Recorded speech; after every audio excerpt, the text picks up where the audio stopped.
Chapter 251, Dragon and Phoenix Battle. Is the soaring demonic dragon truly dead? I mean, this would never have happened if he wasn't, unless of course he is the biggest coward out there.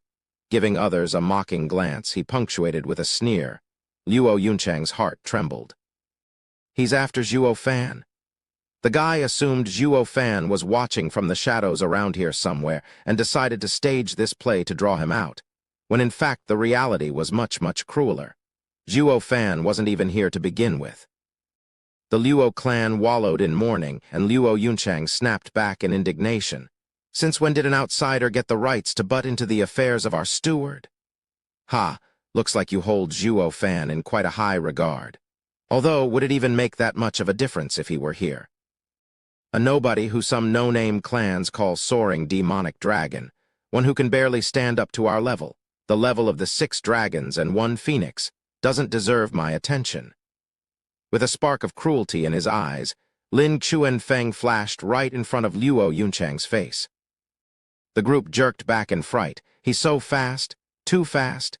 They didn't even sense him move, especially Lei Yunchen, who sucked in a cold breath. Both were of an equal stage in strength, that of the profound heaven. And common knowledge told him a difference in speed could exist, but not to the extent of a gulf. Yet Lin Xuanfeng's brazen display proved that the 6 dragons were in a league of their own, even if they were only profound heaven experts. Snickering, Lin Xuanfeng touched the smooth and delicate chin of the frightened Luo Yunchang. Young Miss Luo, if we were to take this somewhere private, wouldn't that steward Zhuo end up working under me in the end? Are you willing to come along? Don't touch my sister. Luo Yunhai snapped, sending a flying kick at him. Lei Yunchen and Captain Pang joined him by punching. Lei Yunchen flickered like lightning while the dark energy around Captain Pang turned him into an unstoppable raging machine. Get your filthy hands off, young miss. Lin Xuanfeng couldn't care less about their bravado, to the point he even disregarded them completely. With Lei Yunchen leading the charge, Lin Xuanfeng simply swished his wrist, and Captain Pang tumbled forward. Captain Pang rammed into Lei Yunchen, and the two coughed blood in their flight. To the mere 3rd layer of bone tempering Luo Yunhai, this was even more disdainful. A simple rise of his leg followed by a casual step ended the kid's attack. Luo Yunhai's wailed out of pain from having his leg bone bend under the guy's foot. Luo Yunchang rushed over. Yunhai. She didn't make it, however, as Lin Xuanfeng was quick in seizing her wrist and grinning like a demon. Young Miss Luo, will you cooperate now? Luo Yunchang bit her lip, her eyes teary as she clenched her fists in hatred. Seeing her so stubborn, Lin Xuanfeng snickered as he put more weight on his foot. Ah! Luo Yunhai made his pain known again, but he cut off his screams abruptly despite the agony. He chose to hold it in, although it was clear from his purple face that it took all he had not to keep screaming. He couldn't scream, or his sister would have no choice but to agree, and the Luo clan's name would go up in flames. His training in the Dugu army taught him how to shed away the weak young master persona and become a true man of principle. Oh, quite the tough one, I see. Raising an eyebrow, Lin Xuanfeng eyed him viciously and put more power in his stomp. The sound of crushed bone jarred everyone's ears, but Luo Yunhai only gnashed his teeth as sweat soaked him. No matter how much it hurt, how pale he got, he didn't make a sound. Lei Yunchen and Captain Pang were enraged at this, yet couldn't even twitch as their bodies were seriously hurt as well. As for those profound heaven fakes, they were rooted in place and shivering from pain. They had no intention of showing off anymore. After biting the dust once, they simply closed their eyes shut. Even as imperial guards, they had never offended the 7 houses, least of all now. Although the young guards had guts, even they'd think twice after being knocked out cold from just one slap. Luo Yunchang felt her brother's pain, so much so her teeth were threatening to break under the strain of her clenched jaw. She was caught in the middle, whether to choose her clan's honor or save her younger brother from the torment. Lin Xuanfeng roared as he yanked her wrist. Talk. Are you going to give in and make me Zhuo Fan's master or not? Humph, are you worthy? Luo Yunchang scoffed back. Compared to him, you're nothing but discarded dung, unfit to even carry his shoes. Lin Xuanfeng's eyes twitched and he backhanded her. Have it your way then, skank. Luo Yunchang showed no fear at the incoming blow. The others wanted to help but were unable to even move. All they could do was watch him humiliate their young miss. Whoosh! And right then, a white ribbon shot at Lin Xuanfeng. He was forced to give up on his attack and flickered away. The ribbon passed through the air and went back. The source was tens of meters away from the Luo clan's siblings. Lin Xuanfeng spat back as he watched the white ribbon fly away. Ascending Ice Phoenix Chu Qingcheng, this is none of your damn business. Beat it. Humph, Drifting Flowers City will never allow anyone to harass women. A white figure along with Iris and Peony overseers walked over. Her elegance and her demeanor both pictured her as a celestial. Not even her veil could mask the outstanding beauty she possessed, to the extent that it left even Luo Yunchang speechless. Is this Chu Qingcheng? She is just like a goddess. Then she noticed the two overseers and her whole face lit up. Sister Iris, Sister Peony. When Zhuo Fan was reported missing, perhaps because they were all women while meeting with her allies, Luo Yunchang and the two hit it off. The two liked Luo Yunchang as well, treating her like an angel, unlike that devious and devilish Zhuo Fan. It was only natural that the three were practically sisters now. The overseers rushed to her in worry. Yunchang, are you all right? Luo Yunchang nodded her head with a smile and went to help her brother and Captain Pang. The overseers supplied them with pills to offer relief. Chu Qingcheng only stared daggers at Lin Xuanfeng. Lin Xuanfeng scratched his nose as he said in good nature, Chu Qingcheng, this is no Drifting Flower City, so try to keep your nose out of another's business. Habit, Chu Qingcheng scoffed and chuckled in mockery. Lin Xuanfeng laughed back coldly. Then you'll have to forgive me for what I'm about to do. Lin Xuanfeng flickered, putting Luo Yunchang and her group on edge. Iris and Peony overseers held her hand to ease her worries. Only this time, Chu Qingcheng intervened. A white mist rose between her hands, swiftly spreading around. Wherever the mist passed, a layer of ice formed. Lin Xuanfeng slowly became suspicious as the mist coiled around his figure. His speed was clearly affected as everyone had no trouble seeing him anymore. Shocked, Lin Xuanfeng got some distance between them. He trembled a bit and the ice sheet on him crumbled off, but the fear in his eyes was more than apparent. Frost Domain, did your soul reach the radiant stage? Lin Xuanfeng cried incredulously. He felt how Chu Qingcheng's frost spread along her discerning field and acted as a barrier. Any that stepped foot in it would find it impossible to escape her notice, regardless of speed. It was a sign of imminent breakthrough into the radiant stage. Once her frost domain became an invisible divine sense, that would be when she'd attain the true form of discerning field. And, just like Zhuo Fan, she had the prospect of entering the radiant stage. As for killing with intent, it wasn't that far away either. His face growing colder, Lin Xuanfeng said, I heard you wasted 10 years of your cultivation. Who knew you'd recover so fast? Chu Qingcheng, you are worthy of being among the 6 dragons and 1 phoenix, albeit barely. I extend my admiration. Then get lost if you know what's good for you. I am in no mood of stirring something up before the true battle between the 7 houses. Chu Qingcheng glanced over. Lin Xuanfeng was pissed and his face was a mask of hatred. Then he broke out into a grin, accompanied by him snickering. Chu Qingcheng, you're a bit full of yourself. Not even you are enough to deal with me. Whoosh, with a boom, Chu Qingcheng felt a wind on her back and felt a slap coming her way. The 2 palms met, and Chu Qingcheng put all her power in it to repel the attacker. When she noticed her palm, it was covered in green. It was lucky that she had formed a layer of ice beforehand. The ice made from Yuan Kai fell on the ground, sizzling like acid and releasing a foul stench. Chu Qingcheng held her nose and jumped back startled. What dreadful poison! Looking up, she noticed the attacker was a man with half his face purple and said, Plague Dragon Yan Bangui? Chapter 252, The Dread of Huangpu Tianyuan. Ha ha ha, you old poisoner, about time you showed up. Any later and I'd have had to go all out. Lin Xuanfeng roared in laughter walking next to Yan Bangui while raising a taunting look at Chu Qingcheng. Yan Bangui was simply silent. The only sign he had that seemed to acknowledge the man was the bloodthirsty, cold stare. Heart jumping, Chu Qingcheng grew serious. 6 dragons and 1 phoenix's power was the strongest in the profound heaven stage. Besides Huangpu Qingshan, there wasn't much of a difference in the other 6's power.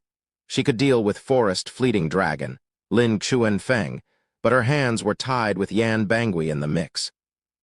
The others picked up on this and grew nervous. Lin Xuanfeng puffed up his chest and laughed. Ha ha ha, Ascending Ice Phoenix, now that we are 2 against 1, I reckon what your chances will be? Chu Qingcheng tightened her fists in response. Ha ha ha, you're among the 6 dragons and 1 phoenix, yet you have no shame going 2 against 1. What will you say to 3 against 2 then? The others jerked and saw Long Xingyan and Zai Tiancheng's groups arriving. Zhu Ningx and looked at Luo Yunchang. She gathered her courage and showed a bashful smile. Young Miss Luo, are you all right? Luo Yunchang chuckled a nod but was quite perplexed. Who is this girl? I don't even know her, so why does she care so much about me? But when she noticed the thunder ring, she realized that Zhuo Fan wore the same one. That ring? This is our engagement ring? Zai Tianyang butted in, showing his own without an ounce of shame. It was precisely for this occasion that he had Zhuo Fan make one for him as well. Glaring at him, Zhu Ningxiang stammered an explanation. Young Miss Luo, don't misunderstand. This is nothing between us. Brother Zhuo simply gave a token to each of us. Oh, I see. Luo Yunchang nodded in disappointment and vexation. That guy never gave me anything. Chu Qingcheng's ears perked up and she whipped her head back, feeling quite down herself. Grandmother said he is heartless, yet he suddenly grew a conscience. Humph, damn philanderer. Long Xingyan got next to Chu Qingcheng and stared at their opponents. I wonder, who among you will spar with me? Humph, stand back and leave them all to me. Zai Tiancheng stepped in front, his sword sheath moved and his piercing gaze landed on his enemies. Like sharp blades, the two had a very real cold and sharp feeling on their necks. Long Xingyan almost face-palmed. This guy's martial fanatic obsession is out again. Though this is a very good opportunity to see how reliable he really is. While their side got bolstered, the enemy's side was tense. Now that the tables had turned, they were the ones at a disadvantage. Ha ha ha, it's 3-on-3 in fact. A laughter followed when a gray figure popped out before Lin Xuanfeng. Their tension eased. Chu Qingcheng frowned and spat. Spectre Dragon Yuyushin? It is I. Yuyushin nodded and turned to his own allies. Eldest young master was right. 6 dragons and 1 phoenix were bound to fight earlier. Ha ha ha, in this case we are even. What's there to fear?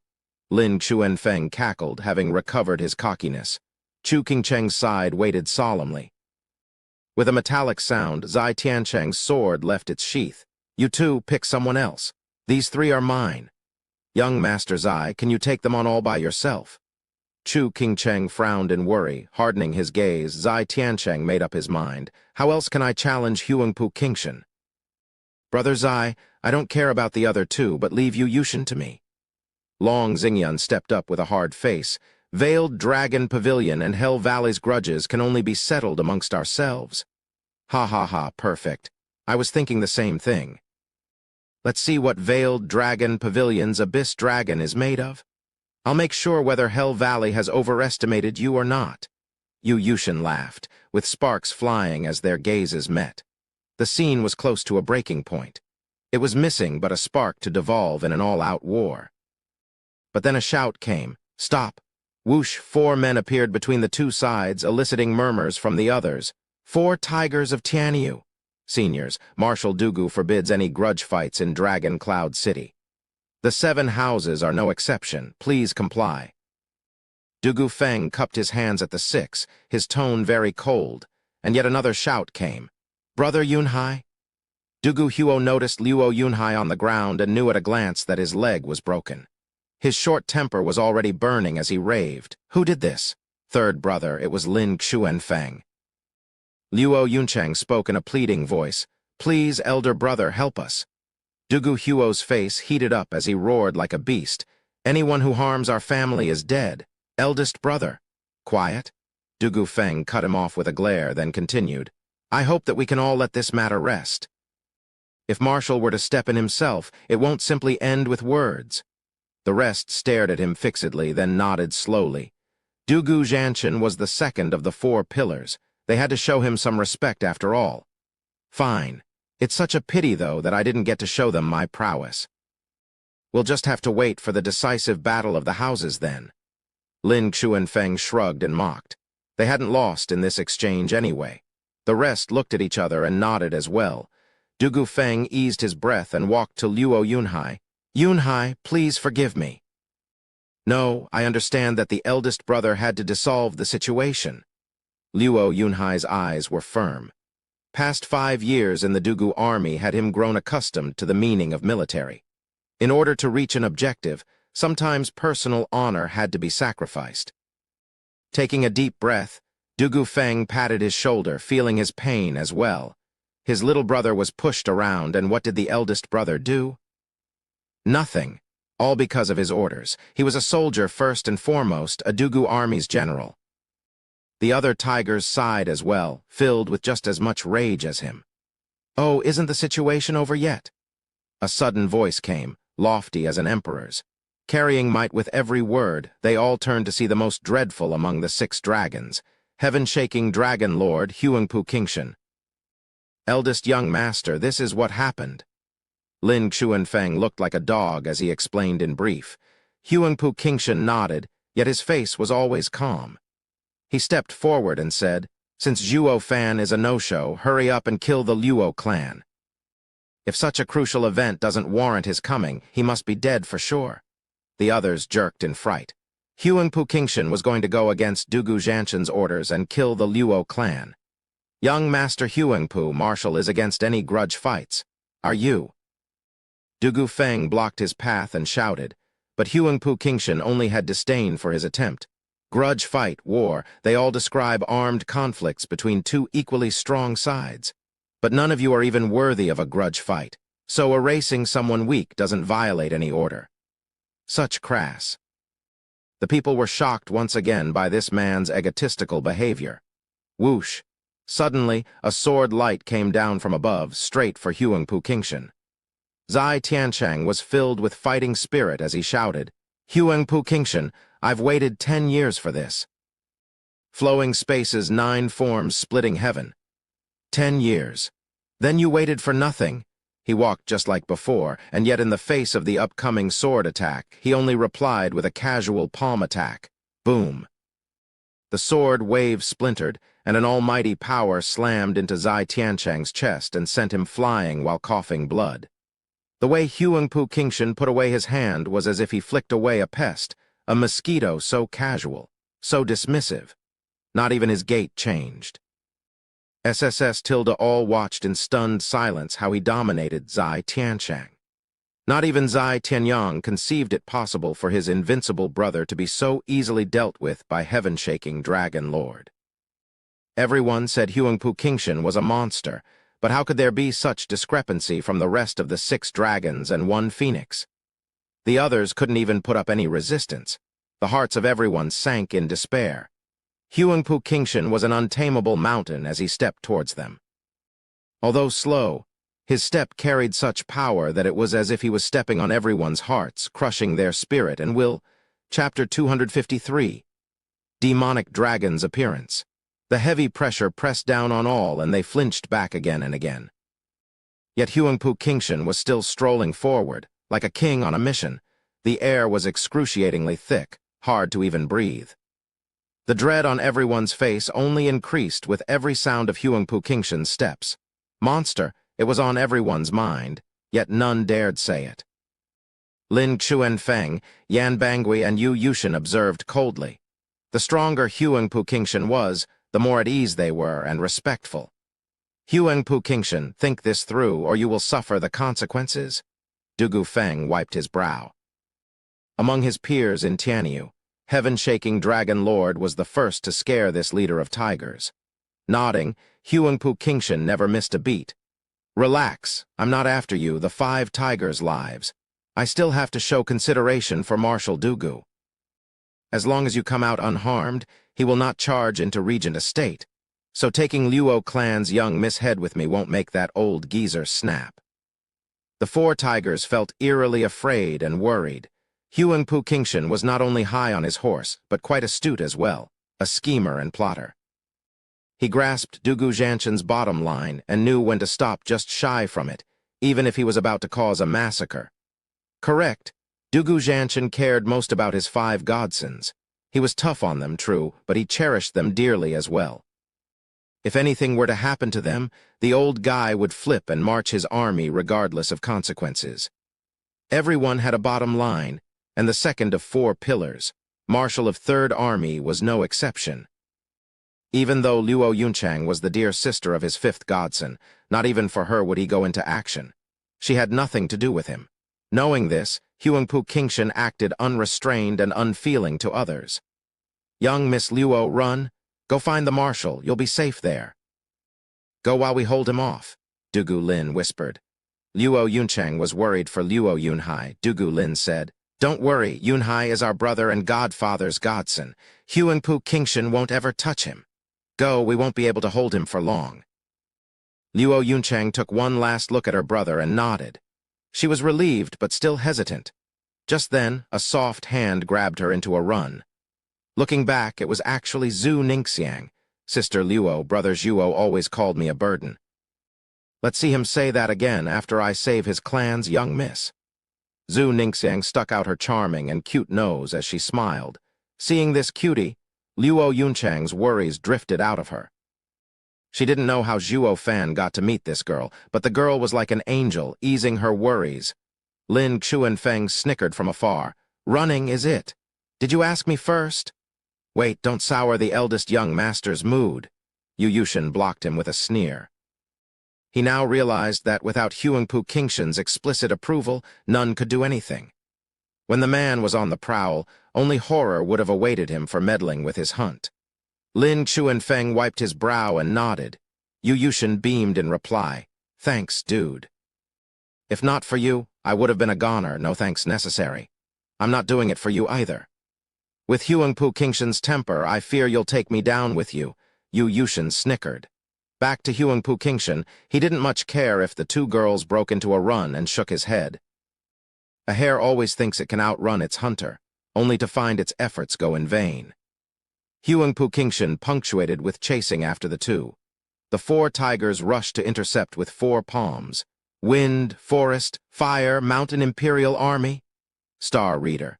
Chinese letter, Chinese letter, Chinese letter, Chinese letter, Chinese letter, Chinese letter, Chinese letter, Chinese letter is original. If you have a better suggestion, I'm all ears. Boom, as if a dam broke, the power swept everything like a literal army. Although it was only 4 palms, it was as if tens of men joined hands. Not even Huangpu Qingshan could ignore it, feeling the sudden and forceful might boring down on him. Huangpu Tianyuan's grinned. "A formation? A pity, it's too low grade." And he punched, without any preamble. Just this plain punch contained almost godly power. The boom sent the 4 tigers flying as they bled from their mouths. Now they felt on their own skin why Zai Tianshang was so badly wounded after just one attack. Because Huangpu Qingshan was no human. How can our peer in both age and cultivation have such power? But the crux of it all was, their so-called stalling was pointless. Huangpu Qingshan simply barreled through them unimpeded in his chase after Luo Yunchang. It was as if stepping on ants in passing. Whoosh! Suddenly, a whistle announced the incoming claw attack below Huangpu Qingshan's belt. It was so devious, so sneaky, it caused everyone to gasp. Veiled Dragon Claw. Star reader. Chinese letter, Chinese letter, Chinese letter, Chinese letter. I have no clue if it's a declaration of an attack or Huangpu saying it's useless. Long Xingyun's eyes glinted as he arrived in the man's path. Huangpu Qingshan laughed coldly. Veiled Dragon Pavilion gets worse by the day. You only got so far through underhanded and crafty methods. And? This is what I know best. Long Xingyun snickered, not minding it in the least. Huangpu Qingshan disregarded him and was planning on kicking him away. It was then he found it odd that his leg didn't move. A shining ice sheet crept up his legs and rooted him in place. He then saw a dainty palm filled with mist shooting from above. Chu Qingcheng. Unable to move, Long Xingyun clawed him from below, and Chu Qingcheng attacked from above. It was the perfect combo to subdue an enemy's movements while also unleashing a pincer attack. Squinting, Huangpu Qingshan snorted fearlessly. "I see. You laid a trap for me with Frost Domain while the 4 tigers blocked my path. Not bad at all, I will give you that much. But, pa. 2 loud noises echoed as Chu Qingcheng's palm slammed into his head and Long Xingyun's claw hit from below. Although despicable, it was a strong attack nonetheless. And yet, no one expected what happened next. 2 peak-profound heaven experts could do nothing against one with equal cultivation. Chu Qingcheng and Long Xingyun stared in shock and sucked a cold breath. Just how strong is this monster? Huangpu Qingshan curled his lips. A pity you are too weak and overestimate your strength.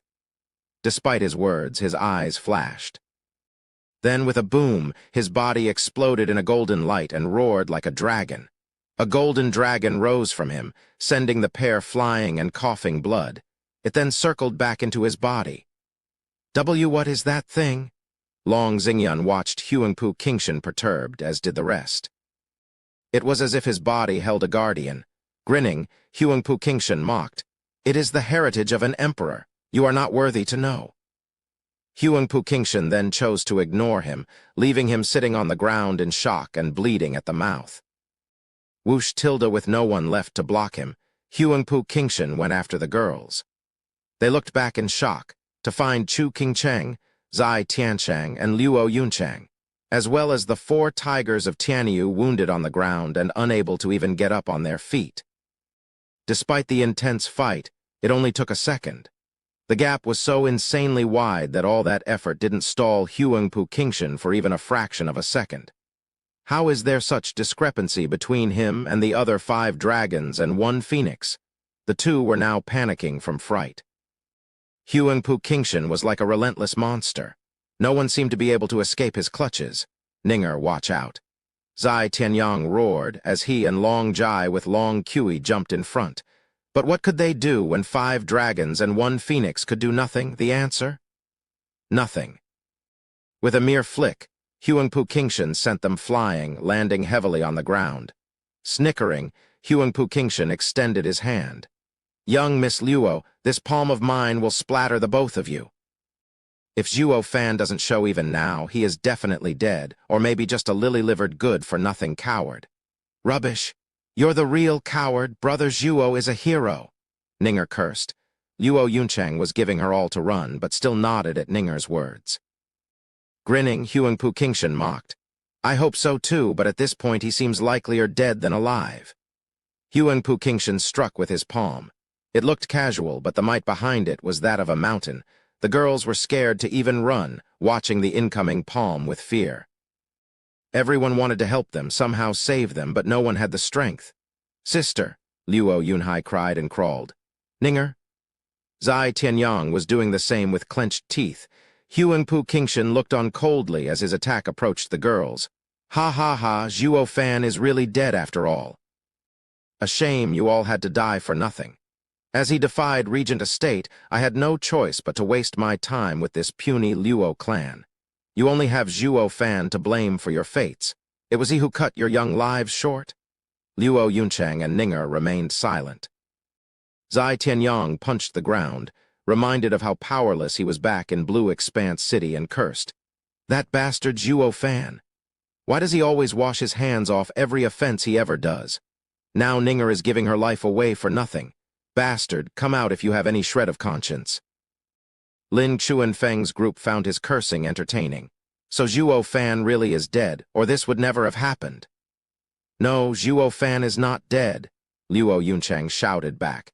Huangpu Qingshan's attack was about to hit the girls. "Then call him out, show me that he's alive, but it's too late now." "No one can save you from my attack." Tears streamed Luo Yunchang's face. "Zhuo Fan, if you can hear me, please come. At least let me see you one last time." She was on the brink of death, yet no response came. Lin Chuanfeng's group laughed harder at her futile attempt and treated her like a fool. Ninger held her close instead, even if her heart had the same feeling. Useless. Die in peace. Whoosh! Tilda Huangpu Qingshan's palm attack sped up, and the girls felt their breaths caught in their throat, picturing the gory mess they would soon become.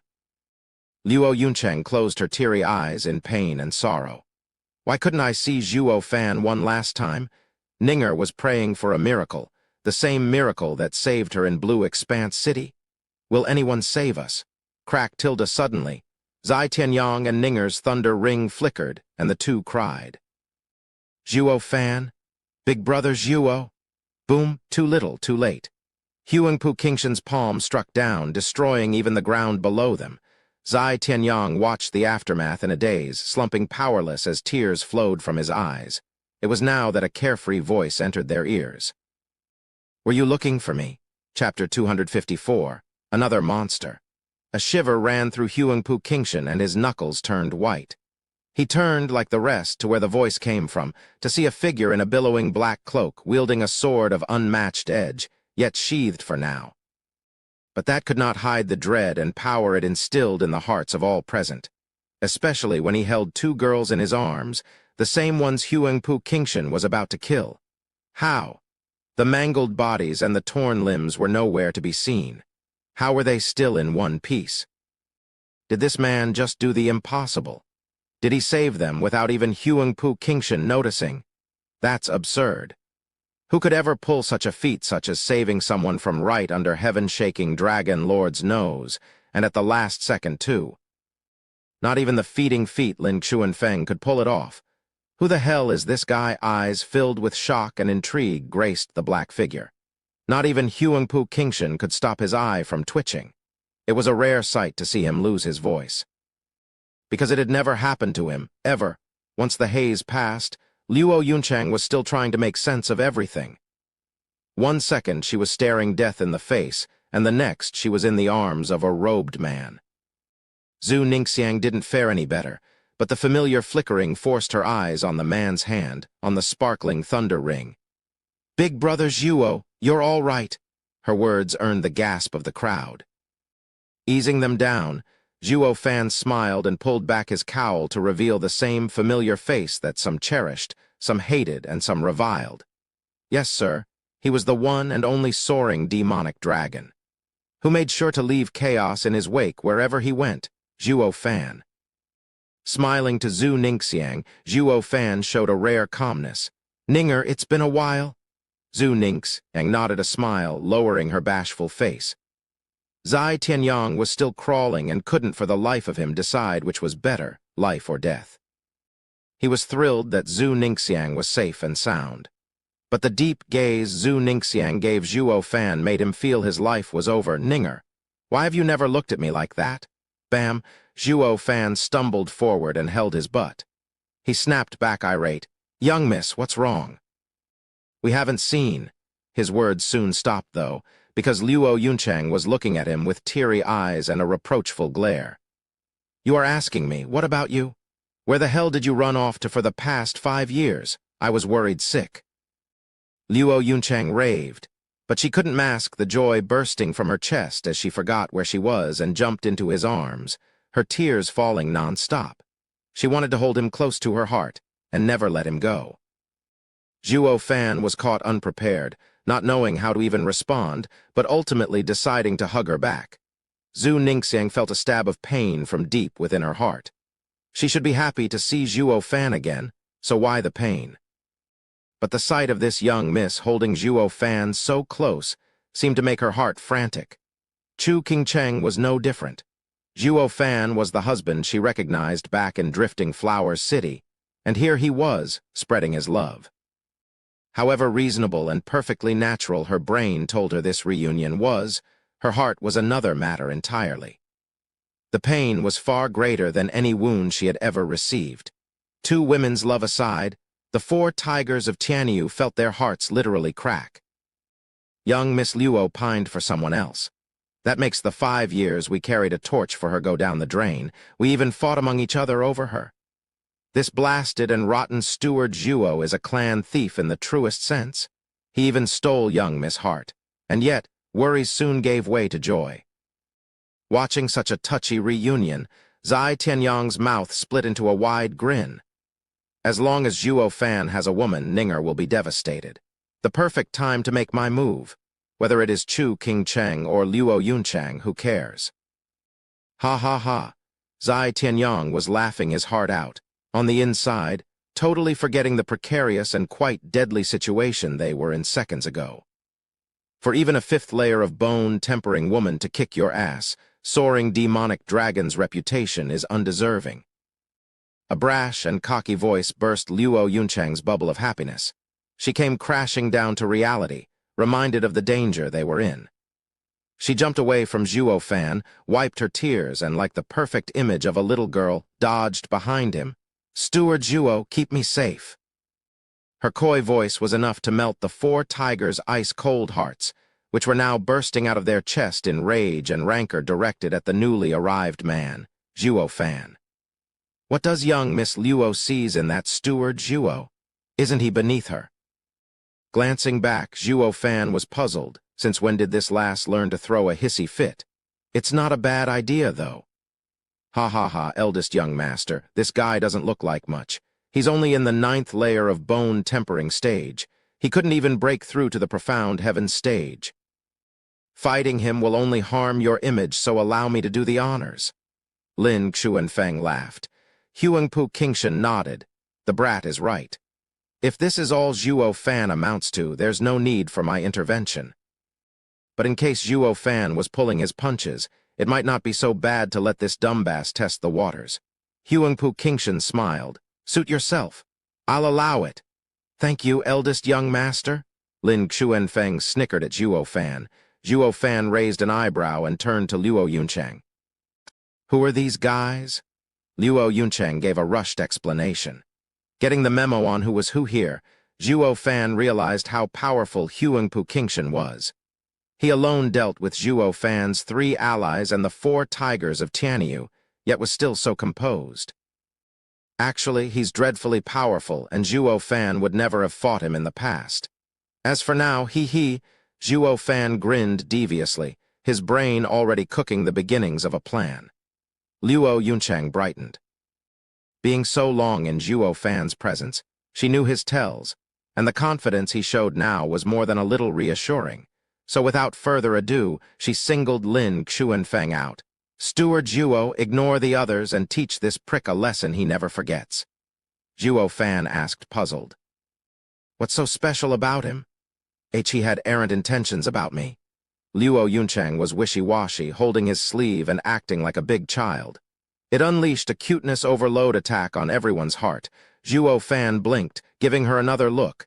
Young Miss has changed. She finally started to work out her naivety, and since the young Miss had spoken, it was a steward's duty to comply. Whether its request was real or not was besides the point. Zhuo Fan switched his tone in the blink of an eye and stared down Lin Xuanfeng. Forest-fleeting dragon Lin Xuanfeng, you must be tired of living. You had the nerve to go after my young miss. And it's not my fault that Luo clan has no men. He didn't get to finish his sentence as something knocked him flying. He went through 4 houses before getting buried under the rubble. Zhuo Fan was a whole 100 meters away, his eyes aflame as he lowered his hand. Bastard, you dare say that with me here? Go to hell. The silence was deafening. They stared slack-jawed at him. Even heaven-shaking Dragon Lord was stunned. What just happened? They were 100 meters apart. How did Zhuo Fan slap him away? The one under the rubble was from the 6 dragons and 1 phoenix, Lin Xuanfeng, the fastest man in the profound heaven stage. Be it an attack or a hidden weapon, anything thrown at the guy was easily dodged. That was all thanks to his speed. As for melee attacks, you couldn't even touch the man. Yet here was Zhuo Fan flicking his hand and sending this speedster flying. If that wasn't shocking, what else was? But what was really on everyone's mind was how did he do it? No one noticed anything.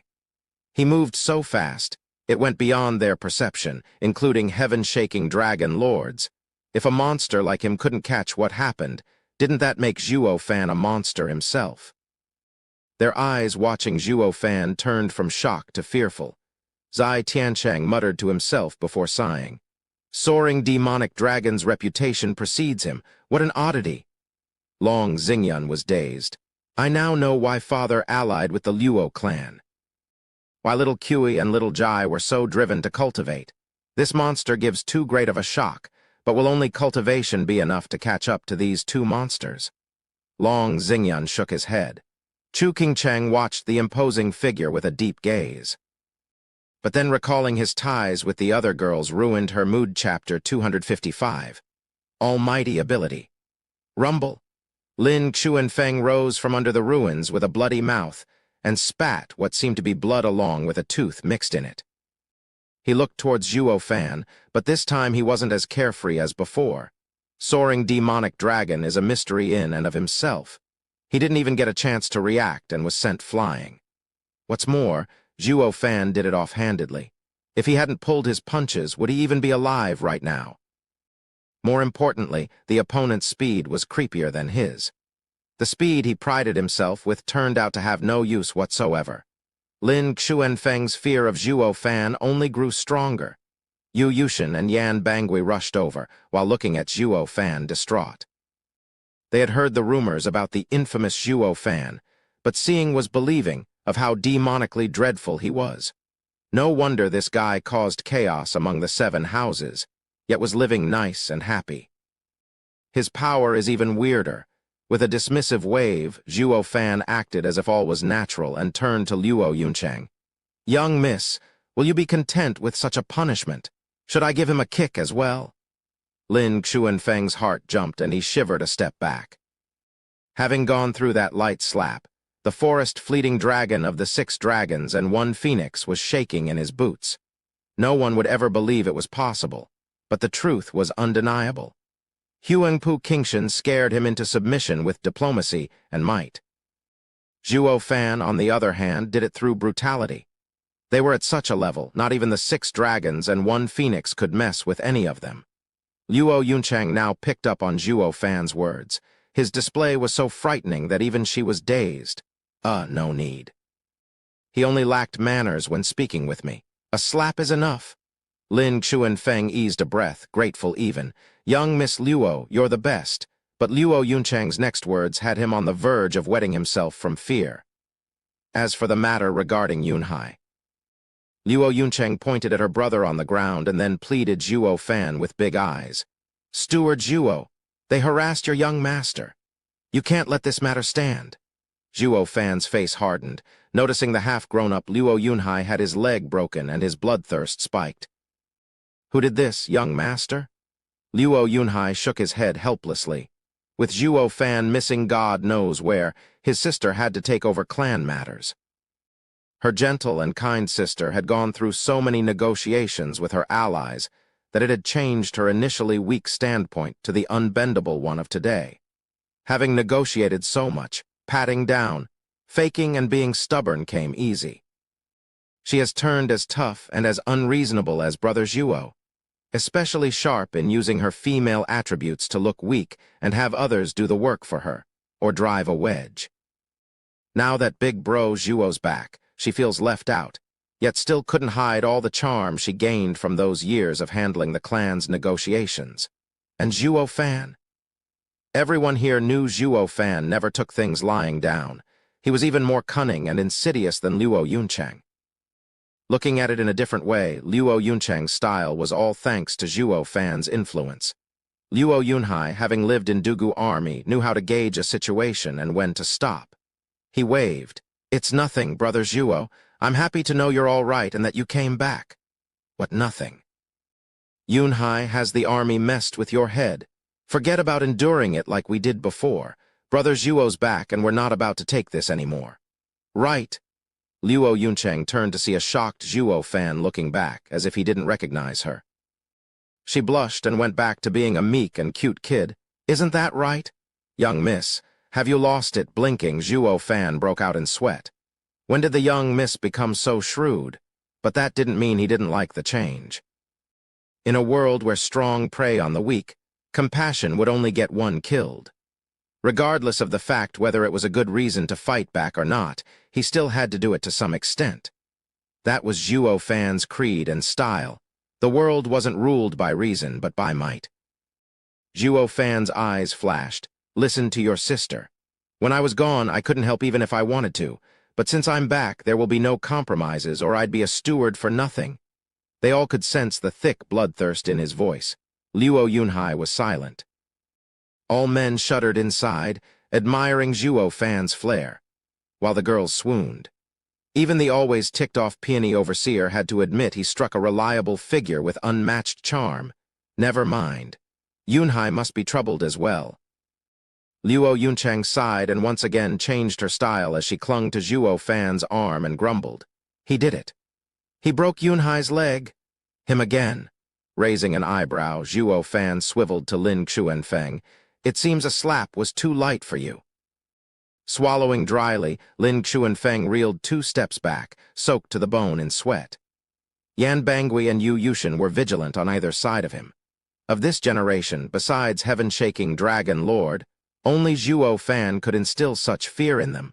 Pa. Huangpu Qingshan's light step put him right in front of Zhuo Fan. "Had enough?" "Oh, you want to stop me?"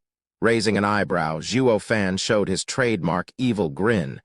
Huangpu Qingshan was as calm as ever, not minding Zhuo Fan's tone the least. "You're overthinking things. No one has managed to surpass me, and you're no different." The crowd watched all tensed up. Huangpu Qingshan is on the move, and this was the first time that he acted out of his own initiative to block someone. He didn't say it, but his stance was clear. He acknowledged Zhuo Fan's strength. Only when facing a true opponent would he stand in front of them. His earlier attacks were casual because none of them were worthy of his attention. Zhuo Fan was the exception. This only worked to put pressure on the crowd, eagerly watching the 2 monsters' first contact. Zai Tiancheng was bitter and lonesome. All the martial fanatic in him ever wanted was to have a face-to-face match with heaven-shaking Dragon Lord. A pity he was sorely lacking in power. Lin Xuanfeng's group breathed easy. With the boss taking a stand, this kid will no longer threaten us. And yet, scratching his head, Zhuo Fan grinned at the casual Huangpu Qingshan. "You think so?" Whoosh tilde Zhuo Fan vanished. Huangpu Qingshan didn't have time to even appreciate the novelty of the situation as Zhuo Fan's chuckle came from 100 meters away. He was right before Lin Xuanfeng. "Ha ha ha, kid, you hurt my young master. Pay up." Lin Xuanfeng was scared witless. When did he get past Huangpu Qingshan and come here? He couldn't even get 1 step away as Zhuo Fan's purple lightning-enveloped leg hit him squarely in the gut. He flew for tens of meters. The purple lightning was torturing his body until he spat blood. His organs were in a seriously damaged state.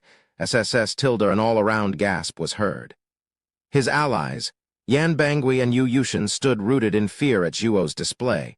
But after Lin Xuanfeng was kicked off, they struck back with a palm.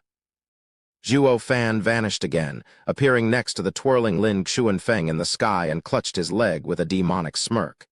"Kid, you broke my young master's leg. I think taking away yours sounds pretty fair." Lin Xuanfeng was panicking inside. He didn't even get to beg as Zhuo Fan followed through with his threat. Ghostly dragon claw. Rip. Blood spurted like a fountain, followed closely by Lin Xuanfeng's wail of agony. Zhuo Fan threw away the leg he just tore off. Huangpu Qingshan was shocked. This is the first time his face changed and he wanted to help. But then a voice came from behind him. "Young Master Huangpu, weren't you going to stop me? What are you doing showing me your back then?" Shuddering, Huangpu Qingshan felt a trickle of sweat on his scalp. He turned stiffly to find Zhuo Fan still there, calm and snickering. While on the other end, Yan Bangui and Yu Yushin found that the target of their attack had been switched to each other. They were sent flying, and blood spilled from their lips. However, that wasn't as important as the looks Zhuo Fan was getting. Zhuo Fan did all that in a breath. It wasn't a stretch to call it an instant. He came and went 3 times in that short time span. He kicked Lin Xuanfeng, then ripped his leg off, and finally came back to his original spot. He did all that to those 3 men. Because it all happened too fast, Huangpu Qingshan had no way of even intercepting. It was the same as Zhuo Fan proclaiming nothing is out of my reach. The looks of shock were as if they saw an abomination. Even Huangpu Qingshan was doing it. For the first time ever, this man felt powerless. Chapter 256. Hindrance. Wiping his brow by instinct, Huangpu Qingshan seemed calm, but turning to Zhuo Fan, he had lost his casual stance and became grave. Although he was a very conceited person, it didn't stop him from admitting that today he had met his match. "It seems I can't let my guard down around you." Huangpu Qingshan's tone dropped, and he stared at Zhuo Fan like a hunter.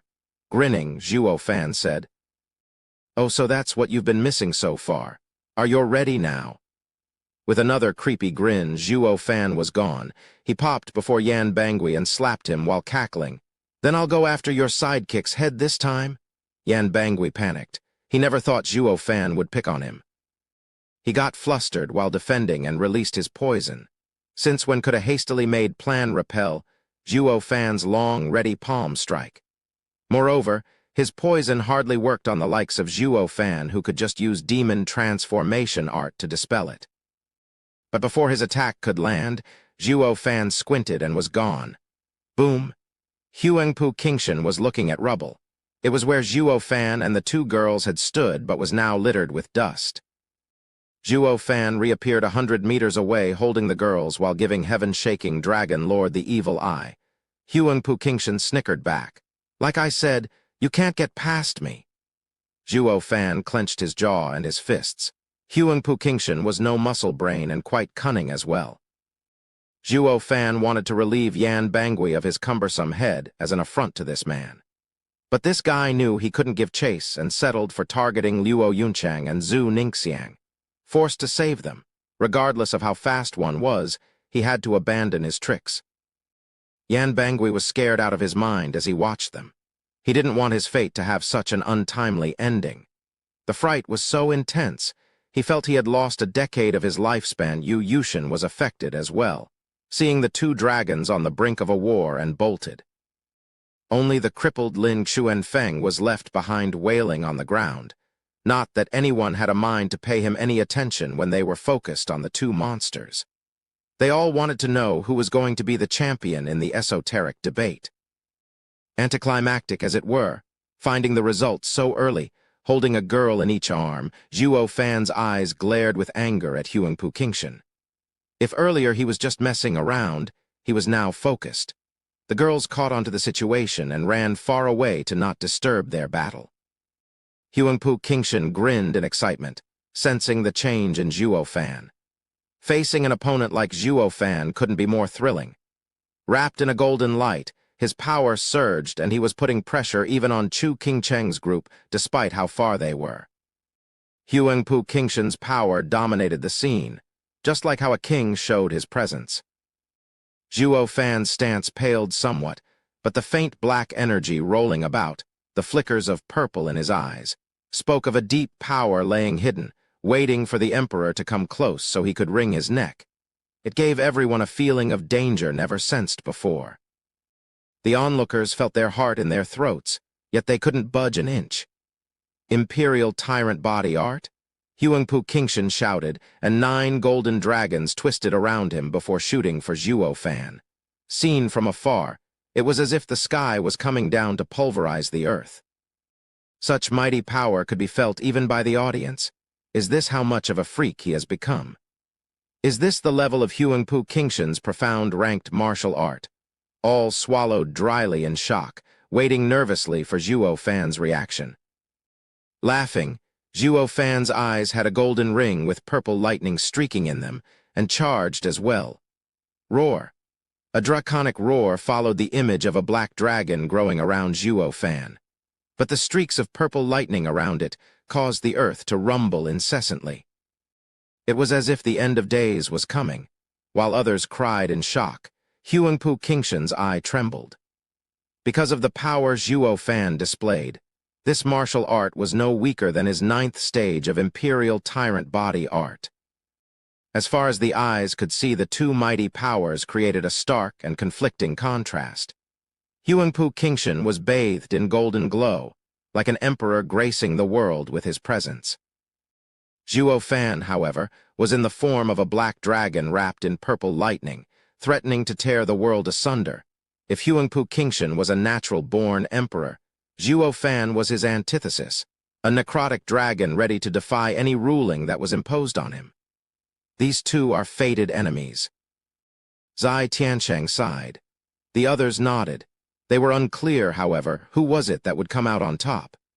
Heaven-shaking dragon lord or soaring demonic dragon, they all looked perturbed at this scene. Perhaps the esoteric debate would be cut short here and now. Perhaps Regent Estate's millennium-long reign would come to an end. The 6 houses were witnessing history in the making. Soaring demonic dragon. Imperial tyrant body art. Roar. Roar, with 2 mighty roars, Zhuo Fan and Huangpu Qingshan's dragons were on a collision course. But a third roar resonated from between them, followed by a blue glow. The two were forced to slow down their attacks, because the blue glow came from none other than the second of 4 pillars, Marshal Dugu Zhanshan's 6th-grade spiritual weapon, dragon-slaying crescent blade. A mighty figure drifted from the sky and landed between the two. He caught the two's wrists and flung them into the air. Bam! Tilda Zhuo Fan and Huangpu Qingshan's outrageously powerful martial arts hit nothing, and instead each of them were buried in rubble. When they crawled out and got their wits about them, the aged and mighty Dugu Zhanshan stood in all his majestic form before them. I will have no grudge fights in my dragon cloud city. You 2 bastards take me for air. Dugu Zhanshan's eyes snapped on Huangpu Qingshan, causing his breath to catch in his throat. He was prideful, but no fool. He was overbearing among peers, and even if he skipped stages, he'd only fight the average radiant stage expert. In the face of Dugu Zhanshan, the general who reeked of blood and battle, he was subdued. I won't ever violate Marshal Dugu's orders again. Huangpu Qingshan admitted his wrongs. His face was calm, however, like a king's. Dugu Zhanshan's anger had nowhere to vent since he didn't want to tangle with Regent Estate. So he turned to Zhuo Fan and barked, "Zhuo Fan, where do you think you're going?" The man in question was skulking away, like a thief in the night. He sighed at having been caught, but putting on a bright smile the next instant, he said, "Ha ha ha, Marshal Dugu, how's it going? Please show consideration for my young master. He's right over there. Cut the crap. I knew you were still alive and have been waiting for this." Dugu Zhanshan mocked him the instant he spouted hypocrisies. "But where did you run off to this time? What trouble have you stirred up? When did you arrive? And how is it that you're already giving me trouble?" Today, actually."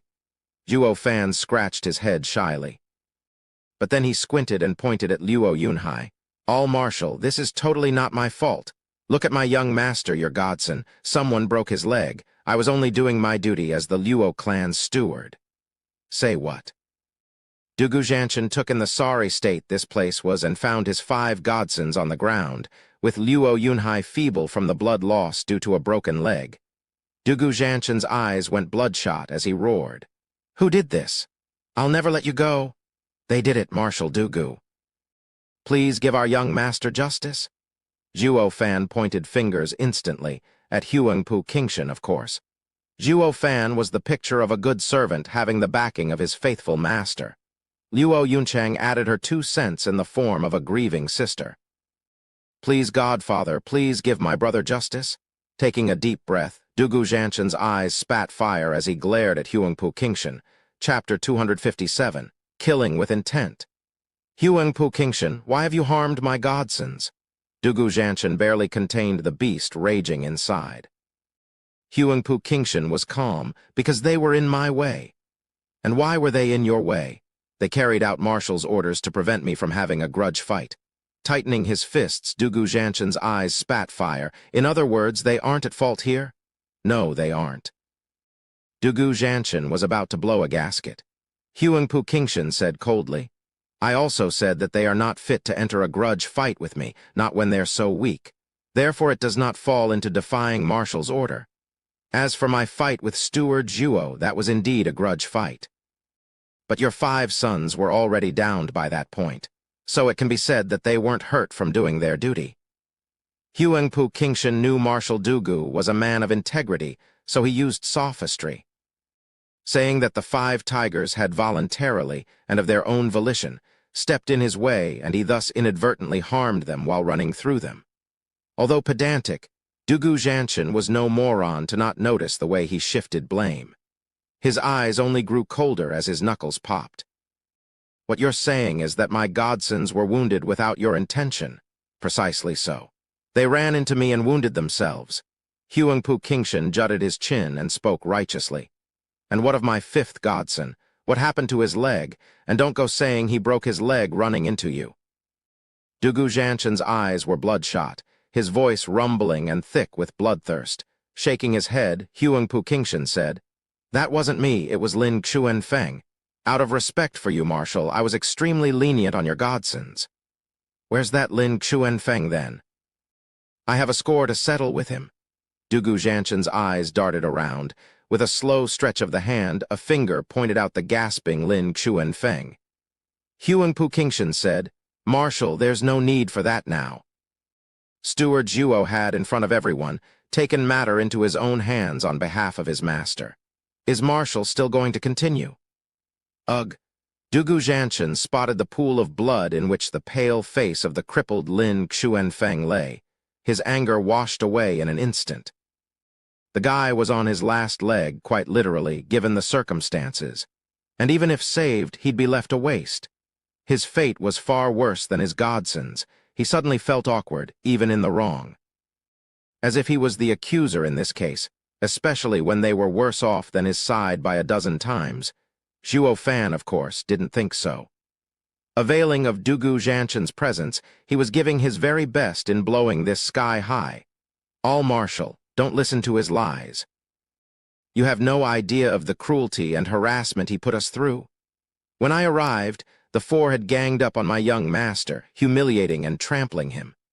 My loyalty to my master is unquestionable, coming to his rescue at once, but I was also a victim of their assault. It was impossible for me to fight the four alone, leaving me riddled with wounds.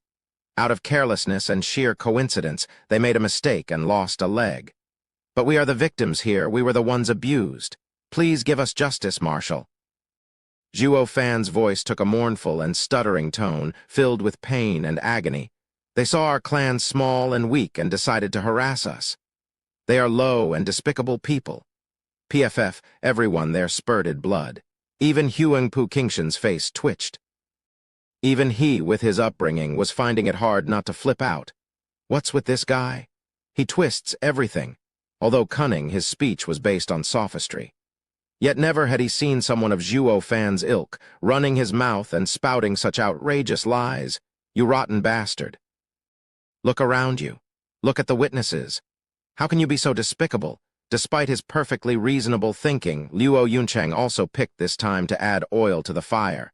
Steward Zhuo downplayed it slightly, out of worry for the Luo clan, but this is indeed the situation. "Please help us, Godfather." PFF, with another round of blood from the crowd. All eyes were on Luo Yuncheng, the hell. What is young Miss Luo doing copying Steward Zhuo? Sigh, another one falls under Zhuo Fan's bad influence. It was followed by a round of sighs and head shaking. Oh, you poor thing. Coming from an upright clan yet unable to escape this man's devious corruption. Luo Yuncheng and Zhuo Fan shared a sly grin. Face twitching, Dugu Zhanshan already had a taste of Zhuo Fan's grandstanding and wasn't buying it this time. Then again, this is the perfect chance to get back at Regent Estate. So Dugu Zhanshan nodded. "I see, Huangpu Qingshan.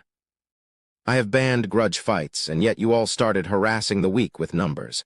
A much viler act than a mere grudge fight. Is this what you thought of my orders?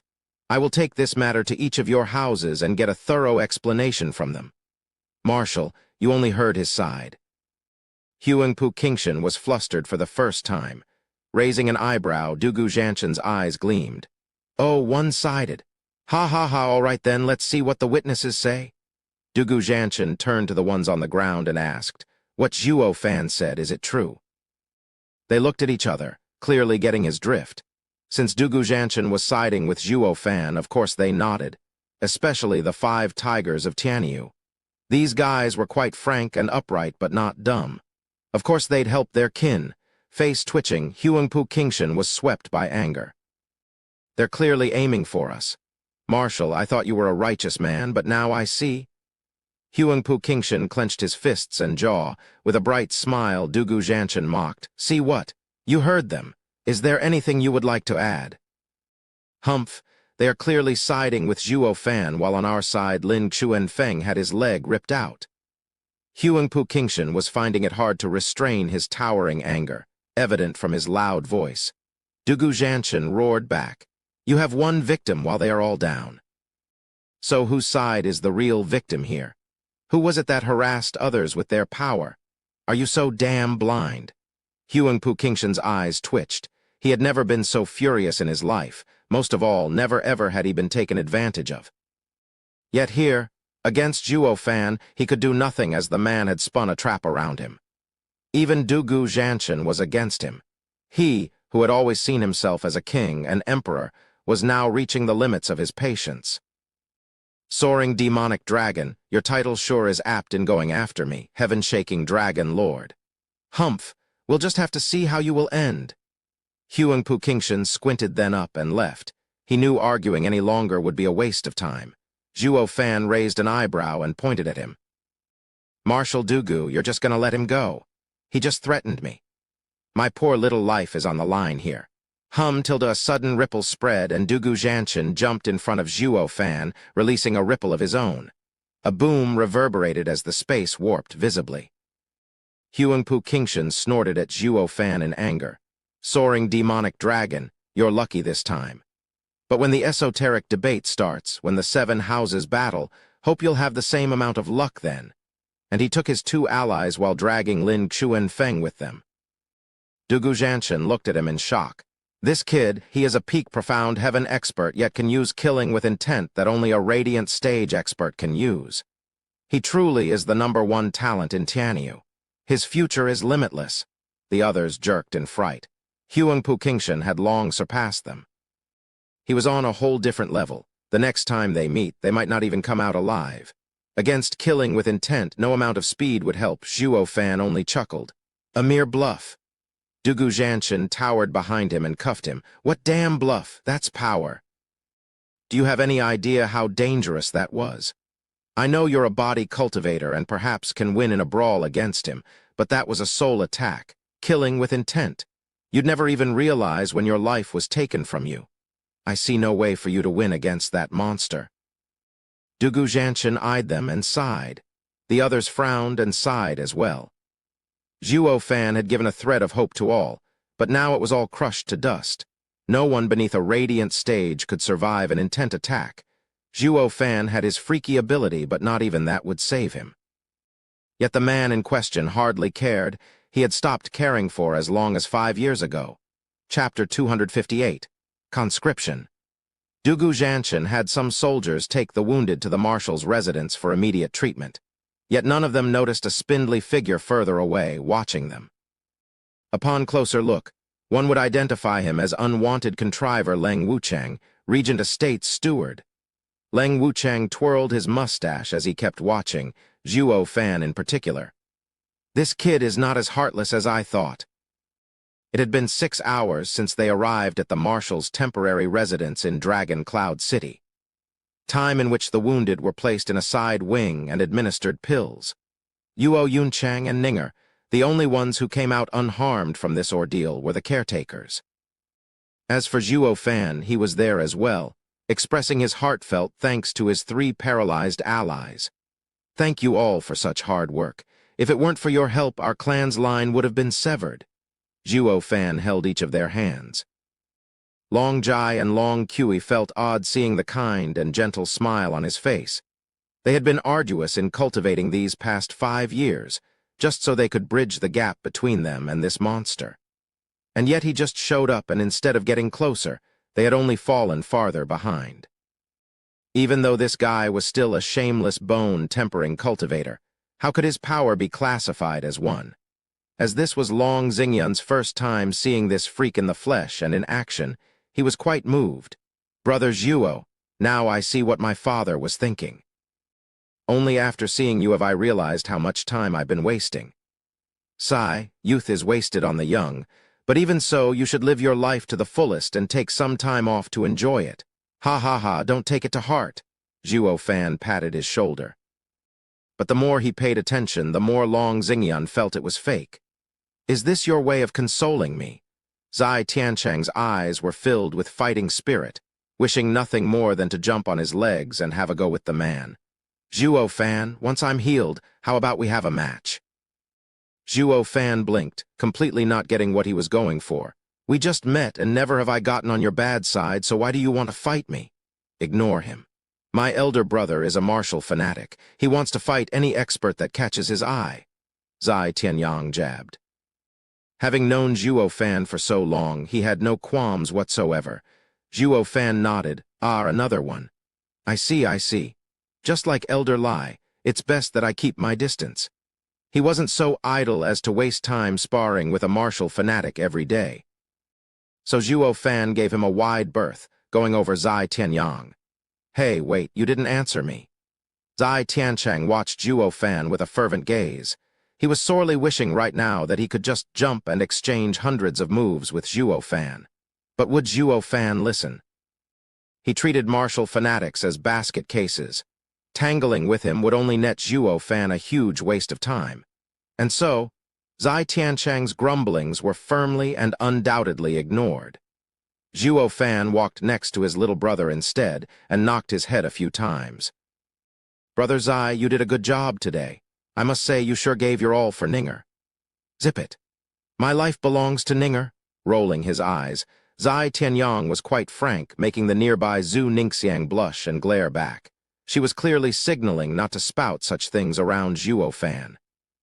Zhuo Fan laughed carefree. Zai Tianyang's eyes turned serious, his voice tinted with worry. Zhuo Fan, do you always stand out wherever you go? You've got my Ninger to swoon over you every time she sees you. Can't you tone it down a little so I can have a shot? Shuddering, Zhuo Fan remained silent. Zai Tianyang seemed to be joking, but how could Zhuo Fan not sense the worry within? If this went on, the three's relationship would become more complicated or, worse, break apart. Zhuo Fan sighed after a moment. Sorry, that's how heaven's made me. If I don't show off, who else will? Just focus on getting better. Patting his shoulder, Zhuo Fan left with a stiff smile. Zai Tianyang laughed dejectedly. He knew Zhuo Fan had yet to make a decision on this and was making a tactical retreat. Or was it an attack? Although he made himself seem ruthless, who could guard against feelings creeping up on oneself? He went around spreading thanks to all the clan's helpers, including but not limited to the 4 tigers. But the tigers saw him as an enemy, something he couldn't wrap his head around as to why. I stole no wife of yours, so what the hell is with the glares? But when he reached the final patient, he spun on his leg and walked away. Stop! The charming voice came from Chu Qingcheng, who was watching him in reproach. Why you aren't going to even talk to me? Iris and Peony overseers were staring daggers, as if accusing him of abandoning his wife. Thank you, Drifting Flowers Edifices, for helping our clan in our desperate hour. That's not it, and you know it. Chu Qingcheng cut him off. I just want to know why. Why didn't you see me one last time before leaving Drifting Flower City? Steeling himself, Zhuo Fan said. I killed and took what I needed. I fulfilled my goal and had no reason to stay. No reason at all. Chu Qingcheng blinked. Her pretty eyes demanded an answer. Zhuo Fan didn't know how to respond. Then a sudden giggle came. Steward Zhuo, Marshal is calling you. Leave things here to me. Luo Yuncheng came over with a smile, faking obliviousness. Saved by the bell, Zhuo Fan grabbed the excuse like his lifeline and bobbed his head. Then I'll go right now. Young miss, take good care of them. And he was gone, despite the doe eyes Chu Qingcheng was giving him.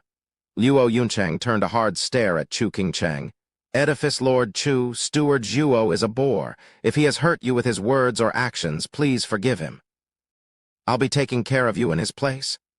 Luo Yuncheng's words were full of propriety and good nature, but the true meaning was, he's mine.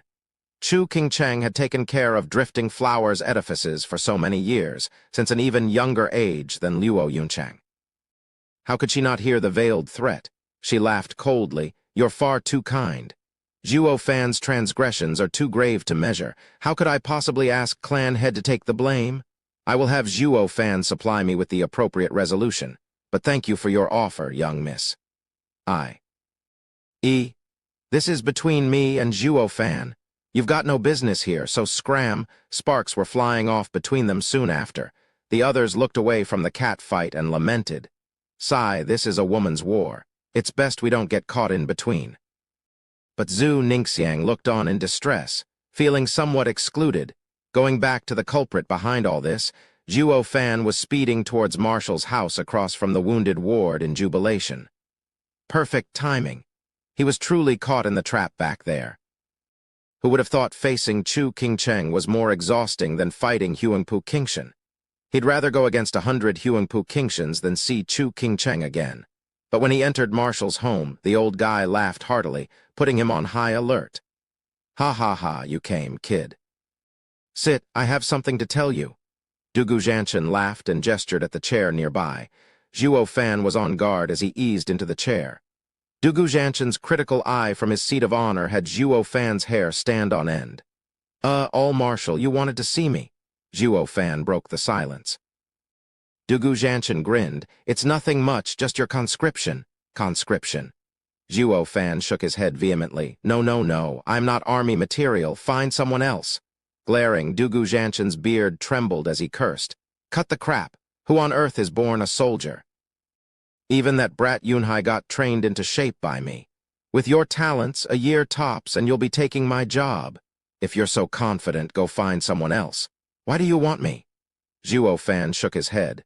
Dugu Zhanshan sighed and his eyes were glazed with worry. "It's easy to train an army, but it's so hard to find a good array master. In the field of war, there are many array masters using their skills in the form of formations. We are sorely lacking in array masters, and that has made our recent losses disastrous. Don't look at me. I'm a meathead. I don't know anything when it comes to arrays or formations." Zhuo Fan made up a lie, but Dugu Zhanshan wouldn't have it.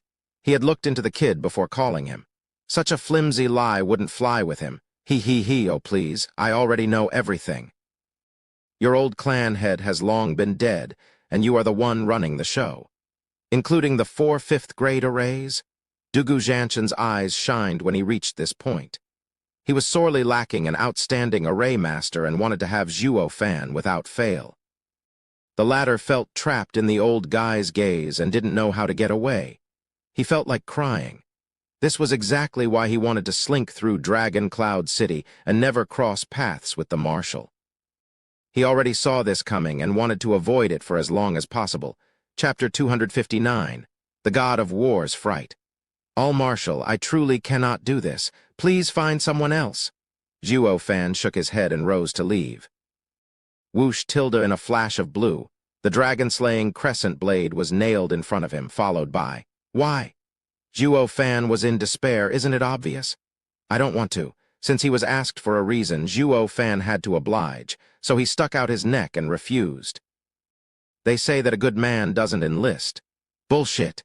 In reply to his most eloquent words, Dugu Zhanshan spat in his face. "Those are the words of friggin' morons.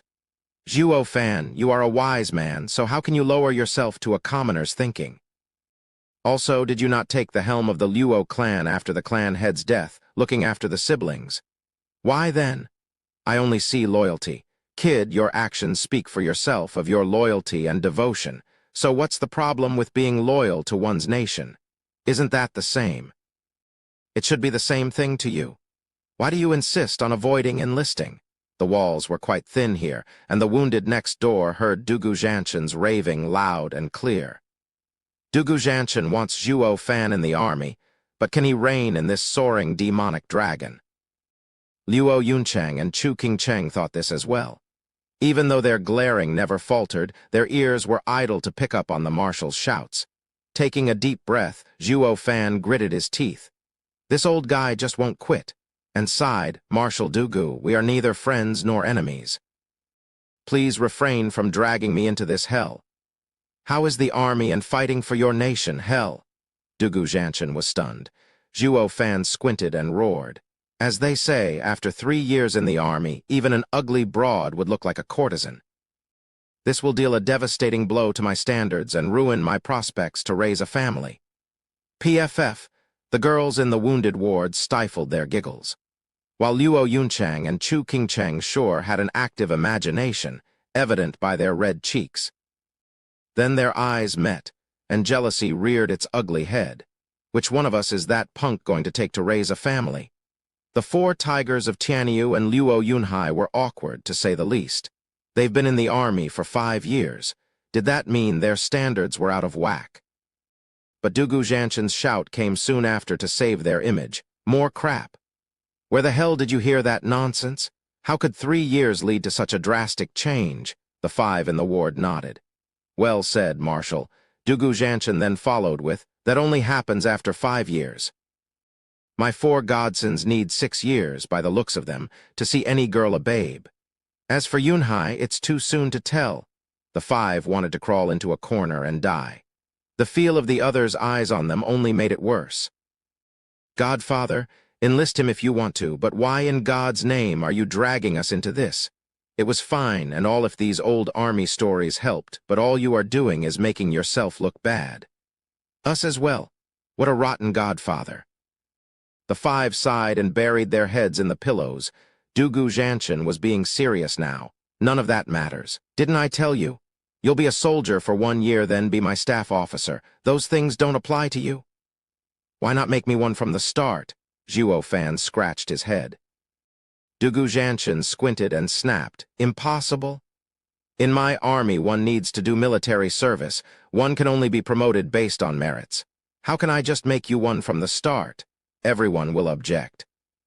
But don't worry, once in the Corps, I'll give you plenty of chances to show your ability and you'll be promoted in no time. Zhuo Fan sighed.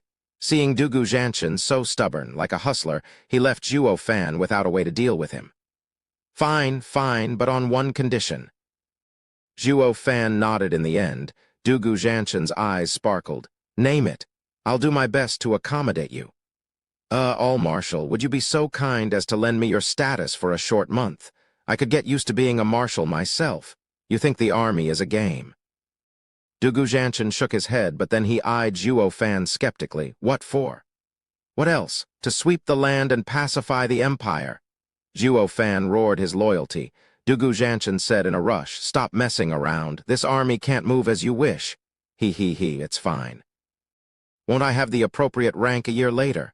At that time, I can just kill and smash whoever and whenever. Zhuo Fan giggled. Panicking inside, Dugu Zhanshan now realized he had only paid attention to Zhuo Fan's talent and not his many remarkable feats.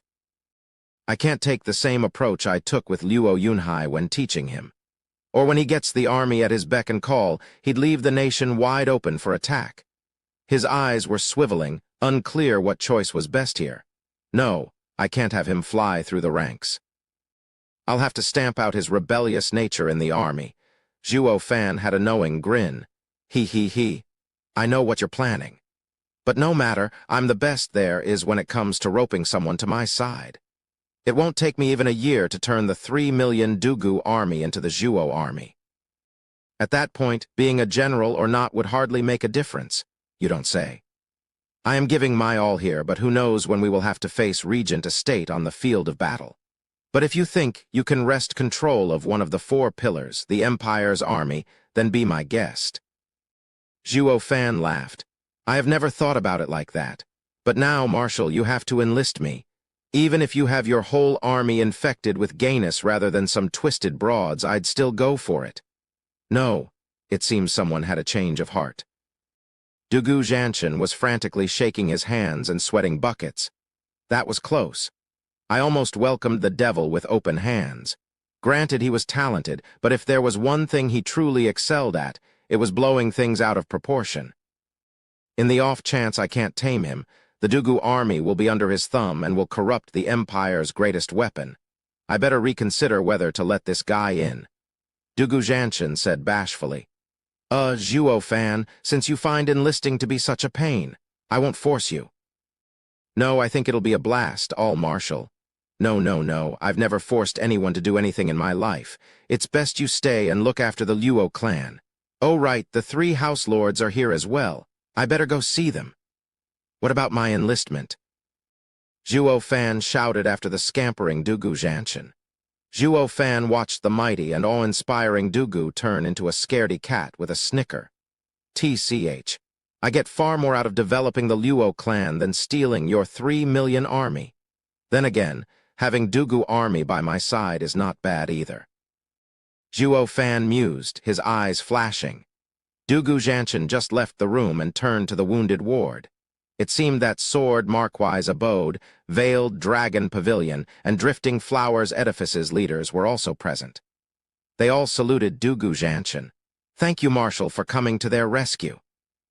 "No thanks needed. This is my responsibility. Although someone else saved them in the end while I was only a mediator," Dugu Zhanshan waved. The leaders chuckled. Grandmother then frowned. "Marshal, I was meaning to ask, are you intent on conscripting Zhuo Fan? Could I ask you to postpone it until after the esoteric debate?" "Of course. As for conscripting, I still need to consider it." "There's no need to fret," Dugu Zhanshan stated. Zhuo Fan's vision of the army had scared the crap out of him. The kid seems capable of anything. He may very well have a way of turning the Dugu army into his personal army, and he wasn't about to give his army away just for one array master. Dugu Zhanshan was thankful he came back to his senses and avoided a disaster. Zhuo Fan took this moment to enter and greet the House Lords. The three nodded in reply. They could finally breathe easier seeing him safe and sound. To be blunt, there would be no Luo clan without Zhuo Fan, the truest underdog. Luo clan wouldn't stand a chance in the esoteric debate, whether as an ally or enemy. But with Zhuo Fan back in town, the clan was in full force. "Steward Zhuo, the entire Luo clan is injured. We can't make it to tomorrow's fight. Will you, as their steward, step forth?" Grandmother smiled widely, hoping to see the miracle that was Zhuo Fan in action after a 5-year break. Shrugging, Zhuo Fan said, "Of course, it is my duty to represent the Luo clan. It is time for the Luo clan to stand abreast with all of you. That will depend on Steward Zhuo's first battle." Long Yifi raised an eyebrow. They all looked at each other and burst out laughing, all eager to see Zhuo Fan put on a good show tomorrow. Chapter 260. We will kill Zhuo Fan. The next day, Dragon Cloud City's fighting stage was enveloped by a roaring crowd shouting their cheers. On the stage, 2 youths stood thrilled and panting, surrounded by either dead or wounded people. The winner of today's battle hails from Crescent Sword City, the Zhu clan. They are advancing to the final battle. A Profound Heaven expert stepped on stage and gestured at the youths. The crowd exploded with applause, raising the excitement of the two. They left the stage and walked to their cheering clan. "Big brother, second brother, congratulations." Zhu Ningxiang gave them a hug and a sweet smile. The two were Zhu Gang and Zhu Lin. After the horrors of Blue Expanse City, Zai Tianyang saved them, and their clan became Sword Markwise Abode's vassal. It was the only way they could have joined the esoteric debate. "Ganger, Linner, you've done well. You are now ready to join the final battle and help Sword Markwise Abode's young masters in their fight." Zhu Wanlong laughed with pride. "Remember, never let down our clan and protect the 2 young masters." Patriarch Zhu Dingshan nodded at the side. Thanks to Zai Tianyang, their clan was under Sword Markwise Abode's wing, cared for and well supplied. But this left them uneasy, and they were going to use this chance to repay their help. This was the reason for joining the esoteric debate. Zhu Gang and Zhu Lin nodded, filled with battle spirit. Zai Tianyang stood next to Zhu Ningxiang, sighing, "Uncle, why did you let the brothers join such a cruel battle? This time's battle will be far more deadly and vicious than any of the past ones. I fear." "Second young master, I have made my decision. We cannot go on receiving Sword Markwise Abode's grace without giving anything back. Please give us this chance to show our gratitude." Zhu Wanlong cupped his hands. Zai Tianyang sighed. The Profound Heaven expert on the stage suddenly said, "The next fight will be between Drifting Flower City's Dong clan and Flood City's Yu clan." 2 familiar figures walked on stage. Zai Tianyang's eyes brightened. "Who knew we'd see them here? Aren't they Brother Dong and Sister Wanner? You know them as well." Zhu Ningxiang was startled. Zai Tianyang looked at her instead. "Ninger, how do you know them?" "Drifting Flowers Edifices and Sword Markwise Abode are allies. We met when the 2 houses gathered for negotiation. Brother Dong is somewhat frivolous, but Wanner is very nice." Ninger smiled. "How do you know them?" Disciples of the 7 houses hardly ever meet with people from second-rate clans. We met in Drifting Flower City. I hear that Dong Xiaowen and the kid have something going on between them. Zai Tianyang grinned, thinking of having a little payback. Zhu Ningxiang looked closer at Dong Xiaowen and muttered, "No wonder she never said anything when the topic about who she likes came up." Correct, the 2 Dong siblings were those Dongs. Because of their ties with Zhuo Fan back in Drifting Flower City, and having gotten familiar with Drifting Flowers Edifice's leaders, the Dong clan had been on a swift rise. They had long outstripped the title of vassal clan and moved to Drifting Flowers City to become their trusted aide. The old master of the Dong clan couldn't be happier and stated that they had to go and see their most treasured benefactor in the flesh. Of course, such a thing wasn't so easy to achieve, not with how busy Zhuo Fan was. If he wasn't blowing something up, he was beating the life out of someone. The likes of him could hardly squeeze a meeting between his murderous rampage and endless mayhem. Thanks to Drifting Flowers Edifice's help, Dong Tianba had entered the profound heaven stage, displaying his majestic air on today's stage. In but half an hour, he and his sister won over their opponents and arrived next to their clansmen and friends. "Young Master Zai, Uncle Zai, Sir Zai, Brothers Zai, how do you do?" Dong Tianba cupped his hands in pride. Dong Xiaowen bowed as well with a smile. The others nodded, while Zhu Gang had eyes only for Dong Xiaowen and her charming smile. Everyone could tell what he was thinking.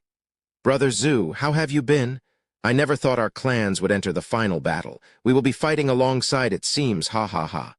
A portly man came over. Dong Tianba and Dong Xiaowen cupped their hands. "Dad?" Zhu clan greeted in kind, but only when he saw Zai Tianyang did the old man greet back. He was the Dong clan head. Dong clan head pointed at Zhu Gang. "Young master is of great talent. Could I be so bold as to ask if you're married?" No." Zhu Dingshan smiled, his meaning clear. Dong clan head nodded and smiled at his daughter. "What a fine coincidence, neither is my daughter. I find our clans so friendly that I was wondering." "Dad?" Dong Xiaowen gave him the stink eye and was sullen. Zhu Ningxiang could see herself in her and shook her head.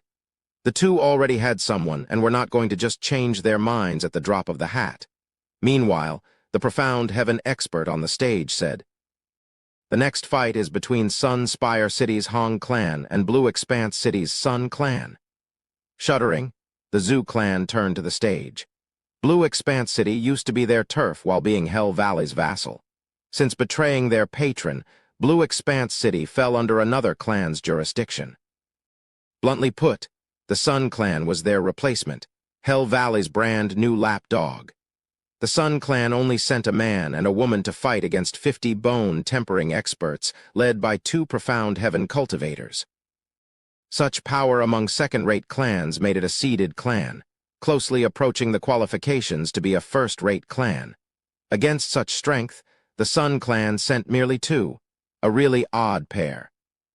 Their eyes released a bloody glow and closely resembled monsters rather than humans. Not even their appearances could be distinguished. The sight of them standing there sent shivers among many, as if they were demons who sprang out of hell. But upon closer look, they were only peak bone tempering cultivators.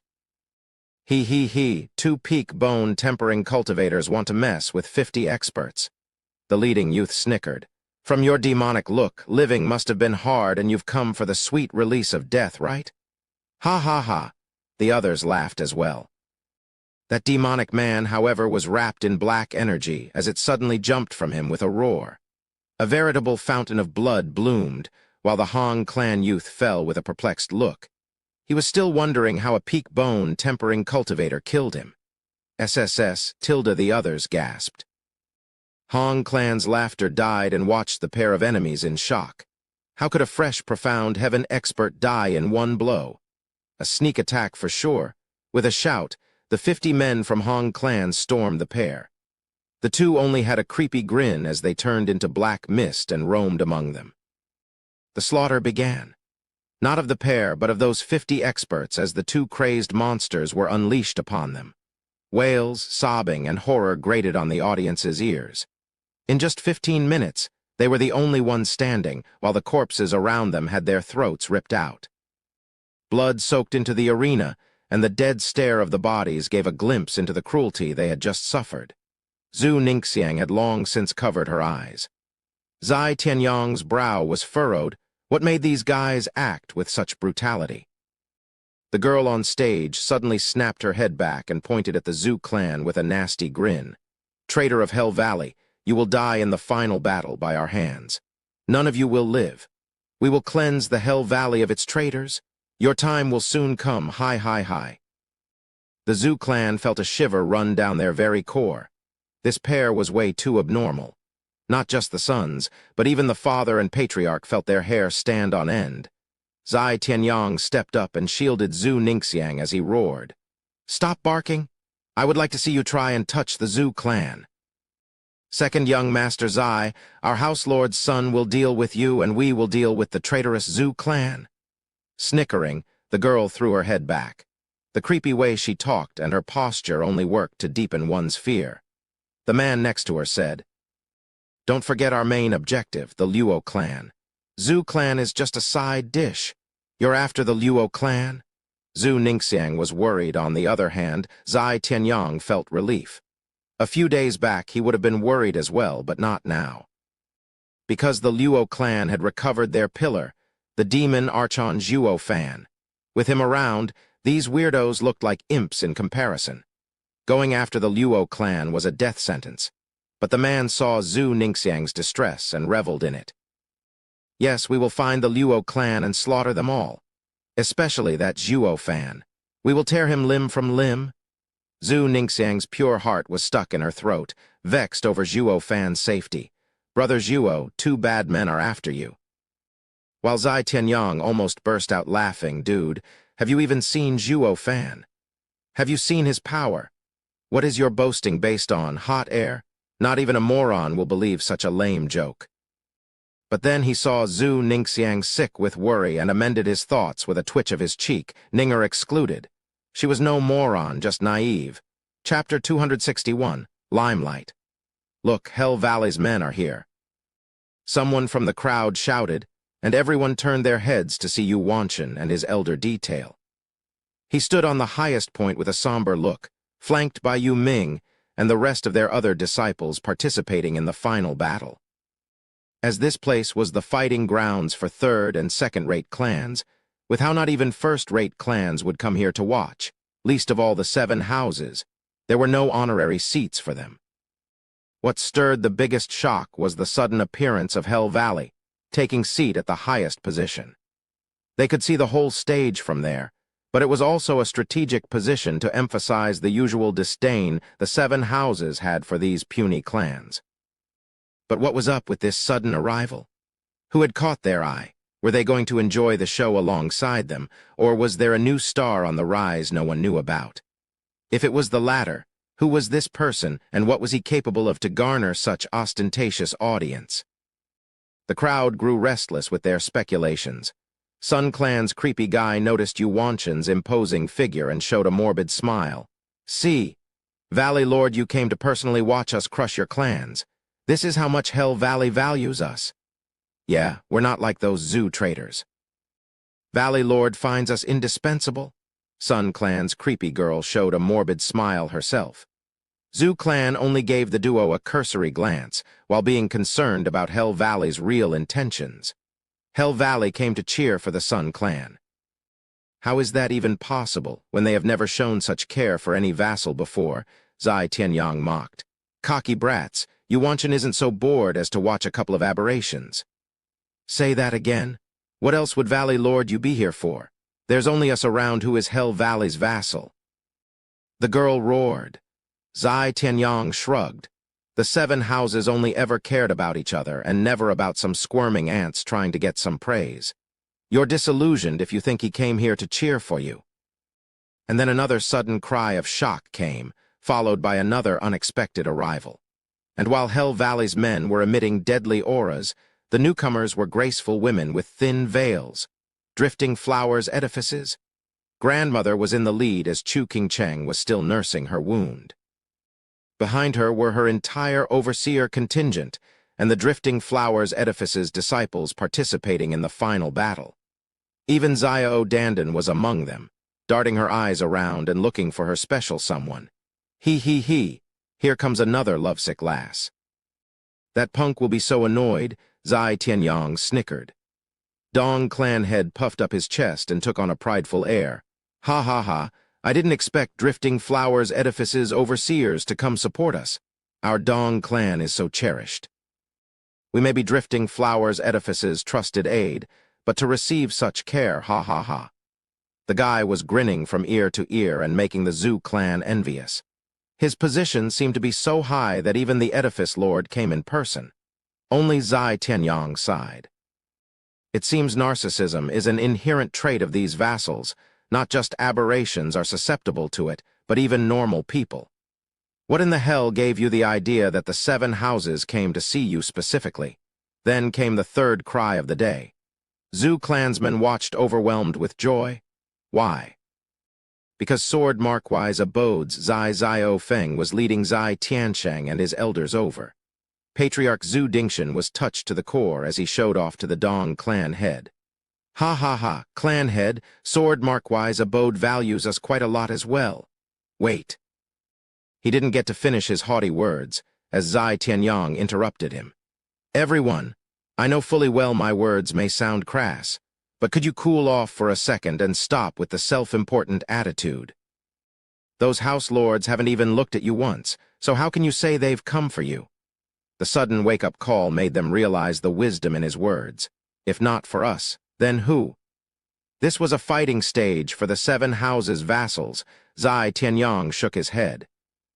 If there was anything the 7 houses paid attention to, besides each other of course, was strength. Who else but that punk could stir up so many of them to come here? While they were vexed by this conundrum, Pil King Hall appeared with a 4th cry. Yan Bagong led Yan Bangui and Yan Fu with his elders over. They were soon followed by Mary Woods's House Lord Lin coming with his elders and a bouncing Lin Chuanfeng. After a night of healing, Lin Chuanfeng's wound was closed, even though he hopped about with a pale face. The audience was amazed. Is this forest fleeting dragon one of the 6 dragons and 1 phoenix? Why does he have only 1 leg? How would he fleet through the forest now? Few were aware of the circumstances regarding forest fleeting dragon's misery. How the vile, soaring demonic dragon ripped his leg clean off. But the biggest shock of all was what came next. The head of the 7 houses, Regent Estate. Huangpu Tianyuan was leading the group, with Regent Estate's steward, Leng Wuchang on his left, and his eldest, the head of 6 dragons and 1 phoenix, heaven-shaking dragon Lord Huangpu Kingshan on his right. Behind them was a team of profound heaven elders, 30 in number. The frightening display made everyone's hair stand on end. The other 6 houses also paused at their entrance. Regent Estate's power was unquestionably the highest among the houses. It had the ambition to swallow the others for good reason. It would have been a waste of their might if they didn't aim for at least this much. Under the riveting gazes of the crowd, Huangpu Tianyuan made his way forward with a regal air and boundless power that stopped anyone from breathing within 300 meters. Only when Regent Estate took the foremost position did the man slowly withdraw his power, but the damage or deterrence was done. In his wake, the people were left shivering and gasping. That was enough to rouse up even the narcissistic trio of clans from their arrogance. The presence of all the 7 houses had nothing to do with them at all. Thinking about what loudmouths they were seconds ago, they started blushing like crazy. The Dong, Zhu, and even the Sun clan's aberrations were stiff and awkward. This only helped to fuel their curiosity. Why were they all here? For whom? Zai Tianyang knew it all along, of course. The profound heaven expert on the stage stood on pins and needles under the stare of all those mighty figures. He shakily took out the roster. He was the king of this stage, but not anymore. Cause now he was a bottom feeder among all these big shots. He swallowed down while shaking and shouted. The next fight will be between Zephyr City's Wan clan and Windgaze City's Luo clan. Every head turned to the dark entrance of the stage to see the greatest underdog in this esoteric debate. Luo clan. Even though the Luo clan's 28 strong men were quite something, the more they advanced the harder it became. Case in point, they left the last battle while supporting each other. Their opponent, the Wan clan, was a renowned second-rate clan. It even had 3 profound heaven youths. The crowd was eagerly awaiting for the Luo clan, but their prospects at winning were slim at best. Tap, tap, tap. A light noise was heard as Luo Yunhai was coming out on crutches, leaning on his sister towards the stage. The crowd's shock passed and was replaced by sighs. They all saw Luo Yunhai's valor and might, fearless as a tiger. And this tiger was an indispensable force in the Luo clan's team. Yet now he had an unexplained wound, which only crippled their chance of victory even more. Wan clan's 20 strong men were already on the stage and were now snickering. Victory's ours. But then a plain figure slowly made itself noticed by walking behind the siblings. He caught the attention of all the houses.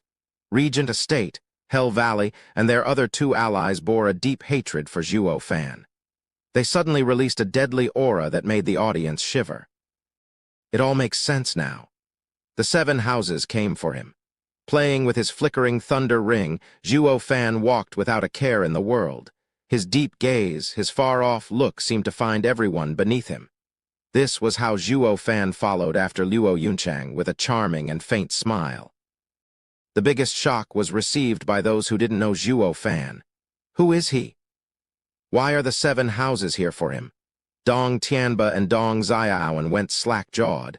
They never ever thought they'd meet him here. Dong Xiaowen in particular, her gaze was filled with complicated emotions. Joy, sadness, and a hint of relief. Zhu Wanlong and Zhu Dingshan were shocked as well. They never thought that the young brat they met in Olbeast mountain range would appear here. Soaring demonic dragon. The shout had caused another round of shock among the crowd as their eyes never strayed from Zhuo Fan. He is the Luo clan's strongest. The same soaring demonic dragon on par with 6 dragons and 1 phoenix. The Luo clan's main force has come out in the open. The crowd watched eagerly, thrilled to witness a good show. Chapter 262, Cheerleaders/Groupies. Old Pang, stay here and look after them. Zhuo Fan spoke behind him to Captain Pang and the young guards before walking on stage alone. The crowd wondered, alone against Wan clan's 20 strongest. But then recalled that he had a title akin to the 6 dragons and 1 phoenix, and got excited at the prospect. This was what everyone wanted to see. The extent of power one man possessed to make the 7 houses pay so much attention to. Brother Zhuo, fingers crossed. Zhu Ningxiang cheered with an adorable face. Staggering for a second there, Zhuo Fan waved back slightly with a smile. Dong Xiaowen waved as well, but found him not even noticing her and was peeved. Ninger, are you and Brother Zhuo close? He saved my clan's lives. Zhu Ningxiang nodded, but then found Dong Xiaowen gloomy and mumbled, Sister Wanner, sorry. It's fine. He never even looked at me anyway. Dong Xiaowen shook her head sullen. Dong clan had gleaned something out of all of this and asked Dong Tianba, is that youth who I think it is? Dong Tianba nodded and sighed. His sister had been love-struck since back in Drifting Flower City. Her crush never spared her a glance while she pined for him every moment. I can't tell if she is foolish or silly.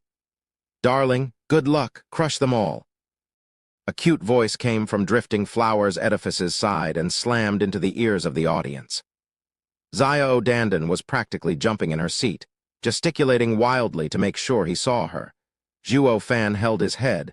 What's this idiot doing here? Is Drifting Flower's edifices so understaffed? How is she fit to join the 7 houses' final battle with her cultivation? Cannon fodder is more like it. Pulling Xiao Dandan back down, Peony Overseer cursed. Why can't you act proper instead of some lovesick maiden? Humph, me and Darling have already tied the knot. He'll come around. Xiao Dandan pouted, still clinging to her hope. Sighing, Peony Overseer said, this girl has lost it. On the other hand, Zai Tianyang was laughing his head off, using this chance to gossip with Zhu Ningxiang. Ninger, see that? This punk is a womanizer. He got another one just like that. And I can attest to having seen them kissing in public myself. Zai Tianyong laughed inside. Time to cash in on the scheme I cooked back in Drifting Flowers edifices. Zhu Ningxiang's eyes were fixed on Zhuo Fan, having a sinking and uncomfortable feeling in her heart. The looks Zhuo Fan got from the audience were odd, to say the least. This kid's the bomb. He goes around the 7 houses, spreading chaos and destruction, while not forgetting to sow the seeds of love. Lady Killer Demonic Dragon is far more appropriate. Steward Zhuo, you are a true man of mercy to show such restraint in your travels. Luo Yuncheng towered behind Zhuo Fan with a sweet smile. And yet the killing intent in her eyes made her close to a demon. Zhuo Fan shrugged it off. I only did what I had to. The rest was a force of circumstance out of my control. Force of circumstance, you say? Luo Yuncheng teased and held his face. Zhuo Fan was caught off guard. What are you doing? Force of circumstance. Grinning, Luo Yuncheng looked at him longingly and smooched him. Zhuo Fan felt her soft lips, but didn't get to relish in the sensation as Luo Yuncheng swished her head away blushing. But the look in her eyes was that of a blissful maiden. Steward Zhuo, good luck. Luo Yuncheng batted her eyes at him, then shot a glance towards Drifting Flowers edifices. Chu Qingcheng's eyes were spitting fire right about now, her teeth crunching so hard even grandmother could hear. Zio Dandan was having a hard time swallowing down her anger. She was ready to jump at that hussy's throat. Fortunately, Peony Overseer was there to rein her in. Who is she? How dare she force herself on Darling? That's their clan's matter. It has nothing to do with you. Peony Overseer sighed. Zio Dandan whined. That's my darling, of course it has. Zai Tianyong found the ever-sweet and cheerful Zhu Ningxiang wearing a mask of anger and sorrow. This is a cat fight only a man can stir. But why do I get the feeling even my cute and lovely Ninger wants to join the battlefield as well? The audience was even more shocked. That's no demonic dragon. That's a love doctor, I tell you. While actually they felt jealousy and anger. Being a skirt chaser is a skill as well. Huangpu Tianyuan twiddled his mustache with a cold eye. Sir Leng, who among these girls is his Achilles heel? They all have a crush on him, but he ignores them completely. It's too soon to tell if any of them can be called his weakness. This needs further observation. Leng Wucheng's eyes flashed. Huangpu Tianyuan nodded. Zhuo Fan was out of it for a second there, then saw Luo Yuncheng's rosy cheeks and rubbed her head. Young Miss Luo, you're not getting weird on me, are you? You're the weird one. Now get on stage. With a glare, Luo Yuncheng pushed him forward. With that charming and touching look, she made quite a number of hearts skip a beat in the crowd.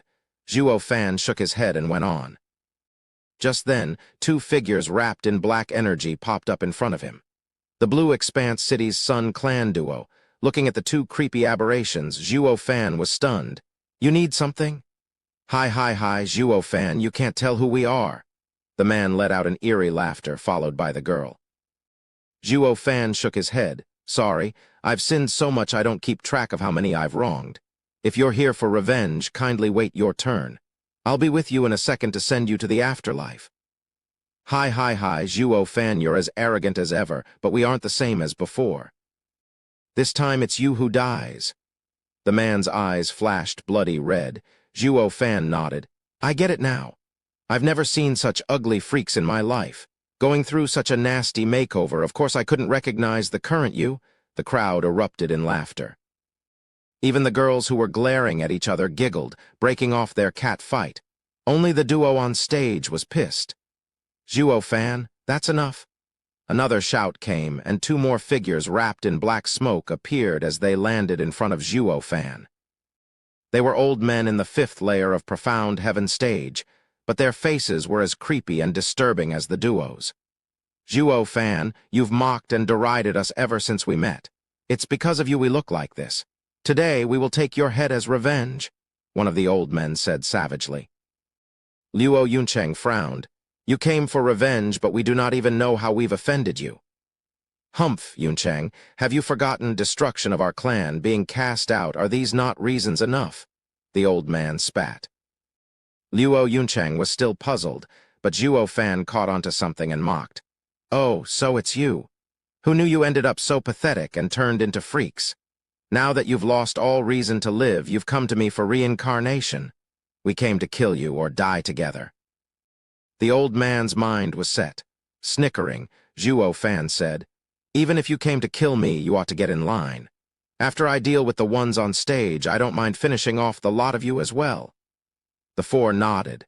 As the saying went, know thyself and your enemy and you'd be ever victorious.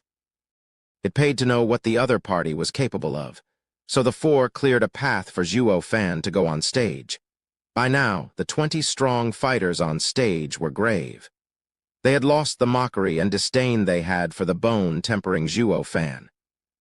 They just found out that he can stand tall like 6 dragons and 1 phoenix, and changed their thinking. How were they going to beat such a monster? Heck, not even a first-rate clan could do him in. But since they were on stage already, the fight was unavoidable. They came to esoteric debate in hopes of coming under the wing of the 7 houses after all. This made every fight a chance to show their spirit and worth. A chance they would never miss. Soaring demonic dragon, come? Wan Clan's leader cupped his hands, ready for battle. He was sweating buckets, but that didn't stop him from braving through the fear. "Wait," Zhuo Fan smiled. "My Luo clan will definitely enter the final battle, and this is too much of a hassle. So in order to move things along, let all clans, from 3rd to 1st rate, step in. If I lose, we walk. If I win, we'll go straight to the final battle, fighting with the 7 houses." SSS tilde a round of gasps echoed. He wants to fight every clan alone. That was just too outrageously cocky. His words only sparked anger in every clan present, while only the 7 houses looked on calmly. They were the only ones who knew all too well of Zhuo Fan's cunningness and deceit. Chapter 263. A shocking and devastating strike. The clans were outraged at Zhuo Fan's haughty declaration, while also terrified of the one they called Soaring Demonic Dragon. The profound heaven expert directing the fight said to Zhuo Fan, "This isn't in the rules. What matters is strength. That's how one earns their right to participate in the final battle." Grinning, Zhuo Fan stuck out his chin as he turned to the 7 houses. "And it's a perfect time to show them who they're up against." Such ego to consider himself the 7 houses' equal. He instantly earned the disdain of the crowd. While those that knew of his exploits with the 7 houses thought, the kid sure is qualified. Huangpu Qingshan stepped forward and watched the stage coldly. The appearance of Regent Estate's eldest young master shocked them all. They soon heard a clear and mighty voice ringing in their ears. The words had such impact they almost had a heart attack. "Do as per his wishes. But..." Huangpu Qingshan drew his arm over the crowd. "I declare that anyone who brings me Zhuo Fan's head, their clan will become Regent Estate's vassal?" SSS tilde after a round of gasps. A deathly silence ensued. The clans were so overwhelmed they couldn't dare believe their ears. This is God-sent. One little head was enough to skip the cruel and deadly esoteric debate's last battle, and just come under Regent Estate's wing. What they didn't know, however, was that this dream was closer to a nightmare than reality. But the promise of greatness robbed their minds of what was to come. Their eyes were fixed on Zhuo Fan, wishing they were already holding his head. All they were waiting for now was that profound heaven expert's signal, and they'd be onto him like wolves. No one even stopped to think that this free meal could be too hard to even chew. Was Zhuo Fan's title of Soaring Demonic Dragon, on par with 6 dragons and 1 phoenix, for naught? Young Master Huangpu, you're sending them to their deaths. Zhuo Fan was carefree as he showed an evil grin to Huangpu Qingshan. Huangpu Qingshan responded with the same smile. "Isn't this what you wanted?" Then they laughed. Zhuo Fan wanted to cause a sensation, all right, to establish Luo clan's position in the upcoming final battle. So the more people that jumped on his sword, the better. While Huangpu Qingshan never once believed these 2nd and 3rd-rate clans had any good seeds among them to even harm Zhuo Fan. He was using them to see Zhuo Fan's limit and develop contingencies. Each side understood the other's intent flawlessly, all while using each other. It was a win-win scenario. The only losses here would be just your run-of-the-mill rock for brains suicidal morons. The 7 houses noticed this as well, and they were stunned looking at the laughing duo. These two are devious and cruel men of ambition. They gaze far into the horizon. In this esoteric debate, the winner would come from one of them. But as the world wasn't big enough for the two of them, they had to settle their score here and now. Or the world would be plunged into chaos at their hands, ripped apart and burned to cinders. The House Lords watched them with glinting eyes.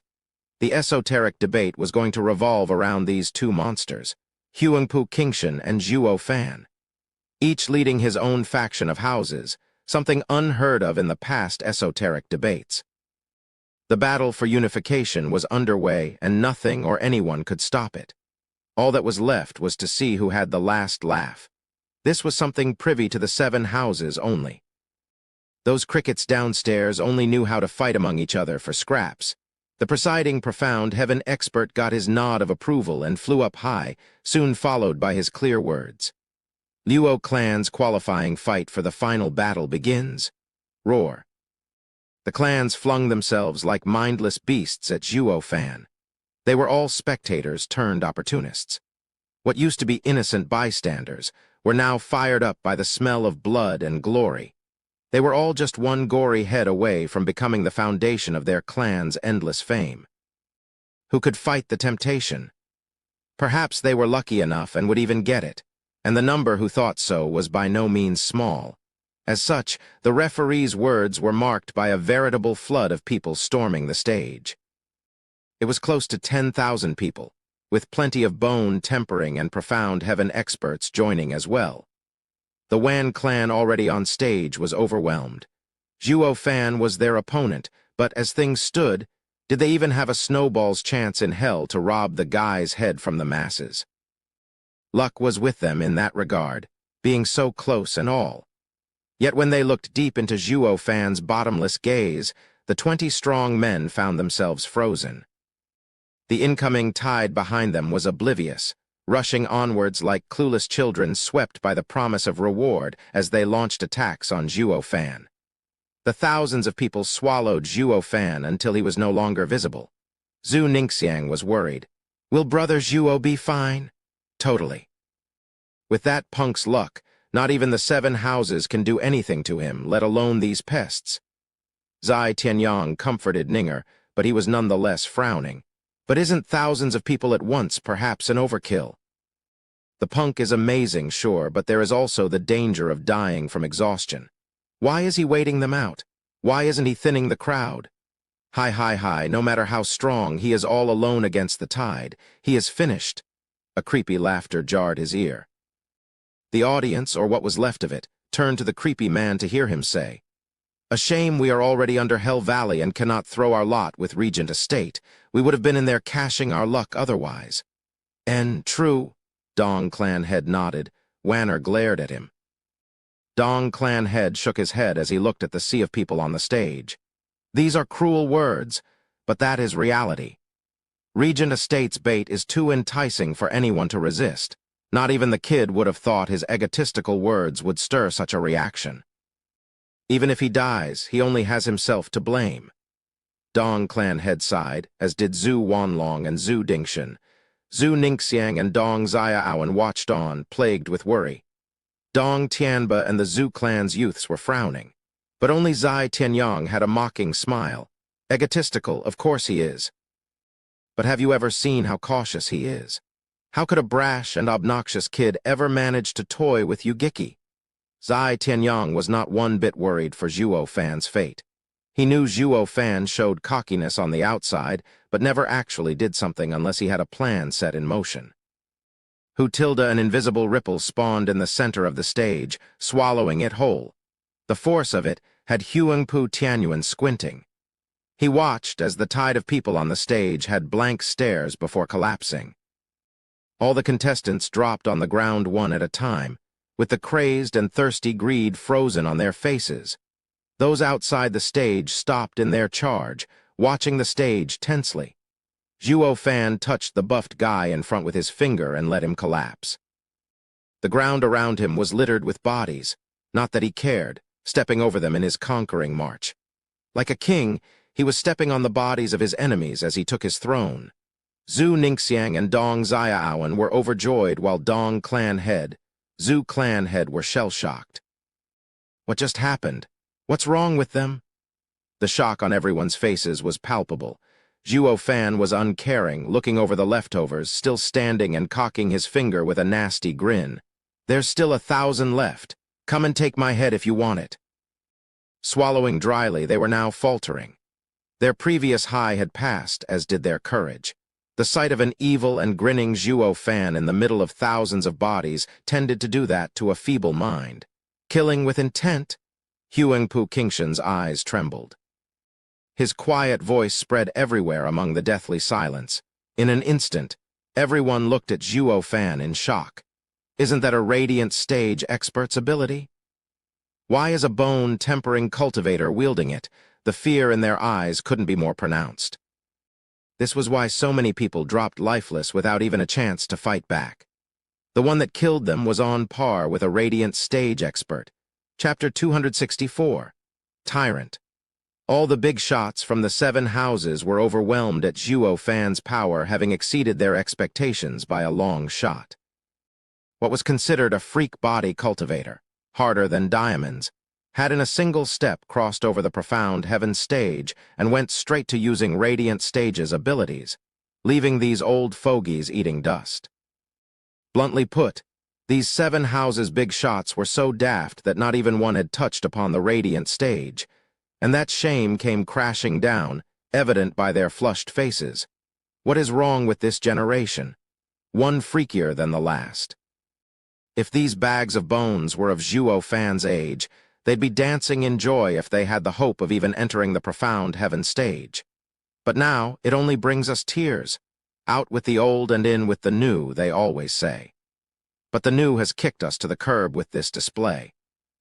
Sigh. As the old bones watched the imposing and daunting Zhuo Fan on stage, their eyes glistened with tears, feeling as if they had aged a few centuries on the spot. Huangpu Qingshan was having a hard time containing himself, evident by the gnashing teeth and clenched fists. He showed off killing with intent last night, to flounce his almightiness and scare the living daylights out of Zhuo Fan. But come tomorrow, Zhuo Fan replied with the same coin, making his act anything but of a circus clown.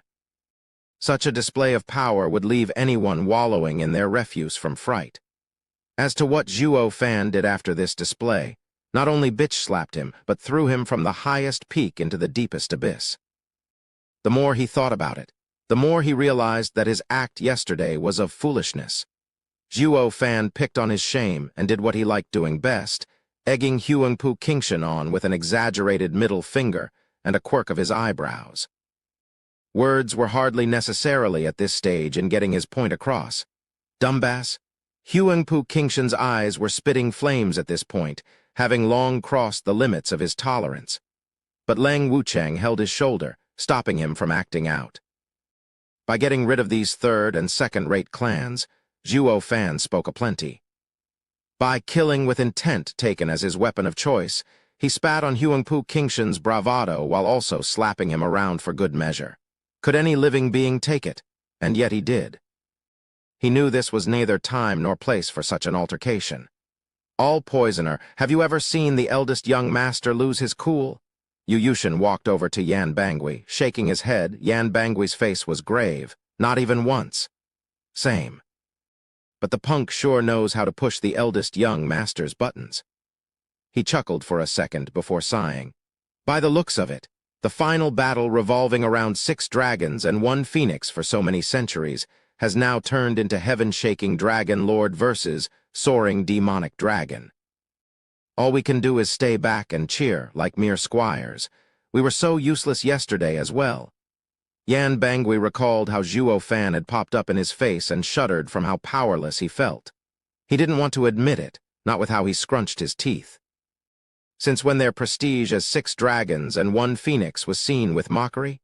Yan Bagong, leader of Pill King Hall, glanced at the two with calm. Don't sell yourself short.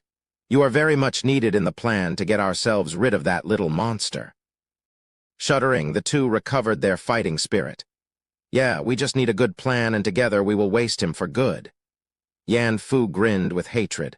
While the two were quiet, Yushin mocked him. Ha ha ha, what can you possibly do? Since when are you on the same level as us?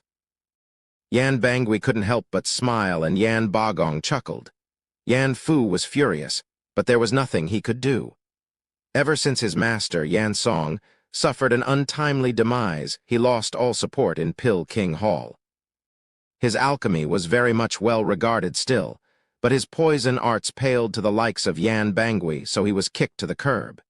It only worked to fuel his hatred for Zhuo Fan to new heights. He lost everything because of him. Back on the stage, all those greedy and power-hungry clans finally woke up from the allure of fame. They started drawing back, further and further away. The referee landed on the corpse-filled stage and sighed at Zhuo Fan's insane power. In the millennium that passed, and in all the esoteric debates that were held, never had the preliminaries to the final battle yielded so many casualties. Although sad, he had no sympathy whatsoever. Their greed got them their deaths. They bet their lives for power and fame, but lost in the end. They got their just desserts. In this qualification round for the final battle, Luo clan is victorious. The old guy shouted. They all heard it, but they didn't applaud. Those that laid at Zhuo Fan's feet were their brothers, part of the same clans. Why would anyone congratulate their enemy for killing their men? Did that even make sense? The only thing they felt when looking at the slaughter was pain. Zhuo Fan had stepped on their kin to enter the final battle. Why the hell would they applaud? Their hearts were only capable of unbridled hatred now, not that Zhuo Fan cared. Every general climbed to his rank by stepping over a mountain of corpses. He had no need for eulogies and acclamations, only to be feared and obeyed. Old Pang, make a list with all the dead people's clans. I will pay a visit to each and every one of them. Zhuo Fan pointed at the corpse-filled stage. Old Pang got to work immediately. The relatives watched disgruntled, and some even had the courage to voice their indignation.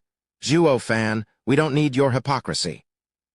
Don't think that some poor apology will be enough to atone for this slaughter. This earned the nods of the crowd. Apology, atone.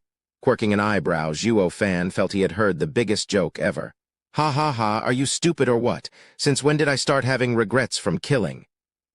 And you even went as far as thinking I'd apologize for squashing mere ants? Humph, let me be perfectly clear. When you went after me just now, wishing to get my head, I made sure to burn each one of you in my mind.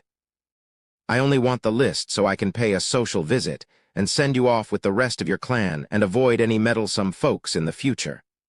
Apologize? Atone? Unlike all those stories where the guy gets the girl, I will be sure to take her from right under your noses, morons. SSS tilde gasps of fear resounded everywhere. Is this guy human? He slaughtered so many, and yet he won't rest until he has committed genocide. Gone was vengeance from everyone's minds, and instead they shivered in fear, worrying if they'd even have a future. Maybe moving into mountains and avoiding this demon Archon is for the best. They all paled and forgot everything about revenge. Leng Wucheng snickered appraise. This brat sure is crafty. People seek revenge out of survival, but when that is at risk, all the hatred evaporates. They will most likely run home and cover all of this up, while leaving him a free path to the final battle. But this punk is a tyrant. He does not care for the people? Huang Pu Tianyuan said. Leng Wucheng shook his head. A tyrant is called that only in the moment of his fall.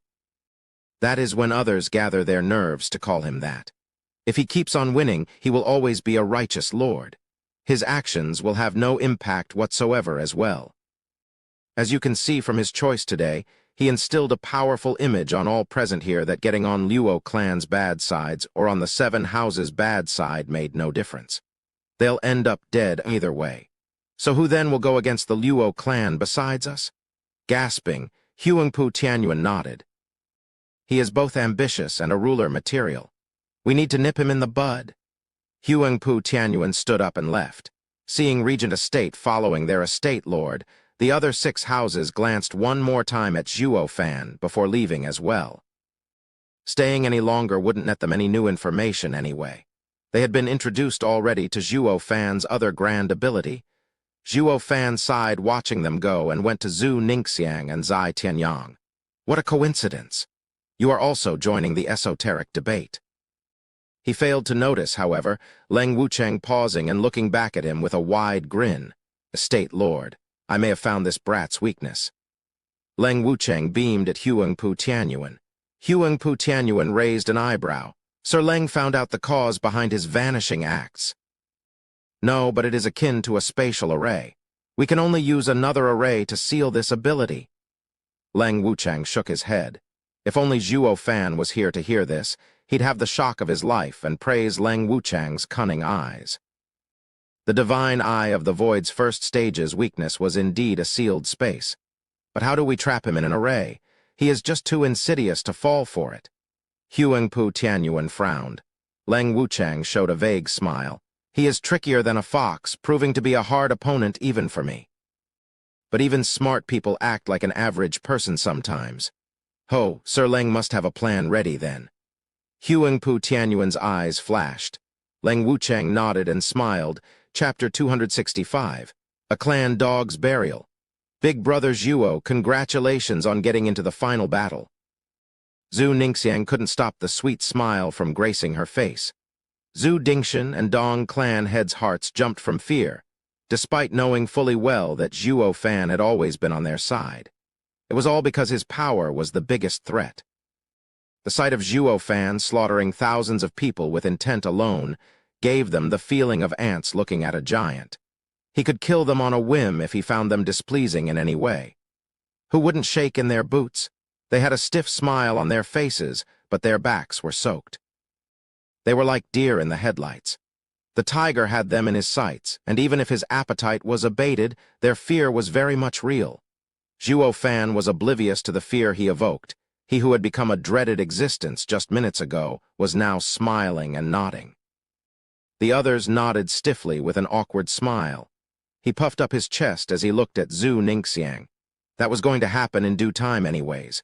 It will hardly make a difference when garbage throws itself at me, even if they are in the tens of thousands. They all laughed dryly, but sweat poured out harder. His tone was haughty, but then the people thought about it from a different angle. Weren't Dong clan and Zhu clan average clans as well, garbage even? What would be their future? Wasn't he clearly mocking them in a convoluted way? It wasn't like the two could complain. Who told him to get strong enough to end their lives with a squeeze? Just smile and nod. Zhuo Fan was minding his own business, and with how often he was around big shots, he had no idea what waves his words were stirring in these two clan heads' minds. Zhu Ningxiang chuckled innocently, but then she frowned. Big Brother Zhuo, will you really end their clans? They just lost their relatives. On the stage, death is unavoidable, but going so far as to kill their whole clan afterwards is cruel. My clan was also on the verge of being wiped out, and I can relate. Please, see, could you just let them go? Well, Zhuo Fan frowned. Zhu Dingshan noticed the predicament and chastised. Ninger, Steward Zhuo had his reason for doing it. You can't go and ruin his plans with your playfulness. Moreover, a true man never goes back on his word. Even more so for Steward Zhuo, who is a hero, a great. Fine, no problem. Zhu Dingshan didn't even get to teach his dear granddaughter about manners before Zhuo Fan just shrugged it off. I only meant to scare them anyway, to dispel any thoughts of going against me. Since I got what I wanted, there's no need to exterminate them. What do you take me for, a pitiless demon archon? Damn right. They all shook their heads but nodded in their minds. If you're no demon archon, what are the thousands of corpses doing on stage? Zhu Ningxiang was ecstatic. She felt for those pitiful clans deeply. Big Brother Zhuo doesn't need to go through a pointless slaughter. Zhuo Fan smiled and ruffled her hair. His savage face showed a rare hint of being content. Zhu Dingshan was dumbstruck. He was looking to justify Zhuo Fan's cruel way all this time and even reproached his granddaughter.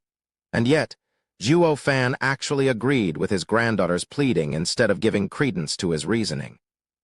Where would his face go when speaking to his juniors now? But seeing that Zhuo Fan had eyes for Ninger alone, the old man sighed. My face is useless here. Better leave them alone, lest I become a third wheel. Hey, hands off. Don't you know mere acquaintances should never touch? Zai Tianyang burst into their corner of the world and flung Zhuo Fan's hand off Ninger's head. His jealousy was already burning strong, and seeing Zhuo Fan patting her was the last straw. Zhuo Fan saw right through him and sighed. Luo Yuncheng took this moment to barge in as well. Yeah, how could any respectable woman be touched so casually? Then she said in apology, "Ninger, please don't mind it. Steward Zhuo is a bore. I'll teach him some manners when we get back." It's all right. Young Miss Luo don't blame big brother Zhuo." Zhu Ningxiang panicked. The gullible girl thought the young miss had the power to knock some sense into Zhuo Fan. Zhuo Fan frowned, feeling ticked off for some odd reason. "Steward Zhuo, here's the list." Captain Peng came with a paper. Zhuo Fan scrunched it up and threw it. "Never mind." Captain Peng was stumped. What's with Steward Zhuo? Why is he so angry? Zhuo Fan had no clue why, but felt something amiss when Zai Tianyang flung his hand off the girl's head. It only got worse when Luo Yuncheng showed up, and her words stung him. He was now sulking and had no one to vent on. Suddenly, Zhuo Fan shouted, "Wait!" They all looked around to see where Zhuo Fan was looking. The Sun Clan's 4 were tiptoeing away. They were depressed. They worked so hard on their cultivation the last 5 years, too. They thought with their strength, it was enough to at least take Zhuo Fan to his grave together, if not alone. But then they saw that monstrous Zhuo Fan turn into an abomination, killing with intent. The 4 of them had no chance whatsoever now. They would be finished in a blink. Oh, they still wanted revenge, of course, but that didn't mean becoming cannon fodder was in their plan. Only an idiot would jump right in when there was no chance of victory, so they chose to hightail out of there. Once Zhuo Fan figured out who they were, he no longer cared about them. But now he needed a good punching bag to blow off some steam, and they became the perfect targets. Zhuo Fan hardly ever got angry, especially the kind of dubious and inexplicable type of anger he was feeling right now. But now that he ran into these guys, he felt like the luckiest man alive. Staggering, the old man in front stiffly looked back as he used the same hoarse voice. "You need something? Are you serious? You're asking me?" After you had the gall to shout that you'll kill me, Zhuo Fan smiled in anger, walking towards them while spouting. "Kai Rong, Kai Xiaoding, and the Sun Clan's father and daughter. Drop the dumb act." The 4 shuddered as they turned, yet they were too scared to even look him in the eye. Luo Yuncheng's group jerked. They threw the 4 out of their clan, but who knew they'd end up looking like freaks of nature. Zhuo Fan cared not about their flimsy explanations and appeared right in front of the 4 as he taunted. "Come then. Weren't you going to take revenge? I'll take you all on and even give you 2 free moves." Their faces sank, no longer arrogant as before, but down in the dumps. "What good will 2 moves do when you can kill us with intent alone? Don't feel like it." That only got Zhuo Fan's rage to tower higher and roared. "Since you have no guts, Neil, see how I put you in your place?" Regardless of how unwilling they were, their knees buckled. To kneel or not to kneel? That was the question. Kneeling was shameful, but most likely a better outcome than ending up a smear on the ground at this savage's hands. Life is ever precious. Face matters not, especially with our creepy looks. One after the other, they bent their knees and fell on Zhuo Fan's feet. Luo Yuncheng cried, "How did you all end up like this? How else? The Hell Valley gave them some double-edged demonic method." A demonic emperor like Zhuo Fan saw through them in a flash as he cursed. "Just look at yourselves. You're neither human nor monster, and yet you still want to live. Is this the awe-inspiring power you all sought? Especially you. Instead of staying as an elder in the Luo clan, you went ahead and threw your whole lot with the Sun clan. What a fool." Zhuo Fan sputtered into Kai Rong's flushed face. Zhuo Fan had hardly had enough and kept on flinging curses. "You know why you look like this? It's what you deserve for being so adamant in becoming someone's lapdogs. Even as an elder of the Luo clan, you wanted to climb aboard Hell Valley. Now that you did, you're worth less than even a dog." Idiot, nitwit, dumbass, Nimrod. Zhuo Fan was on a roll. He was thorough in cursing out every bit of respect the 4 ever had. They couldn't even muster a retort. Luo Yuncheng glanced at Zhuo Fan with complicated thoughts. "Zhuo Fan, kill us or torture us, but stop with the insults." Kai Rong had had enough, it seemed. Zhuo Fan squinted. "Kill you? Why would I ever do that?" The four were startled and echoed, "You won't kill us." "Of course not. I only care about two kinds of people. Friends to hang out with and enemies to kill." Grinning, Zhuo Fan added, "What do you suppose you are?" "Enemy," Kai Rong tested. Shaking his head, Zhuo Fan snickered. "Friends, perhaps." Kai Rong's heart thumped with hope. Was Zhuo Fan absolving them? Was he going to help them? Zhuo Fan was cracking up and mocked them even harder. "Rong, you are nothing to me. Just a bunch of clowns unworthy to kill and even less to call friends. Beat it. Live on like the dogs you are and have a taste of worldly pain as you reflect on your mistakes. I expect a good show on your part." With a grin, Zhuo Fan finally felt at peace, having cursed them and humiliated them so thoroughly. Chapter 266. Rage, shameless humiliation. The faces of the four were aflame, wishing they could go out fighting, and yet they kneeled there without a peep. Why were they here anyway? Did they come here only to get humiliated? Luo Yuncheng sighed and glanced at Zhuo Fan. Zhuo Fan looked crazed in his enjoyment, shouting, "Why are you still here? Get lost already." Kai Rong's group shook their heads and left, but not before they heard Zhuo Fan sinking one last insult. "Do it like dogs. What are you standing around for when you're not even humans?" Shuddering, the four bit their lips fiercely. Zhuo Fan was towering over them with his mighty air and arrogance, yet all they could do was suffer. He was just that strong. Kai Rong wept as he crawled away with the other three. Their image in the evening sun struck the picture of degradation, of stray dogs begging for mercy. Zhuo Fan barked on, trying to dispel that queer rage completely. People watched Zhuo Fan being thorough in humiliating these four, leaving them without a shred of dignity. The more they saw, the greater their fear of Zhuo Fan became. They said a warrior could be killed but not shamed. And yet when these clan heads watched such naked display of abuse and mockery, they felt it was even worse than having their entire clan wiped out.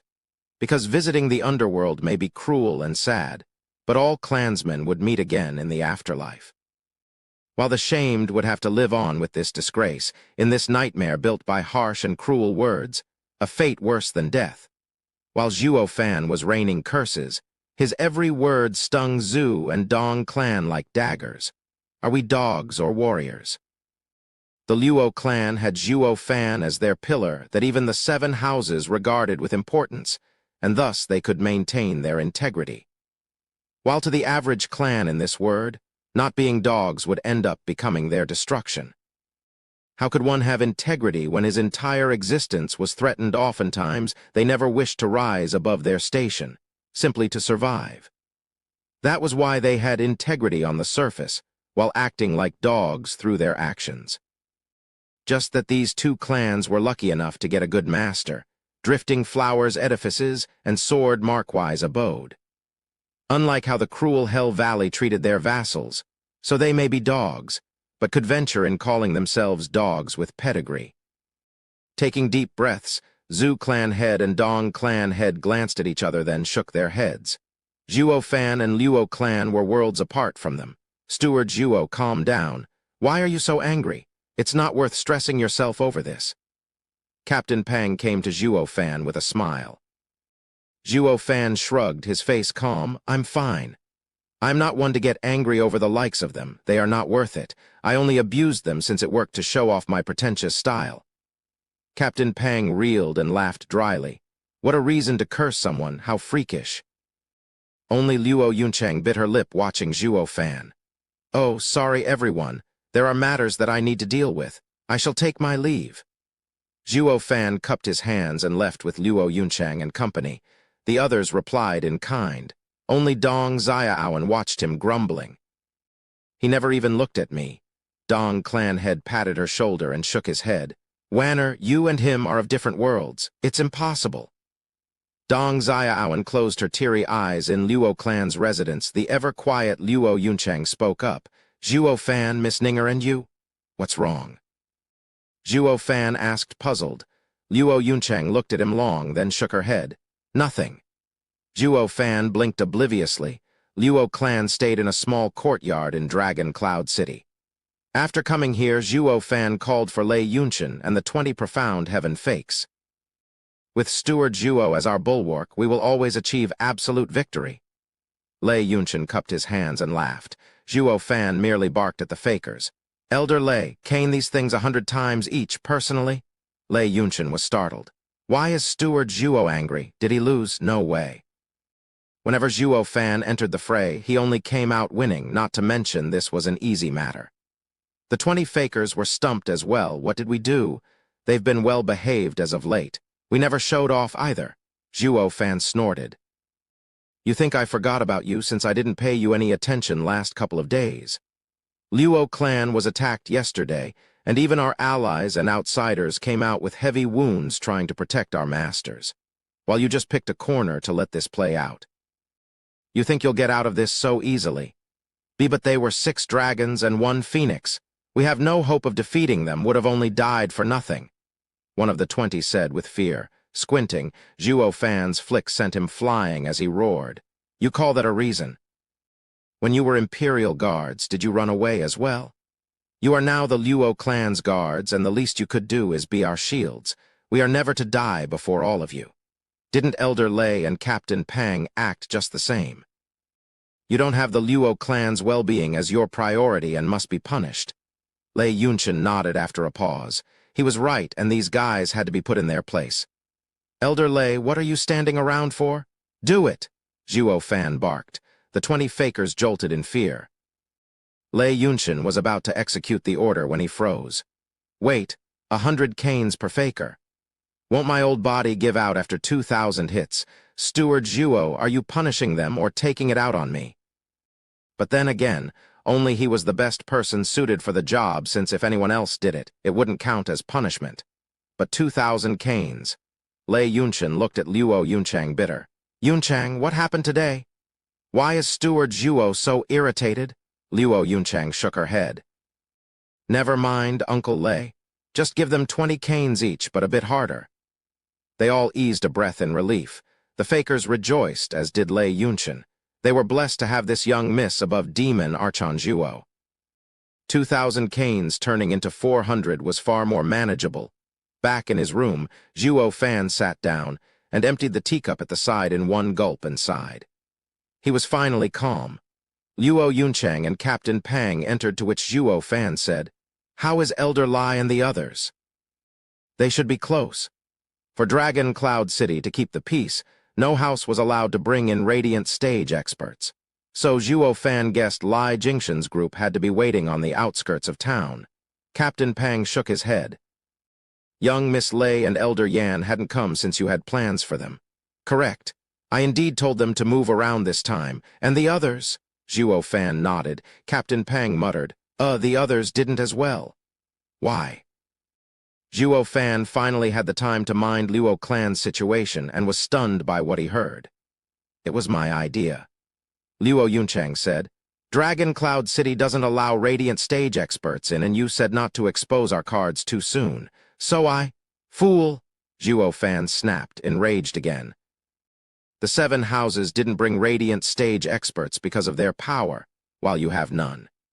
If you and Yunhai die here, the Luo clan is finished. What would be the point of all my plans and my efforts to help the clan? To throw it all away in the end. Luo Yunchang bit her lip and tears threatened to fall down her cheeks. But instead of succumbing to them, she snapped back. Yes, I'm not so astute and failed to see the big picture. And you? After being gone for 5 years, you instantly scream at anyone you find an eyesore. It'd have been better if you hadn't bothered coming. Luo Yunchang slammed the door as she left. Captain Pang was awkward. Steward Zhuo, please don't take it to heart. She didn't mean it. She missed you day and night. Fine, I know. This isn't the first time she has acted like this anyway. Zhuo Fan sighed and squinted. Old Pang, send a messaging jade slip for Elder Lai to provide us support. I have a feeling we will have a falling out with Regent Estate. Captain Pang nodded. Zhuo Fan was soon left alone with his thoughts. He closed his eyes as he considered. He knew something was off about him today. Irritated by everything and lashing out at anyone. He was this close to trading blows too. This couldn't go on. If anger got the best of him, he would force his way forward, which was not a good thing. He had to control himself at all costs, or there was a high chance he would do something he would regret. But why was he so ticked off all of a sudden? Taking a deep breath and closing his eyes, he calmed down and started cultivating. Suddenly, a shout echoed and Zhuo Fan clutched his right eye as he fell to the ground soaked. The golden ring in his eye flashed on and off as a faint second golden ring appeared. Am I about to achieve divine eye of the void's second stage? Zhuo Fan was excited. Chapter 267, Cold-Blooded. Russell Tilda with a few flicks of his arms, Zhuo Fan set up a defensive array and sat cross-legged, calmed his mind and readied himself to advance. He felt his right eye burning red-hot as the golden ring flashed. Zhuo Fan took a deep breath and focused his entire soul power on his right eye. The divine eye of the void had an intrinsic connection with one's soul. Each advancement would tax one's soul greatly. 3 days passed within a blink in this manner, with Zhuo Fan focused on his task, and no one disturbing him either. However, the morning of the 4th day, Zhuo Fan opened his eyes with a sigh. It still failed. Is it because my soul is weak or because of my restless state of mind? Squinting, Zhuo Fan began regretting. It was such a rare chance to get stronger, and he had thoroughly wasted it.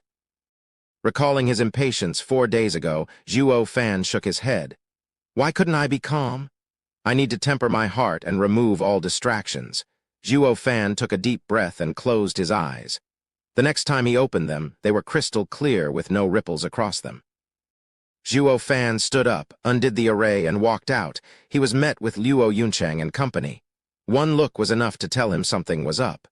What's wrong? Zhuo Fan eyed them. Luo Yunchang muttered.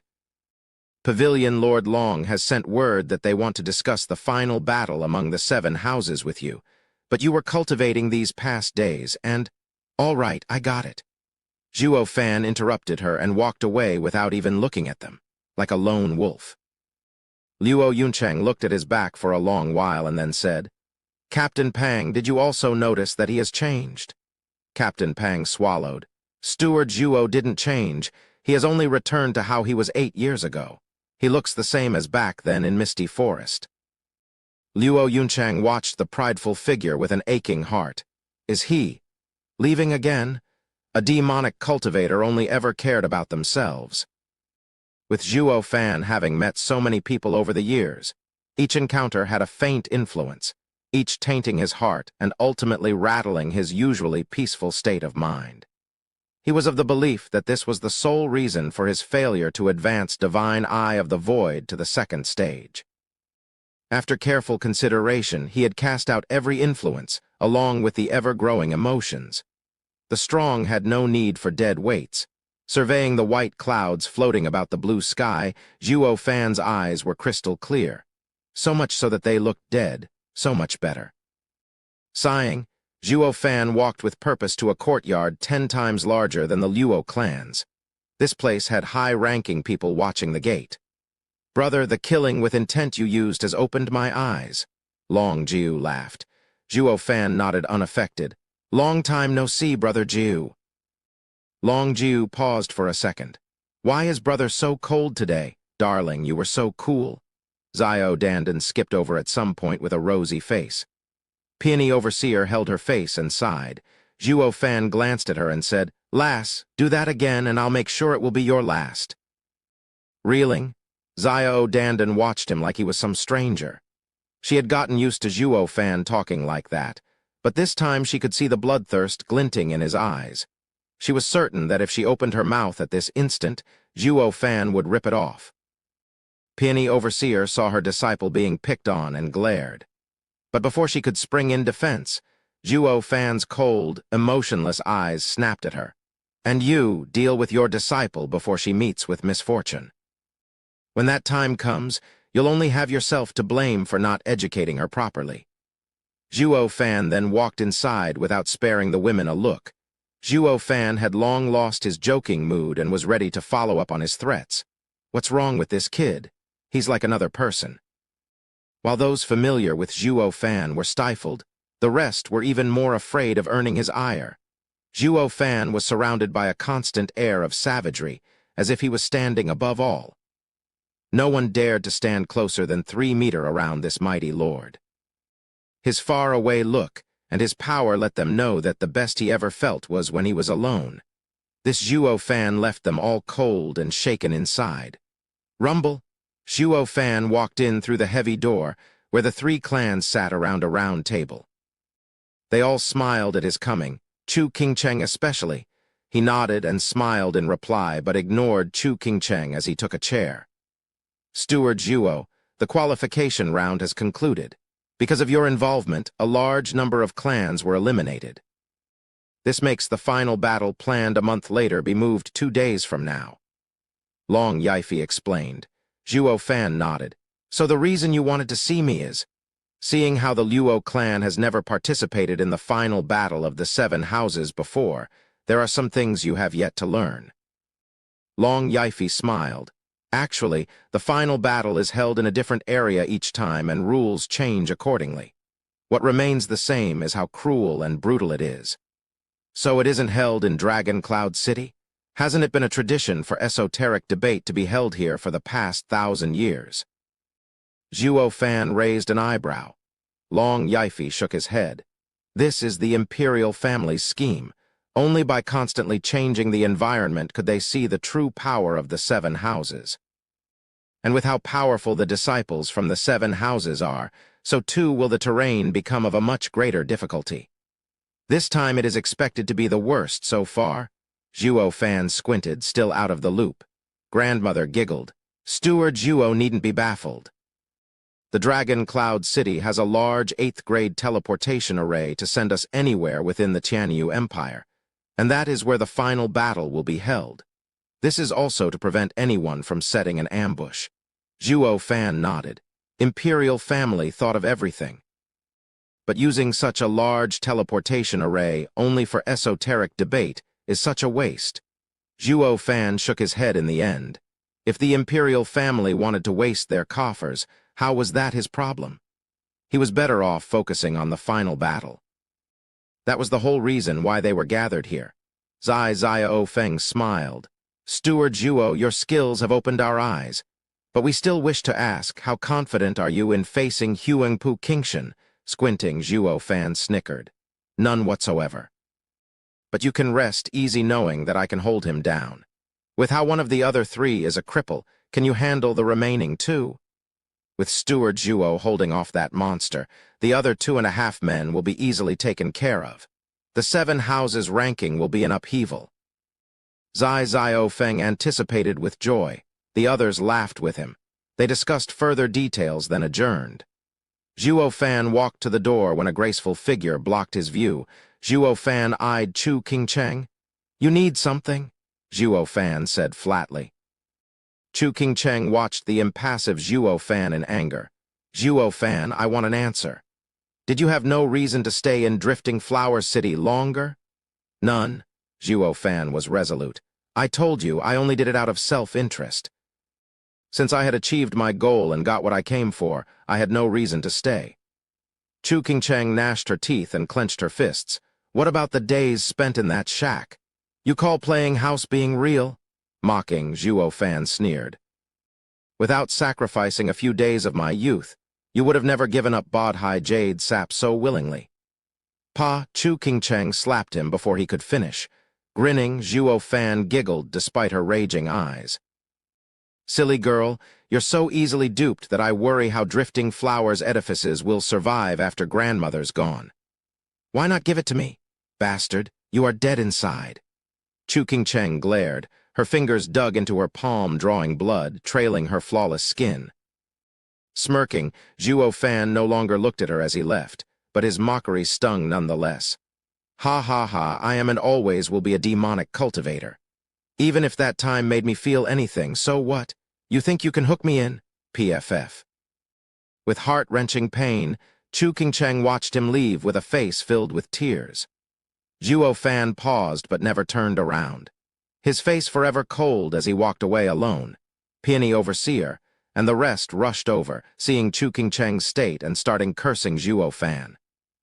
Zhuo Fan hardly cared about the pesky cawing, leaving with a cold smile on his face. He had just left the courtyard and soon noticed some blood seeping from his mouth. He wiped it off unfeeling and mechanically. To become a demonic emperor, he had to be cold-blooded, and to never allow a trace of emotion to get a hold of him ever again. Chapter 268, Prologue of the Final Battle. Dragon Cloud City's westernmost side had a towering mountain going by the name of Transfer Peak. Right on top of this huge hunk of rock laid a grand 8th-grade teleportation array. Some said that even before Tianyu Empire came to be, the Yuan imperial family used this precise array to send its troops to every corner of the empire. But as the chaos made way to peace, it didn't see much use, serving now just as a means to blow off the 7 houses' ever-accumulating rancor through the esoteric debate. At this particular moment, hundreds of clans were gathering on it en masse.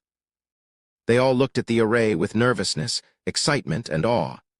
Anyone would be excited when it came to joining the final battle, knowing their rise was just around the corner, as was their destruction. And they were nervous as well at having qualified for this final battle. Besides the first-rate clans still holding their ranks, the third- and second-rate clans went through a shuffling. Few were those that rose to become first-rate, with new and incredible power. The final battle, however, wasn't as cushy as the qualification round. Not that the entry fights were ever easy to begin with, but when taking the final battle into account, its cruelty was way worse than the qualification battles. Thus, it was easy to imagine how nervous these clans were feeling. That went farther for a particular underdog, the Luo clan of Windgaze City. With soaring demonic dragon Zhuo Fan on par with 6 dragons and 1 phoenix as vanguard, was there anyone capable of pushing them back? What was on the clan's minds, however, was whose vassal were they, for whose sake were they fighting for? The worry hit many hard. Look, the Luo clan! A shout snapped hundreds of heads in Luo Yunchang's direction as she led the Luo clan alongside Zhuo Fan.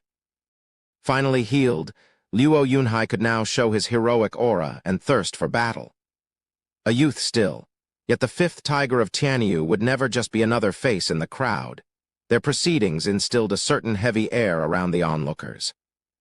The Luo clan was a veritable wolf strutting through a sheep herd. It was so bad that the people made a 10-meter-wide space for them. Everyone feared getting close to this savage beast, and yet there were always exceptions. Big Brother Zhuo, you're all here. Zhu Ningxiang skipped over hyped and waving. The Zhu and Dong clans behind her earned not few raised eyebrows. What was their connection for these 2 clans to get so close with this wolf? But the appearance of Sword Markwise Abode's second young master, Zai Tianyang, making his way there as well, cleared all doubts. So they're allies. There was no shortage of rumors flying about the Luo clan, especially about its supporters. It so happened that Sword Markwise Abode was among these rumors, and today only validated it. This only worked to make the people even more envious of this upstart clan.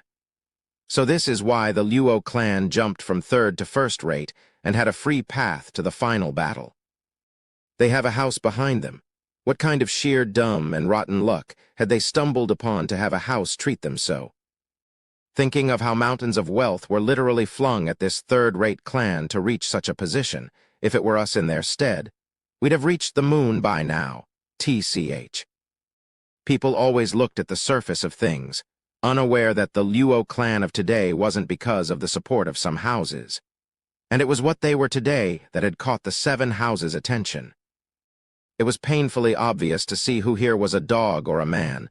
Zhu Ningxiang gasped as she reached them with a sweet and innocent smile.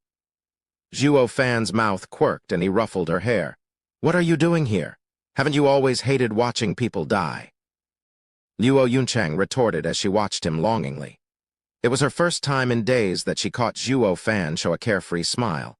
But why wasn't it directed at her? Luo Yunchang sighed, feeling the ache deep within. "It's fine, big brother Zhuo. Zhu clan is joining as well, and I'll be going too." Zhu Ningxiang giggled, brandishing her cute little fists to show her battle spirit. Zhuo Fan shouted anxiously, "You can't, Ninger. This is a vicious battle, not a game. A girl like you has no place on the battlefield." "I don't care because I know big brother Zhuo will be there to save me whenever I'm in danger."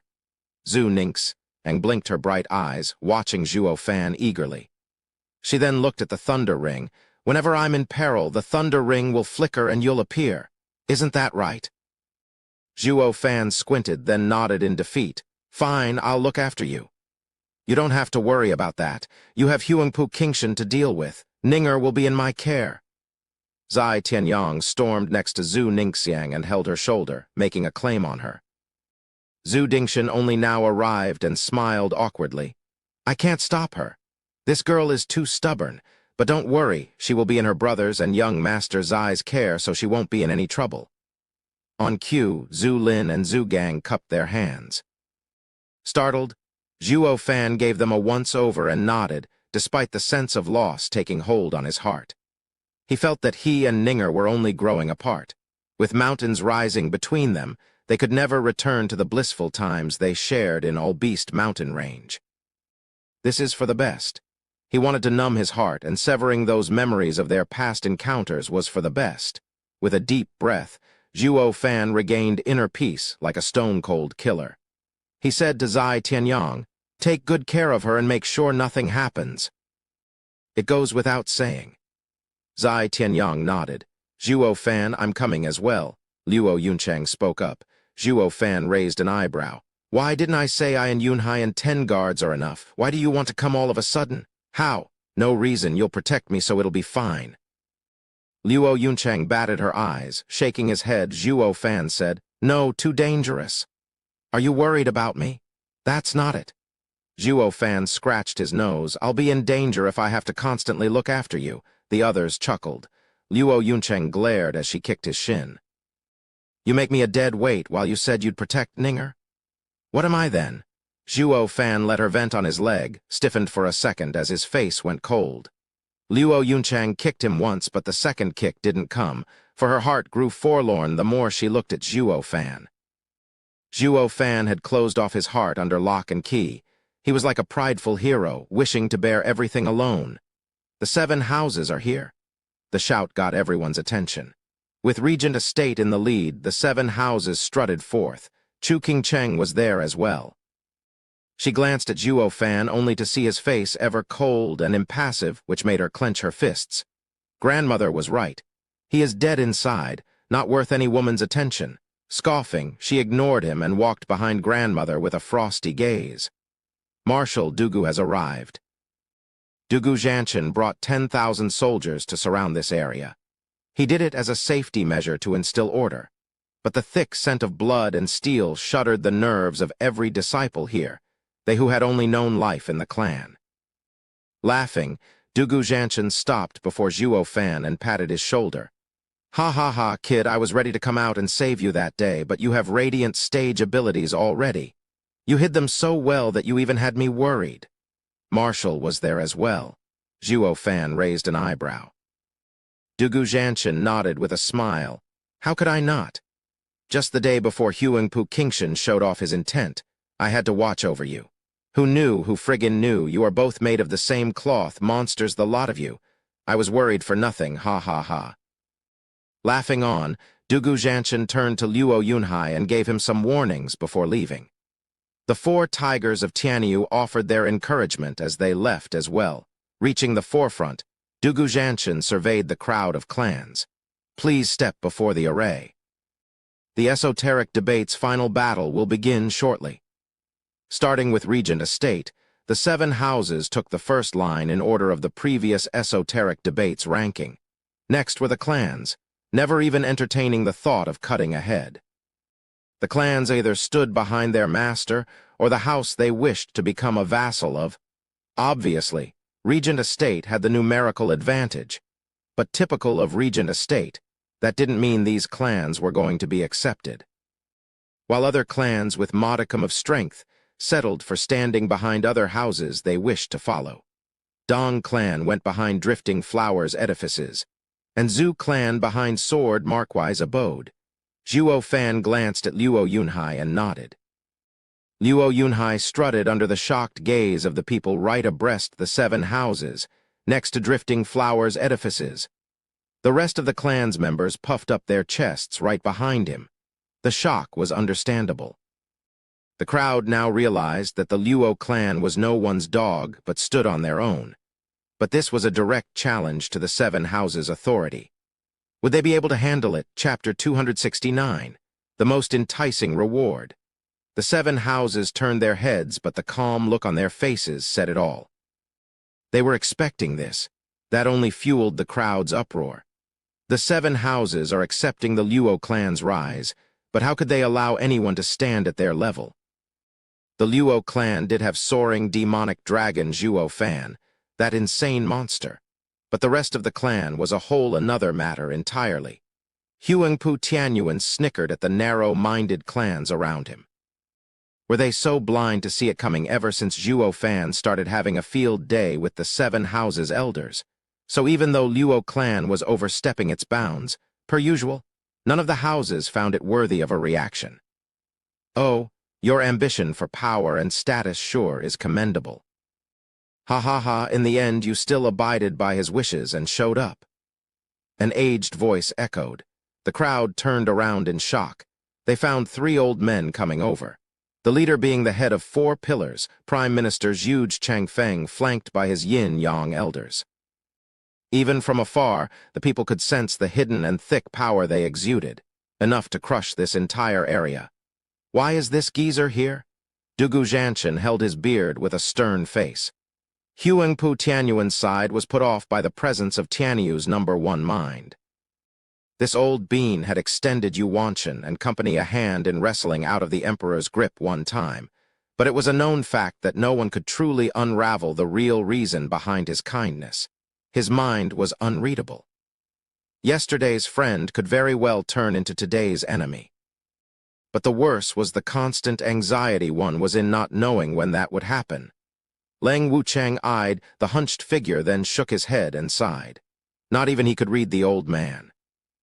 Hailed as unwanted contriver, with everyone an open book before his scrutiny, he had no confidence when it came to reading Zhu Changfeng. Zhu Changfeng sported a vague smile as he walked next to Zhuo Fan. Have you thought it through? Or are you going to be swept away by the storm? Gasps of shock resounded everywhere. What is the Luo clan and Zhu Changfeng's connection? They now understood why Luo clan had risen to challenge the Seven Houses. Blast it. With two pillars behind you, the young master under a marshal and the prime minister cheering you on, not even the Seven Houses would dare slight such a clan. So this is Luo clan's true backing. People's faces twitched and their hearts sank. Why does this never happen to me?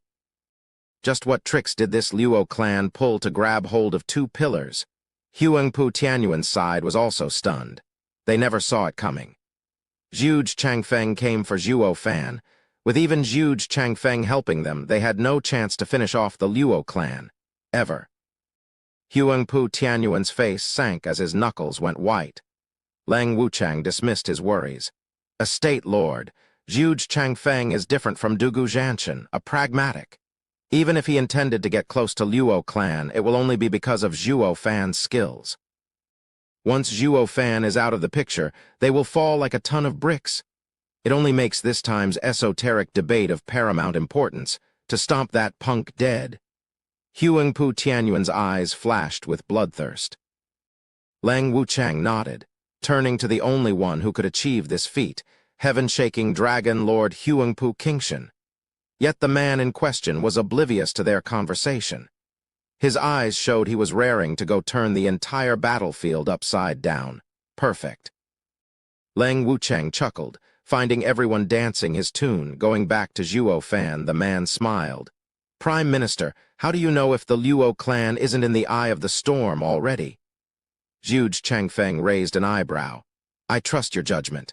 It's fine as long as you aren't forced into it. I am eager to see the day Steward Zhuo achieves his ambitions. Zhuo Fan nodded and Zhu Changfeng laughed. He took his yin-yang elders to Dugu Zhanshan. Old Marshal, please don't take it hard on me for dropping unannounced. I would never. You are the honorable Prime Minister of our empire. It is only natural to come see the grand esoteric debate. Dugu Zhanshan's beard trembled, his tone cold. Zhu Changfeng laughed. Old Marshal, don't be so stiff. I'm here by myself out of boredom. Don't think too much of it. Humph, as if. The crowd cursed inside as well. Since when was huge Changfeng that bored to come here without rhyme or reason? The game was most definitely afoot. The old fox's schemes aside, Dugu Zhanshan had no time to mind him. His orders were to make sure esoteric debate ran smoothly. Recalling the emperor's explicit and repeated warnings, a caution the emperor never showed before, led this old general to believe the esoteric debate of today had national ramifications. Dugu Zhanshan barked. By His Majesty's grace, the esoteric debate will allow clansmen below the age of 30 to participate. No one older is allowed entry, or I will personally cut them down. The rules will be explained to you shortly by one of Divine Dragons, Jade Flute, Divine Sword Fang Kyubai. Whoosh. A whistle of white clothes signified the entrance of an old man holding a jade flute and exuding a dominating air, Fang Kyubai. Russell tilde a flick of his hand sent 5 jades taller than 2 people around the teleportation array. Looking at it, the people saw the stone form 5 huge gates. 8th grade Army transfer, National Elemental Stones.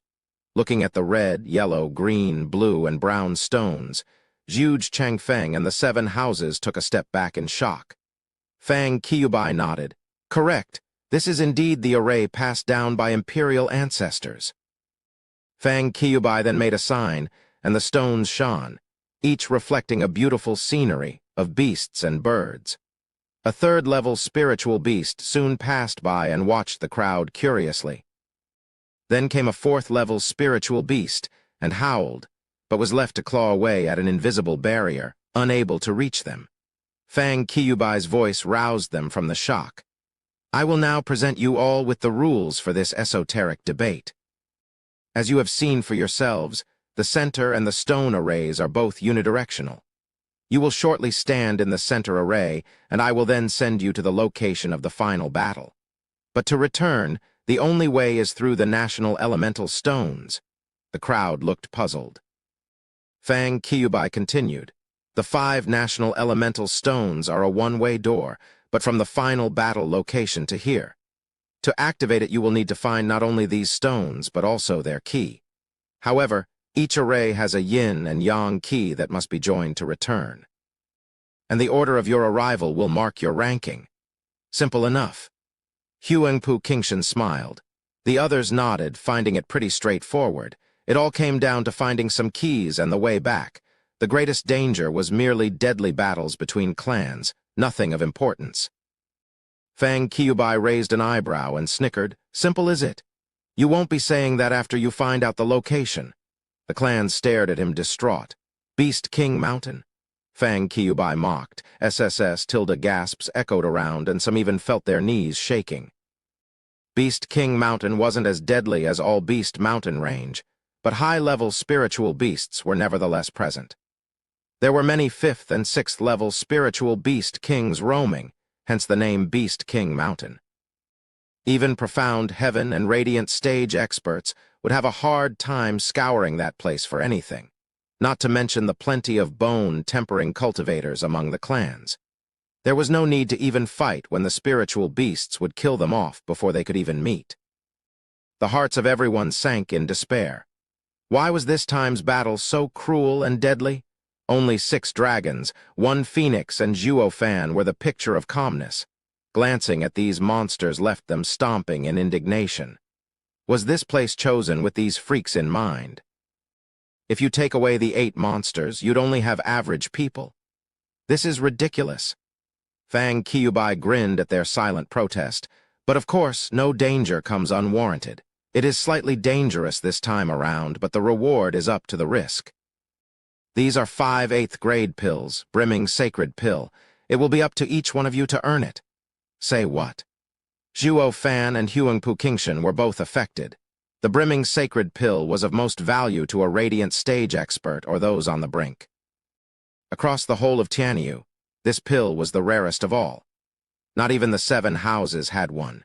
Huangpu Qingshan, Huangpu Tianyuan, and other peak profound heaven experts needed just one little pill and they would jump right into being a radiant stage expert with no strings attached. While to a radiant stage expert, it would boost their soul many times over. Worth it. Huangpu Tianyuan was moved as he looked at his son. He had been stuck at peak profound heaven's stage for decades. This chance was God-sent, and yet Huangpu Qingshan's face left him cold. God damn it. If this brat gets it, he'll eat it on the spot. Huge Changfeng frowned as he twirled his mustache. The old man has come out swinging. He is eager to begin his plan. While the second and third-rate clans looked on in forlorn depression. This is clearly meant for those monsters. Where among us do you see a radiant stage or peak profound heaven expert? Taking it will only make us pop like fireworks. It came with great fear and trepidation as to how cruel this event would be for them. This stage was practically designed to be the death of them. They were nothing more than cannon fodder, but to climb aboard a house, a timely help would get the attention they desperately yearned. Even if they were cannon fodder, they'd still risk it. Chapter 270, Beast King Mountain. All right, youngsters, time to go. Fang Qiubai made a hand sign and pointed at the dark mass in the center of the array. In a dazzling fashion, a pillar of light sprung up straight to the sky and forced people to squint. Every clan's younger generation rubbed their eyes, and their mouths twitched. But no matter how unwilling, they all walked on. Go. Go, just go and die, they all cursed. No matter how they thought about it, Fang Qiubai's cheering felt more like a blatant wish for an untimely death, not like they had a choice in the matter. So on they went, for their clan's honor, and for their future. Whoosh, tilde people sank into the pillar of light one after another, gone for good. Zhuo Fan glanced at the array and said to Luo Yunhai's group, "The teleportation array is random and will split us up. No matter what happens, you are to search for each other first and foremost." "Yes, Steward Zhuo." The 10 young guards nodded, and Luo Yunhai spoke gravely. "Don't worry, Brother Zhuo, my godfather put me through some scouting lessons, and I'll quickly find you." Grinning, Zhuo Fan said, "It was a good thing after all, leaving you in Marshall's care all those years. I can rest easy now." Luo Yunhai's eyes shined with resolve. "Let's go." Zhuo Fan took his group through the light pillar. Luo Yunchang's side looked from afar and prayed for their safety. "Zhuo Fan, I will make you pay for killing my master." A sudden roar caught Zhuo Fan's attention. Yan Fu watched him filled with revenge and hatred, more obvious now that the white light separated them. Zhuo Fan was stunned. Damn, forgot about that twerp. This guy is a coward anyway. He only waited for me to get in the array before barking, "Ah, what a chicken." Zhuo Fan shook his head and sighed. He was gone. Yan Fu, however, was over the moon. He actually managed to provoke the monster. Yan Bangui walked over and mocked. "Spineless brat, try to refrain from being so despicable next time." The other houses also snickered. Waiting for your enemy to be unable to do anything to you, if that isn't cowardice, what is? You've gone long on the path of a gutless rat. As they looked at him in ridicule, the rest of the 7 houses entered the pillar of light as well. Yan Fu gnashed his teeth, his face flushed as he followed them. The bustling place from moments ago soon turned quiet. Fang Qiubai found all participants gone and closed the array with another hand sign. Yet beyond his perception, 2 shadowy figures slipped past just as he finished. Whoosh! The towering light pillar died and Zhuo Fan found himself in the heart of a forest. He didn't even get to make sense of his surroundings as a roar grated his ears. With a rancid smell and whistling wind signaling its arrival, a dozens of meter-tall bear rose behind him. With his rock-splitting paw, it smashed right for him. Even a 9th layer of bone-tempering cultivator would be hard-pressed to face such power. Snapping his head back, Zhuo Fan frowned. 4th-level spiritual beast, mountain-crushing bear. The giant paw was right in his face, yet all Zhuo Fan did was have his eye flash azure. The fierce bear paw came to a grinding halt, and the giant bear was scared out of his mind as he ran with all his power. Zhuo Fan watched the disappearing humongous bear with a snicker. The azure flame's use isn't limited to all beast mountain range. All spiritual beasts are under its influence. This would make the trip to Beast King Mountain a breeze. While others had to painstakingly pay attention to any high-level spiritual beasts on the prowl, he was out on an evening stroll. The Beast King Mountain was his home turf. On the other hand, It was a nightmare for the rest of those poor suckers, particularly those that had yet to enter the profound heaven stage. Since he was welcomed by a fourth-level spiritual beast, the others ought to be receiving more or less the same honor. No, I have to find Yunhai fast. Frowning, Zhuo Fan's wings unfolded and he took to the skies. Some flying spiritual beasts shot straight for him, but a flash of azure flame from Zhuo Fan's eyes cut their intent clean off. Whoosh tilde flashes of white dazzled the sky for the better part of the next hour, yet Zhuo Fan never met another person. He sighed at how ridiculously vast the Beast King Mountain was. If he didn't find the others fast, who knew what might happen? Save me. A charming voice entered his ears. Zhuo Fan paused. With how vicious the Beast King Mountain is, no normal person would be stupid enough to come here. This person has to be a contender among the many clans that joined. Drifting Flowers Edifices had the most girls. Should I or should I not? Zhuo Fan mulled it over for a second before flying down. I guess it won't be nice to watch your own ally bite the dust without helping. Since I won't find Yunhai anytime soon, I better lend a helping hand. Zhuo Fan sent out a soul ripple and locked onto the source of the sound in an instant. He saw a huge lake in the distance, wide enough that it was impossible to see the other shore. The place was verdant and lush, framed perfectly by the sun's rays. But the water of the lake started to roil and billow as huge waves rose all over the place. A charming girl slammed into the water in great distress. Across from her was a quarter-mile-long scarlet venomous serpent. Its eerie pair of sharp eyes looked at the panicking girl with hunger. Sixth-level spiritual beast, overpowering flood dragon? Zhuo Fan squinted in shock. That was no ordinary snake, but a water serpent descended from the mighty flood dragon. Such a spiritual beast was a natural king. It was a peak existence even among sixth-level spiritual beasts. Not even a common seventh-level spiritual beast could contend with it. Zhuo Fan gasped in awe at the Beast King Mountain hiding such a monster. Even more so to the bad luck this Missy had in landing not just in its turf, but its home waters. In fact, she popped right in its goddamned open maw. It couldn't get any worse than that. SSS tilde flicking its red tongue, the serpent opened its maw ready to swallow the girl whole. The girl shuddered and curled up, giving up on herself. Zhuo Fan's right eye flashed with a golden ring, and he appeared next to her. With another flash, they were gone. The savage serpent bit down, but got nothing but fresh water. It looked around agape. Where'd she go? The more it looked around, the more shocked it became. Not for a second did the serpent believe that she was fast enough to escape its range. The only plausible answer was an illusion. It lifted its huge tail, creating a 50-meter wide splash. It rubbed its head with the tip in bewilderment. How come?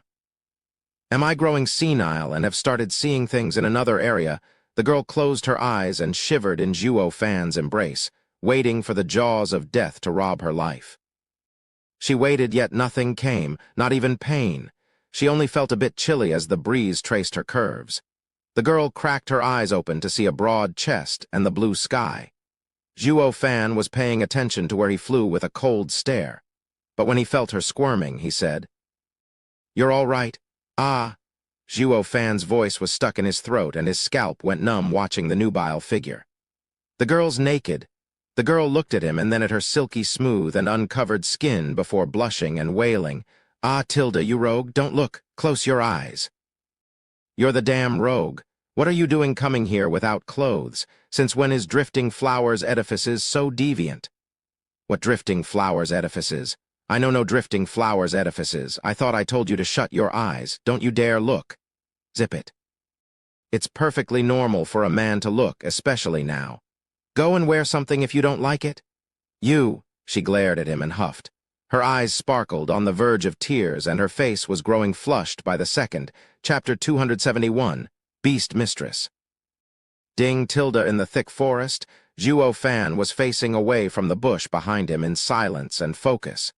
He could even hear some clear ringing coming from that bush. Zhuo Fan sighed. No good deed goes unpunished. He went and saved the damsel, only to find her naked. So they made a pit stop at a bush to dress up.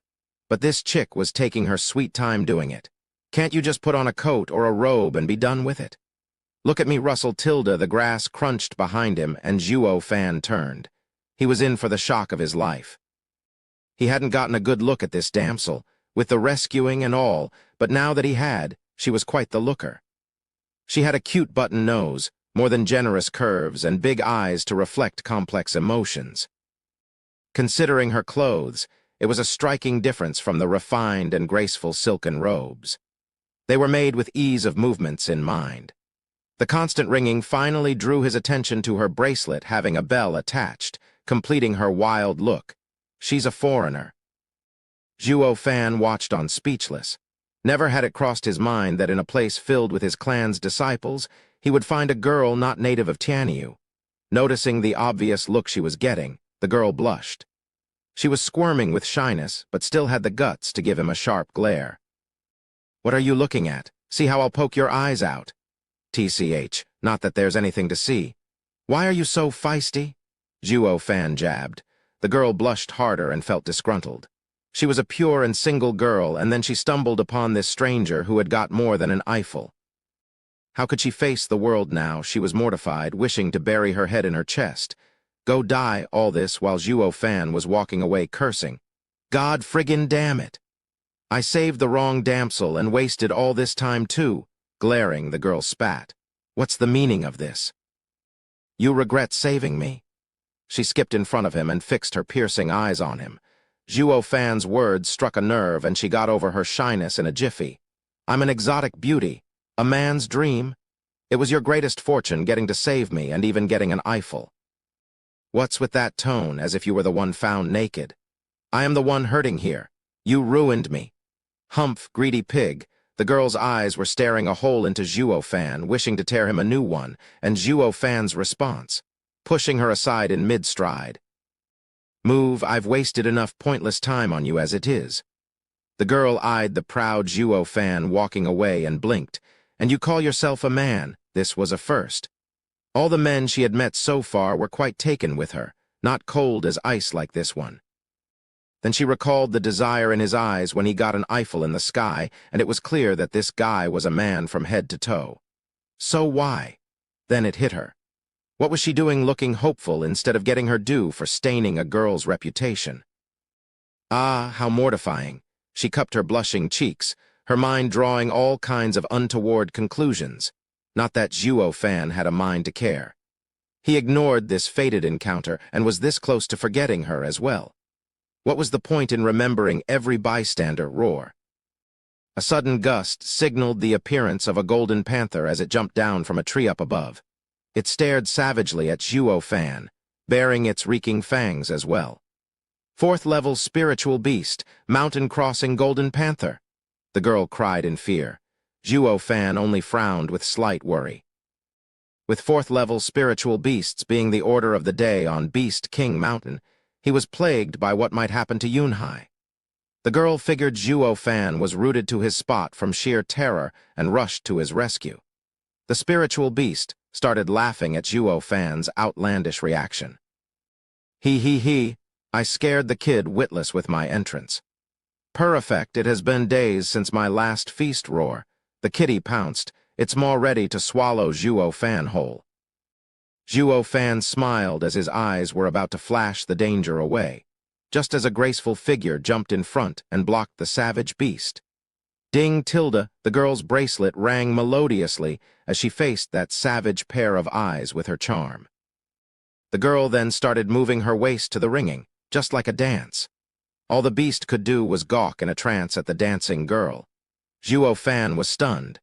He never knew you could deal with spiritual beasts in such an outlandish way. Through dancing and soul power, one charmed their opponent.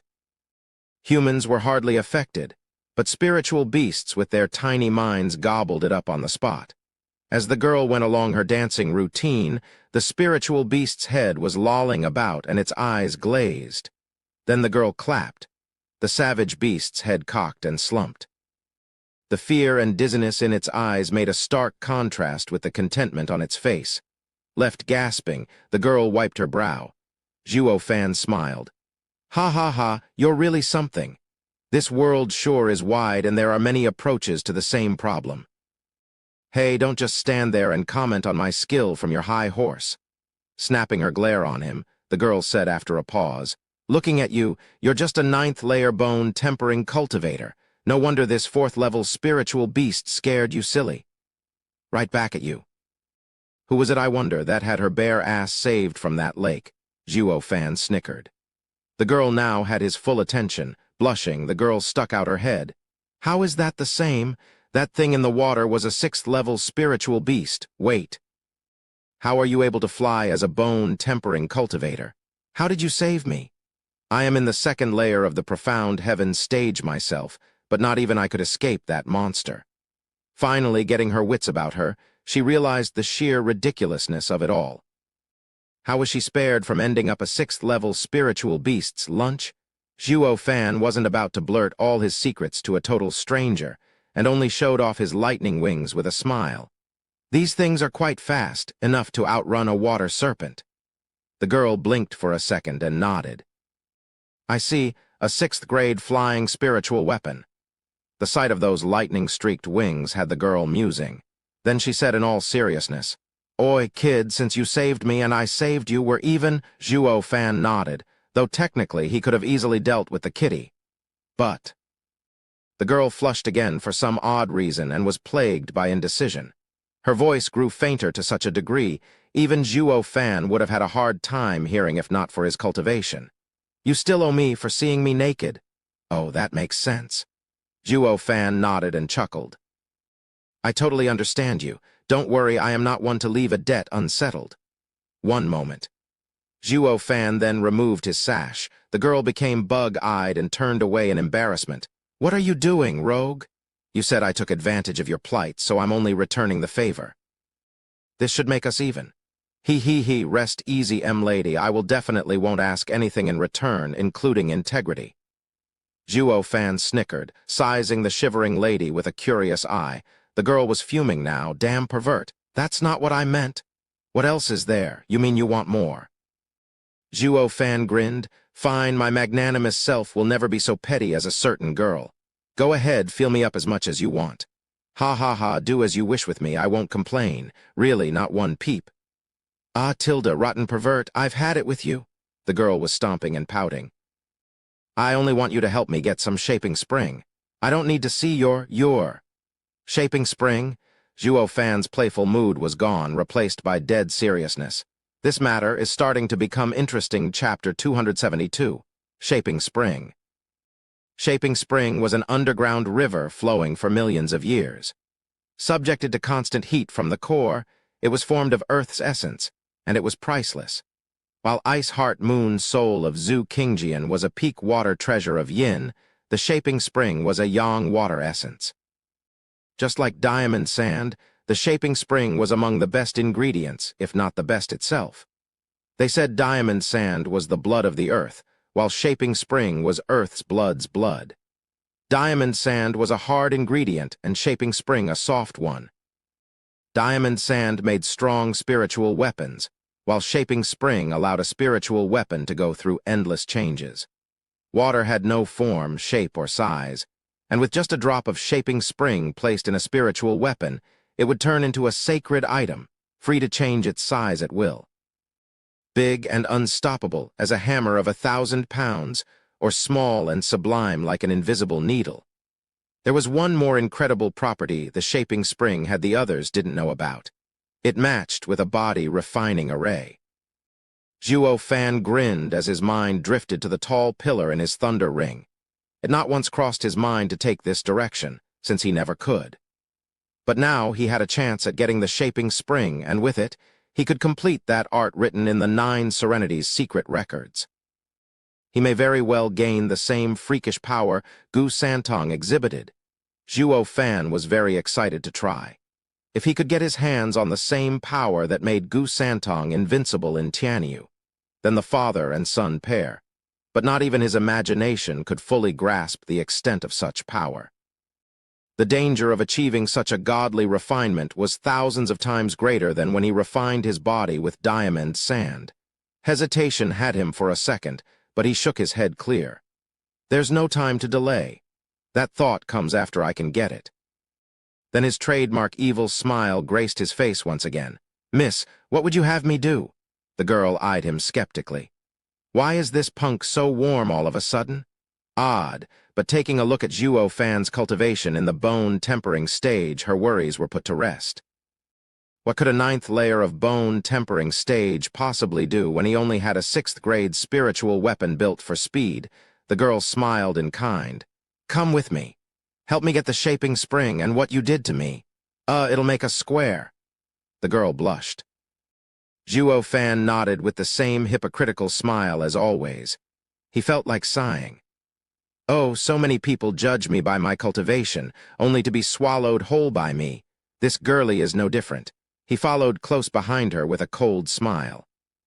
For some very odd reason, she shivered from a creepy feeling striking her very core. Yet her response was to cock her head in bewilderment. Ah, another lady got duped. The duo soon arrived at the edge of a lake. Zhuo Fan's eyes trembled. "Isn't this the same lake I saved her from?" The girl smiled. "Hey, do you know why I was in danger last time?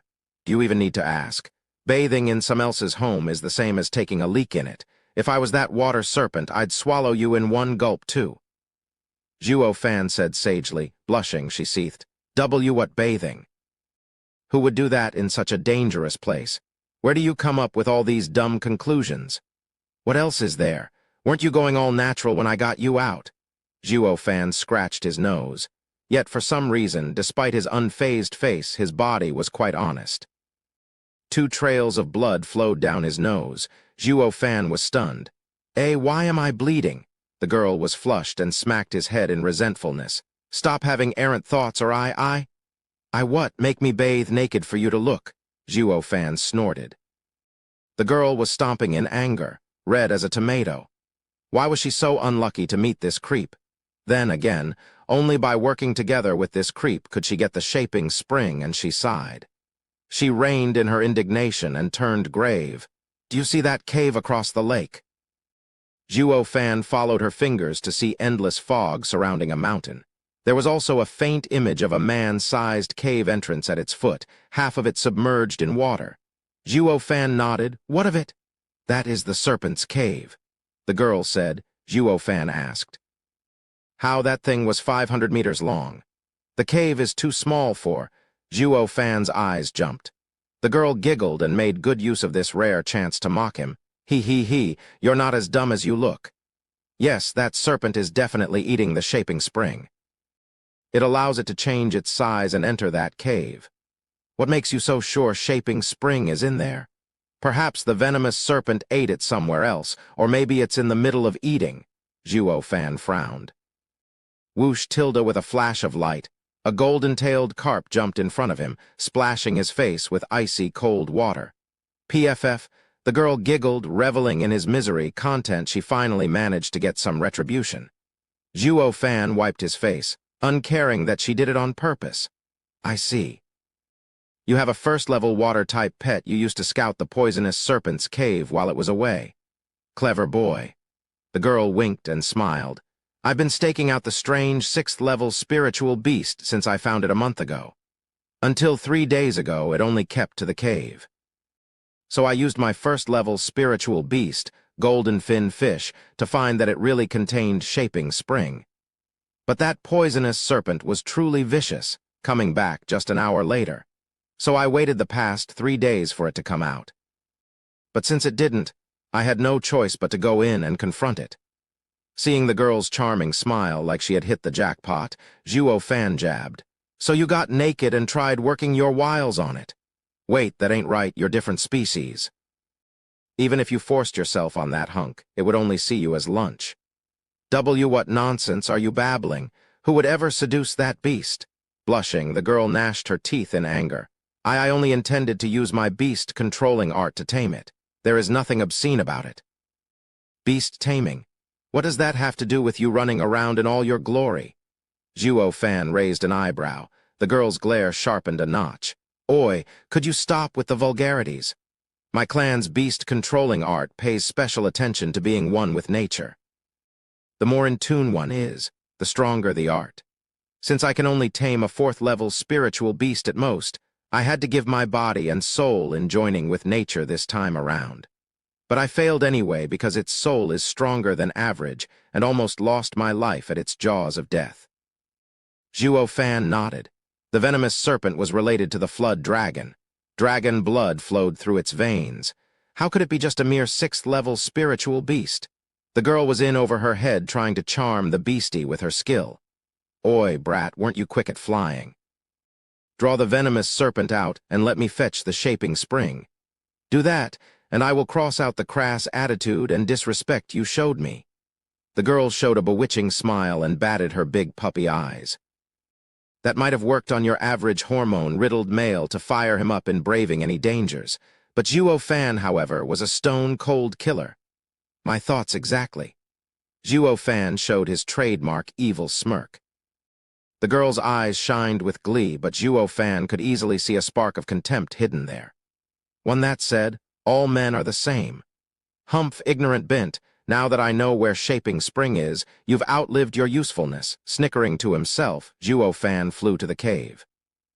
The girl stared at him all the way with an increasingly wider smile. She could practically hold the shaping spring in her arms, yet something nagged her in the corner of her mind. Isn't this perhaps a little too easy? Is this man that much of a fool, so easily taken in by some eye-batting and exploited to his literal death? Chapter 273. Great Hall. Bang tilde Zhuo Fan pummeled the entrance wall. The gonging sound was eerily similar to someone knocking on a metal door. The girl looked on dazed from a very safe distance. This punk has nerves of steel, I'll give him that. Or is he plain indifferent to the sixth-level spiritual beast just waiting for him inside? Speaking of his insensitivity, was he that easily taken in by my charm? The girl looked at him closer. Something isn't right here. Splash tilde then, the sound of water was heard and a meter-long water serpent swam out of the cave. It shook as its body expanded. It was back to its 500 meters long size in a blink, which created a huge splash as he hissed at the two humans. Hiss! The stench licked his cheek, and Zhuo Fan clutched his nose as he sized the snake. This guy ate shaping spring all right. The girl was waving her hand down yonder in panic. Not out of worry for Zhuo Fan, of course, but his death would mean her venture would abruptly end with a big fat zero haul. Why is this brat just standing there? Is he scared shitless? God damn it, why did I fail when I'm so close? The girl gnashed her teeth in annoyance. The venomous serpent thought the same, laughing out loud and looking with contempt. This brat must be so naive to knock at my home. Now that he has basked in my royal glory, he's scared witless. Ha ha ha, it's only natural. Even I am in awe of my glorious self most of the time, ha ha ha. Glancing at the delusional snake and its wagging tail, Zhuo Fan could read him like a book. He grinned as he simply flew inside the cave. Guard this place and don't come in without my say. Zhuo Fan belittled this useless thing and just waltzed in. The venomous serpent was out of it from shock. What did he just say? To watch the door? The serpent was enraged. No one ever ignored it, least of all claim its cave like he owned the place. Oi, punk, do you have any idea whose home this is? Do you have a death wish? Hiss! The venomous serpent got closer to Zhuo Fan and hissed in his face. Covering him in drool, it hoped to knock some sense into him with its almighty majesty. The girl was soaked from fear. Run, you fool. Yet Zhuo Fan only had disdain in his eyes. He wiped the drool from his face and glared, behave. PFF, the venomous serpent almost spat blood. It had never met someone so full of themselves to ignore it and even belittle it. It was royally pissed. The girl was scared witless. You behave, brat. You're pissing it off by telling it to watch the door. I get you want to die, but could you at least do it down yonder? Some of us still need to get in, you know. The guy's brains are on the fritz, she sighed. She could practically see the kid torn into pieces by the angry, venomous serpent. And that was what the serpent was about to do. Holy friggin' balls! I've seen many dauntless, but none so boneheaded to not even care for their lives. They look for death, or better yet, they deserve death with such an idiotic stance. You're dead meat, so cut the act. Humph, as you wish. This king will send you off. Licking its sharp fangs, the venomous serpent hissed and went on to swallow him whole. With how the red mouth was covered in poison, Zhuo Fan would find himself melting the instant he touched it. The girl closed her eyes and looked away. She couldn't bear the horror that followed. Yet Zhuo Fan was cool as a cucumber as the azure flame flashed in his eyes. Tilda a ripple racked the venomous serpent. Scared, the huge serpent froze in its place. He was soaked in sweat, even as his maw was right on top of Zhuo Fan with fangs bared and all. And yet he just didn't chomp. The look in Zhuo Fan's eye got him so terrified, it started shivering. "You're so feisty to not listen when you're ordered." Zhuo Fan shook his head as he went in like he owned the place, leaving the venomous serpent behind like a statue, scared and dumbfounded. What power was that? The serpent's heart was frantic. Spiritual beasts cared a lot about levels, more than the strength even. A 6th-level spiritual beast's pup was no stronger than a 3rd-level spiritual beast, but no 4th-level spiritual beast would dare attack it. It was their inborn majestic aura doing its thing. No low-level spiritual beast messed with a higher one, ever. It was etched in their bones, blood, and the like. As a 6th-level spiritual beast, it was invincible here. A king lording over the masses. It had the right to pick on others, not the other way around, but it finally got his due in the form of Zhuo Fan. The guy flexed his power for a blink and scared the living daylights out of the snake. It had no clue what level of spiritual beast that power was equivalent to, but its blood told him to surrender and lay down all hostilities against Zhuo Fan. Damn it all to hell. What was that? He held such power that it made even a 6th-level spiritual beast shake in its own skin. What savage beast could have such power? And why is it with a human? Is he perhaps a dreadful beast's young? The venomous serpent was sweating buckets. It was just like a beggar meeting an emperor with only obedience in his heart. If it was told to guard the door, that was what it'd do. What was so bad about it anyway? It went to such an extent that the snake swam out of the cave and didn't even have the gall to look behind him, while the girl who had struck Zhuo Fan off as a dead man sneaked a peek all this time and was now dumbstruck. What the hell? Since when were vicious, venomous serpents so meek?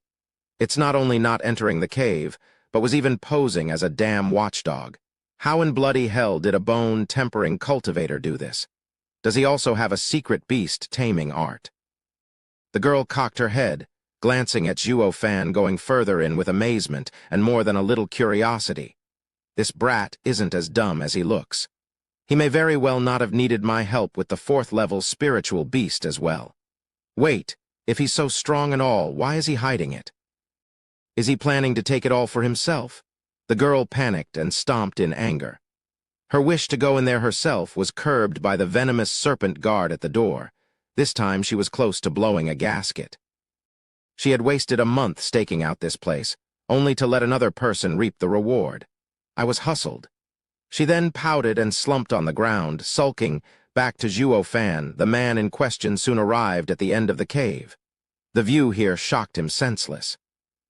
The cave was your average hole in the mountain, opening into a room 1,000 square meters in size, but the dazzling scene was breathtaking.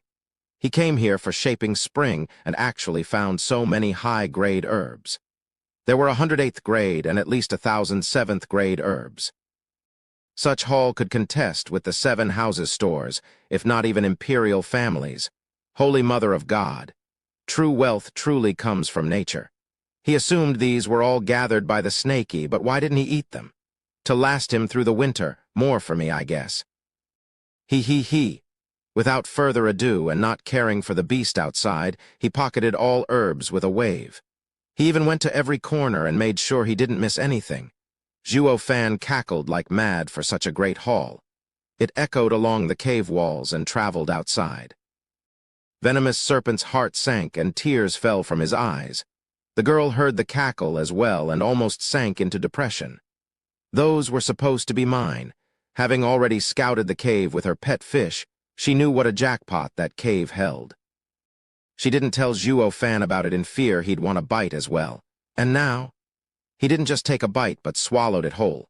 The girl was wallowing in misery, tears threatening to burst out of her clear eyes.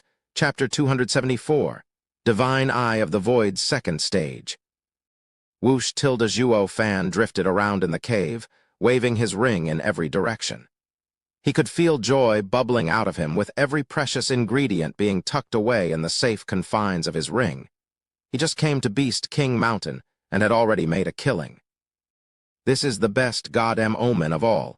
Zhuo Fan cackled, his sound chilling the snake and human outside to the bone. After he had made sure nothing was left unappropriated, Zhuo Fan began his search for Shaping Spring in earnest. His soul sense spread to every corner. Then Zhuo Fan rushed deeper. Standing next to a hot spring, he watched the bottom of the spring in shock. An all-natural hot spring. It was 10 meters wide and had hot water coming out from the wall in front. But what was truly amazing was the thick white layer at the bottom of it. Zhuo Fan knew right away that this was Shaping Spring. Isn't it a bit too much? Not even he had hoped to find so much of the underground miraculous treasure. Just a vial of the stuff could buy you a town.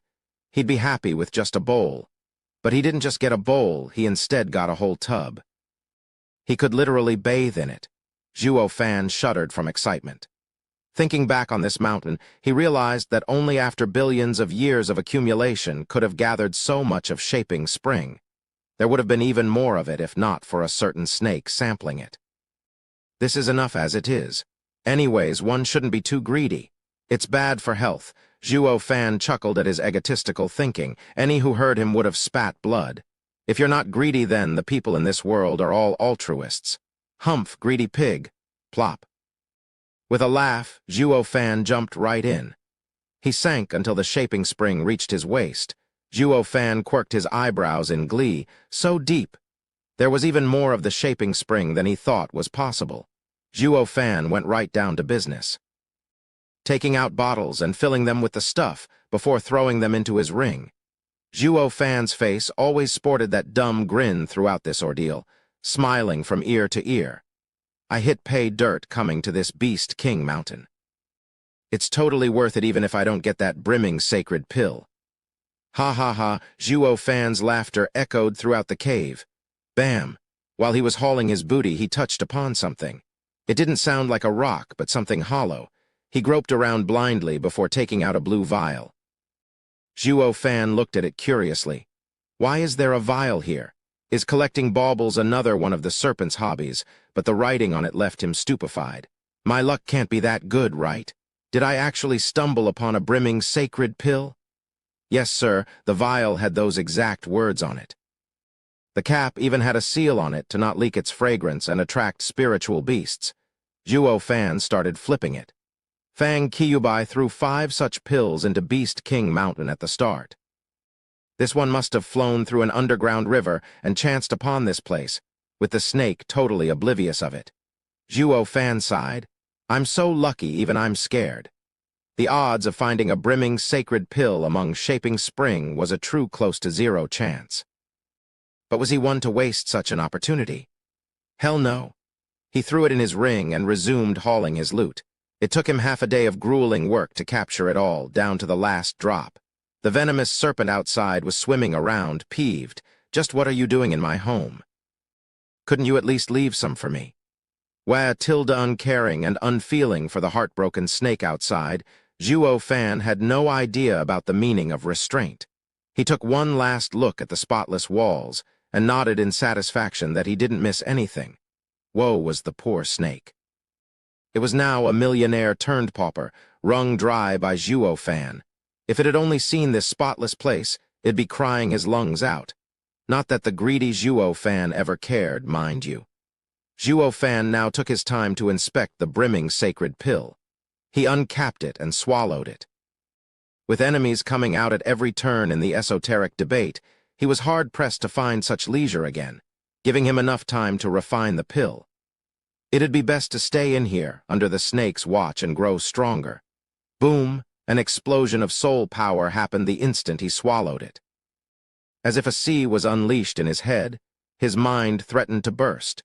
Zhuo Fan never thought the pill would be so outrageously strong, finding it painful even for him to absorb such a vast amount. Nevertheless, he was happy as he channeled it into his right eye. With his soul at the radiant stage, increasing it a few more times would hardly help him in this battle. His focus was on reaching the divine eye of the void's second stage with the help of the brimming sacred pill. The first stage had incredible power and made him practically invincible. But the second stage was even more so, as it covered his deadly weakness. His victory in this final battle solely rested on it. Zhuo Fan's right eye burned hot as the golden ring in it flickered. Slowly, a second golden halo came into existence beyond the first. Even if blood spilled from his eye, even if the pain was excruciating, he braced for it and remained staunch. If he hadn't missed his chance in Dragon Cloud City, it wouldn't have been such an ordeal. But now, forced by circumstances, he chose to power his way through, multiplying his agony instead. He couldn't even spare the attention to care, though. Even as he bled from his eye, even as he was soaked in sweat, he still remained firmly seated on the ground. Over the next couple of days, Zhuo Fan was in constant frown, and veins bulged on his forehead. He was still suffering through the pain and felt the breaking point drawing ever nearer. He reached his limit on the afternoon of the third day. He was teetering on the edge, just as the second halo formed in his right eye. An invisible wave shot to the skies the next moment. A simple glare actually made a small hole straight through the whole 500-meter-tall mountain above him like it was nothing. The bright sky, the warm sunlight, passed through it and shined upon the gleeful Zhuo Fan. He was spent and weary but thrilled. Divine Eye of the Void's second stage, void annihilation, the power to break through any space. Even trapped in an array or space, he'd now have no problem blowing his way out, all thanks to a little help from something called Divine Eye of the Void's second stage. Ha ha ha, awesome. I am truly invincible now. Zhuo Fan cackled, but fell the instant he tried getting up. He guessed that he would have to wait as tending to his soul came first. A great deal of his soul power was used on breaking through, and it was now time to use the rest to cultivate. So he sat cross-legged again. The next day, his soul spread around and found everything to be far clearer. He realized the range had increased to 2 miles and flew out of the cave. He had struck the motherlode coming to Beast King Mountain. Whoosh! Shooting out of the cave with a thunderclap, he ignored the snake and took to the skies. With his nemesis finally out, the venomous serpent shrank his size and entered the cave. The empty and spotless place left him wailing in rage. The hoard he grew throughout his life was gone, just like that. Even Shaping Spring was picked clean. He licked the hot spring and found not a drop remaining. The snake wailed, "He is worse than a bandit." But then he noticed the bright sky above and almost fainted from anger. Blast it all to hell. Have you no restraint? You already cleaned me out, and now you go as far as punching holes in my home. What did I ever do to you? Chapter 275. Ruler of the world. Whoosh! Thunder cracked across the bright sky, announcing Zhuo Fan's lightning-fast flight, his face pleased as punch. What was that saying? One good deed deserves another. Yeah, that's the one. I saved that annoying lass, and nature replied in kind from her bountiful bosom. I'll have to rethink my approach and spread kindness from now on. Ha ha ha, Zhuo Fan cackled. Then he spotted the same girl not far ahead. She figured he was going to take off and waited for him outside. Oh, miss, do you need something? Zhuo Fan raised an eyebrow, fuming mad. She said, Hand it over. Hand what over? Zhuo Fan played dumb. The girl barked, Shaping Spring and those herbs. Think I am so stupid not to realize what you've been doing in there. But I am a woman of morals, so I won't bicker. According to the laws of the cultivation world, half belongs to me by right. Bint, no can do. Zhuo Fan shook his head. You said giving you half is fair, but why would I ever do that? The lady played the kicked puppy card. But I found it. First come, first serve. If it weren't for me, you'd never get them, so give me my fair share. The girl panicked.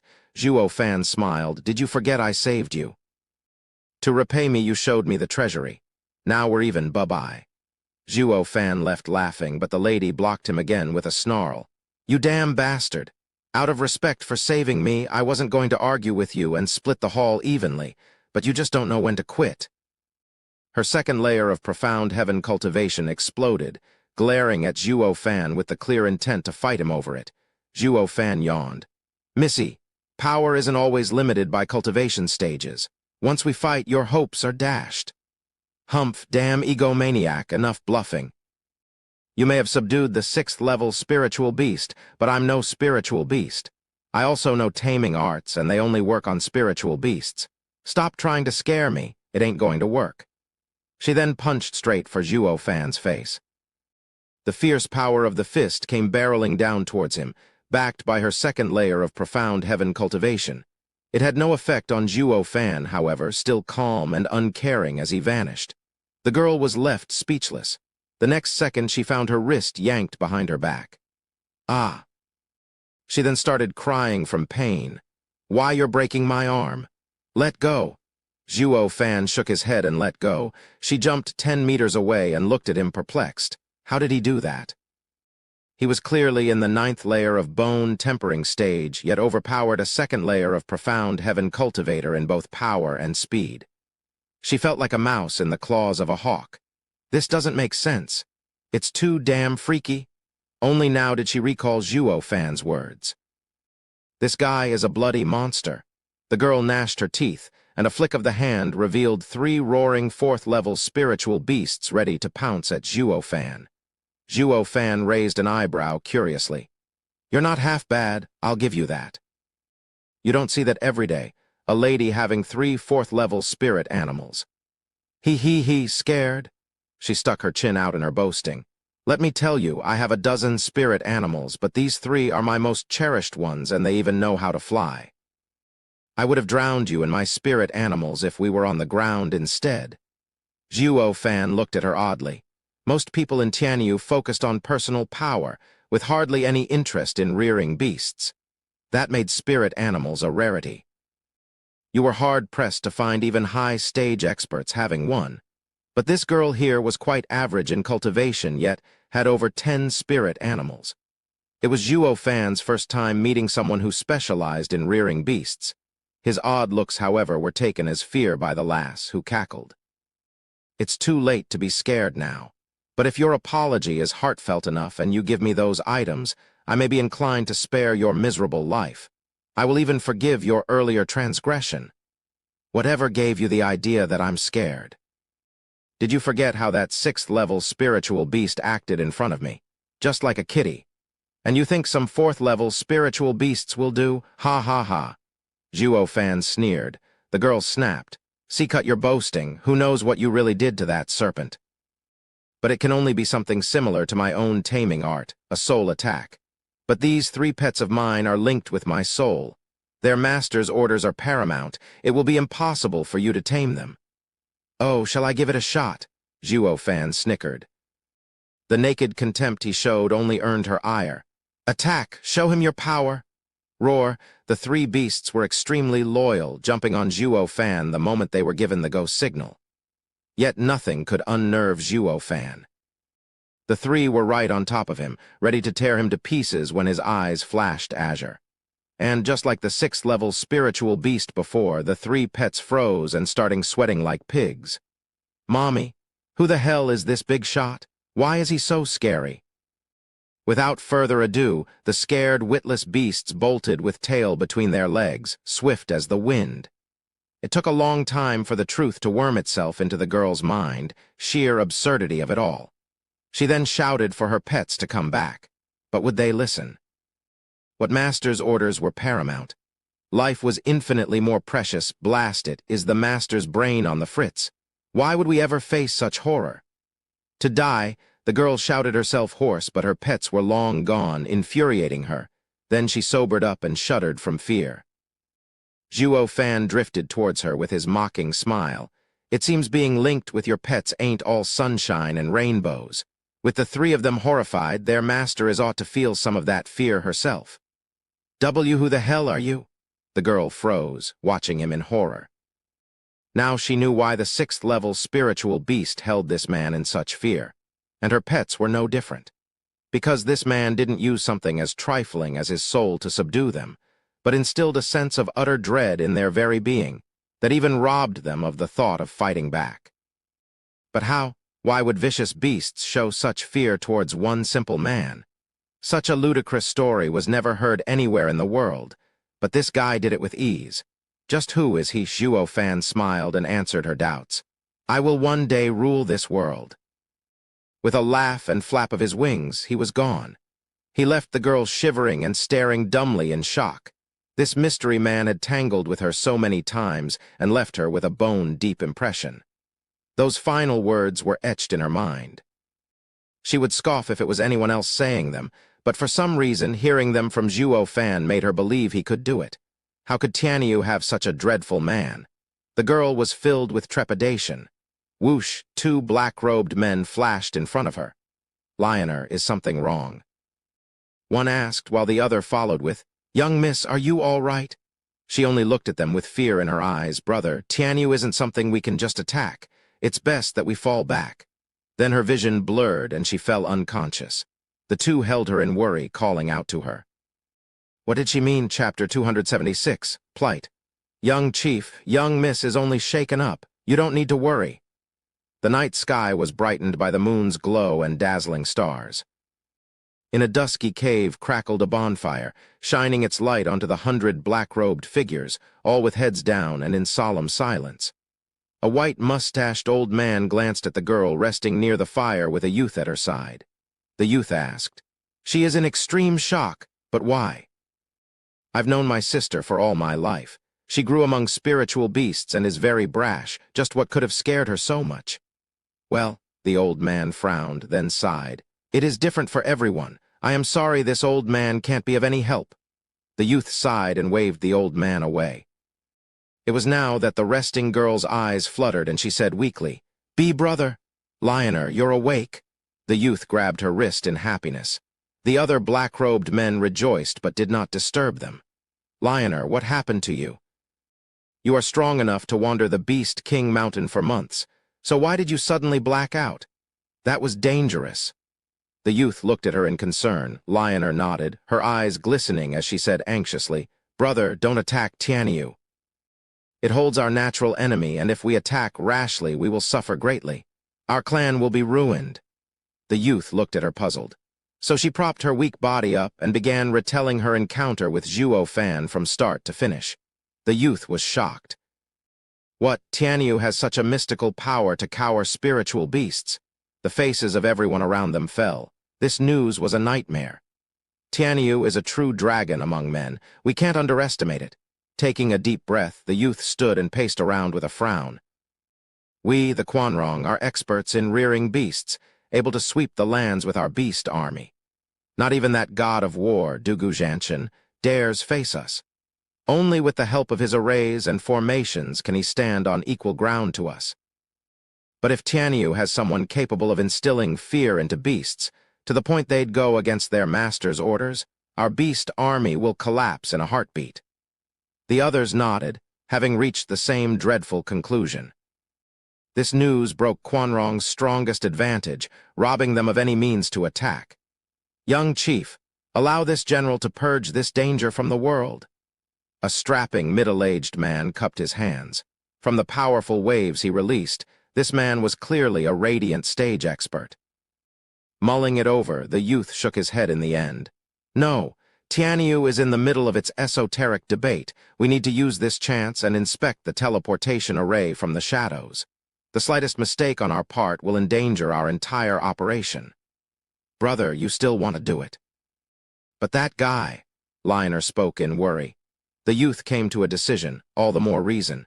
If we can't conquer Tianyu, we will never get the chance again and will lose every future war. They all nodded solemnly. Lionel sighed, but brother, is that man truly trustworthy? Can we really take Tianyu in one move? Ha ha ha, Lionel and everyone needs to relax. There is no better spy in Tianyu than that man. The youth cackled. As if the world was his oyster, back to Zhuo Fan, he was still flying among the clouds in search of Luo Yunhai and the rest. Suddenly, his nose twitched and he changed directions. Blood whoosh, Zhuo Fan landed near a river soaked in blood and bodies coming from upstream. The wounds on the bodies clearly showed they were man-made. A great battle must be underway upstream, and he rushed to investigate. His discerning field was strong enough to scout 2 miles ahead in great detail. He could even see what was behind those 2 mountains in front. Zhuo Fan bypassed them with his senses and saw a great deal of men gathered at the mouth of a valley. From their signatures, he easily identified them as Luo Yunhai, Zhu Ningxiang, and other second- and third-rate clans. Outside the valley entrance were the vassals of the Regent Estates faction, forcing Yunhai's group into the valley. He had no clue who they were, but their leader couldn't be more familiar. Zhuo Fan snickered. "Oh my, now a cripple goes out hunting? You must have a death wish." Quite right. The man leading the attack on Luo Yunhai was Forest Fleeting Dragon Lin Xuanfeng. Albeit a one-legged dragon, but he still had the power to shock everyone. His dragon title was shaky now, but to the average profound heaven expert, he was undefeated. Lin Xuanfeng looked coldly at his enemies and shouted, "Listen up! I only care about the Luo clan to settle a grudge. I don't have time to waste on extras, so get lost. Or you could just follow Luo clan to their grave." The men were tense and glanced at Luo Yunhai. It was obvious Lin Xuanfeng was taking it out on the Luo clan for having Zhuo Fan rip his leg clean off. Their grudges had nothing to do with these second-rate clans. Although vassals of Drifting Flowers edifices, Sword Markwise abode, and Veiled Dragon Pavilion were allies of Luo clan, they were nonetheless far from willing to pay the ultimate sacrifice in defending them. Luo Yunhai knew this as well as he said solemnly, "Our meeting was pure chance, friends. There's no need to implicate yourself as well. If you wish, useless cripple, our fate lies with the Luo clan. You don't scare us. Why don't you pick on big brother Zhuo if you have the guts?" The charming voice cut Luo Yunhai off with a brash and arrogant tone. Her allies were scared witless. "Young miss, if you want to defend Luo clan and die, go right ahead, we won't stop you. But could you please not drag us into this as well? And why are you even mentioning that guy's name? Are you trying to piss off Lin Xuanfeng some more? How are we supposed to face that whirlwind, Lin Xuanfeng?" They all felt like crying, having their lifeline cut off without remorse. Zhu Gang and Zhu Lin looked at Zhu Ningxiang with a shake of their heads. They knew she liked Zhuo Fan, but going as far as ticking off Lin Xuanfeng was the worst-case scenario. Luo Yunhai looked at Zhu Ningxiang, moved. "Sister Ninger, thank you." "What thanks?" "Without big brother Zhuo around, it falls to me to keep you safe." Zhu Ningxiang patted her chest with a prideful face. She was happy as long as she could do anything for Zhuo Fan, and yet her brothers were crying inside. Damn brat. How can you look after someone when you're constantly being looked after? Moreover, Luo Yunhai and his 10 guards are stronger than any of us. How can we even protect them?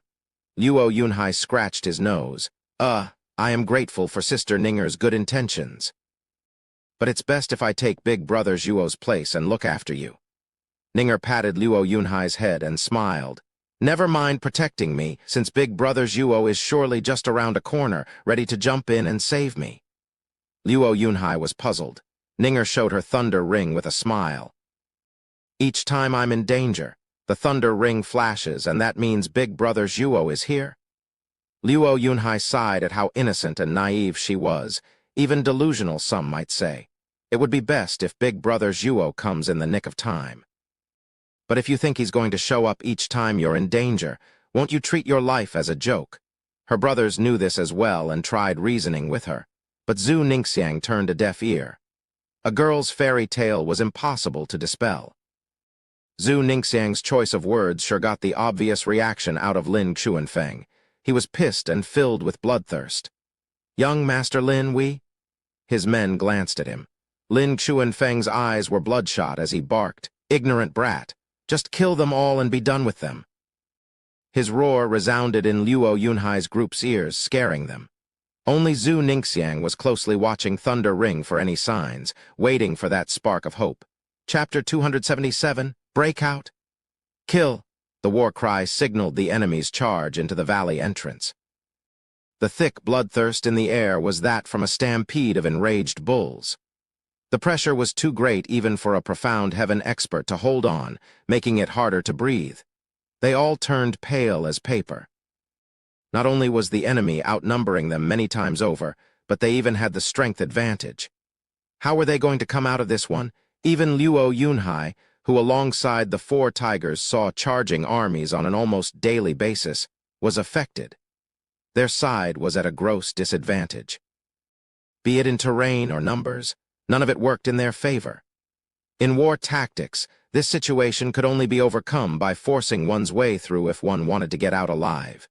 His jaw set, Luo Yunhai turned to his side, teetering on the verge of collapse, and shouted, "Everyone, don't all of you have someone here you wish to protect?" That caught their attention. Luo Yunhai's eyes flashed. "They may outnumber us, but they are rabble. I can help you get your loved ones out safely.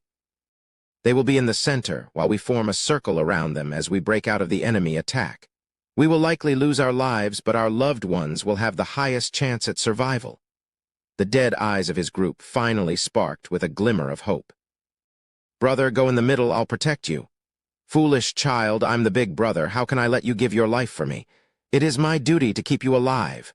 "Brother," the younger brother's eyes glistened. "Sister, stay close to the center and don't fall behind."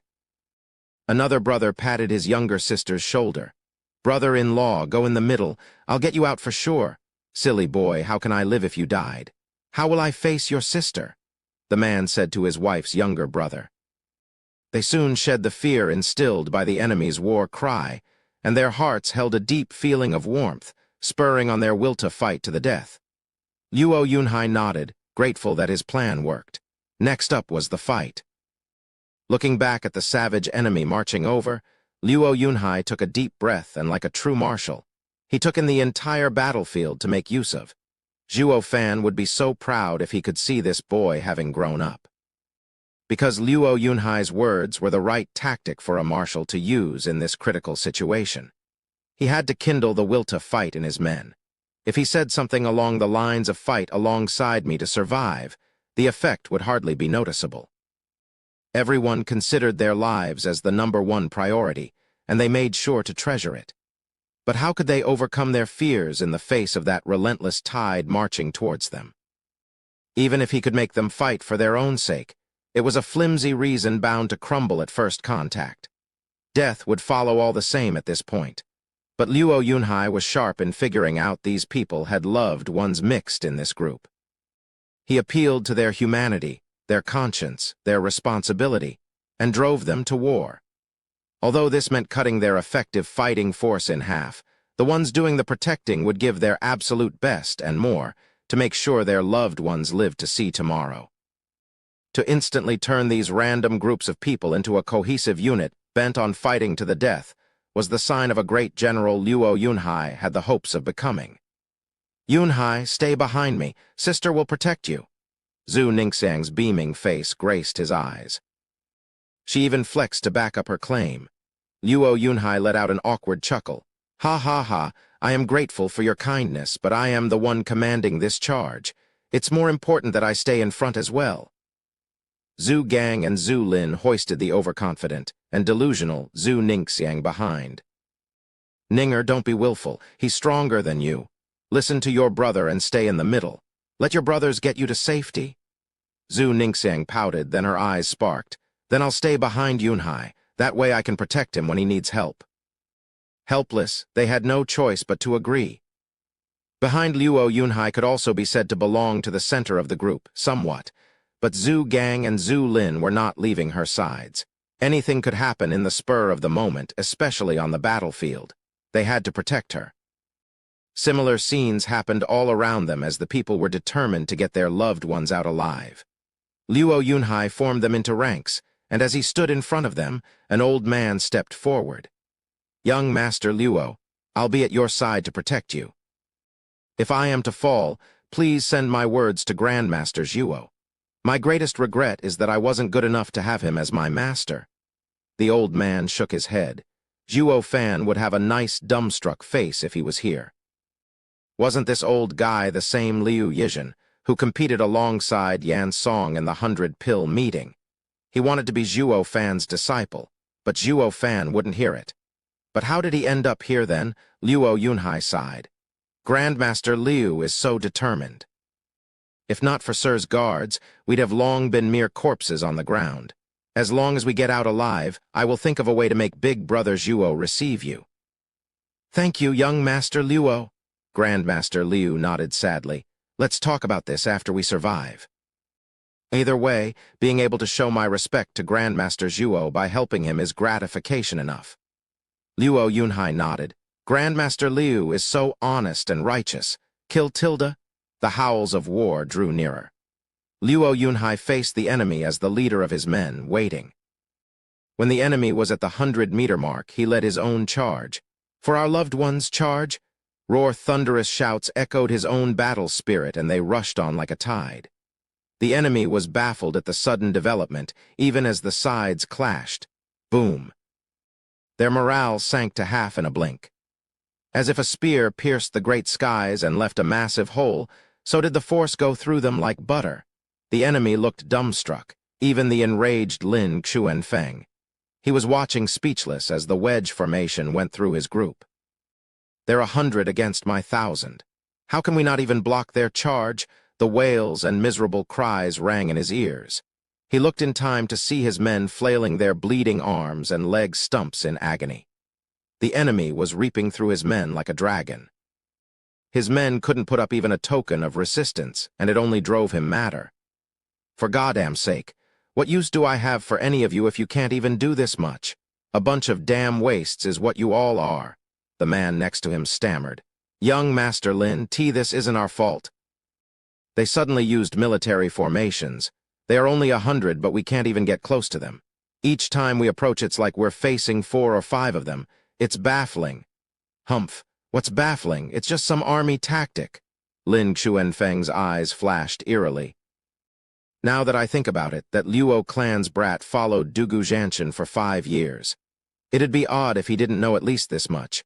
Blast it all to hell. We can't let Luo clan get any stronger. Spatting, Lin Xuanfeng hopped and was gone. Then he flashed in front of the wedge formation. Lin Xuanfeng, Luo Yunhai shouted. Snickering, Lin Xuanfeng mocked. Brat, you think you're so great now that you've been by Dugu Zhanshan's side for a couple of years. You take me for a weakling. Think you can get away alive with just this? He. First I'll break your army, then I'll break your skull. Lin Xuanfeng snickered and was gone again. Before anyone could react, he flashed in the middle of their formation, and a blue tornado sprung up. It grew until it swallowed them all, careening them into the air and breaking the formation. Luo Yunhai looked up from the ground in shock. Even after Zhuo Fan ripped his leg off, Lin Xuanfeng had the power to face so many people. He really was one of the 6 dragons and 1 phoenix, forest fleeting dragon. He broke their formation and flung them scattered among the enemy. They were doomed. Luo Yunhai's heart sank, his final hope leaving him. What was left was to wait and have their lives reaped. Chapter 277, Breakout? Kill. The war cry signaled the enemy's charge into the valley entrance. The thick bloodthirst in the air was that from a stampede of enraged bulls. The pressure was too great even for a profound heaven expert to hold on, making it harder to breathe. They all turned pale as paper. Not only was the enemy outnumbering them many times over, but they even had the strength advantage. How were they going to come out of this one? Even Luo Yunhai, who alongside the 4 tigers saw charging armies on an almost daily basis, was affected. Their side was at a gross disadvantage. Be it in terrain or numbers, none of it worked in their favor. In war tactics, this situation could only be overcome by forcing one's way through if one wanted to get out alive. His jaw set, Luo Yunhai turned to his side, teetering on the verge of collapse, and shouted, Everyone, don't all of you have someone here you wish to protect? That caught their attention. Luo Yunhai's eyes flashed. They may outnumber us, but they are rabble. I can help you get your loved ones out safely. They will be in the center while we form a circle around them as we break out of the enemy attack. We will likely lose our lives, but our loved ones will have the highest chance at survival. The dead eyes of his group finally sparked with a glimmer of hope. Brother, go in the middle, I'll protect you. Foolish child, I'm the big brother, how can I let you give your life for me? It is my duty to keep you alive. Brother, the younger brother's eyes glistened. Sister, stay close to the center and don't fall behind. Another brother patted his younger sister's shoulder. Brother-in-law, go in the middle, I'll get you out for sure. Silly boy, how can I live if you died? How will I face your sister? the man said to his wife's younger brother.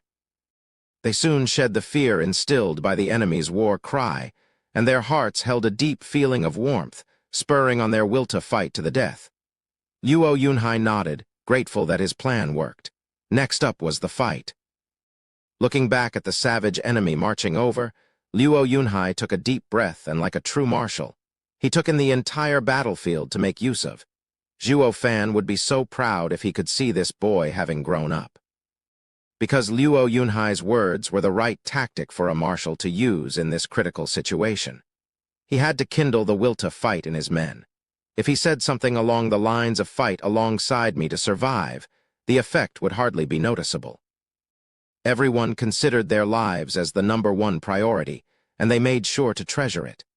But how could they overcome their fears in the face of that relentless tide marching towards them? Even if he could make them fight for their own sake, it was a flimsy reason bound to crumble at first contact. Death would follow all the same at this point. But Luo Yunhai was sharp in figuring out these people had loved ones mixed in this group. He appealed to their humanity, their conscience, their responsibility, and drove them to war. Although this meant cutting their effective fighting force in half, the ones doing the protecting would give their absolute best and more to make sure their loved ones lived to see tomorrow. To instantly turn these random groups of people into a cohesive unit bent on fighting to the death was the sign of a great general Luo Yunhai had the hopes of becoming. "Yunhai, stay behind me. Sister will protect you." Zhu Ningxiang's beaming face graced his eyes. She even flexed to back up her claim. Luo Yunhai let out an awkward chuckle. "Ha ha ha, I am grateful for your kindness, but I am the one commanding this charge. It's more important that I stay in front as well." Zhu Gang and Zhu Lin hoisted the overconfident and delusional Zhu Ningxiang behind. "Ninger, don't be willful. He's stronger than you. Listen to your brother and stay in the middle. Let your brothers get you to safety." Zhu Ningxiang pouted, then her eyes sparked. "Then I'll stay behind Yunhai. That way I can protect him when he needs help." Helpless, they had no choice but to agree. Behind Luo Yunhai could also be said to belong to the center of the group, somewhat, but Zhu Gang and Zhu Lin were not leaving her sides. Anything could happen in the spur of the moment, especially on the battlefield. They had to protect her. Similar scenes happened all around them as the people were determined to get their loved ones out alive. Luo Yunhai formed them into ranks, and as he stood in front of them, an old man stepped forward. "Young Master Luo, I'll be at your side to protect you. If I am to fall, please send my words to Grandmaster Zhuo. My greatest regret is that I wasn't good enough to have him as my master." The old man shook his head. Zhuo Fan would have a nice dumbstruck face if he was here. Wasn't this old guy the same Liu Yizhen, who competed alongside Yan Song in the 100-pill meeting? He wanted to be Zhuo Fan's disciple, but Zhuo Fan wouldn't hear it. But how did he end up here then? Luo Yunhai sighed. "Grandmaster Liu is so determined. If not for Sir's guards, we'd have long been mere corpses on the ground. As long as we get out alive, I will think of a way to make Big Brother Zhuo receive you." "Thank you, young Master Luo." Grandmaster Liu nodded sadly. "Let's talk about this after we survive." Either way, being able to show my respect to Grandmaster Zhuo by helping him is gratification enough. Luo Yunhai nodded. "Grandmaster Liu is so honest and righteous. Kill Tilda?" The howls of war drew nearer. Luo Yunhai faced the enemy as the leader of his men, waiting. When the enemy was at the 100-meter mark, he led his own charge. "For our loved ones, charge!" Roar thunderous shouts echoed his own battle spirit, and they rushed on like a tide. The enemy was baffled at the sudden development, even as the sides clashed. Boom! Their morale sank to half in a blink. As if a spear pierced the great skies and left a massive hole, so did the force go through them like butter. The enemy looked dumbstruck, even the enraged Lin Xuanfeng. He was watching speechless as the wedge formation went through his group. "They're 100 against my 1,000. How can we not even block their charge?" The wails and miserable cries rang in his ears. He looked in time to see his men flailing their bleeding arms and leg stumps in agony. The enemy was reaping through his men like a dragon. His men couldn't put up even a token of resistance, and it only drove him madder. For goddamn sake, what use do I have for any of you if you can't even do this much? A bunch of damn wastes is what you all are. The man next to him stammered. Young Master Lin, this isn't our fault. They suddenly used military formations. They are only 100, but we can't even get close to them. Each time we approach, it's like we're facing 4 or 5 of them. It's baffling. Humph, what's baffling? It's just some army tactic. Lin Xuanfeng's eyes flashed eerily. Now that I think about it, that Luo clan's brat followed Dugu Zhanshan for 5 years. It'd be odd if he didn't know at least this much. Blast it all to hell. We can't let Luo clan get any stronger. Spatting, Lin Xuanfeng hopped and was gone. Then he flashed in front of the wedge formation. Lin Xuanfeng, Luo Yunhai shouted. Snickering, Lin Xuanfeng mocked. Brat, you think you're so great now that you've been by Dugu Zhanshan's side for a couple of years. You take me for a weakling. Think you can get away alive with just this? He. First I'll break your army, then I'll break your skull. Lin Xuanfeng snickered and was gone again. Before anyone could react, he flashed in the middle of their formation and a blue tornado sprung up. It grew until it swallowed them all, careening them into the air and breaking the formation. Luo Yunhai looked up from the ground in shock. Even after Zhuo Fan ripped his leg off, Lin Xuanfeng had the power to face so many people. He really was one of the 6 dragons and 1 phoenix, forest fleeting dragon. He broke their formation and flung them scattered among the enemy. They were doomed. Luo Yunhai's heart sank, his final hope leaving him. What was left was to wait and have their lives reaped. Chapter 278. Void Annihilation's Power. Ah, the cries of agony pierced the skies as the enemy began its slaughter. With their formation broken and outnumbered 10 to 1, their hopes of surviving were dashed. Just like a mouse squeezed around by a mighty dragon, their will to fight had collapsed, replaced by utter despair. Luo Yunhai gnashed his teeth and got onto his feet. He wanted to reorganize his ranks. He wasn't about to give up as long as there was an inkling of hope. But as soon as he got to his feet, he was kicked flying, with blood flowing from his lips. Coughing blood, Luo Yunhai glared at the cocky and snickering Lin Xuanfeng. He, brat, you're finished. So behave and wait there for me to take your head and present it to Zhuo Fan. I wonder what face he'll make, ha ha ha. Humph, let's see you try. You think the next time he'll stop at 1 leg? Luo Yunhai retorted in mockery. Lin Xuanfeng's mood sank dangerously low. His life was smooth sailing, the pride of Merry Woods. No one ever showed any disrespect to someone of his talent. Then he met Zhuo Fan, and everything spiraled out of control, him becoming a laughing stock. His leg was ripped off, and hence he suffered endless ridicule that had affected his state of mind to such a degree that it had cast a shadow over him. Not even he wanted to admit such a disgrace happened to him, and yet Luo Yunhai went on poking his sore spot, earning his wrath. Damn punk. You think we can't deal with that Zhuo Fan? Humph, let me tell you, we've long been ready to end him. He's living on borrowed time. You're the first to go and the bastard will soon follow you to your grave. Lin Xuanfeng lifted his Yuan Kai-soaked palm, winding up for the finale. Luo Yunhai was worried, his fists clenched, but not over his safety. It was for Zhuo Fan's. He sensed from Lin Xuanfeng's tone that those words weren't empty threats. They may very well have grasped Zhuo Fan's weakness. He had to warn Zhuo Fan before it was too late. How was he going to do that, though? When he was too powerless to even protect himself, Luo Yunhai's inner conflict left him in a mess. Lin Xuanfeng took it as fear. Ha ha ha, here I thought you'd be a man of courage having followed Dugu Zhanshan for years, but deep down, you're just a spineless coward. Don't worry, I'll leave your corpse intact, out of respect for Dugu Zhanshan. Lin Xuanfeng launched his palm attack like a fierce storm. Stop. No one can harm the Luo clan's young master. An aged voice shouted, just as a red-hot flame shot for Lin Xuanfeng. Lin Xuanfeng only snickered. Liu Yizhen came to the rescue with his 4th-level spiritual beast flame, but his flame looked nothing more than a candle to Lin Xuanfeng. You senile old fool dare mess in my affairs. Get lost. Thump, a flick of the hand had a blue wind scatter the flimsy flame to nothing. Liu Yizhen spat blood and collapsed, pale, Grinning, Lin Chuanfeng turned to Luo Yunhai. "No one's gonna save you now." "Stop." It was a delicate voice this time. Zhu Ningxiang popped out of nowhere and stood between them. "You'll have to go through me first."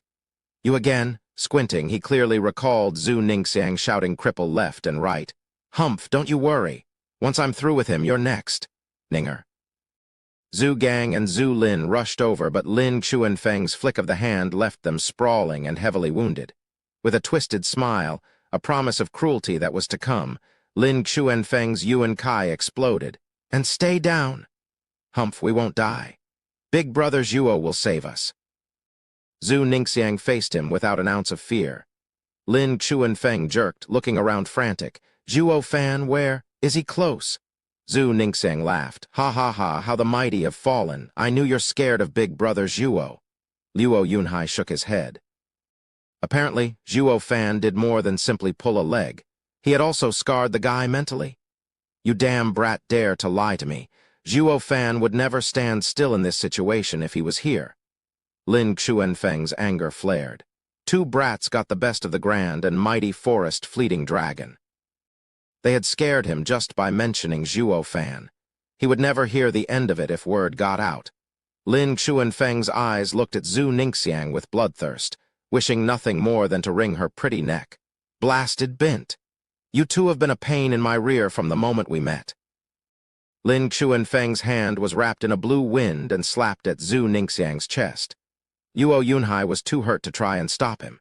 He could only watch the sinister palm inching towards Zhu Ningxiang's chest. "Big Brother Zhuo," Zhu Ningxiang cried, her eyes focused on the dead thunder ring. Then she closed her eyes and prayed for a miracle. Luo Yunhai could only sigh. Zhuo Fan was no god. It was impossible for him to watch over her around the clock like a guardian angel. Zhu Gang and Zhu Lin crawled on while bleeding in a desperate attempt to reach her. Why was their foolish sister so zealous in her faith? The last two times were sheer coincidences.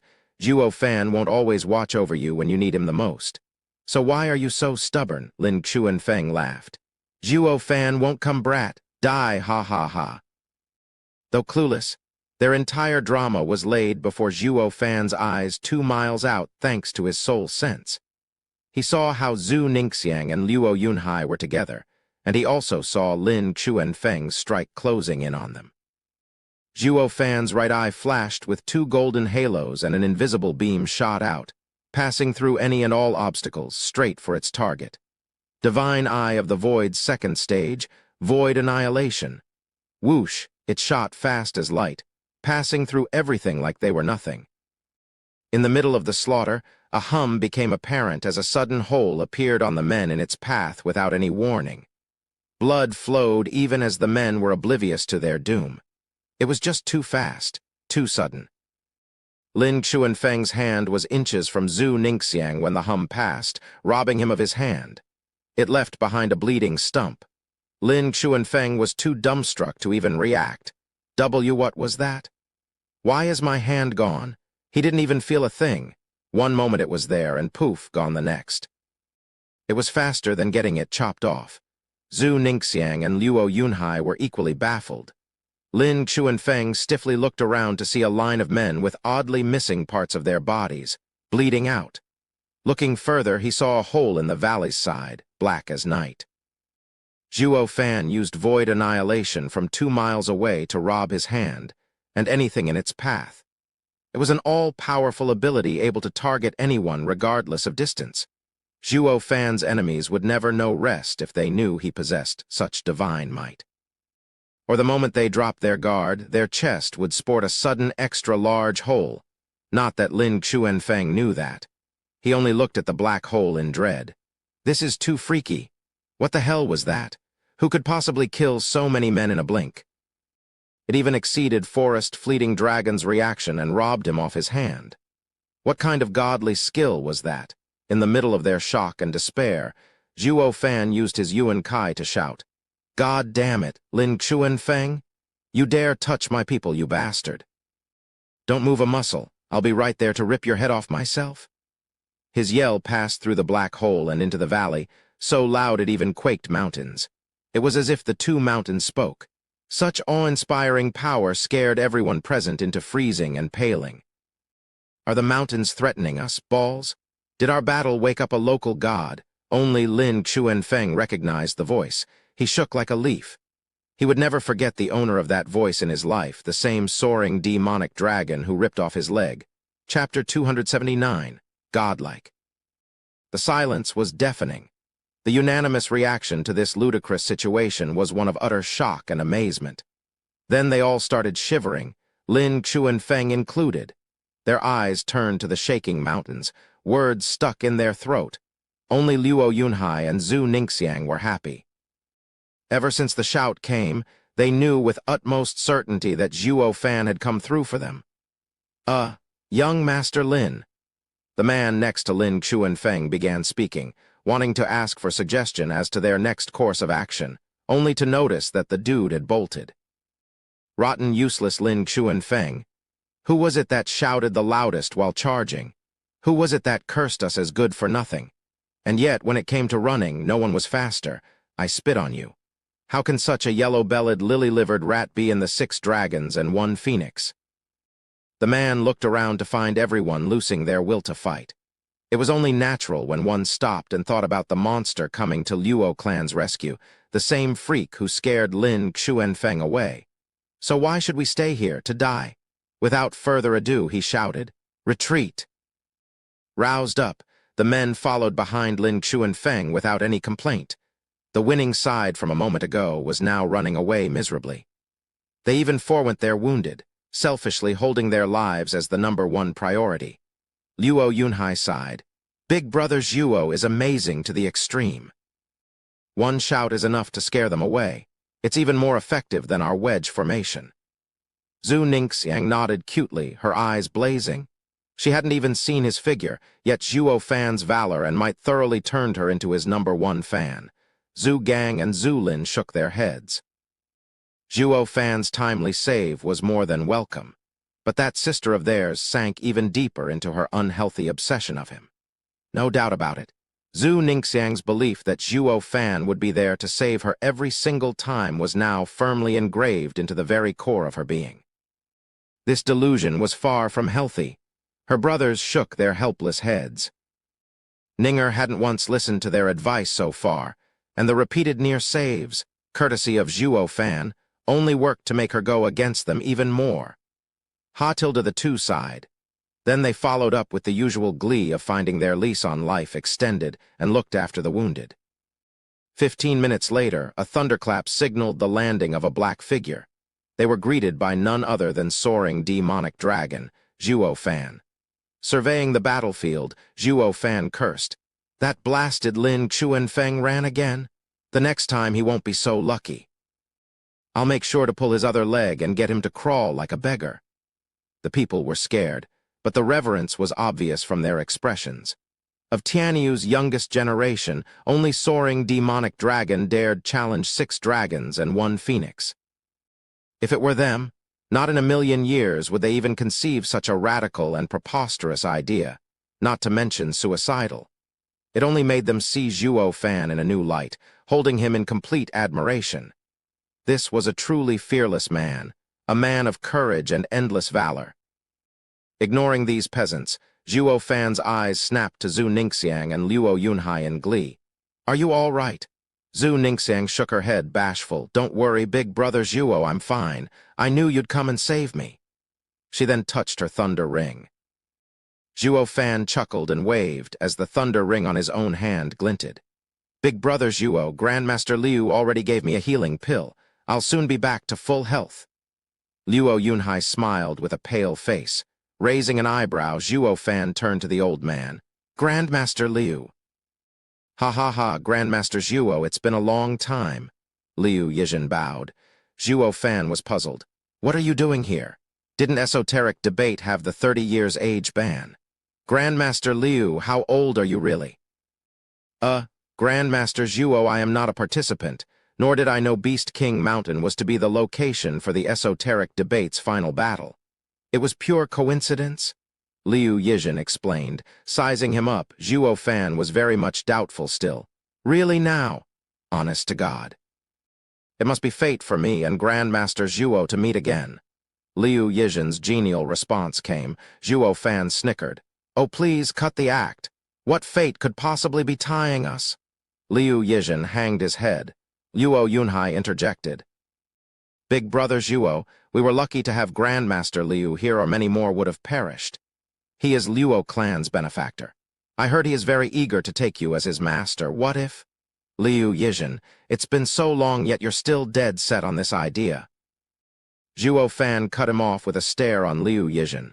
Liu Yizhen nodded furiously. Yes. Grandmaster Zhuo's alchemy is the pinnacle among all the alchemists I've seen. To be your disciple is my lifelong wish. In that case, Zhuo Fan squinted. Fine. We are short on hands, and your timely arrival is most welcome. If you can protect the Luo clan in this esoteric debate, I will be inclined to reconsider your request in favor of your rendered services.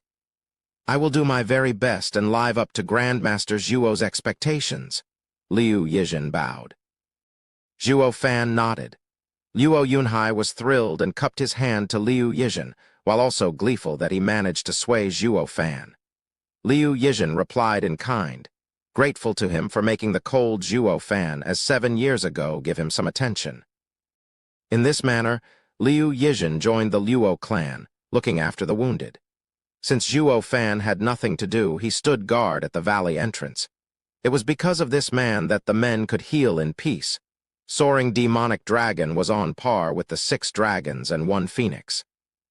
There was no one out there who could make them feel safer. Zhuo Fan stood guard for 10 days, waiting for the others to heal. But while the battle on this side ended, another was on the brink of erupting. In a lush part of the forest, a towering jade reaching the height of 2 people was standing next to a large tree. Upon a closer look, it bore a striking resemblance to those national elemental stones. It was precisely the wood-type array to send them back. On either side of it were 2 armed forces. On one hand was Drifting Flowers Edifices Chu Qingcheng, sword markwise abode Zai Tianshang, and Veiled Dragon Pavilions Long Xingyan with their people. The other side was led by Regent Estates Huangpu Qingshan, Hell Valley's Yu Yushan, and Pill King Hall's Yan Bangui. All they needed was a spark to throw this place into the chaos of war. Their standoff was clearly visible beyond the wood exit array. As Dragon Cloud City's every major clan and house watched in trepidation. Huangpu Tianyuan snickered, speaking high and mighty yet casually at the same time. The brimming sacred pill will be ours. No surprise there, ha ha ha. Yuanshan and Yan Bagong nodded in pride.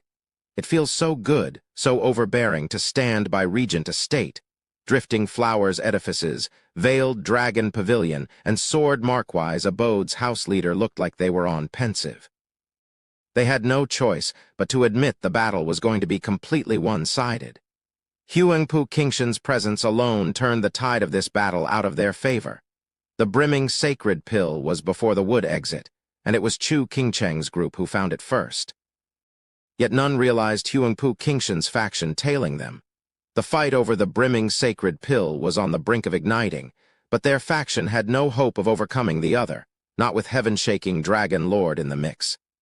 Damn monster. Grandmother gnashed her teeth while Huangpu Tianyuan laughed unrestrained. Zhuge Changfeng was only twirling his mustache in thought. Indeed. One side has a freak of nature while the other side own monster has yet to come. Things don't bode well for them. Surrender is advised. That got a rise out of the crowd. Yeah, heaven-shaking Dragon Lord is there and Zhuo Fan is nowhere in sight. From what they heard of the 2 monsters' first contact, Zhuo Fan could hold his own against heaven-shaking Dragon Lord. But where was their most important piece at this crucial time? The people started to regret. What ally is he if he doesn't show up when needed? Achu Tilda. Facing the morning sun, Zhuo Fan was struck by an incomprehensible bout of sneezing that sent his whole body shivering. What the hell? Who's the bastard talking behind my back? Zhuo Fan rubbed his nose in anger. Chapter 280. The Power of One. Tap tilde Huangpu Qingshan's every step instilled dignity and nobility, neither forced nor rushed. Chu Qingcheng's group was unnerved, taking steps back in contrast. The pressure was so big, each of his step made them back away faster. Drifting flowers edifices, veiled dragon pavilion, and sword Marquise abode had thousands of people behind them. Yet faced with but a single man, they all shirked further back. A truly laughable and ridiculous scene. Yet to the parties involved, humor was the last thing on their minds. When faced with the head of 6 dragons and 1 phoenix, Huang Puqingshan, all they could feel was fear and dread. Yu Yushin and Yan Bangui had thousands behind them as well that just stood there, watching the other faction with contempt. In the face of Huang Puqingshan, anyone would end up a sorry sight. If they switched places, Yu Yushin's group had no doubt in their mind they would end up the same way. As to why the situation devolved in such a way, it all came down to Chu Qingcheng's group's rotten luck. Or maybe having known so little about Regent Estate, yet insisting on making an enemy out of them. How long are you going to shirk back? Huang Puqingshan stopped at some point with a beaming and noble smile. Hand over the brimming sacred pill and I'll let you go. Frowning, Chu Qingcheng gnashed her teeth in silence. Her allies clenched her fists at the naked scorn. Handing over what the 3 houses found was total humiliation.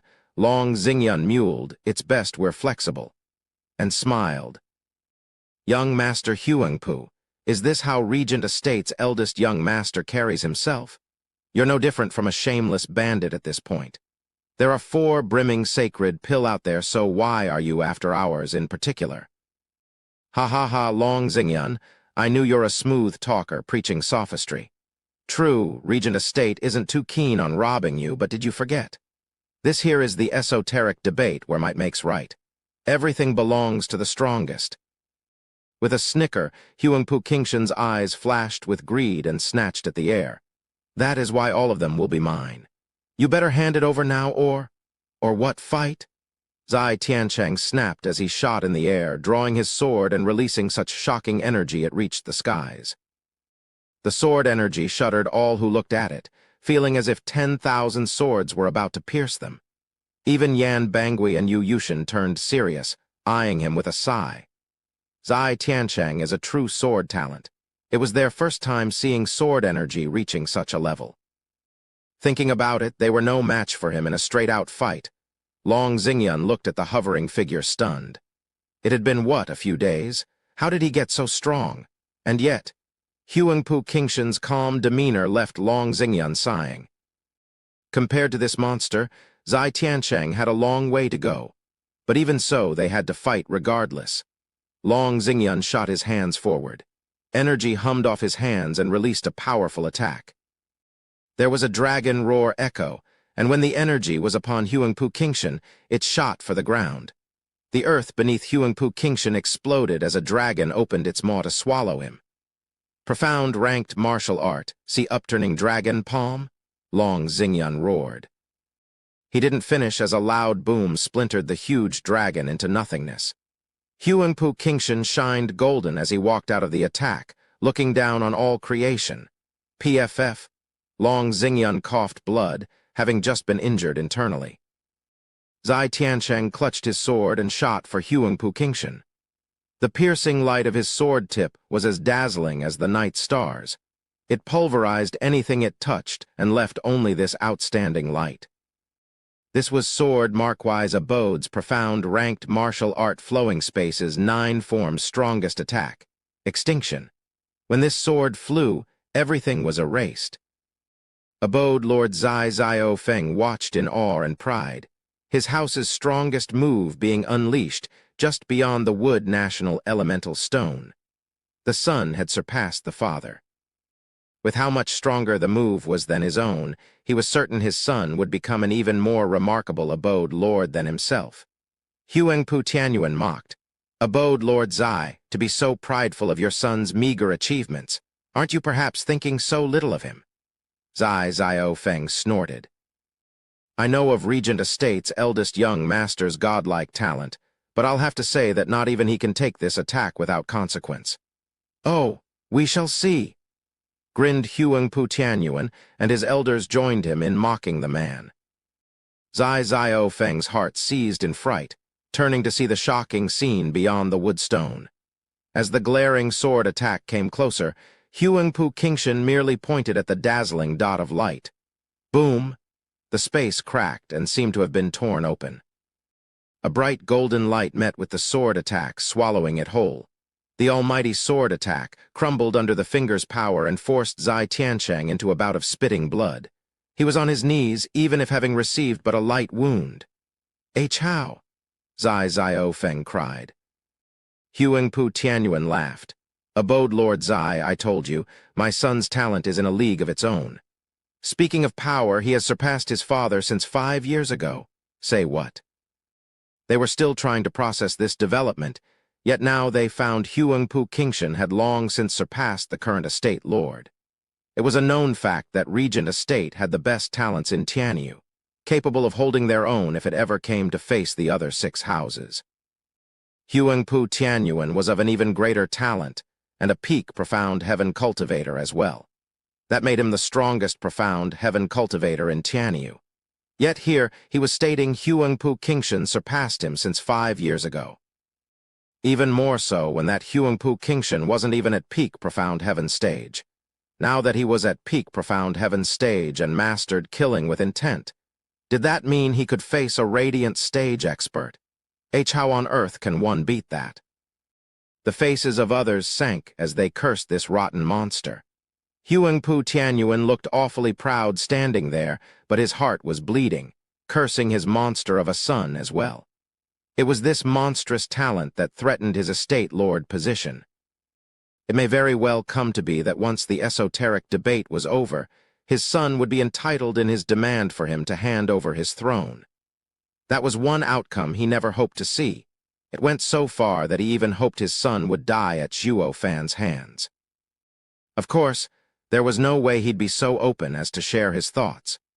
Huangpu Qingshan was the hope of all venerables, if not the entire regent estate. Any that dared to even show a hint of dissatisfaction with him would be culled on the spot, estate lord included. The venerables would make sure of that. Huangpu Qingshan was the apple of regent estate, their hope for the future, and they weren't about to let it be snuffed out. Huangpu Tianyuan looked on at the prideful and imperial figure beyond the wood national elemental stone with killing intent. Huangpu Qingshan put his finger away and laughed at the kneeling Zai Tiancheng. "Ha ha ha, how amusing. Who knew you could grow so strong in such a short time? You're way stronger than those 2 behind me. Pledge yourself to me and you won't regret it." They all looked shocked. This was daylight talent robbery? He, I am from Sword Markwise Abode. It is not my choice who our allies are.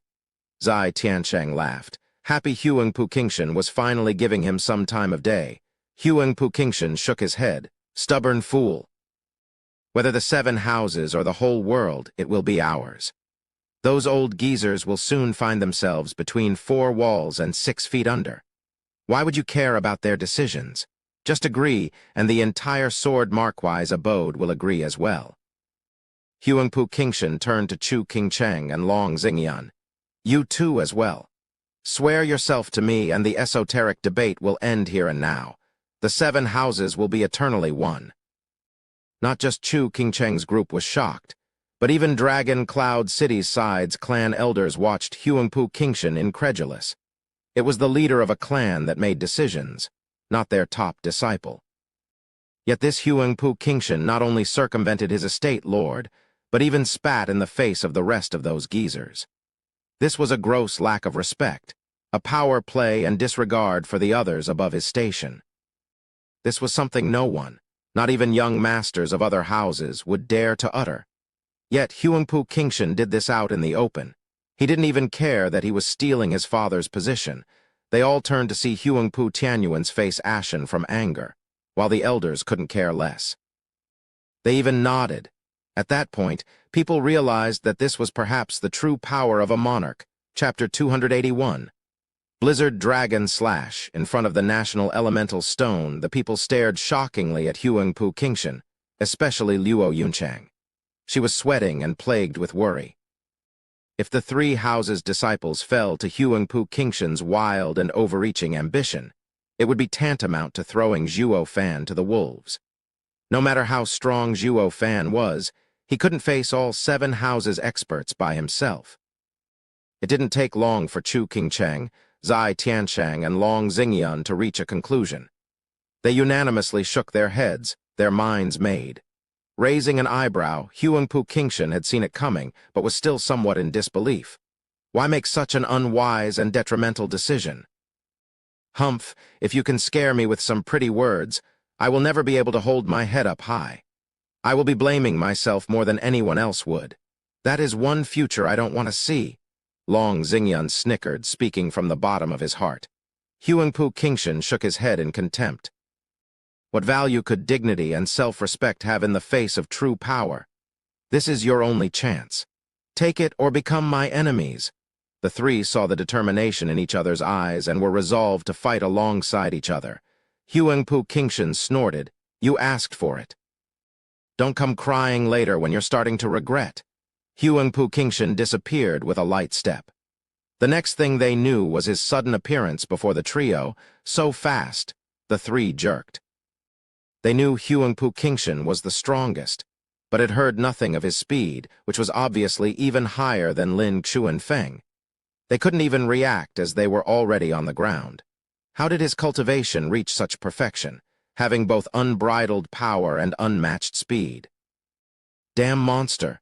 The 3 gnashed their teeth in shock, but they were still 6 dragons and 1 phoenix and recovered their calm quickly. Chu Qingcheng grabbed her allies and covered them in a cold barrier. The 2 then attacked. Zai Tianshang's sword flashed, and Long Xingyun's palm held a dragon image. Perhaps Chu Qingcheng's cold had an influence, as the sword wave and the dragon image fused with the coldness while passing through the barrier. They transformed into a huge attack that slammed towards Huangpu Qingshan. This sword attack was tens of times stronger than Zai Tianshang's previous attack. Even Huangpu Qingshan had to get serious. They know a combination art? How? Yan Bangui and Yu Yushin cried in shock. Those watching the show beyond the National Elemental Stone were slack-jawed. A combination art needed the users to be in tune at the intrinsic level from a young age.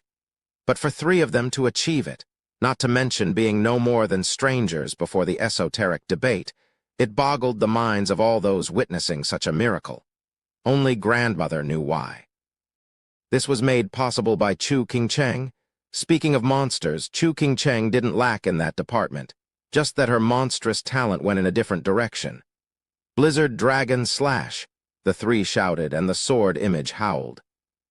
It stormed Huangpu Qingshan, freezing everything in its wake. Even the number 1 monster, Huangpu Qingshan, had another thing coming if he took this attack with the same carefree attitude as before. For the first time ever, Huangpu Qingshan's face showed shock. Who knew these 3 could combine their power? Who knew they could unleash such an onslaught? Gnashing his teeth, Huangpu Qingshan grabbed the slash with his naked hand. The worst thing to do in this case. It exploded into 9 ice dragons, hammering Huangpu Qingshan from all directions. Boom! A loud noise shook the heavens, but no explosion occurred. Once the cold air scattered, Huangpu Qingshan was encased in ice. He froze in the grasping motion from before, giving the impression that even his soul was frozen. Eldest young master. Yu Yushin and Yan Bangui panicked and looked at Chu Qingcheng's trio with shock. They could actually handle heaven-shaking Dragon Lord, Huangpu Qingshan. Beyond the National Elemental Stone, the audience couldn't believe what they were seeing. The almighty Huangpu Qingshan was frozen over by a combination art. None saw it coming. Only drifting flowers edifices, sword markwise abode, and veiled dragon pavilions higher-ups grinned in pride. They finally turned things around. But the eerie calm Regent estate held itself in, threw them into worry and doubt. Can it be? Grandmother's heart sank. Roar, a dragon roar got everyone's attention. The smiling Chu Qingcheng and her allies had no time to celebrate as they turned to the source. Huangpu Qingshan, in the middle of that iceberg, sported scales. They shone golden, and then a golden dragon shot from him into the sky. The iceberg exploded into pieces, setting the stage for a shiny and golden Huangpu Qingshan to step out of the remains in all his glory. The golden dragon made a circle above him before going back into his body. It's the same as before in Dragon Cloud City. What is that thing? Long Xingyun muttered, shell-shocked at the disappearing golden dragon. Huangpu Qingshan's face was unsightly as he spat. I have to give you guys credit. There's hardly anyone in this world who can bring me this close to defeat. Not bad at all. But this is precisely why I have to thoroughly beat some sense into you, so no one would challenge their king. Huangpu Qingshan's eyes flashed with bloodthirst as he shot forth. The three jerked and held hands again, but Huangpu Qingshan's uncanny speed and dreadful might came at them in the form of a palm. 9 Dragon's diamond body, dragon-empowered claw. Huangpu Qingshan's eyes flashed and struck without hesitation. Chu Qingcheng covered the trio in a cold barrier, but it crumbled before the attack even arrived. With a loud boom, the earth sank, as if from a meteor strike, leaving a 100-meter-wide crater. The trio spat blood, feeling the huge pressure bearing on their shoulders, stopping them from even moving. This was Huangpu Qingshan's power, and this was the power of but one palm. They banded together and encased him in ice, but even that wasn't enough to even scratch him. This monster appeared, for all intents and purposes, invincible. The three sighed and had a defeated look, having finally realized the difference between them. Huangpu Qingshan took in their pain, disappointment, and despair with a cold eye. Take out the brimming sacred pill. Huangpu Qingshan said, or I will go through each and every one of you here in my search. Huangpu Qingshan's look scared the 1,000+ people behind the trio. He treated them like dirt, needing only to pinch them before popping. Zai Tianyang wished nothing more than to give his all in fighting him, but when he recalled what his brother had said earlier, he forced it down. But the resentment only burned hotter in his heart. Chu Qingcheng closed her eyes and her hand held a vial.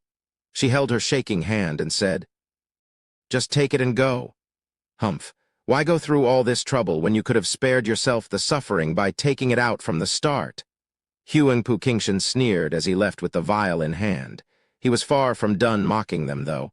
I'll let you guys off this time.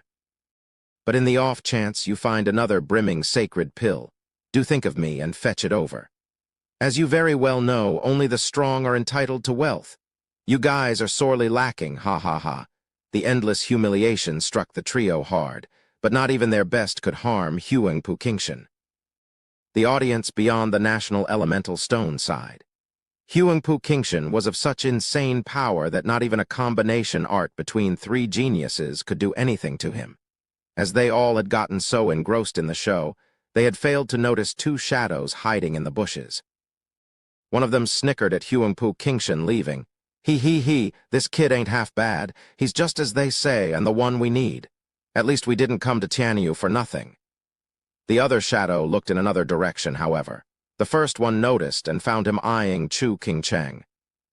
Humph, by the looks of things, that crotchety geezer has found his target as well. He sneered. Chapter 282 Challenge. Sister Qingcheng, are you all right? Xiao Dandan rushed a helping hand to Chu Qingcheng. Zai Tianyang and Long Xingyun were helped by Zai Tianshang and Long Jai with Long Kui. All of them watched the triumphant king strut away with bitterness. Even the thousands of vassal disciples lowered their heads in despair. Drifting flowers' edifices, sword markwise abode, and veiled dragon pavilions' morale was thoroughly shattered by Huangpu Qingshan. What could possibly instill a sense of courage in them now, to face the one who looked down upon them with such scorn? Yan Bangui and Yu Yushin, along with the nice dog is left behind, were full of crass and haughty looks. It seemed that following a master had its perks, a perk of showing off.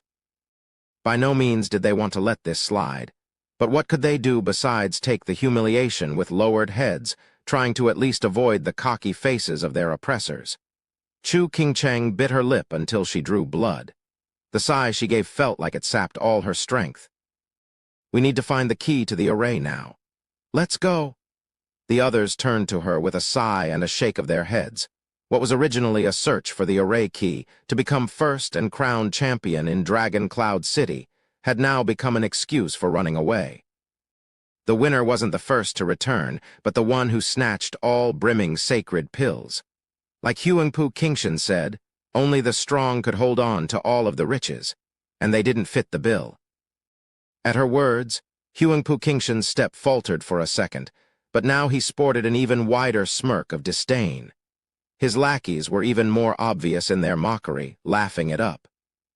Beyond the national elemental stone, Regent Estate's top figures were sporting the same disdain, to the sinking and wretched feelings their opposing faction was wallowing in. This battle had seemed to predict the winner. There was no point in fighting any longer. The gap in power was too huge to be even bridged. Russell Tilder at the sudden sound. Huangpu Qingshan snapped his eyes on the source with a frown. "Who's there?" Whoosh! Tilder, a panicked and bedraggled figure, hopped out.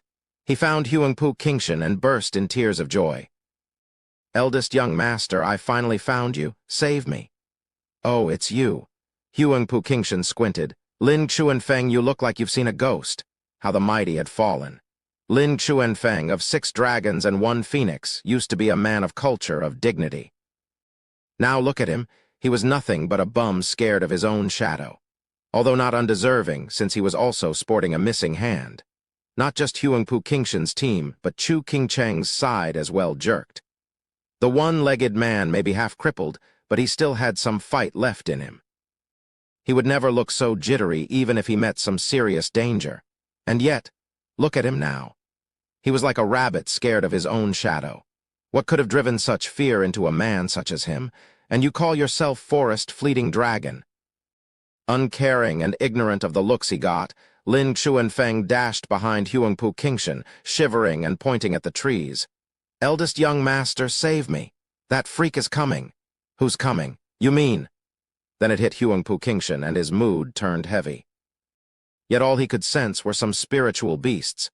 Backslapping him into the air, Huangpu Qingshan cursed. "What are you raving about? He's not coming." "He isn't. But I clearly heard him 10 days ago how he wants to wring my neck." Lin Xuanfeng didn't even register his red cheek, looking back from where he came with a bemused look and breathed easily. The gratified look, the sheer joy he was expressing of having faced death and escaped, only earned him looks of pity. Just how terrified he must have been to show such an expression of joy. Beyond the national elemental stone, sympathizers of Chu Qingcheng's faction found Lin Xuanfeng to be in an even worse state. Mary Wood's house, Lord Lin, was between red and blue. The anger he felt from being shamed by this brat was barely contained. "You friggin'! I didn't send you to esoteric debate to flounce around and shame me, but to make me look good. Oh, the cruel, cruel irony." He was mocking Drifting Flowers' edifices, and the others getting stung by Huangpu Qingshan, but now it was his turn to face the music. He saw how his disciple disgraced him so, and swished his head back in shame. That's karma. Chu Qingcheng's team's eyes held a glimmer of hope.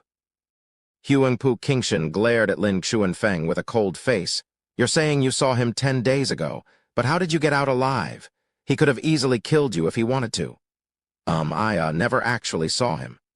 Lin Xuanfeng jumped in fright, then lowered his head, confused. "But I clearly heard him wanting to wring my neck." "What? You're telling me his voice alone scared you into running around for 10 days? Useless." Even hearing it himself got Huangpu Qingshan to blow his top, itching to cuff the man again. Lin Rufeng gnashed his teeth. God, how mortifying. "You're a damn dragon, for God's sake. How in the hell did you get so scared into running for so long? And you didn't even see his shadow." The rest mocked him on the inside and showed their disdain, even the audience beyond the national elemental stone. Some of the jokes were targeted at Lin Rufeng, who wanted nothing more than to bury his head from shame. Even the broads from Drifting Flowers' edifices know to fight back against an impossible enemy. Yet you jumped the gun, scared from just his voice. Lin Xuanfeng could practically feel the ridiculous looks boring holes in his back and snapped at his snickering allies next to him. "What are you laughing at? You'd have run with your tail between your legs just the same if it were you instead." "Ha ha ha, yeah, that brat sure is a calamity.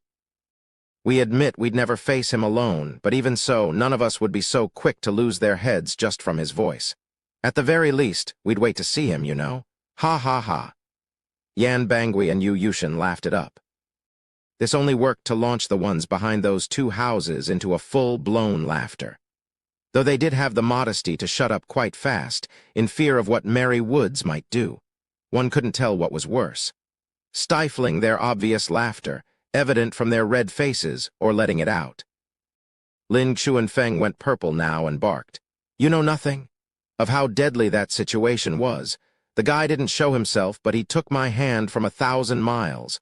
You'd have run too if you met with such a creepy situation." Lin Xuanfeng was still hopping about, his face a mask of anger. The laughter stopped, and all eyes drew on the smooth stump of his arm. The dread creeped up their spines and robbed them of any jovial mood they ever had. "This can't be." Huangpu Qingshan squinted and pulled the arm closer. "You're saying you never saw the guy, yet he took your hand." "I didn't even realize what happened, and the next thing I knew my hand was gone. And when he was threatening me, even the mountains quaked as if a mountain god awoke. I was scared out of my wits. What else was I supposed to do but flee?" Lin Xuanfeng wiped his brow from the foreboding feeling. The rest were tongue-tied. Someone can actually do that.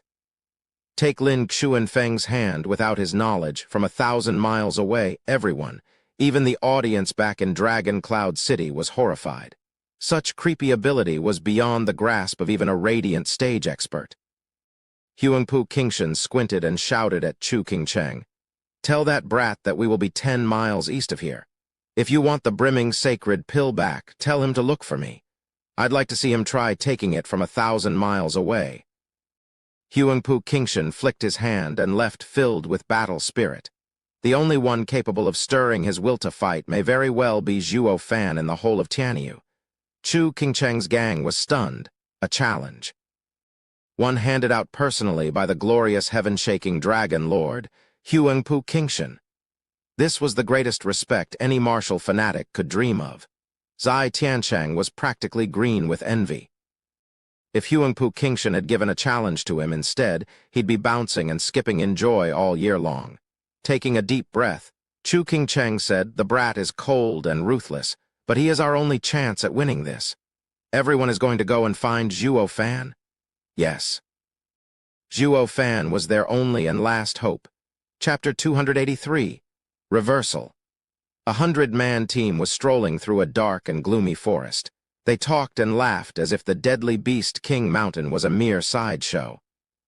The youth in the lead looked thoroughly bored, making sure to point it out every other step with a long-drawn yawn. He was the fear of all 6 dragons and 1 phoenix, the one and only soaring demonic dragon, Zhuo Fan. Ever since he rescued this lot, he was made leader on the spot and was now taking point as they trekked through the woods. These guys were also weak as hell, being from 3rd- and 2nd-rate clans, hardly fast enough to keep up with him. And so he had no choice but to put a brake on things and slow down.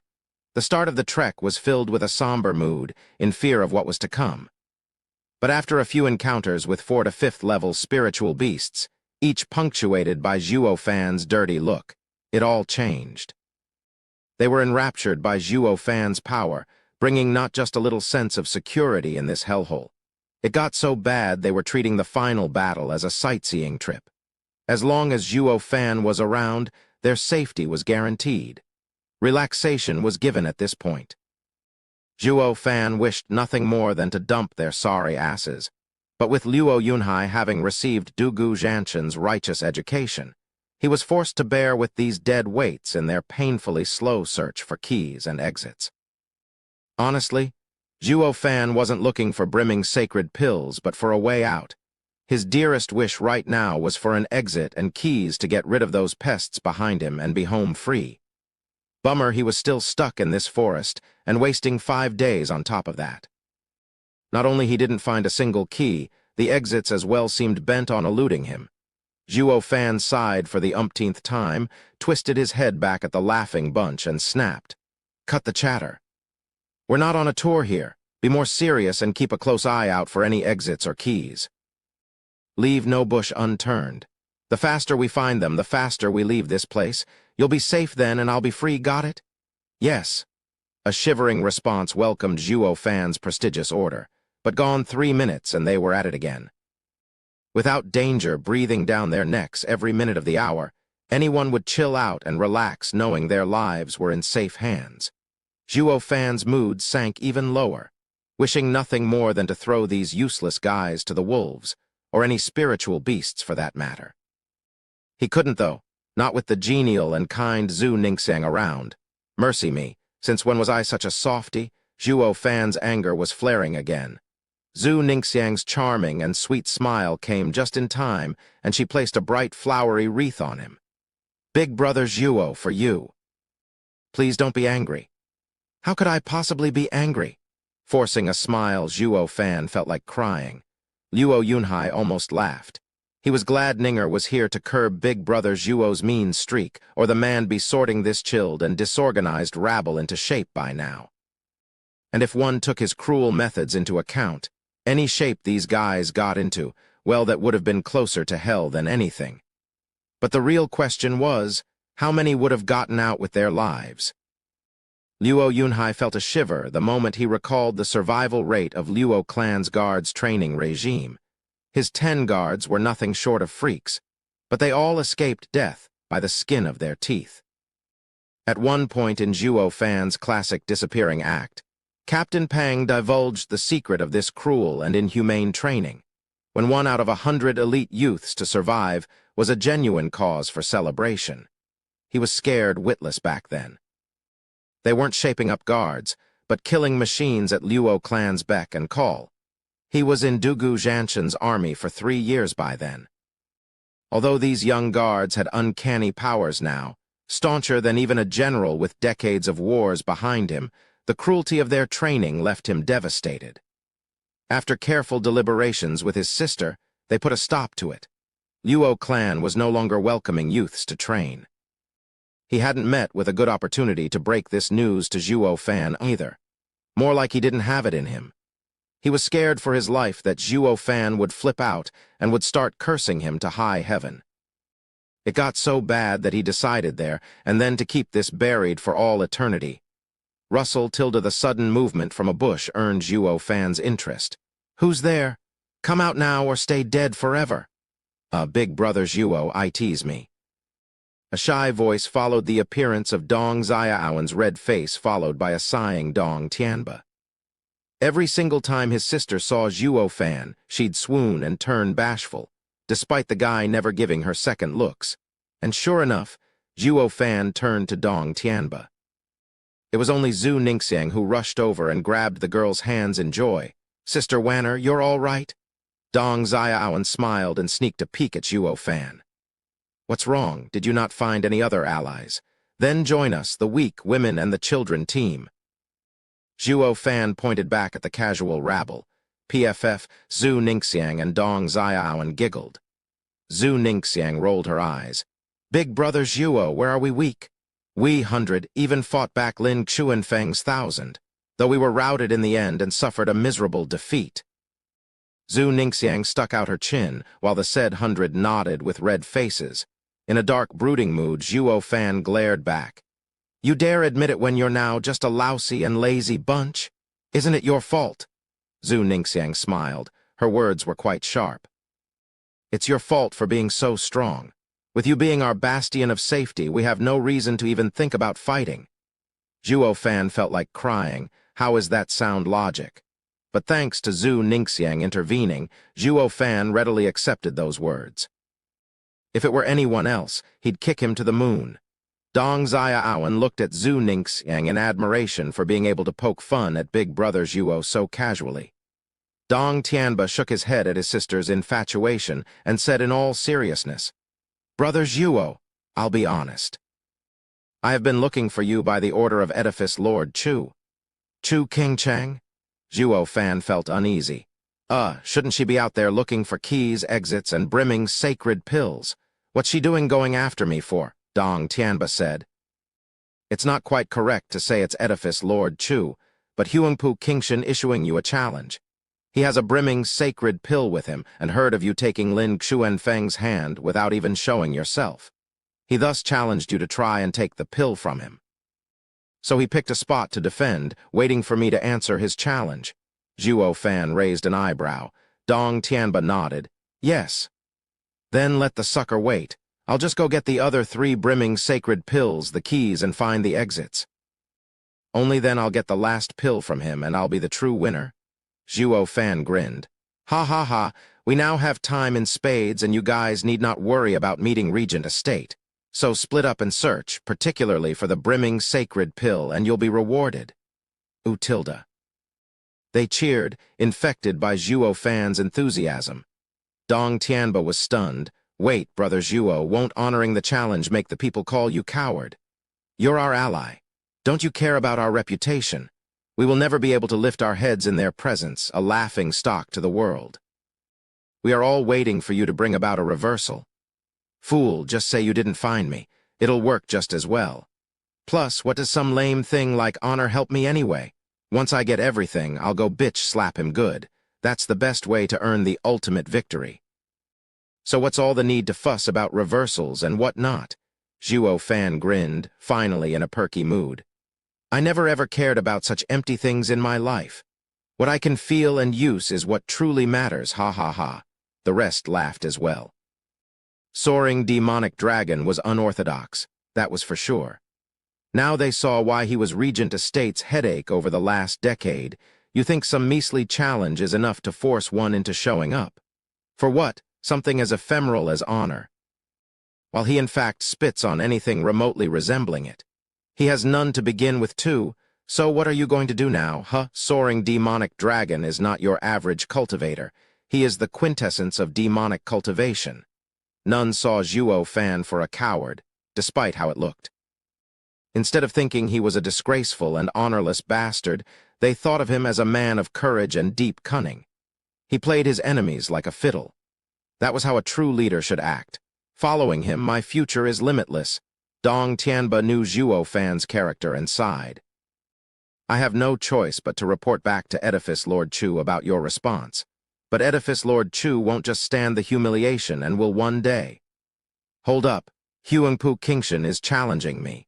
So if I won't go, she'd only be shamed to have such an ally. What's this stand for humiliation anyway?" Zhuo Fan bemused.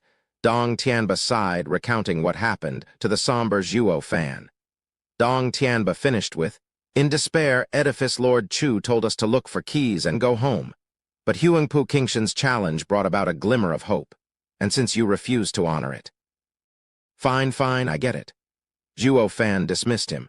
His eyes were raging, his fists clenched. "Since he started all this, then I will have to finish it." Dong Tianba was in glee, but not for long. What Zhuo Fan said next got him shuddering. He will have to pay dearly for messing with my people. Chapter 284. Whipped. Ever since Chu Qingcheng got Huangpu Qingshan's challenge, her team didn't move from their spot, standing right next to the wood exit stone in the lush forest. Only the men under them were running to and fro in search of Zhuo Fan. But even after 9 days, none that returned was bearer of any good news. This only worked to sink their moods even lower, not knowing when they could turn this humiliation around. It couldn't go on for much longer or their morale would collapse. There was no point by then to drag this esoteric debate out, and going back home would be most advisable. Everyone sighed. Who knew the esoteric debate would be so cruel to them, to put their entire hopes on just one man? The audience beyond the National Elemental Stone were looking quite eager. Be it Drifting Flowers Edifices or Regent Estate, each hoped to see Huangpu Qingshan and Zhuo Fan duke it out to see who was the real victor in this final battle. The Woodstone exit is up ahead. Yeah, Edifice Lord Chu is waiting there with the others. A familiar voice entered their ears. Their eyes lit up and were thrilled to see the Dong siblings leading Zhuo Fan over. Even Luo Yunhai, Zhu Ningxiang, and many others were there as well. They were ecstatic as they surrounded them in an instant. Zai Tianyang was thrilled as well in his laughter. "Ha ha ha, you're finally here. It's good that you are all right.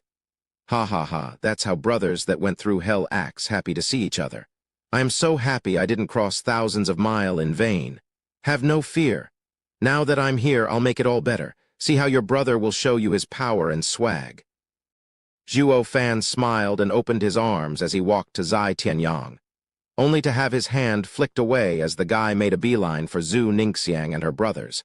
"Ninger, ever since we separated from the teleportation, I searched heaven and earth to find you. I was worried sick. I'm so relieved you're okay. Zai Tianyang eased a breath that didn't know he was holding. Zhuo Fan's face twitched and snapped his cold eyes on the guy. Zai Tianyang, you didn't even care what might have happened to your dear brother. You, a monster. I only care about myself, not you. Snorted Zai Tianyang. The others laughed at their antics. Zhuo Fan was royally pissed, though, wishing nothing more than to kick him where the sun didn't shine. The least you can do is fake it, prick. Is this how a brother acts nowadays? You damn bastard clearly don't know the meaning of bros before women. Dong Tianba saw Zhuo Fan sulking and was reminded of Song Yu. Ha ha ha, brother Zhuo, do you remember our chat in Drifting Flowers City? This is the kind of animal a man is. You're just the same, so try to understand. Glaring at him, Zhuo Fan didn't speak his irritation. I'm not some pit pony like you guys. I'm not one to just throw my heart to any woman I see. Dong Tianba laughed, knowing exactly what he was thinking. Sometimes not even you know your true self. Dong Tianba turned to Chu Qingcheng and bowed. Edifice Lord Chu, I have found Zhuo Fan. Nodding, Chu Qingcheng's eyes never left Zhuo Fan. She walked over with a cold stare. Zhuo Fan felt killing intent smacking into him and saw her approaching with an icy stare. Shivering for some odd reason, Zhuo Fan even felt fear, but he kept his poker face up. You know why we looked for you? Chu Qingcheng's tone was flat. Zhuo Fan nodded stiffly. Yeah. Then what are you staring at? Go already. It's high time you did your part as an ally and get to work. Chu Qingcheng's pitiless stare bore into him. It was so cold it chilled even him. Zhuo Fan didn't reply and simply took flight. He sighed inside. After what happened in Dragon Cloud City, Chu Qingcheng must be hating my guts. It's better this way. We are only allies, nothing more. A demonic emperor like him was better off casting such burdens off his shoulders as soon as possible. Zhuo Fan's eyes snapped into focus, vanishing from their sights as he increased his speed. Chu Qingcheng watched him leave with clear anger on her face. He won't even greet me. Zio Dandan skipped over and said shyly, Sister Qingcheng, aren't you perhaps too hard on Darling? What too hard? Nothing good comes out of working with a stone-cold man like him. And you, stop calling him darling left and right. He doesn't deserve to be called that by any woman. Chu Qingcheng turned her rage on her and glared. Zio Dandan jerked in fright. It was the first time she saw the proud Chu Qingcheng flaring like that. Then a chuckle came. Ninger, you've been surrounded by an army of 1,000 people. Are you hurt anywhere? Zhu Ningxiang showed his worry after having heard what happened to her. Zhu Ningxiang brushed his worry off. I'm fine. Big Brother Zhuo dropped by and saved us. He even ruined Lin Xuanfeng's hand. With Big Brother Zhuo around, nothing can touch us. The rest of the newcomers nodded. They wouldn't soon forget how safe they were with Zhuo Fan around. Zai Tianyang's mood soured. That prick is awesome and all, but rotten to the core. How can you stand it? Big Brother Zhuo is the picture of modesty. Although there are those he has to give a tongue lashing to, but he gets over his anger quite fast. We've all been having a wonderful time around him so far. Zhu Ningxiang blinked her delusion-filled eyes. What was worse, the others nodded as well. They had been having such a nice stroll through Beast King Mountain over the days that even if they met a 6th-level spiritual beast, they'd even pointed out to their sons to observe. They were so carefree they turned oblivious to the dangers. This would most likely be the only time they ever felt like this. Since the next time they'd come here and meet a spiritual beast, they'd end up as its dinner. To sum it up, it was all by Zhuo Fan's grace that they were so carefree. Zai Tianyang saw the worship in their eyes, the glitter in Zhu Ningxiang's, and cursed inside, "Isn't this all on you?" With that punk's lousy temper, he'd never waste time with this bunch. Luo Yunhai smiled, gratified Ninger was there with them. It only stoked Chu Qingcheng's range, though. How can he smile to others but be so damn cold to me? Dong Tianba noticed and laughed dryly. Edifice Lord Chu, I have something to say, but it may be inappropriate. Get on with it. Chu Qingcheng snapped. Dong Tianba said awkwardly, Edifice Lord Chu, you also know of my past dealings. Of wandering from flower to flower, leaving not even the leaves. He trailed off. Chu Qingcheng's glare scared him back on track as he explained. Edifice Lord Chu, don't misunderstand, that is all in the past. Now I turned a new leaf, becoming a bastion of nobility and dignity. Then why mention it? Chu Qingcheng's icy glare bore into Dong Tianba's confidence. Dong Tianba sweated in fear. Edifice Lord Chu, I just want to say that I may not have achievements and I'm still ignorant in many aspects, but when it comes to romance, I am unrivaled. The way I see it, Brother Zhuo may be swarmed by lilies, yet only 3 ever caught his eye, and he isn't even aware of it. Oh, Tilda. Chu Qingcheng perked an eyebrow. Go on. Wiping his brow, Dong Tianba said, with my uncanny eyes, I noticed them being Luo Yunchang, Zhu Ningxiang, and you, Edifice Lord Chu. Other women he never cared about, my sister begrudgingly included. Why am I the last? Chu Qingcheng's mood shifted on the spot, blaming him. Drifting Flowers' edifices sweated harder. Ah, hell has no fury as a woman scorned. A woman wasn't even amenable to take this list of names if she wasn't first. And Edifice Lord Chu was no ordinary woman either, but the leader of Drifting Flowers' edifices. But he still smiled. Edifice Lord Chu, this is unrelated to your place in his heart. He only has feelings for you 3. Please don't take it the wrong way. Raising an eyebrow, Chu Qingcheng nodded. Swallowing dryly, Dong Tianba turned serious. Brother Zhuo feels responsible for Luo clan's miss, showing the consideration of a kin. As for having developed into something more, I'm unsure. Chu Qingcheng nodded.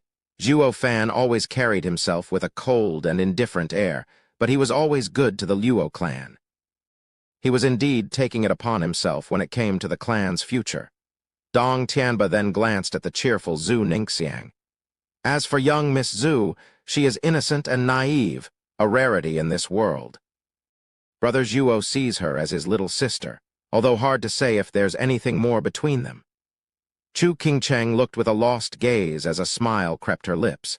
She was such an innocent child that even women like her would pity the lass, not to mention some rotten men.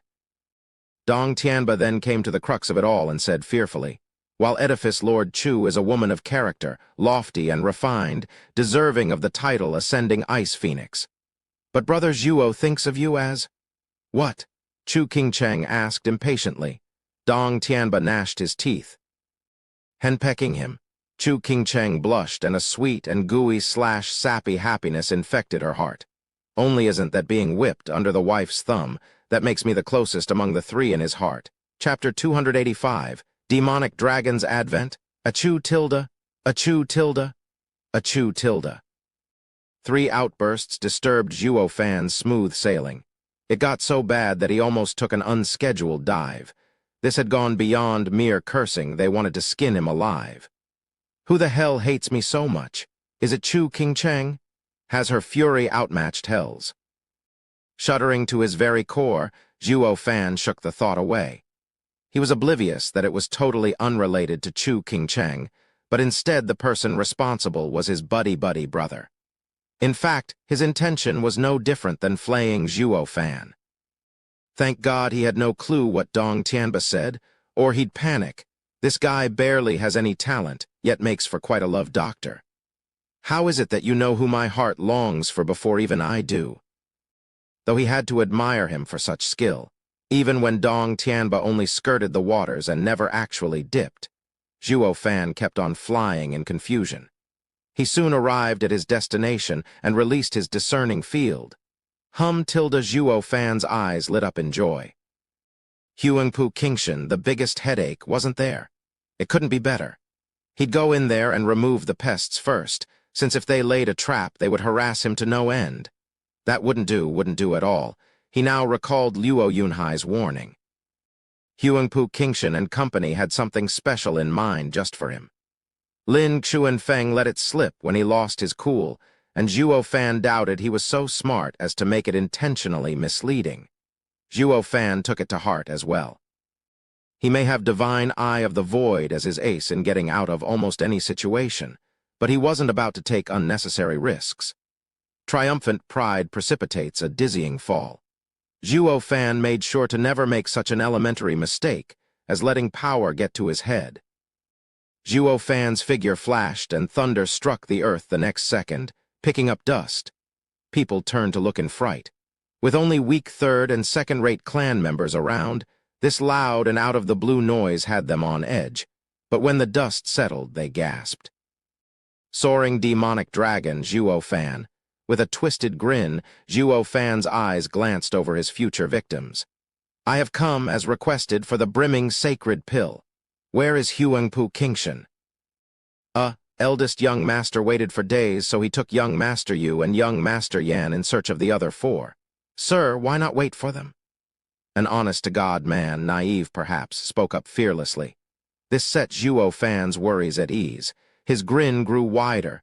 Am I to understand you stood me up? No, never. It's you.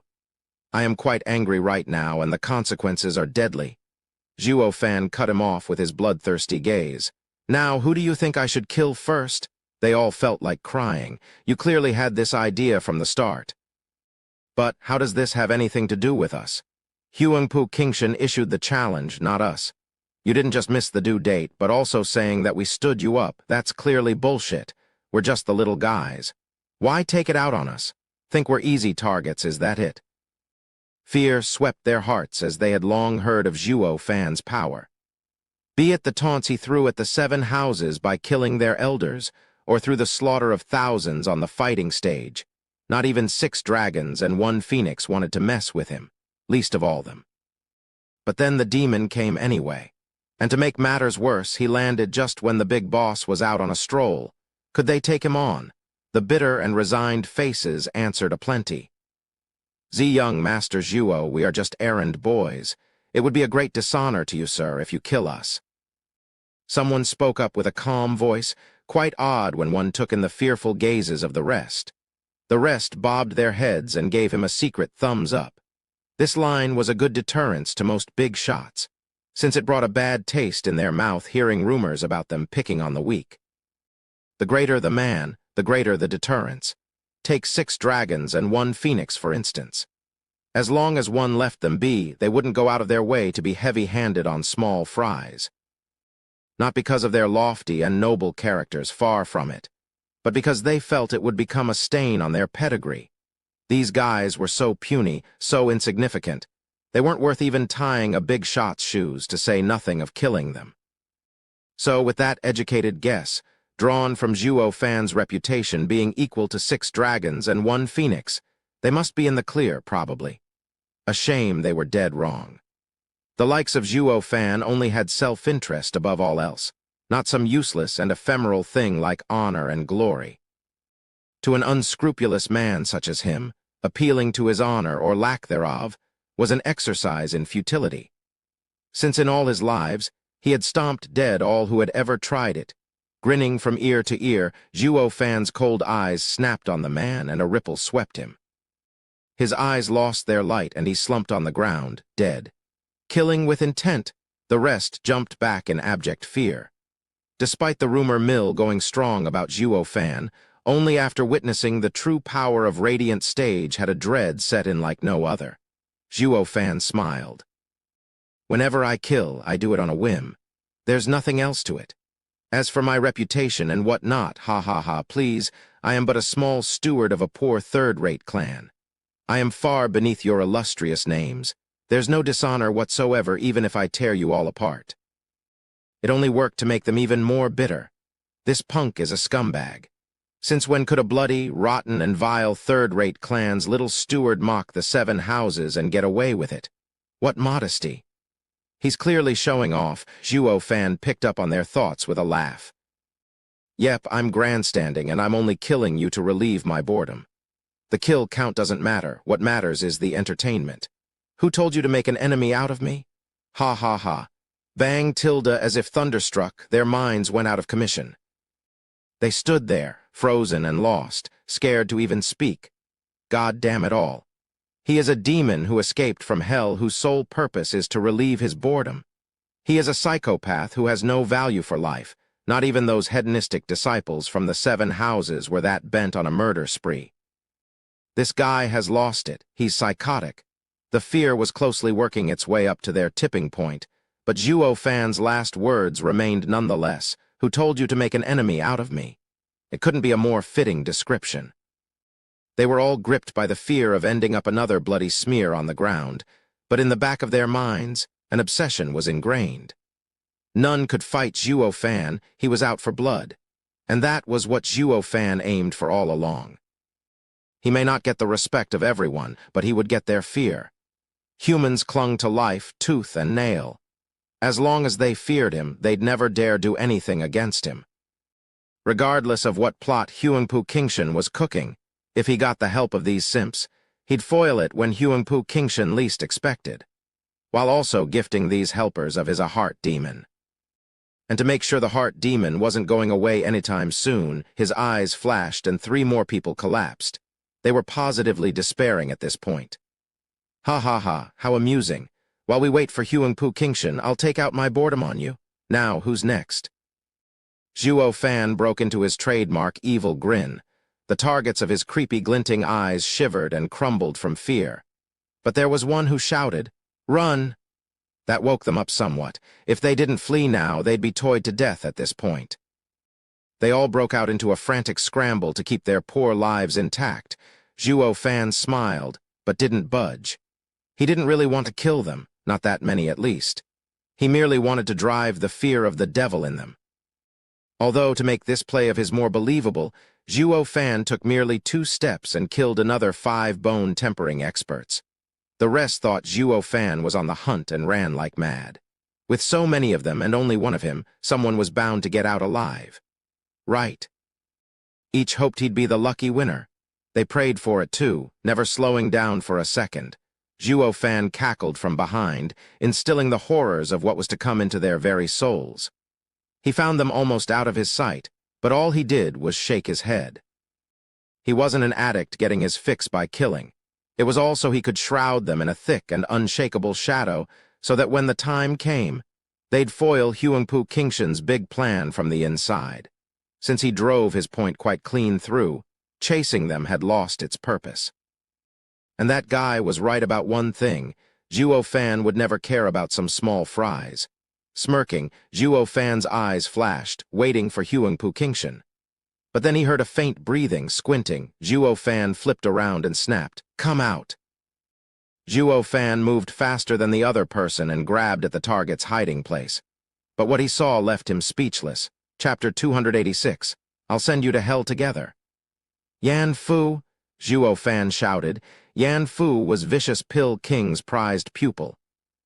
When he got Yan Song to work under him, among other reasons, he also threatened Yan Fu's life, ultimately making Yan Song cave.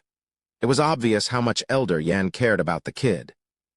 So, as a good steward, Zhuo Fan was looking for the chance to get Yan Fu to switch sides as well, and bring the master and disciple back together in one big happy family.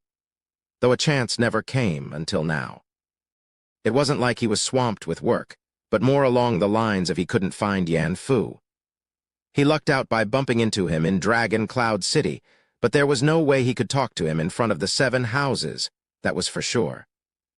Who'd have ever conceived it possible, the 2 of them would finally reconnect after many, many years, though the circumstances were perhaps particularly awkward to explain his way out of. It wasn't either about Huangpu Qingshan finding out he'd be stealing him from right under his nose. What was a little more hatred when there was no love lost between them to begin with, just that it would get this guy in the crossfire and whittle down his life to nothing. Yan Song would never forgive him for this. He never ever owed anybody anything, and the same applied to everyone. Yan Fu found his leg in Zhuo Fan's clutches, but realized the demon wasn't going in for the kill. He looked on oddly and stopped shivering, trying to calm his errant heart as well. Scared out of his mind his taunt earlier would earn him a gruesome death, he ducked for cover the instant Zhuo Fan touched down, only to hear him wanting to have a blast at the expense of others' lives, driving such horror into his heart he couldn't even move. His only hope was that the demon would leave once he had his fill of killing. Who was to know once the dust settled, the demon himself would come after his head. He even found his hidey hole like nothing. It terrified him. But figuring out Zhuo Fan had no intention of harming him emboldened him. Perhaps the death of his master had some part in this as well. Yan Fu stuck out his chin and bellowed at Zhuo Fan. "Humph, you damn demon! I vow to get revenge for killing my master." "And how exactly?" Zhuo Fan raised an eyebrow, his mood sinking. Yan Fu gnashed his teeth in humiliation. "Yeah, with my power I can never defeat you. And now I'm in your clutches. Kill me if you have the guts. Let me go see my master." "I am unworthy of taking revenge, but the least I can do is go serve him in the underworld." Zhuo Fan nodded inside. "The kid is a coward and a lecher, but he is filial to his master, I'll give him that much. I can see why Elder Yan doted on him. Rest assured, I won't kill you. As for your master—" Zhuo Fan was about to explain, but a sudden noise cut him off. Whoosh tilde 4 figures landed 100 meters off Zhuo Fan, with Huangpu Qingshan in the lead. The other 3 were Yan Bangui, Yu Yushin, and Lin Xuanfeng. The 3 looked grave, while only Huangpu Qingshan took it easy. But there was no way to hide the raging battle lust in his eyes. "You're here," Huangpu Qingshan said. Zhuo Fan grinned. "How could I possibly refuse young Master Huangpu's invitation?"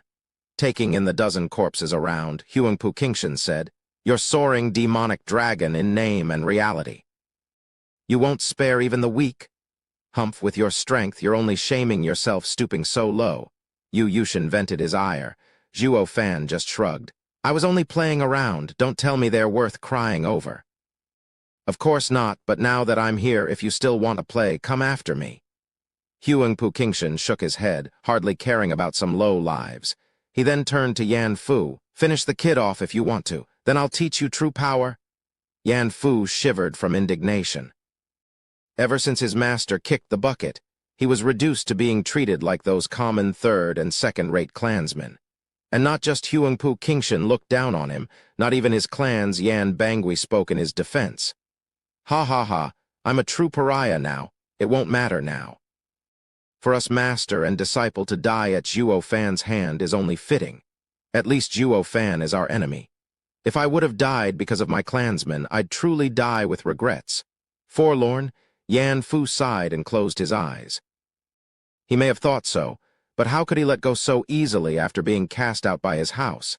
His hatred now changed from Zhuo Fan to the same house that raised him. Zhuo Fan nodded inside. He grabbed his neck and hoisted him and spun on his feet. Intentional or not, it just so happened to block Huangpu Qingshan's vision. "Yan Fu, a man of your grief and emotion, letting you live will make the pain so much sweeter. He, I just love seeing my enemies trudge through life in pain and suffering. I won't kill you now. But if you still yearn for death, come find me. I'll send you to hell to see the ghost of your master." Zhuo Fan's ended on a heavy tone and a slap at Yan Fu's chest. Out of anyone else's notice, he also slipped a jade in his clothes. Yan Fu's eyes shot wide open, but then he saw Zhuo Fan's vague smile. "Remember, if you find life to be too much of a torment, come find me. I'll surely send you off to hell to your master." Zhuo Fan then flung him away. Yan Fu was dirty and wretched, but his eyes lit up and clutched his chest. Huangpu Qingshan looked skeptical. "Zhuo Fan, I never knew you for your mercy, especially on a waist." "What can I say, I'm a saint?" Zhuo Fan shrugged. Everyone rolled their eyes. "If you're a saint, then the whole world is filled with demons." Squinting, Huangpu Qingshan played around. "Since you don't want to land the final blow, let me help you." Huangpu Qingshan struck a palm at Yan Fu. Yan Fu was rooted in place from fear as he cried. Yan Fu was useless, true, but he was their waste. Why would the eldest young master kill off one of his own? Yan Fu was close to peeing himself when the almighty strike stopped just an inch off his head. The wind it picked up ruffled his black hair, but also paralyzed him. Squinting, Huangpu Qingshan turned to Zhuo Fan, who watched the strike in interest, knowing full well what he was doing. He also seemed to encourage Huangpu Qingshan to finish the waist off, as if he was eager to see the allies tearing each other up. Huangpu Qingshan took back his palm, still staring at Zhuo Fan. "Was I mistaken? What's wrong? Why stop?" Zhuo Fan urged him, full of eagerness. Huangpu Qingshan said, "He is useless, and I want to deal with him as well, but what do you know, I'm also feeling a bit of a saint myself." The two burst out laughing, while the 4 witnesses looked on in fear. These two vile tyrants are that damn rotten to call themselves saints? Humph, degenerates, the both of them. Of course, they kept it to themselves if they knew what was good for them. With heaven-shaking dragon lord and soaring demonic dragon's tempers, these savage beasts would tear them limb from limb otherwise. Case in point, one only had to throw a look at Forrest fleeting dragon's sorry state. Glancing at the one-legged man, the other three knew perfectly well when to keep their mouths shut. Huangpu Qingshan and Zhuo Fan were not ones to take any complaints without dishing out extra punishment, yet they all failed to realize a shadow peering out as they were engrossed in the play. Is that heaven-shaking dragon lord Huangpu Qingshan? The same one who doesn't care about anyone. Ha ha ha, how amusing, he isn't average at all. But compared to him, Zhuo Fan is more along my tastes as a demonic cultivator. Nice power, good skills, but who is stronger among them? I am not one to pick up trash and take back the loser. Snickering, the shadow spoke as if he was fetching livestock. Who knew Tianyu birthed so many wonderful goods? I didn't waste time coming here, ha ha ha. Chapter 287, Blindsided. Well, let's get to it. You must be here for the brimming sacred pill, I wager, but don't think for a second it's going to be that easy to take it from me. Having dispensed the probing, Huangpu Qingshan snickered as he flashed the storage ring on his finger. Come, show me what you're made of. Zhuo Fan raised an eyebrow and shrugged. Ha ha ha, you take me for an idiot. Fighting on your turf and on your own terms is retarded. Yes, exactly so. Huangpu Qingshan nodded as he boasted. But if not for that, what are you even doing here? And without defeating me, you'll never get this pill. Whoosh tilde he didn't finish as his ring vanished, now in Zhuo Fan's hand. Zhuo Fan's right eye flashed golden as he mocked. You were saying? Everyone watched on in shock. They shuddered incredulously at what they just witnessed. Even the ever-calm and stalwart Huangpu Qingshan had a reaction. How did he do that? The observer in the shadows also cried out. What art did this kid use? It's so weird even I couldn't sense it. Zhuo Fan mocked. I only came for the brimming sacred pill. With that done, bye-bye, Zhuo Fan unfolded his wings and shot into the air before vanishing. The rest were so out of it they couldn't even react. They were in complete fear of his mystical art. When they finally did snap out of it, Huangpu Qingshan's face twisted, toyed around like that never happened to him. Eldest young master, Yu Yushin began. Huangpu Qingshan dismissed him with a wave and turned to Lin Xuanfeng. Give me the ring. Lin Xuanfeng hopped over with flattery. He, eldest young master is amazing, leaving the ring with the pill in my care. Zhuo Fan would be blowing his top when he finds out all he got was nothing, ha ha ha. Huangpu Qingshan was not in the least bit amused of having duped his enemy. He took the ring as he sounded morose. I only did it to not lose the pill. He'd never realize I'd be willing to leave the pill to a cripple, but never thought it would show its worth so fast. Zhuo Fan is not easy to deal with. Clenching his fist, Huangpu Qingshan spat. Lin Xuanfeng was sullen. Huangpu Qingshan only referred to him as a cripple nowadays. The other two nodded solemnly. But then Huangpu Qingshan found an eerie breeze pass by him, and when he opened his palm, the ring was gone. Huangpu Qingshan's heart sank as he raved. Zhuo Fan? Tone it down. What do you want with me anyway? Zhuo Fan grinned victoriously as he came from a bush. The three lackeys jumped behind Huangpu Qingshan in fright. Didn't he just fly off? What's he doing back? Huangpu Qingshan glared. It was you just now. Yep, what was I supposed to do with a fake ring anyway? Zhuo Fan tossed the two rings around, taunting. Young Master Huangpu, who knew even you are scared of something, unwilling to give me the true location of the pill and tried to cheat me out of it instead. Are you perhaps afraid you were gonna lose?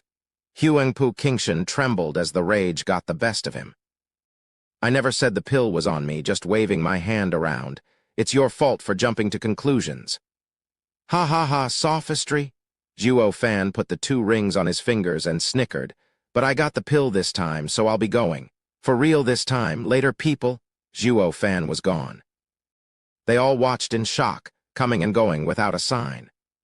Huangpu Qingshan released his soul sense in fear Zhuo Fan might be playing another trick.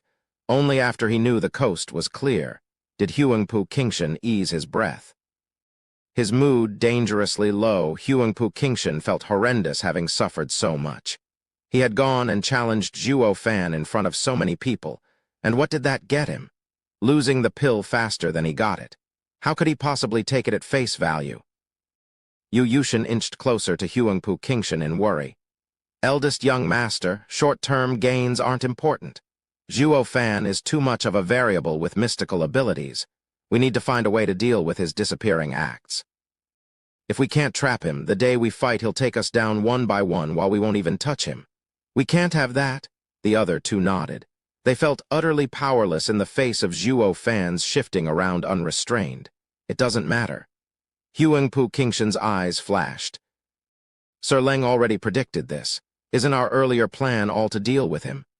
You mean, Yu Yushin said, I see. I'll gather the scattered people and instruct them harder. No, Huangpu Qingshan waved his hand. Zhuo Fan terrified them. They are obsolete. Just leave them to die on Beast King Mountain. Go after our vassals that are still missing. Have them help instead. They were all shocked by Huangpu Qingshan's cruelty. These people had only been with them for around 10 days and were quite hard-working. And yet they were cast away like broken toys. Huangpu Qingshan could tell what was on their minds. Do you know the difference between a help and a burden? They shook their heads. Huangpu Qingshan mocked. A help assists me in achieving what I want and a burden works against me. It will one day mean the difference between life and death. The three blinked, still unconvinced. They knew of this, of course, but weren't getting where he was going with this. Huangpu Qingshan snickered. They would have helped me before in dealing with this spawn. But now they are terrified of Zhuo Fan and will be an inconvenience to us. Letting them participate regardless will pose a grave danger to us, even death. This is why I threw them away. Or would you rather have Zhuo Fan kill you because of some dead weights? They finally understood and looked at him in admiration. Huangpu Qingshan is the eldest young master for a reason. Such insight, such cunning like a true emperor? The shadow nodded from afar, pleased by Huangpu Qingshan's character. Glancing at them, Huangpu Qingshan continued.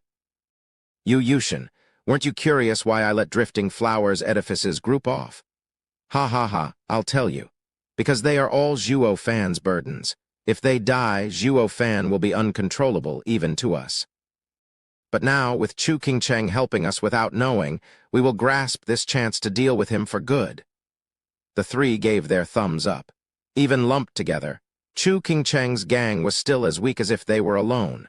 While if Zhuo Fan was left alone, he may one day come to reap their lives. Using these people to tie Zhuo Fan down was the best bet. It was such an obvious trap that even Zhuo Fan had no choice but to jump right in. Huangpu Qingshan's eyes shined, regaining control of the situation. Meanwhile, Zhuo Fan was cruising the skies, yet didn't feel like a winner at all. He already guessed Huangpu Qingshan's thinking, but he still couldn't get himself to cast aside all those people. And that was the least of his worries. The biggest headache was how easily Huangpu Qingshan could do it, while he found it impossible. Just now, after he let Yan Fu go, Huangpu Qingshan grew suspicious of Yan Fu. His suspicions had no real reason, and yet he made the prompt decision to attack Yan Fu. If not for Zhuo Fan being an Oscar-level actor, Yan Fu would have been a smear on the ground. He was cruel enough to kill any doubts than let any mistake slip by. He always watched Zhuo Fan even as he attacked, but stopped short of killing to not give Zhuo Fan more reasons to mock him. Other than that, Yan Fu would have been totally dead. In this way, one had so many burdens on his shoulders, while the other had nothing tying him down. Zhuo Fan found himself at a disadvantage in this psychological warfare, having to accept everything he was attacked with. Even though I say the demonic path is cruel and pitiless, going to battle with so many burdens will be hard. Only I need to get the keys and exits to let them out as soon as possible. Zhuo Fan gnashed his teeth as he shot for Chu Qingcheng like lightning. Chapter 288, A Hero's Return. Whoosh. With a crack of thunder, Zhuo Fan made his entrance before Chu Qingcheng. They all whipped their heads towards him, their eyes glinting. Their entire morale rested on whether or not Zhuo Fan could bring back the stolen, brimming sacred pill. Jitteriness rose as all eyes took in his prideful stance. keeping them in suspense. And the audience beyond the wood national elemental stone was no different. This was the first contact between Zhuo Fan and Huangpu Qingshan, the strongest duo in this battle. Losing it would plunge their morale to rock bottom, and the only sensible choice would be going home. But it didn't stop there. Their vassals' trust in the three houses would splinter, weakening their image in the populace's eye. It was the worst outcome as it affected their growth, especially now when an all-out war with the Regent Estates faction was just around the corner. A trickle of sweat fell down Grandmother, Long Yifi and Zai Zio Feng's cheeks as the tension spiked. Zhuo Fan took a deep breath before grinning. He juggled the two storage rings and snickered. "Now which ring holds the brimming sacred pill, you reckon?" The words still hadn't sunk in from their momentary daze. But the next reaction was explosive. Everyone cheered. Zhuo Fan obviously got the pill. Everyone was moved at that point. Thinking back a few days ago, Huangpu Qingshan's overpowering might had plunged them into despair. How were they supposed to even face such a monster? But Zhuo Fan came back victorious, recovering the pill from the clutches of that monster. Such a feat worked wonders for their battered hearts from fear and shame, surging in them the will to fight. Even the ever-composed grandmother showed a rare trace of joy on her features. She turned to her two allies and burst out laughing. Dugu Zhanshan eased a breath, nodding at the figure beyond the national elemental stone. The kid is a loose cannon, but he always comes through when it counts. If it were a war, the act of recovering the pill would instill our army greater morale than any one skirmish could ever do. Fang Qiubai smiled thinly. This only confirmed he made the right choice when he braved in picking him to face Huangpu Qingshan. He was the only one of the younger generation who could achieve it. But then Fang Qiubai caught onto something and brought it to Dugu Zhanshan's attention. "Old Marshal, what is that?" Dugu Zhanshan squinted and cursed inside. "That punk isn't a pushover in the least. He even dares to go against my orders." In a remote corner among the three allied houses group, Liu Yizhen was seen on and off, cheering. Esoteric debate only allowed those below the age of 30 to participate. The old geezer was clearly out of the question. Dugu Zhanshan himself even stated he was going to cut down with impunity any and all cheaters. But wasn't that guy a man of the Luo clan? Sir Fang, my eyes must have failed me. I can't see anything amiss." Dugu Zhanshan played the fool. Fang Qiubai laughed. In any case, both of their priorities were skewed in Luo clan's favor. But who'd have thought the old marshal, the one immovable and strict man, would cover for Luo clan? Since when did a friggin' radiant stage expert's eyesight go bad? He must really like that fifth godson of his to be this biased. He'd never do this otherwise, not with how righteous the man was. That was for the best, since it was all for His Majesty's sake. In protecting Luo clan, one had to be flexible and ignore minor hiccups. Fang Qiubai was worried this would have ruffled Dugu Zhanshan's feathers. "Ha ha ha, it's fine. I just saw an interesting spiritual beast that caught my attention, but since Marshall's eyesight is poor, never mind." Fang Qiubai rubbed his beard. Dugu Zhanshan blushed, knowing fully well he was teased, so he chose to turn a blind eye. Plus, he vowed this would be the first and last time he'd ever cross his own word. Zhuge Changfeng kept a close eye on Zhuo Fan as a smile played on his lips. Then he gave a long look at Huangpu Tianyuan before chuckling. "Ha ha ha, Estate Lord Huangpu, it seems in this skirmish, the young master came out at the bottom. Victory and defeat are common in war." It was the steward, unwanted contriver Leng who deigned a response to Zhuge Changfeng's provocation. The way it came at no surprise to the Regent Estate, he seemed to have foreseen a long time ago that Huangpu Qingshan would lose. Zhuge Changfeng squinted. "Oh, Sir Leng was expecting this, I see. I take it you've taken ample preparation as well." "Ha ha ha, you're too kind. I made a fool of myself before Prime Minister with my course skills. They are merely useful in dealing with pests." Leng Wuchang's eyes shined. Zhuge Changfeng nodded, returning to watch the national elemental stone, the cheering bunch therein, and sighed. These kids are quick to celebrate. It won't matter if this trifling victory has gotten to the heads of the weak ones.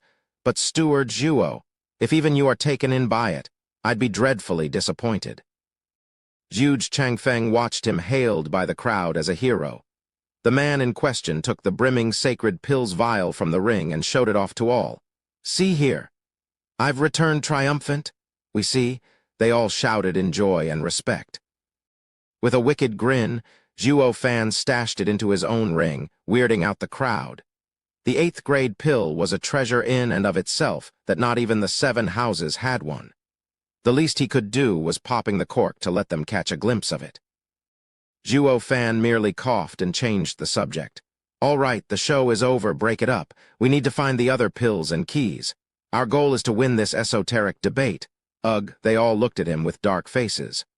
Zhuo Fan, are you planning on hogging the pill? Zai Tianyang's face twitched. Zhuo Fan put on a pained look as he cursed. Zai Tianyang, is this how my brother going through thick and thin should act? Don't you trust me? Am I one to just hog it to myself? Am I that selfish? Yes, the crowd had spoken. Zai Tianyang said coldly. It's because of the endless troubles we've passed. I know exactly just who you are. Zip it and hand it over. Nothing is safe in your hands, especially that 8th grade pill. The others joined in, but only as a joke. With Zhuo Fan as the strongest there, no place was safer than with him. Zhuo Fan feigned anger. Since you don't trust me, then I'll eat it right in front of you. Besides, I got it back with my own efforts. Try to take it from me if you want it. TCH, they all flicked their hands. Zai Tianyang even went a step further, see that. I know this friggin' guy's character better than I know myself. If hustling is a bust, he just switches to daylight robbery. Not to mention anything that ends up in his hands will never see the light of day. The others cracked up. Zhu Ningxiang was bursting with joy, not caring at all of the value of that bauble. The mood made them seem like one big happy family, laughing their troubles away. They seemed to have returned to the peaceful and safe days of Albeast mountain range a while back. This was all thanks to Zhuo Fan. He instilled courage in their hearts while also dispelling the thick dread Huangpu Qingshan cast over them. It just came to them that even the almighty Huangpu Qingshan wasn't infallible. At the very least, Zhuo Fan was there to give them a fighting chance.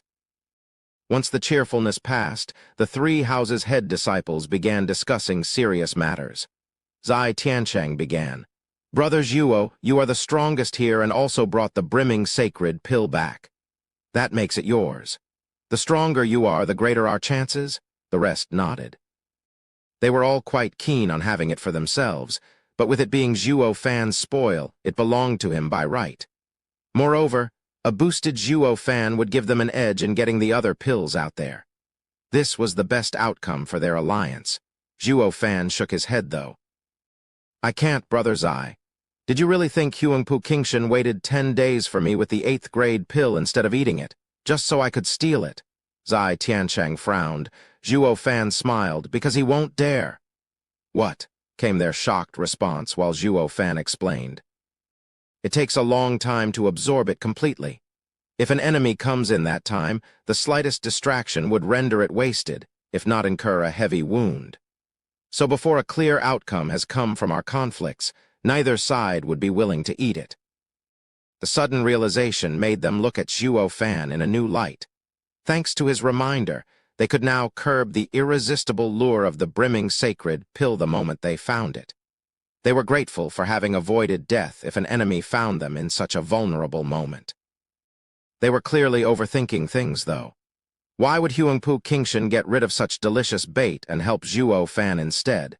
Not to mention, Huangpu Qingshan was sure to drop by the instant any of them found one and appropriated it. They'd never get the chance to even swallow it. These thoughts left Zhuo Fan sighing, the sooner I send them home the better, Chapter 289, the second pill's location. Report! A shout caught their attention. A man was rushing over sweaty and in ragged garments. He fell to one knee before them. Why, young masters, we have found the second brimming sacred pill's location. Eh? They all perked up. Zhuo Fan's advice did the trick, but even so, they were still yearning to go out there and get the pill themselves. Was it that easy to just let this chance pass by? It held the promise of getting a new radiant stage expert in their house and increase their power significantly. Then came their united reply. "Where?" "50 miles out, Killing Blood Marsh." The man cupped his hands. He truly rendered a service worthy of a reward. 5 days ago, we were tasked with finding young Master Zhuo. By happenstance, we stumbled into a vial of brimming sacred pill in that place. Whether a coincidence or not, the pill is now deep in the nest of a third-level spiritual beast, Blood Croc.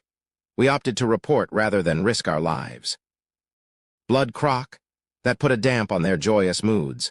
The Blood Croc was a pack spiritual beast and very territorial. Despite a mere third-level spiritual beast, their numbers deterred even a radiant stage expert from approaching. The easiest way to establish their strength was to look at how big this nest was. Long Xingyun spoke. "How many?" "Oh, forgive my forgetfulness. It is around 30,000 heads," the man stammered. SSS tilde the shock was easily seen on everyone's faces. 30,000 Blood Crocs. Not even 10 radiant stage experts, or 100 profound heaven experts could come out unharmed out of such a scuffle.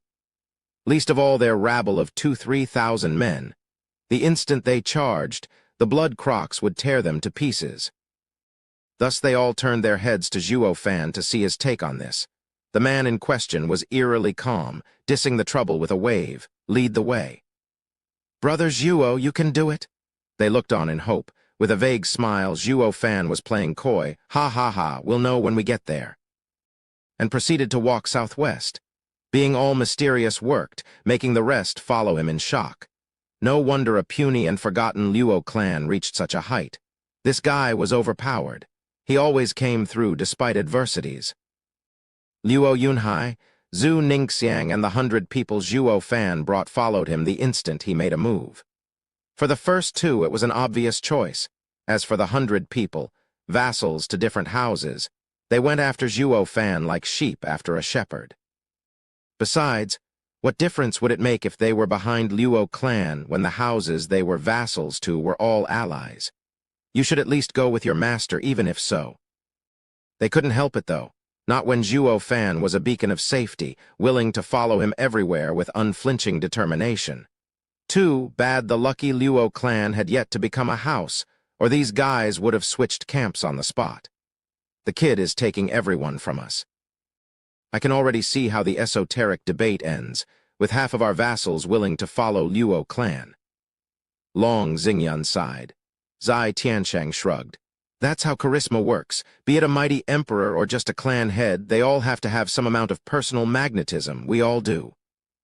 But in Zhuo Fan's case, while ours is but a mere glint, his shines like a radiant star. Zai Tiansheng followed closely as well. Long Xingyun chuckled right behind him.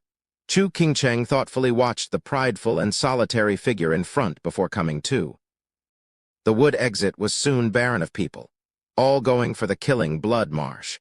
The audience beyond the Wood National Elemental Stone found the entertainment waning and returned to the seats Dugu Zhanshan provided. All while speculating how Zhuo Fan managed to relieve Huangpu Qingshan of the pill. It was clear by his appearance that no blows were traded. So how? The man in question was now taking a stroll.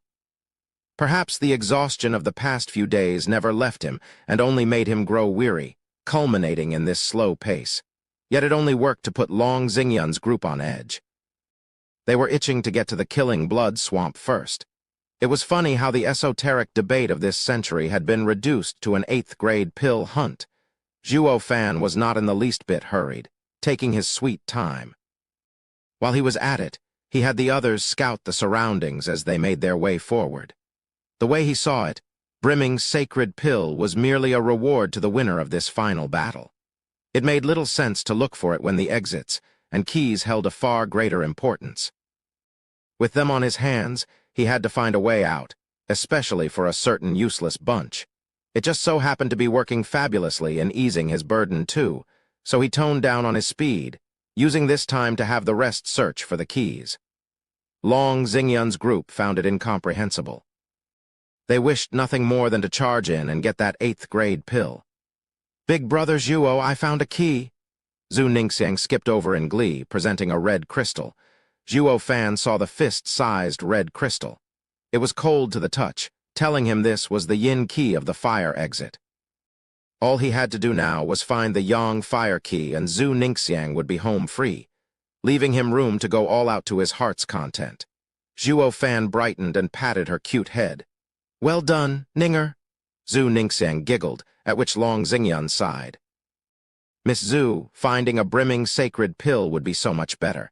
You won't just be doing a great service to us houses, but even hold yourself in favor?" Zhuo Fan merely shook his head. Zhu Ningxiang would have none of that. "Humph, I won't even go for some mystical pill. That's your delusion. I only care about what big brother Zhuo wants." Shuddering, Zhuo Fan looked queerly at her. He never said what was on his mind even after being in contact for the past few days, yet Ninger easily found out what he wanted. While not even his allies could, this genial and harmless lass, Long Xingyun shook his head. "Miss Ninger, you're wrong. With how strong Brother Zhuo is, why would he want a bunch of keys? Only cowards would look for a way out. While a man of virtue like Brother Zhuo must be far more interested in the brimming sacred pill. Am I right?" Long Xingyun turned to Zhuo Fan, talking as if it was the norm. "Damn you, of course I want the keys to dump your sorry asses. Stop mooching off of me. Only Ninger truly knows what I want." Zhuo Fan cursed inside, but couldn't refute Long Xingyun's bright smile, maybe for my reputation's sake, or they'd go calling me coward instead. "If I explain it, they'll think I'd be a hindrance and affect our alliance." Zhuo Fan could only nod. "Yes, Brother Long makes perfect sense. Brimming sacred pill is far more important than some keys." Long Xingyun looked smug and taunted Zhu Ningxiang with his eyebrow. She was saddened on the spot, looking at Zhuo like a kicked puppy. "I still think I'm right. Big brother Zhuo wants?" Ninger, don't feel sad. "The thing is this key." Zhuo Fan was frantic in his explanation, but then stopped. A yellow light aimed for his face tended to do that. Zhuo Fan easily caught it and found it to have the same feel as the red crystal, albeit yellow. Zhuo Fan was overjoyed. The yin metal key. Zhuo Fan turned to look from where the crystal came. "Who did me such great service? Explain." But Zhuo Fan twisted his head away awkwardly soon after. Chu Qingcheng bore her cold haze into him, coming over to Zhu Ningxiang and taking her somewhere. "Come, let's go after the other keys." But big brother Zhuo said he doesn't want them. Stop paying attention to his hypocrisies. Chu Qingcheng snorted. Zhuo Fan felt a cold shiver. There's two of them now who can understand me. Long Xingyun was watching the two women perplexed. That's odd. It's normal for a naive girl like Ninger to mistake Brother Zhuo's intentions. But Edifice Lord Chu is a refined and ambitious woman, so why is she wasting time looking as well? Ha ha ha, you're asking me. Zhuo Fan let out a dry laugh, masking the sigh in his heart. He was your typical lone wolf, with hardly anyone catching on to his thinking. But now two women showed up at the same time, defying all logic. Is this the legendary bosom buddy? A chuckle escaped his lips. He, a cold stone demonic cultivator, was oblivious to matters of the fairer sex as a close friend, and yet this feeling ain't bad. Ain't bad at all. Zhuo Fan resumed walking for the killing blood marsh, leaving a puzzled Long Xingyun behind. What should have taken 5 days, thanks to Zhuo Fan taking it easy, they arrived after 10. But not for nothing, considering the riches he fetched along the way. Of the 10 total keys, they found 4, with the metal key the only complete one. All that was left was to look for the metal exit. Be that as it may, the slow march had its downside. Someone beat them to it. Chapter 290. Acting Commander. A sudden red sandy beach spread out for miles and miles. All they could see beyond red was more red. And what made it worse was the queasy feeling when the smell wafted into their noses. This was the lair of the 3rd-level spiritual beast, Blood Croc. This beast left their lair in packs to hunt, then dragged their quarry back to mangle and feast on their kill. This made for a gory sight as well as the endless gushing blood. This led to their domain soaked in red and made impossible for anything else to grow. Hence the name Killing Blood Marsh. The group looked amazed, certain this place was the lair of blood crocs. What was truly baffling was in fact the lack of blood crocs on their way here. Not to mention they took their time. With a frown, Long Xingyun voiced his doubt at the scout. Did you actually see any blood croc here, or even the brimming sacred pill? Yes, young Master Long, I'd never lie to you. When I got here earlier, I saw thousands of blood croc and even caught a glimpse of a vial in their midst. The man pointed. Long Xingyun believed him and pressed on after a quick look at the others, but they soon had to stop again and shudder. Their faces grew grave and their eyes revealed shock. What's this monster doing here? They were at the edge of a sunken area with a familiar figure in its center. Despite looking at his back, they had no trouble recognizing him. Too slow. I've been waiting here for ages. Huangpu Qingshan made a show out of turning around and directed a snicker Zhuo fan's way. I'll let you hog the first pill for now. But the second one is mine, ha ha ha. The faces of everyone sank. Does that mean the second pill already landed in Huangpu Qingshan's hands? How did he find out? He knew our objective and waited us out. Is there a spy among us? The horror of the situation dawned on them. In this perilous area, any internal conflict would have devastating repercussions. With a mole within their midst, the dangers would grow exponentially. All of them started looking at their neighbor with a critical eye and became on guard. Any trust they had had gone up in smoke. The Tri-House Alliance was on the verge of crumbling. Grinning, Zhuo Fan said, "There's no need to doubt. It was I who told him." "You." Zai Tianshang was the first to complain and looked at him with thirst for battle. "Why?" Rolling his eyes, Zai Tianyang provided the explanation. "Big brother, that's him talking nonsense. With him being the strongest, if he wanted to be a spy, he'd have done it from the start. Why waste time with this convoluted ploy?" Then. Zai Tianshang didn't get it. Luo Yunhai chuckled. "Big brother Zhuo is trying to say that doubting each other will be buying into the enemy's trap and make us weaker. We will talk later about the spy matter. Now it's time for all of us to unite and fight." They all nodded and attached greater importance to Luo clan. The sinister and deceitful Zhuo Fan wasn't the only one with a full grasp of the situation. Luo clan's future clan head was also wise. He lived up to his name as the fifth godson of Dugu Zhanshan. Taking this into account, Luo clan's rise was imminent. The three houses' top disciples nodded in praise as well. Although the Luo clan had ridiculous growth over the years, so much so they felt scared, they were nonetheless eager to see what would become of this fledgling clan. In the eyes of the crowd, the clan head and servant glowed with unprecedented brightness. "Big brother Zhuo, something's off here." Luo Yunhai glanced at his surroundings as he whispered to Zhuo Fan, "This place is prone to ambushes. We need to be extra cautious." Nodding, Zhuo Fan gave the area a once-over. "In your eyes, how do you think they'll do it?" A frontal assault with a pincer move, followed by an ambush from behind. Luo Yunhai's eyes were firm, convinced of seeing through the other's scheme.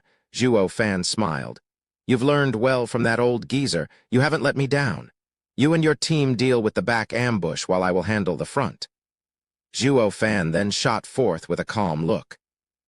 Luo Yunhai was startled, then nodded. He knew the frontal assault was the enemy's main force. What Zhuo Fan chose was the hardest and most dangerous mission. Then again, recalling Zhuo Fan's dreaded power and mystical abilities, Luo Yunhai set his mind at ease. Where is Zhuo Fan going? Zai Tianshang was left clueless, as were many others. He was about to chase when Luo Yunhai stopped him. "I ask of you all to listen to my orders, lest we be routed." After the shock subsided, they looked at him in derision. They all admired Luo Yunhai, but not to the point they'd be in awe of this young man who lacked the almighty power Zhuo Fan had. Which among these future house lords would ever let a runt tell them what to do? If there was anyone from Luo clan who they'd ever accept, it would be Zhuo Fan. But letting a tyke boss them around, humph, all he got was snorts. Luo Yunhai's face grew grave, knowing there was nothing else he could do. Every aspect of him, be it experience or power, lacked in making these houses geniuses trust him, let alone listening to him. But it was at this crucial moment a cold, yet charming voice echoed, "Is it Zhuo Fan's decision?" Luo Yunhai looked up startled to see Chu Qingcheng's cold and critical eye. He nodded. She looked back at the man's imposing figure walking in front of them and sighed. Then what is your plan? That got a reaction out of the crowd. The grand edifice Lord Chu is actually listening to a damn kid. You may fancy Zhuo Fan and want his favor, but don't go throwing away Drifting Flowers edifice's reputation. Surely they all hung on Zhuo Fan's every word. The mighty soaring demonic dragon could fight toe-to-toe with Huangpu Qingshan. No. So what reason did they have to treat a brat the same way? The other two houses refrained from commenting. To Zhu Ningxiang, the world's #1 innocent, more like delusional missus. The intricacies this decision held to the other houses went right over her head as she shouted, "Yunhai, I'll listen to you. You got us out of that impasse last time. You may not be on Big Brother Zhuo's level, but you're still stronger than these guys, who only know how to lose." Restraint was not in Zhu Ningxiang's vocabulary, making Long Xingyun and Zai Tianchang's faces aflame. Ever since they came to Beast King Mountain, they hadn't won once, nor lost with dignity, and that was the truth of it. All they ever achieved since coming here was a big fat nada. They felt ashamed even more now, with Zhu Ningxiang there to poke their wounds. It also had something to do with Zai Tianyang being her shadow, safeguarding her every step of the way. If it was any other vassal clan, even with Sword Markwise Abode's amiable stance, they'd still get a trashing. Would any lord allow their vassal to act like so? Ninger, don't say that. Leave them with some dignity. They were all on the same side after all, practically brothers. Zai Tianyang had to curb Zhu Ningxiang's willfulness. He then turned to Zai Tianchang. Big brother, all of us house disciples are usually focused on cultivating. Fighting alone is out of the question, but when it comes to joining a team, it's best we leave it to Yunhai. If I know that punk Zhuo Fan well, he never did things he wasn't sure of, so let's go along with his decision. Luo Yunhai nodded in gratitude at Chu Qingcheng, Zhu Ningxiang, and Zai Tianyang, then turned nervously to Zai Tianchang. Zai Tianchang squinted but gave his consent. What would you have us do? Luo Yunhai was overjoyed. He finally had Sword Markwise Abode's support. Long Xingyun saw how two of his allies caved and shrugged in lack of a better option. Since Drifting Flowers edifices and Sword Markwise Abode approve, I will also listen to you. Luo Yunhai was excited. He had now become the Tri-House Alliance's acting commander. He had the power to move thousands of people, that of the houses and their vassals. As long as Huangpu Qingshan didn't butt in, he was certain nothing could stand in the way of him and his army. Luo Yunhai put on a serious face and spoke. From my discussion with Big Brother Zhuo, we've concluded that we are surrounded. We will have to break through the encirclement. Listen up, everyone. The vassals are to split in 3 groups, those belonging to each houses. The Drifting Flowers Edifices division will form a column, awaiting my order to attack our behind. The other 2 will form our flanks as we move in tandem. Keep cool and don't break formation as you fight. Be mindful of your position in the formation to not let it crumble.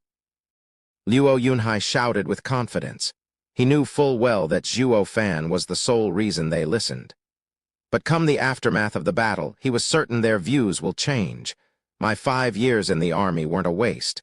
Luo Yunhai vowed, Chapter 291, Charge. Zhuo Fan went over to Huangpu Qingshan, his gait casual, his tone calm, just like seeing an old pal. Young Master Huangpu, since this is the 2nd round, you should have told me. Where's the pill then? Ha ha ha, please. It'd be the same as dangling the brimming sacred pill in your face. Now that I've seen what Steward Zhuo can do, let's see you try getting it now. Huangpu Qingshan raised a taunting eyebrow. Zhuo Fan shook his head. There was no point in doing anything, not when he had no clue of the item's location. Young Master Huangpu, since you won't tell me, take it as my loss this time. Let's meet again in round 3. Zhuo Fan waved and was about to retreat, as if scared. Huangpu Qingshan snickered. Steward Zhuo, I admit that I have no way of stopping you from leaving. Nor do you have a way of stopping me, but I can't say the same for them. Hinting at Luo Yunhai's army, Huangpu Qingshan snickered with a light clap. Furious roars filled the marsh, storming for the group of allies from both sides, just as Luo Yunhai predicted. The attack was formed of two armies led by Yan Bangui and Yu Yushin, respectively. There was no sign of Lin Xuanfeng. The guy was double the cripple, true, but a profound heaven expert regardless. He wasn't about to miss out on springing an ambush. With such an obvious answer, Luo Yunhai easily predicted the guy was waiting for them to retreat in his direction. Nice, you live up to the name of Tianyu's fifth tiger? Zai Tianshang showed his admiration. His opinion of Luo Yunhai grew a notch. The same went for the others. If not for Luo Yunhai's tactic, the sudden charge of so many enemies would have crushed them where they stood. Some would choose to flee and run into Lin Xuanfeng's team, sealing any means of escape. Luo Yunhai may be weak, but his art of war was leagues above anyone from 6 dragons and 1 phoenix. Luo Yunhai just shook his hand. The praise didn't get to his head as he kept his cool in dealing with the sudden dual charge. Listen up. Only act when I give the signal. They all nodded, fully trusting Luo Yunhai. Huangpu Qingshan watched it all with a smile. Steward Zhuo, your allies look positively rooted in fear. They huddle together like lambs about to break, flooded by my men. Isn't it what you wanted anyway? Zhuo Fan smiled back, completely confident of Luo Yunhai's abilities. Squinting, Huangpu Qingshan felt something amiss. His side had 10,000 men doing the charge and even laid down an ambush. While the Tri-House Alliance numbered 3,000 at best, outnumbered 5-1, with them holding the field and numerical advantage, anyone would think this battle was in the bag. So what did Zhuo Fan base his confidence on? Huangpu Qingshan would find out soon enough. Kill! With an earth-shaking roar, Luo Yunhai pointed behind him and his army followed. Yan Bangui and Yu Yushin's armies were stunned in bafflement. We haven't even made contact, so why are they charging behind? The ambush hadn't sprung yet either. The two were oblivious to its meaning and took it as a good thing. Regardless of what trick they pulled, it would only work to show a hole in their formation. This will make things easier, killing them down to the last man. The two only grew excited in their charge. How could they have known their crass assumption couldn't be farther from the truth? Luo Yunhai's army did charge, but its flanks did their job in keeping the center shielded. Despite the flanks clashing with the enemy, they showed no weakness in their defense as they also didn't engage in a heated fight, moving with the center's charge as well. Yan Bangui and Yan Bangui's armies found themselves in the worst situation. They felt as if each man was facing 5 people. Just as they attacked the front, a sudden retaliation came from the back. The Tri-House Alliance moved like the sea, crushing the enemy armies in waves. Amidst the turbulent waters, Yan Bangui and Yu Yushin found their numbers culled. As for the lucky survivors, they landed far behind the battle, looking on at the endless strings of corpses left by the Alliance's charge. They had the numbers, they had the flanking, but now they had the biggest losses. While Yan Bangui and Yu Yushin looked positively glum, Huangpu Qingshan gnashed his teeth. You've got your ass handed to you even when 5-1. Just what do I keep you idiots for anyway? Yu Yushin's back tingled from Huangpu Qingshan's seething bloodthirst, and he gave the signal to Lin Xuanfeng. A 3-pronged attack ought to save them from a gruesome and cruel death, no. But as Lin Xuanfeng eagerly led his 5,000 men to beat someone when they were down, he heard a loud boom and his army was blown away.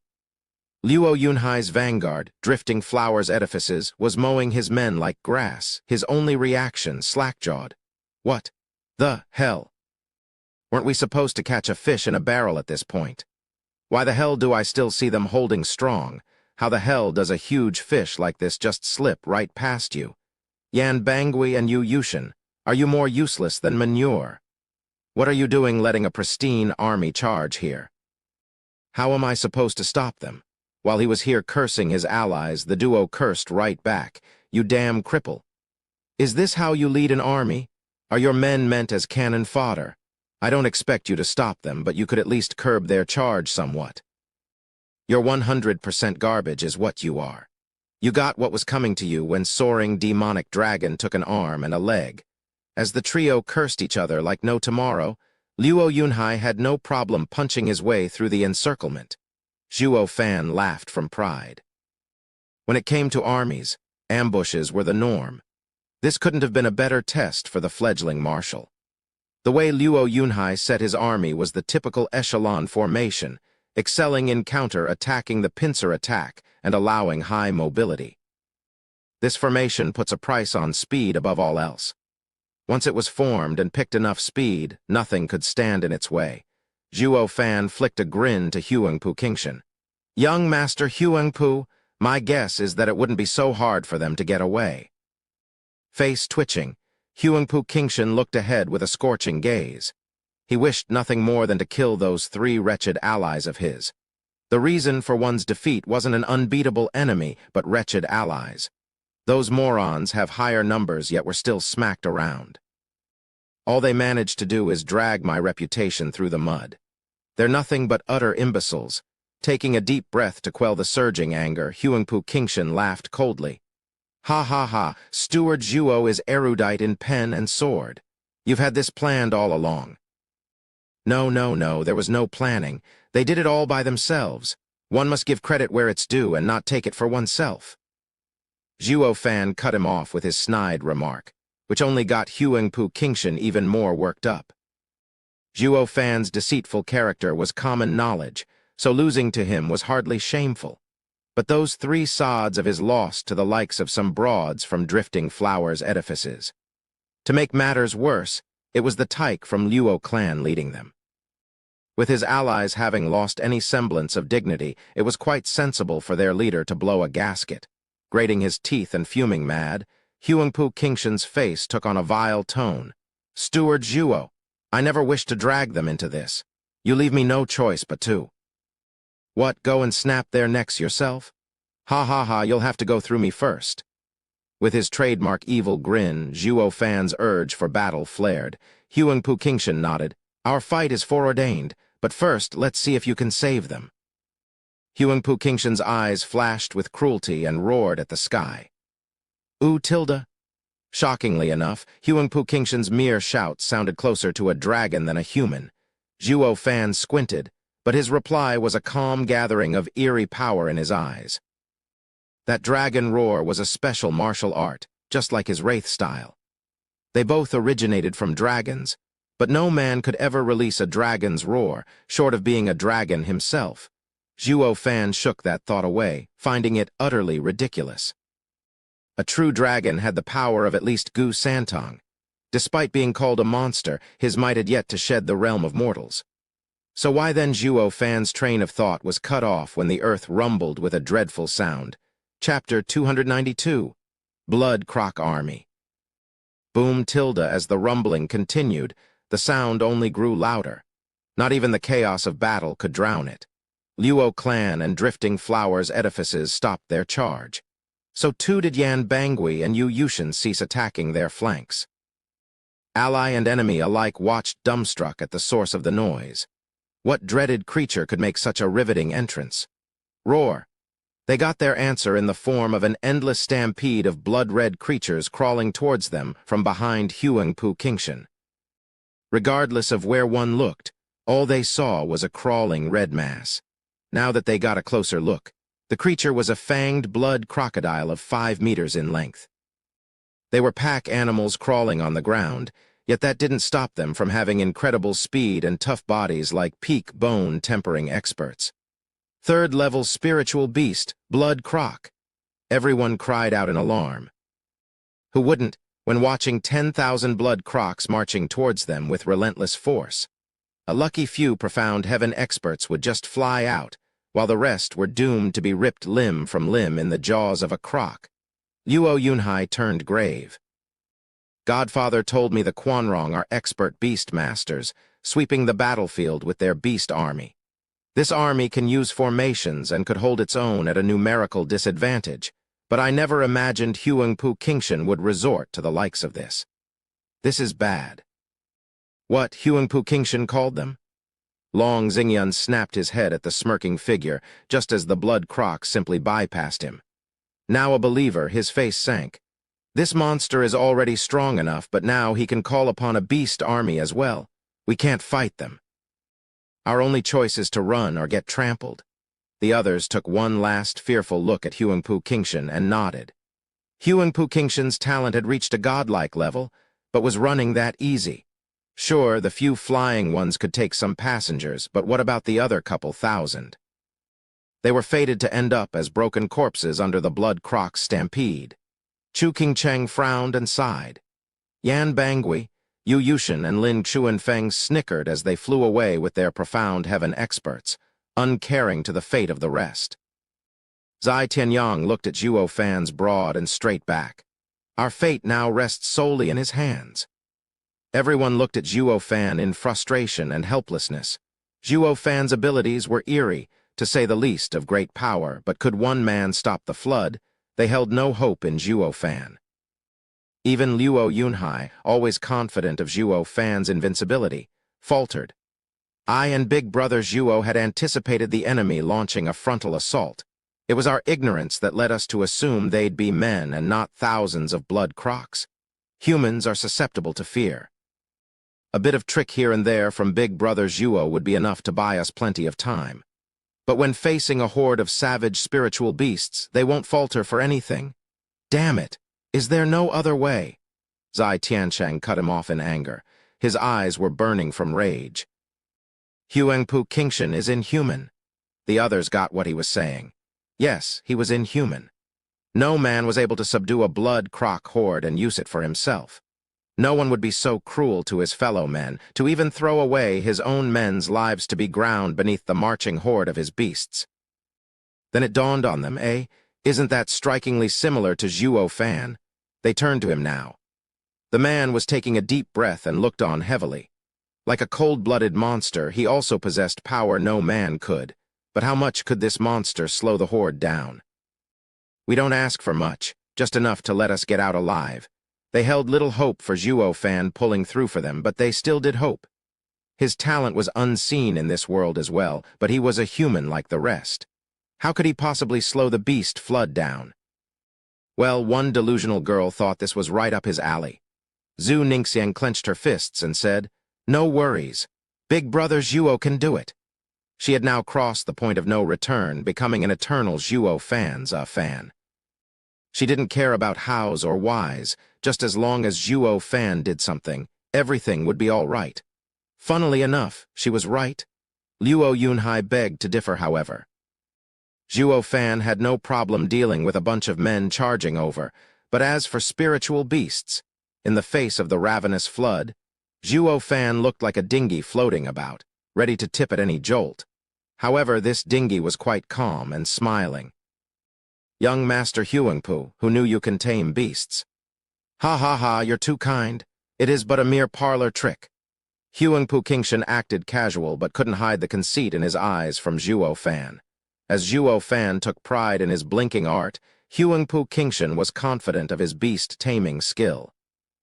It was akin to providence. As if heaven went out of its way to lay everything at this king's feet so that no man or beast could defy his righteous conquest. Zhuo Fan could tell what he was thinking and grinned. Young Master Huangpu, you sure are confident in your ability. Not confidence, but a given. Huangpu Qingshan smiled with his head held high. The emperor declared, in this world, be it armies, the ground beneath their feet, the officials, and even these savage beasts, all are fated to bow before their true king. Show off. Zhuo Fan's inner outcry summed it up nicely, while his reply was a snort and shake of the head. What do you say to a wager, then? On what? That got Huangpu Qingshan's attention. The kid has time to bet when his life is at stake. What's he up to, bang? Zhuo Fan drew a heavy line with his foot, sneering at Huangpu Qingshan. I wager your beast army won't cross it. Even if just one of them does, I lose. Pretentious? Huangpu Qingshan only had anger for his haughty boast. He knew what Zhuo Fan was capable of, but never once believed the punk had the power to quell the beast tide of tens of thousands. Huangpu Qingshan only managed to do it with that little secret deep within him.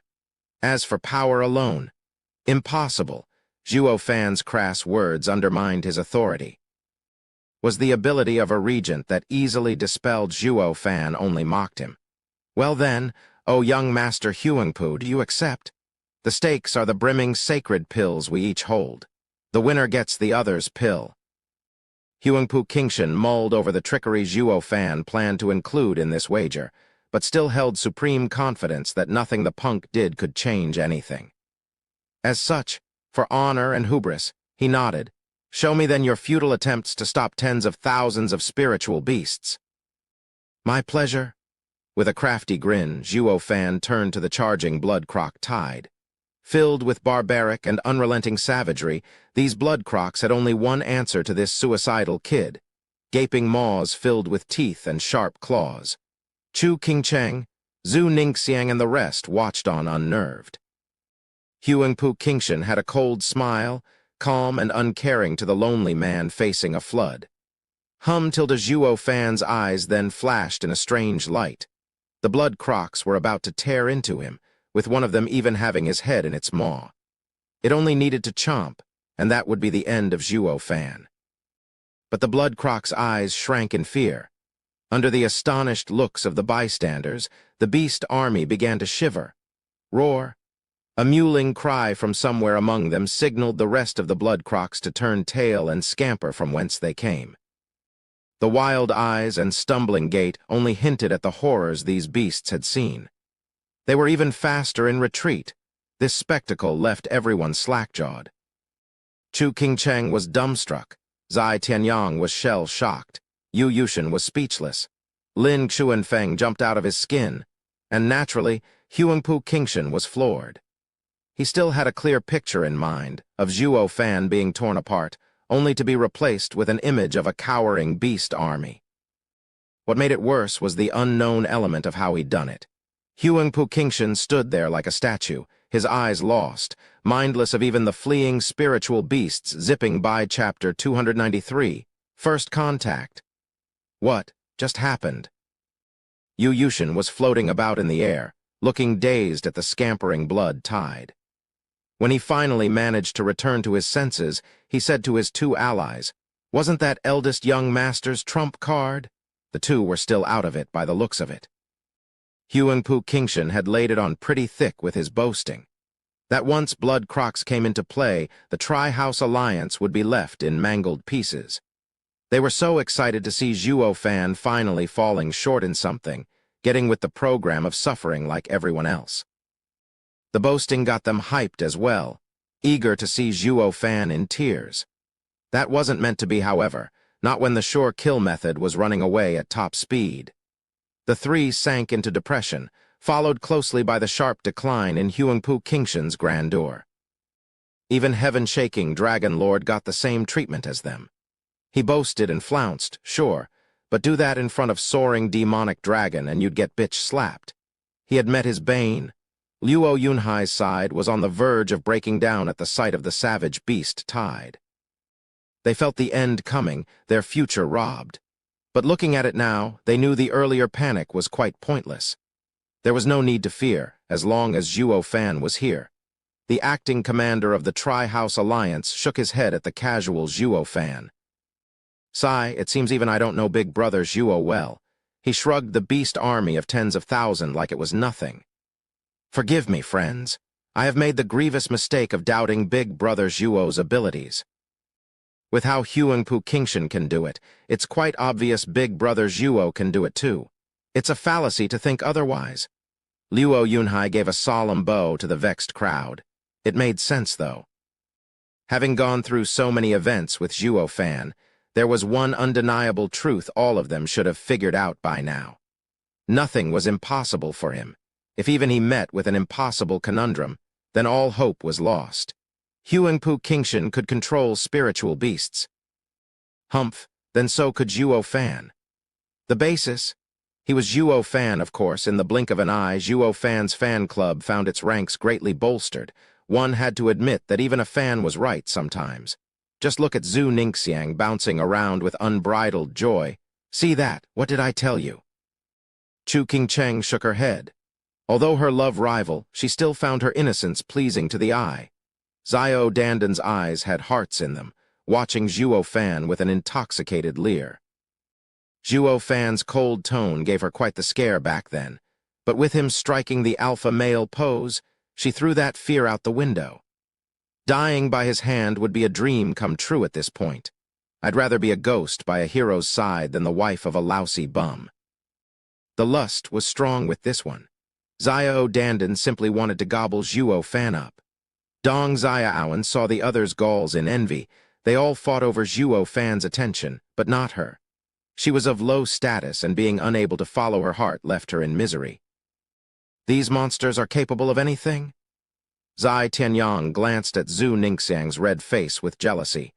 The others paused for a second, then nodded unanimously. One man controlled a beast tide while the other shooed it away with a wink.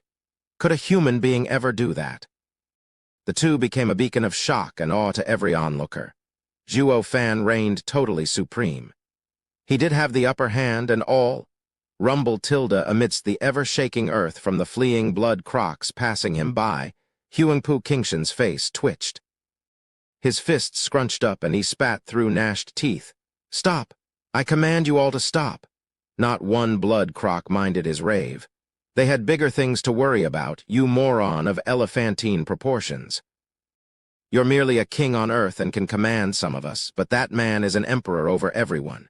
You don't compare. Go home, wash up, and sleep tight. No blood croc who passed him showed any intent of ever stopping, even if he roared himself hoarse. Roar? Huangpu Qingshan was pissed. He released a dragon roar deep enough to resound even through the deaf blood crocs. Zhuo Fan looked on with a quizzical look. Only now did the blood crocs stop and look at him. Huangpu Qingshan smiled in joy, having regained some semblance of his regality. But then the blood crocs lowered their heads again and scampered off like naughty children. The man's eyes were bloodshot and his anger exploded. He was a king, and no one defied him. Especially not some mongrels. Thump an iron fist lashed out and blood blossomed. The punch blew up the head of a blood croc. Stop or die. Huangpu Qingshan wailed with his hand dripping blood, not that it had any effect. The blood crocs didn't give a rat's ass about his commands. In a fit of anger, he blew up 5 more blood crocs, but the beasts took it in a stride, running as fast as their legs could carry them. As anger gave way to despondency, this king found himself dethroned, standing there in absent shock as the blood crocs streamed by. Why won't they listen? "I am their king," Huangpu Qingshan muttered under his breath in bewilderment, all this while the blood crocs ignored him. He didn't strike a kingly figure anymore, but that of a beggar now that he had lost his throne. He was a nobody. The rest of the 6 dragons and 1 phoenix, foe and ally alike, were watching it all in stunned shock. The day had finally come for the mighty heaven-shaking dragon lord, Huangpu Qingshan, to be lost and despondent. The defiance of his orders thwarted by Zhuo Fan's ability had a far greater impact on this proud and majestic king. It was too much for even him to bear, the watchful shadow from the side. These two are natural enemies. Yet each is a genius seen once every 10,000 years. The death of even one of them would be such a tragedy. Should I take them both? He threw away that thought with a shake of his head and snickered, nah. The world isn't big enough for both of them. Their fight is preordained. It's only a matter of time. The most sensible choice is to let them go at it and pick the winner, high. No one knew such a creepy and uncertain element had snuck its way into the esoteric debate. Zhuo Fan scratched his nose, feeling quite disappointed in himself. Young Master Huangpu, don't be so down. There's no shortage of people who had and will lose to me. By the looks of it, I seem to be the winner in this little wager of ours. Will you honor our deal? With all the blood crocs gone, Huangpu Qingshan raised his head to reveal a crazed pair of eyes as he snapped. Humph, my word is gold. What do you take me for, a Welsher? Huangpu Qingshan took out a vial from his chest. Zhuo Fan knew it to have the brimming sacred pill. Huangpu Qingshan was afraid Zhuo Fan would snatch his ring again, so he hid it in his clothes. Any cultivator out there had the means to store their things, be it rings or bags. It was arguably the safest place to keep, unlike on your own body. But Huangpu Qingshan's thinking went the other way around. He chose the most important item to hide on himself. The most dangerous place was also the safest. It even caught Zhuo Fan off guard. Zhuo Fan would never have found it even if he snatched all the storage rings. Zhuo Fan laughed. Ha ha ha, young Master Huangpu is so crafty, I never saw it coming. I was still of a mind you gave it to that cripple for safekeeping. Humph, you take me for a fool to leave it on him after the first pill. Huangpu Qingshan flicked and the vial flew at Zhuo Fan. Humph, take it. Whoosh, the vial shot through the air, leaving eerie sounds as it passed. Even space shimmered. Zhuo Fan felt a sudden immense pressure slam into his shoulders just as it neared. It even made the likes of him stagger. Startled, Zhuo Fan threw his hand forward to block it. Thump! The impact had him slide 5 meters and even found his arm that caught the vial numb. He was shocked to find what a mere flick could do. No wonder Chu King Cheng and the other two lost against Huangpu Qingshan even though they joined hands. This guy is a monster body cultivator. Besides Gu Santong, he would definitely be the most outstanding talent of the younger generation. Zhuo Fan knew that even his diamond body was a far cry from Huangpu Qingshan's physique. Elder Lai was right. This guy is a true monster, stronger than me. After this first true contact with Huangpu Qingshan, Zhuo Fan now realized the full extent of the power the head of 6 dragons and 1 phoenix wielded. Chapter 294. Release the Beasts. Whoosh! A black figure blocked Zhuo Fan. He was still staggered from the previous blow when another strike came out of the blue.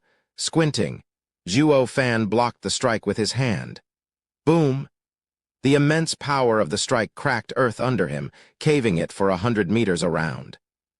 But it hardly mattered compared to the pain coming from his arm. It was on the verge of being broken. Astonished, Zhuo Fan found himself face to face with a sinister-looking Huangpu Qingshan, his eyes beaming with murderous intent. Zhuo Fan, I can't let you live. Cackling, Huangpu Qingshan spun a kick into Zhuo Fan's waist, aiming to split him in two. You're the first to ever rile my desire to kill. His brow shuddering, Zhuo Fan faced the sky-splitting leg. Since he couldn't block, he had his right eye flash golden. Instant movement, whoosh. Huangpu Qingshan had cut Zhuo Fan in half, only to find it was his afterimage. While the man himself got some much-needed distance between them, gasping for breath. He didn't anticipate Huangpu Qingshan would ever resort to sucker punching him. What he did just now must have really pushed the guy's buttons and had now driven him mad with the sole purpose of slaughtering him. The onlookers from farther away were astonished. This was the 3rd time Zhuo Fan and Huangpu Qingshan were at each other's throats. First in Dragon Cloud City, cut short by Dugu Zhanshan's meddling. Second was pill stealing, though no one was there to witness exactly how it went down, and as the saying went, 3rd time's the charm. They truly let loose in this round, no holds barred. The result. Zhuo Fan's prospects at winning just hit rock bottom. He was on a total defensive, and if not for that mystical ability of his, he'd be a goner. Huangpu Qingshan's overwhelming dominance crushed Zhuo Fan. Not even Zhuo Fan could face this monster. Gnashing his teeth, Zai Tianchang was tense. Yu Yushin, however, was cackling mad. Both sides' leaders had monstrous talent, but when it came to measuring fists, Huangpu Qingshan won by a landslide. Zhuo Fan had no way to fight back.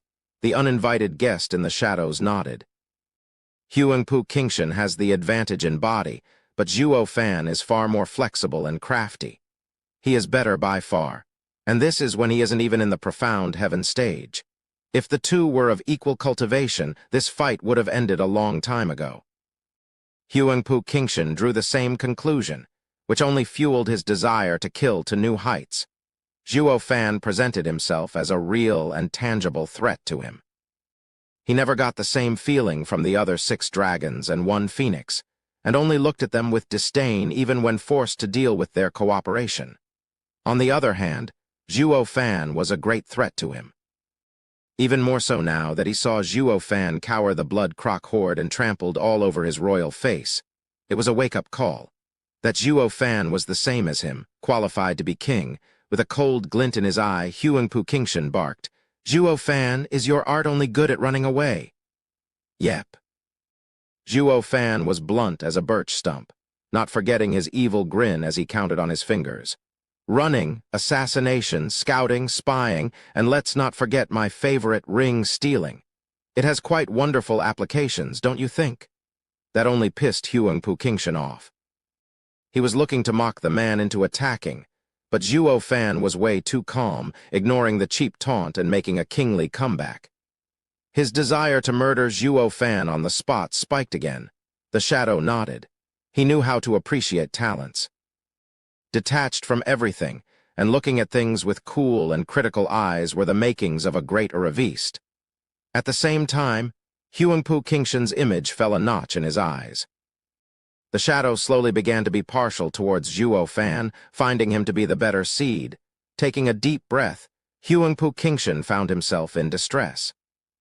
Zhuo Fan was unlike Chu Qingcheng and the like. He could come and go as he pleased, with no one to stop him.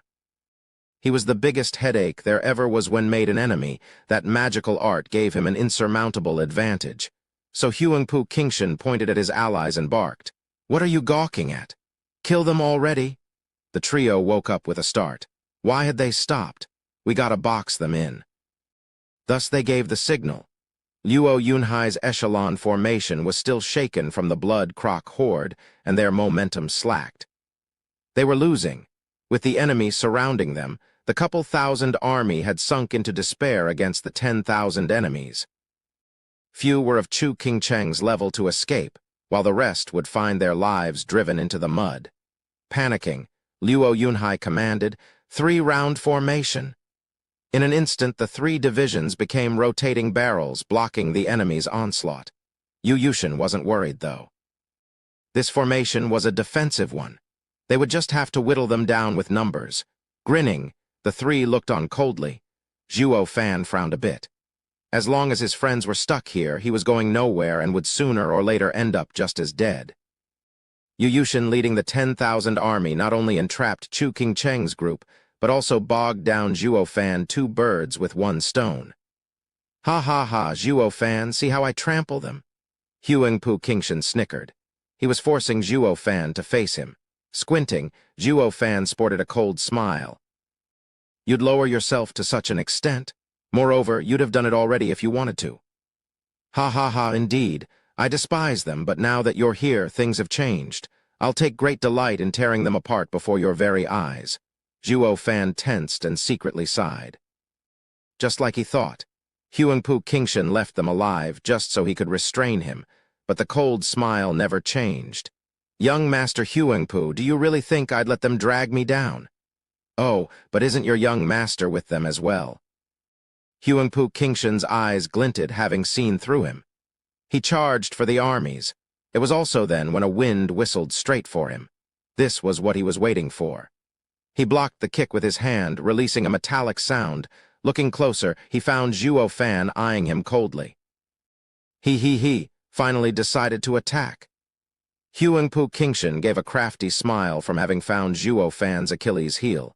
He threw a devastating punch. The blow had the power of a mountain behind it. Zhuo Fan vanished, letting the punch pass him. The earth caved in tens of meters over a kilometer as a result of the massive impact. It kicked up a cloud of dust and shocked even the clashing armies from the immense power display. What power could do this? Zhuo Fan was sweating now. Blocking that would have earned him a quick trip down under. He looked at his friends helplessly, forced to clash this monster head-on.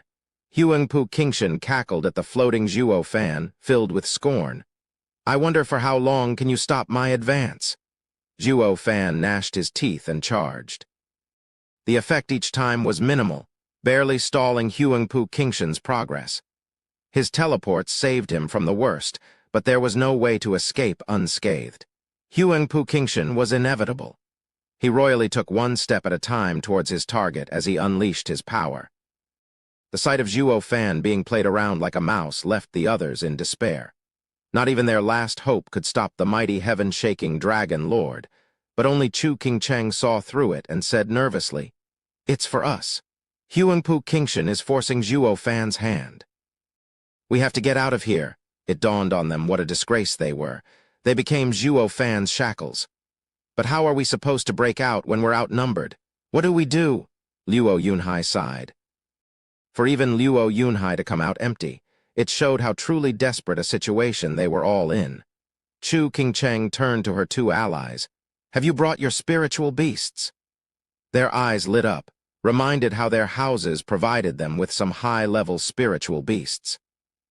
They were pressed at every turn all this time that they'd completely forgotten. The two nodded.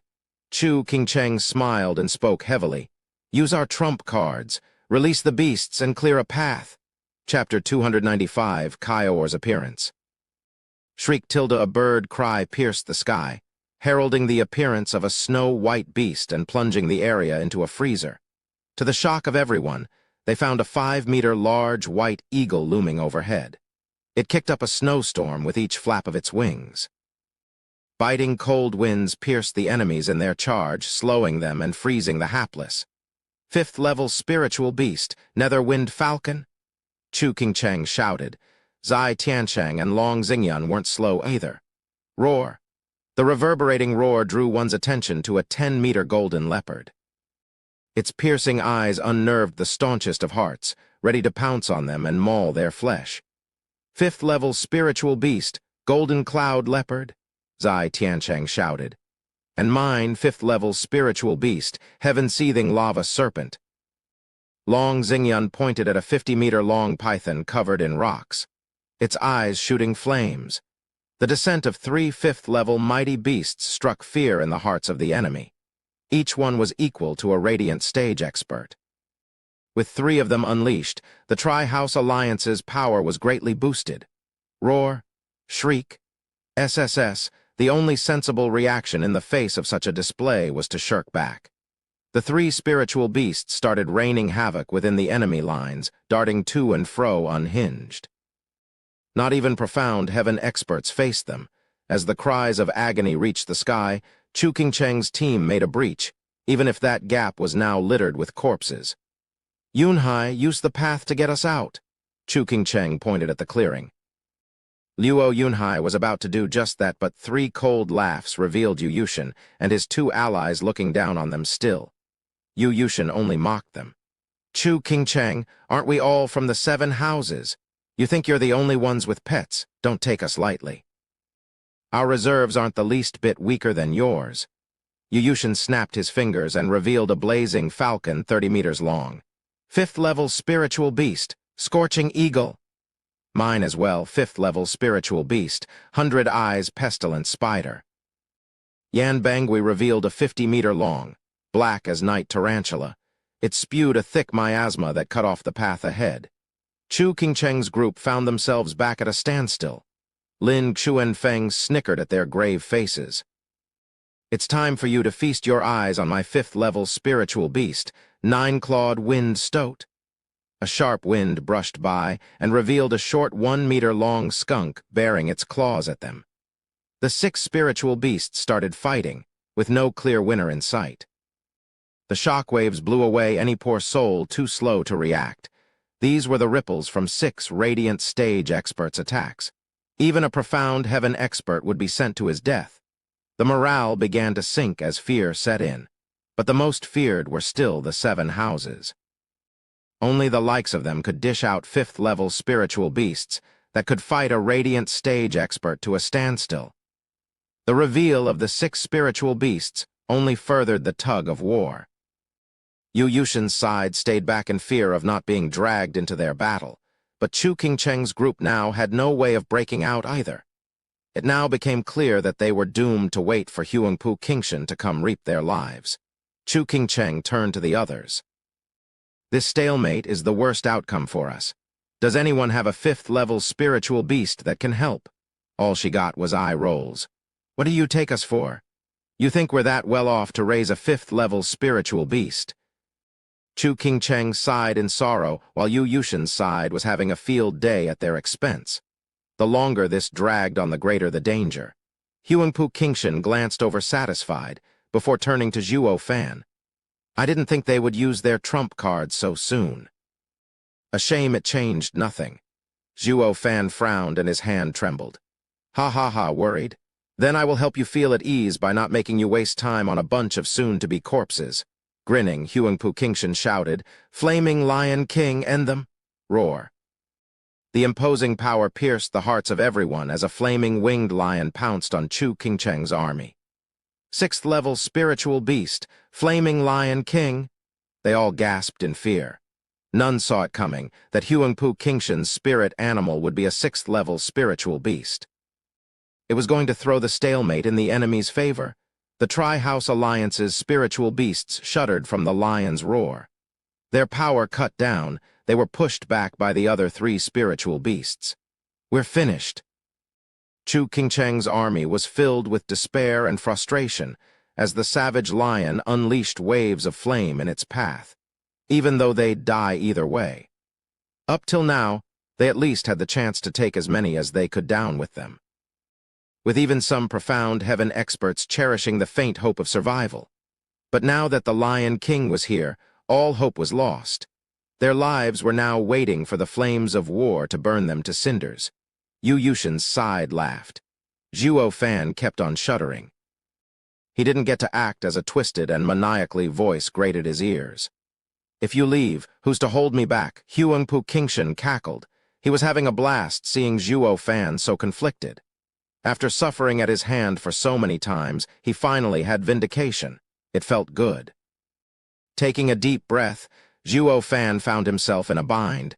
With two threats on a collision course with Chu Qingcheng's group, he could only pick one. It was such a nerve-wracking decision that he felt lost regardless of what he picked. But then, his thunder ring flickered. Zhuo Fan felt the impatience and hatred within. He was startled and perplexed at its impatience, but he soon knew why. Flaming Lion King was the same beast who had killed his mother. Although a different one, the thirst for revenge remained. Its hatred ran bone deep for what it had done to its mother. But how was the young Kaior going to fight against the Flaming Lion King? It was only a fourth-level spiritual beast. The answer was picked for him as Kaior had reached its limit, and the thunder ring flickered stronger. It's not like it will change anything." Zhuo Fan gnashed his teeth, having made a decision.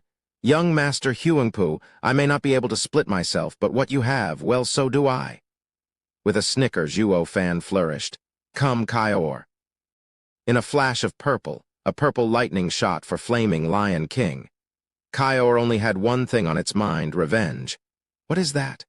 Yu Yushin peered at the lightning glow. Yan Bangui said, "It appears to be a thunder skylark, a sixth-level spiritual beast, but why is it purple?" "What sixth-level spiritual beast? He has one too." Lin Xuanfeng panicked. "Won't this end up in a standstill again?" Yan Bangui took a closer look before giving a deprecating shake of his head. "Relax, that won't happen.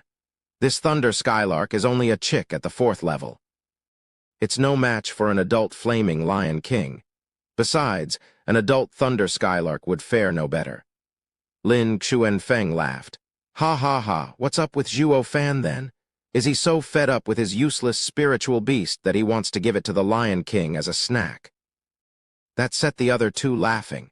While on Chu Qingcheng's side, they were hopeful a treacherous man like Zhuo Fan had to have an amazing spirit animal, only to feel their hopes crumble at the sight of a young thunder skylark, a mere fourth-level spiritual beast, and they resumed despairing.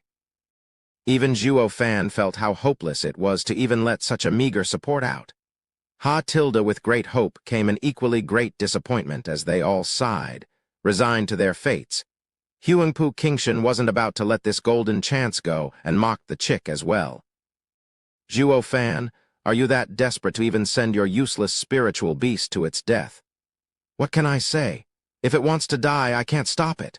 Shrugging, Zhuo Fan didn't seem to care, but the worry in his eyes was unmistakable. Even he didn't know of Kaior's power. Common sense dictated that a fourth-level spiritual beast wouldn't be considered even a side dish to a sixth-level spiritual beast. Kaior's chances were between nil and infinitesimal. Catching on to Zhuo Fan's worry, Huangpu Qingshan capitalized on it to put his own worries to rest. The punk has no overt scheme in play at all. He is on the ropes. That last one made his day, and he smiled from ear to ear. In the meantime, Kaior was already behind the Flaming Lion King. It had everyone's full attention. Even their breath was caught in their throat at the imminent clash. Chapter 296. Purple Lightning's Superiority. Roar, Flaming Lion King's roar grated ears as it showed its dominance. The 6th fifth-level spiritual beasts had long stopped to watch. Yushin's group's spiritual beasts bent a knee and bowed their heads before the mighty Lion King. While on Chu Qingcheng's side, their spiritual beasts knew when they were overpowered and shuddered as they inched backward again and again. It only worked to further let arrogance get to Flaming Lion King's head, showing a scornful smile. It escaped his notice, or better yet, it brushed off Kaior's existence entirely, and it went the same for the other 6 spiritual beasts. What could a 4th-level spiritual beast possibly do in this hopeless situation? Chu Qingcheng's side's spiritual beasts were vexed. It makes no difference even if you come foul. You're dead anyway, while the enemy's beasts looked on with mockery. Chu Qingcheng's faction was plunged deeper in despair. If the purple thunder skylark instilled a trickle of hope earlier, it was now thoroughly squashed. A spiritual beast's senses were accurate. If they looked down on the chick, then it was clearly worthless. Shrieked Tilda not that Kaior cared what any of them thought of it. It only had eyes for Flaming Lion King. It cried from behind to call out the Lion King with a gaze burning with hatred and thirst for battle. Flaming Lion King swished his head back, glaring at Kaior, itching to eat it and quench its anger. You dare challenge me? Kaior's plumes flickered and purple sparks traveled all over it. If that wasn't clear enough, then the thick bloodthirst made it abundantly obvious it wanted the Lion King's head on a platter. The Lion King was royally pissed when Kaior didn't stop its cries. You wretched and filthy whelp. No thunder skylark can match me, but you, a chick, thinks it can. For you to challenge my authority, the punishment is death. Roar. With another angry roar, Flaming Lion King started showing its violent side. The frightened 6 spiritual beasts were already meek, not even squawking. Kaior was the only exception. Its eyes were fixed on the bronze lion and its screeches never stopped taunting it. The fully incensed Flaming Lion King opened its maw and spewed a 3-meter big fireball. Not even a profound heaven expert could block such a blow. He'd be turned to ashes. Everyone watched on edge, worried for the thunder skylark's fate. Zhu Ningxiang was panicking, turning to Zai Tianyang. Brother Tianyang, big brother Zhuo's bird looks so pitiful. Please save it? Ugh, cold sweat filled the silent Zai Tianyang. He turned to the unbearably naive Zhu Ningxiang with an aggrieved look. Ninger, if the bird is pitiful, I am even more so. Have you forgotten our time in All Beast Mountain Range, of the fight between Flaming Lion King and Thunder Skylark? Now you are asking me to save a 4th-level spiritual beast when I am nowhere near as strong as a 6th-level spiritual beast. But it's just so pitiful. Zhu Ningxiang was saddened. Zai Tianyang shook his head. Blame Zhuo Fan. He knows it too, yet insists on sending it to its death. His words got nods from all around him, puzzled as to why Zhuo Fan took this reckless course of action. Zhuo Fan himself tightened his fists from worry. Kaior, you are the embodiment of lightning and faster than Flaming Lion King. You must dodge. Huangpu Qingshan snickered. You must be thinking Flaming Lion King can't catch up to Thunder Skylark's speed, right? Ha ha ha, have you forgotten whose spirit animal the Lion King is? Huangpu Qingshan gave Flaming Lion King a look. Flaming Lion King nodded and flapped its wings. A blazing tornado engulfed tiny Kaior, sealing all means of escape. Just as the fireball approached, with its biggest advantage sealed, its fate was without a doubt certain death. Zhuo Fan panicked inside. How is the brash and overbearing Flaming Lion King capable of such refined skill? Ha ha ha, you have a spirit animal and you don't know? Unlike spiritual beasts, a master can teach and train its pet martial arts according to their attributes. As I and Flaming Lion King are weak in speed, I devised this move to deal with quick enemies. Huangpu Qingshan snickered. Zhuo Fan's anger swelled. He had always been a lone wolf, and since he never raised spirit animals before, he was oblivious to its implications. Now he didn't even have the time to regret. This was Kaior's decision, and all he could do was support it. All consequences were for it to bear. This was the demonic path he treaded. He hatched Kiowa from a mere egg and was practically kin. Of course it would walk the same path as him. Boom! The fireball exploded on Kiowa. It combined with the fire tornado in a tremendous bang, releasing a torrent of flames. Zhu Ningxiang clutched her ears, ducking behind Zai Tianyang in fear as she observed the flaming explosion in dismay. The others sighed. Here lie the bones of an overconfident creature. Zhuo Fan gnashed his teeth, refraining from looking, and clenched his fists further. Huangpu Qingshan beamed. He wasn't in the habit of letting an opponent's weakness pass by, making sure to drive home as much hurt as he could muster through his condescending. Zhuo Fan, you truly are empty inside. To even send that young spirit animal to its death. Boom! A thunder cut his mockery short. It came from within the fiery blaze. Purple lightning streaked the skies and pulverized the flames into nothing. Kiowa was revealed at the center of the purple lightning. Its eyes were raging as before, bent on killing the Lion King where it stood. How in God's name is that possible? Shock and awe was prevalent down below. The worst off were the 6th, 5th level spiritual beasts.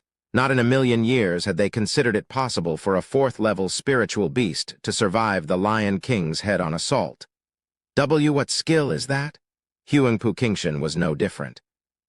Since when did Thunder Skylark have such a skill? Zhuo Fan looked at the sky and frowned, only to see Kiowa wrapped in a purple cocoon of lightning. The errant purple lightning hammered the flames and evaporated at mere touch. Zhuo Fan was speechless. He found the purple shield familiar and realized where it came from.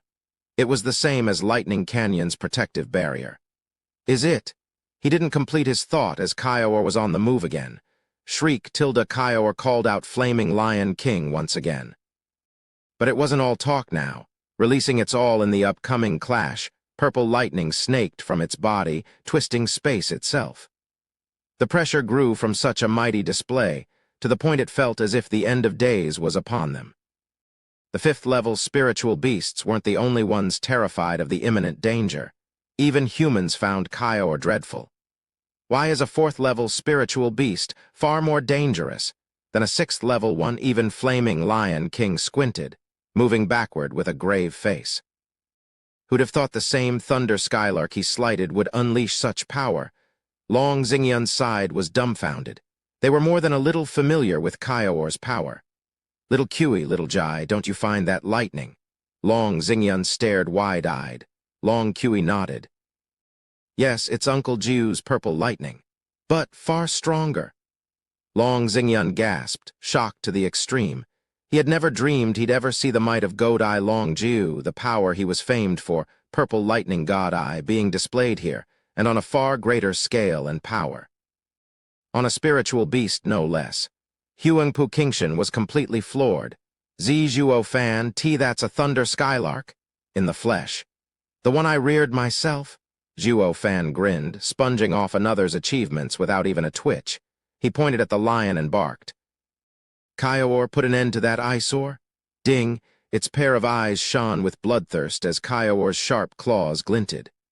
With a flap of its lightning wings, it zoomed for Flaming Lion King like a thunder god. All eyes were on Kiowa.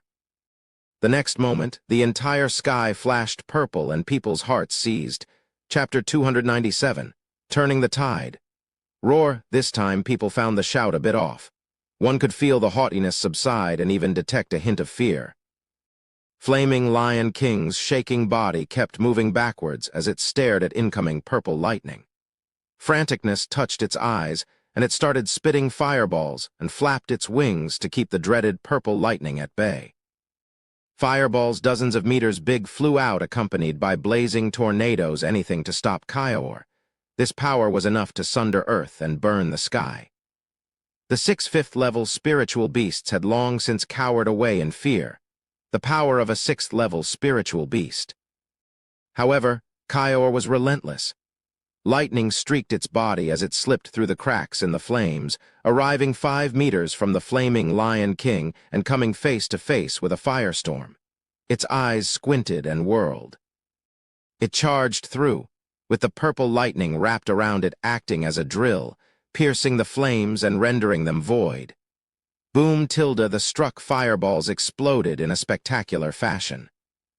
Flaming Lion King was beside itself in fear, and the next thing it knew was its reflection in Kaior's cold eyes. PFF. Kaior ran through Flaming Lion King's chest before he could even think about dodging. Scarlet blood gushed from the hole like a flood.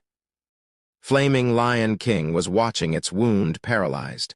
It, a great sixth-level spiritual beast, had actually found its end at the claws of a young thunder skylark, a fourth-level spiritual beast in one move. Its eyes grew heavy, its body colder, evident from the flickering flames over its body. Flaming Lion King felt itself slipping into the dark abyss. Yet it still wanted to go on. However, the hole in his chest was too great, and he soon found his sight go black before collapsing. SSS tilde gasping, the crowd never saw it coming. A fourth-level spiritual beast killing a sixth-level spiritual beast. Ridiculous. Zhuo Fan was just as shocked. Kaior had exceeded his expectations, especially that killing blow. The average Thunder Skylark didn't have such skills. Thunder Skylark was a mild sixth-level spiritual beast. It only knew to use its lightning to cover its body in defense, but never to focus it into an attacking skill. This was where Kaior differed from the norm. It used the fourth heaven purple lightning and even comprehended two skills, one for defense and another for attack. It was uncontested proof of its sentience. Other spirit animals, like Flaming Lion King, were trained in skills by humans while Kaior picked them up by itself. The difference was obvious, like comparing heaven and earth. And what did it mean if a spiritual beast gained sentience? The chance to evolve into a sacred beast? This had never happened among spiritual beasts, nor the appearance of someone like Kaior either. A never-before-seen spiritual beast born from purple lightning. Zhuo Fan did not yet know where the purple lightning came from. He was still debating if the Heavenly Emperor created it or obtained it somehow. But one thing he did know was, purple lightning wasn't just sparkles to instill such fear into even the likes of sacred beasts. Kaior had bathed in this almighty power and had a high chance of evolving. The last thought really got his blood flowing. Am I going to have a sacred beast spirit animal? While he was in his own little world, the others were dazed, the 6th level spiritual beasts included. They all looked wide-eyed at the purple figure. Who knew a 4th-level spiritual beast ever had it in him to kill a 6th-level spiritual beast? Surely not them. Not to mention it was overkill how it happened. This is insane. Illogical, absurd. It went beyond human and beast comprehension alike. Neither side was capable of staring truth in the face. Huangpu Qingshan was the prime example. Seeing his strongest spirit animal killed like nothing, it had messed up the mind of this poor king. What the hell is that thing? Everyone was so out of it, and looking at the slight figure in the air until shriek tilde Kaior flapped its wings, celebrating its conquest. The cry pierced through the people's haze, but the fear still lingered. The little guy is Zhuo Fan's equivalent in the spiritual beast world. A monster. Sigh like master like pet. The people lamented, watching the purple figure in envy. Zhuo Fan's eyes shined. Kaior, clear a path for them to break free. The crowd was in complete shock, while only Yu Yushin's side was panicking. That thing is stronger than a 6th-level spiritual beast. Clearing a path meant going through them. Chu Qingcheng's side was jubilant, and Zhuo Fan's image grew in their hearts. That's our Zhuo Fan. He always pulls through for us. Shriek tilde Kaior complied with his order and dived. He began by peppering the 3 5th-level spiritual beasts with purple lightning. Boom tilde the lightning smashed down like hail, forcing the spiritual beasts to scatter to and fro in fear. Where did this freak come from? And why is this abnormality set on us? Yu Yushin's side was nervous. It wouldn't be long before their beasts would be bombarded to pieces. All the crying in the world wouldn't bring them back then. Robbed of any choice, in fear and anxiety, Yu Yushin's side recalled their spiritual beasts. As long as Kaior was looming overhead, no one dared take their spirit animal out ever again. Having lost its targets, Kaior flew around unhinged, releasing purple lighting like a veritable thunderstorm and killing all in its path. Cries of horror pierced the sky and the ears of Yu Yushin and his two allies as they scattered for cover and their lives. Who the hell had the time to keep Chu Qingcheng in a deadlock? Luo Yunhai soon found their path cleared and just strutted out like the enemy wasn't even there. Quite understandable when the same enemy was now screaming and running for their lives. The eyes on Kiowa were that of awe, shock, and fear. Looking at it dominating the battlefield with its power and valor left them sighing. If Zhuo Fan's spirit animal could turn the tide so easily, why didn't he take it out from the start? How were they supposed to know Zhuo Fan had no clue of Kiowa's true might? You'd think he'd keep it stashed away instead of showing off otherwise. Zai Tianyang looked lost, his face stiff. Ninger, do you still find the bird pitiful?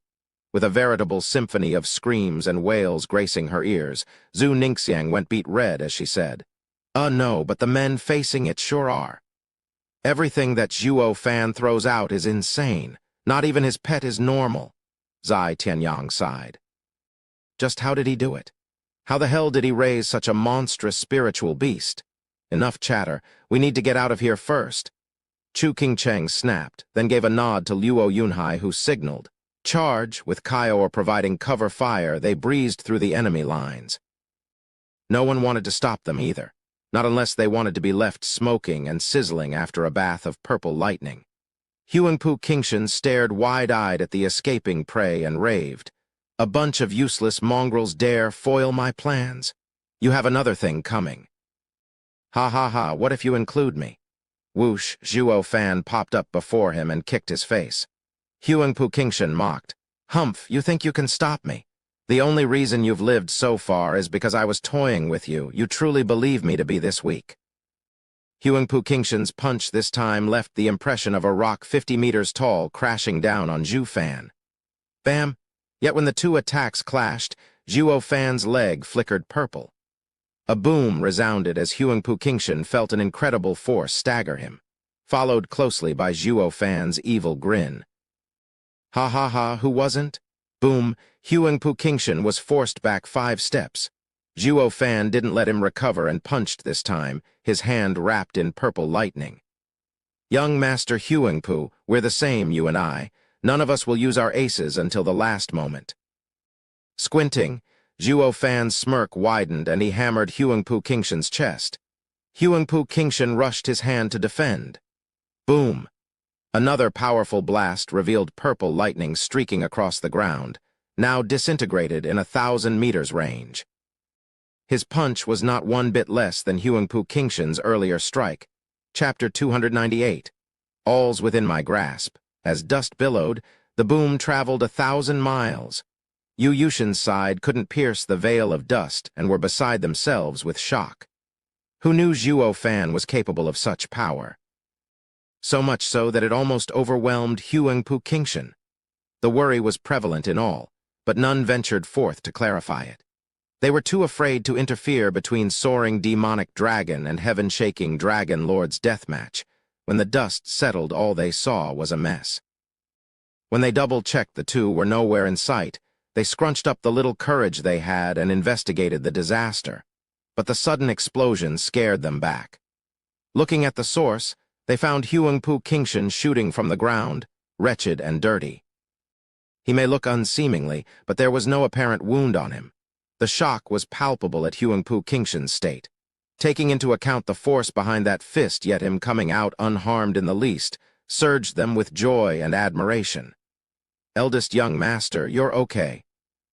Yu Yushin's gang dashed over. Taking a deep breath, Huangpu Qingshan's eyes glinted coldly, but he wasn't looking at them. Where's Zhuo Fan? The three were confused until Yu Yushin came forth with a bow. Eldest young master, Zhuo Fan's punch unleashed a cloud of smoke. Once the dust finally settled, we only saw the eldest young master appear. We saw no trace of him. I suspect he has already fled. Brow shuddering, Huangpu Qingshan spread his discerning field for a more precise investigation. Certain that Zhuo Fan was gone, he said, and Chu Qingcheng's group. Blushing, the three hanged their heads. Forgive us, eldest young master, we let them escape. Huangpu Qingshan's eyes flashed icily. Reeling, the three broke out in sweat. They wished for Huangpu Qingshan's cursing so badly right now. At least it would vent some of his anger. Anything was better than this eerie silence. The fear of not knowing his thinking was only mounting. One day Huangpu Qingshan may very well be so angry as to strike them down. The three shuddered in horror, trying to scour for a gesture, anything that betrayed his state of mind. Huangpu Qingshan kept silent for a long time before finally smiling. Let them run. It won't change anything. The three were stunned, having never seen Huangpu Qingshan like this and didn't know how to react. Wait, is this the same cold-blooded eldest young master? Not only did his scheme come apart at the seams, but he also lost a brimming sacred pill and a 6th-level spirit animal. No to mention he invested so much effort in this plan too. But even after gaining nothing from it, he isn't flying into a rage. Am I dreaming? Did he flip? Baffled by the sudden turn of events, they looked on at him in bewilderment, like he was a different man. Easily picking up on their thoughts, Huangpu Qingshan showed a vague smile. Don't forget our mission in this battle. How can we? It's the position as head of the 7 houses. Lin Xuanfeng let it slip. Having nothing but scorn for the man, Huangpu Qingshan shook his head. Regent Estate has been the head for 1,000 years, and not because of this child's play, but by raw power. We don't need this insipid game to prove anything. Not now, not ever. Huangpu Qingshan instilled fear in each one of them with his declaration. That's the Regent Estate we know, unchanged for 1,000 years. Is it 4 brimming sacred pills, then? Yuyushin ventured. Grinning, Huangpu Qingshan shook his head again. Brimming sacred pill is a rare 8th-grade pill that even the Regent Estate covets. However, that is hardly our goal. Then please enlighten us, eldest young master. Yan Bangui bowed. Huangpu Qingshan's eyes burst with coldness as he clenched his crackling fist. Zhuo Fan? What? The crowd was in complete shock. Sure, Zhuo Fan was like a disease, but the esoteric debate was held once a century to settle the power struggle between the clans. Yet he was saying that Regent Estate only joined because of one man. Aren't you overthinking things? His cold eyes swept the crowd, lingering longer on his 3 allies. Then Huangpu Qingshan clarified their doubts. Do you believe Zhuo Fan and esoteric debate to be 2 separate matters? Despite everyone avoiding his powerful and steady gaze, there were nods. Humph, ignorance. Huangpu Qingshan mocked. Fools! You have that wretched mentality that says he is only a talented cultivator, that you will sooner or later put him down with the power of your houses. What if I tell you that as long as he's around, Luo clan will stand abreast the 7 houses in 10 years, surpass us in 20, and in 30, it will be the strongest clan in Tianyu that not even all 7 houses together can oppose. Will you still think this esoteric debate to be nothing but a boring game? This can't be. This was too much to bear. Yuyushin was even denying it as he second-guessed Huangpu Qingshan's words. Eldest young master, aren't you exaggerating? The legacy of the 7 houses is 1,000 years old. He won't reach our level in a century, not to mention decades. Humph, exaggerate. Ha ha ha, if it was me saying that, your reaction would be inexcusable, albeit understandable. However, the crowd was hanging on every one of his words. Huangpu Qingshan snickered. What if it came from Sir Leng? Would you doubt the words of a cunning man with ineffable plans like the unwanted contriver? What? Leng Wuchang said that. They just got the shock of their lives. For even Leng Wuchang to say that, it meant the prediction had to be true. They just couldn't wrap their head around how Zhuo Fan being a monster gifted with such godlike skills. Huangpu Qingshan smiled at their skepticism. Sir Leng said he is of incredible talent, equal to Zhuge Changfeng. He only needs to grasp power, and he will soar beyond anyone's reach. That is why we need to clip his wings before he can fully spread them, or the 7 houses will soon be no more. Shame drifting flowers edifices, veiled dragon pavilion, and sword markwise abode are too blind to see it. They are playing with fire standing behind him, and will find one day robbed of everything. But the Luo clan is under the imperial family's protection, and they have Dugu Zhanshan for support. We are without means to strike him down in any other circumstances. The only way to eradicate him is to do it within the bounds of the esoteric debate. Huangpu Qingshan turned his bloodthirsty eyes to them. That is why our main mission in the esoteric debate is to get Zhuo Fan's head. Everything else is secondary. The others turned grave, realizing Huangpu Qingshan had finally revealed Regent Estate's real objective for the esoteric debate. But this was nigh impossible to achieve. Harder than gathering the brimming sacred pills and facing spiritual beasts. After witnessing Zhuo Fan's mystical abilities, they came to realize that he was unrivaled beneath the radiant stage. Even the heaven-shaking Dragon Lord, the strongest of 6 dragons and 1 phoenix, had allegedly barely overpowered him. But when they thought about ignoring him, that was an absolute no, or Huangpu Qingshan would have turned him into a bloody damn smear by now. Why waste so much time explaining it to us?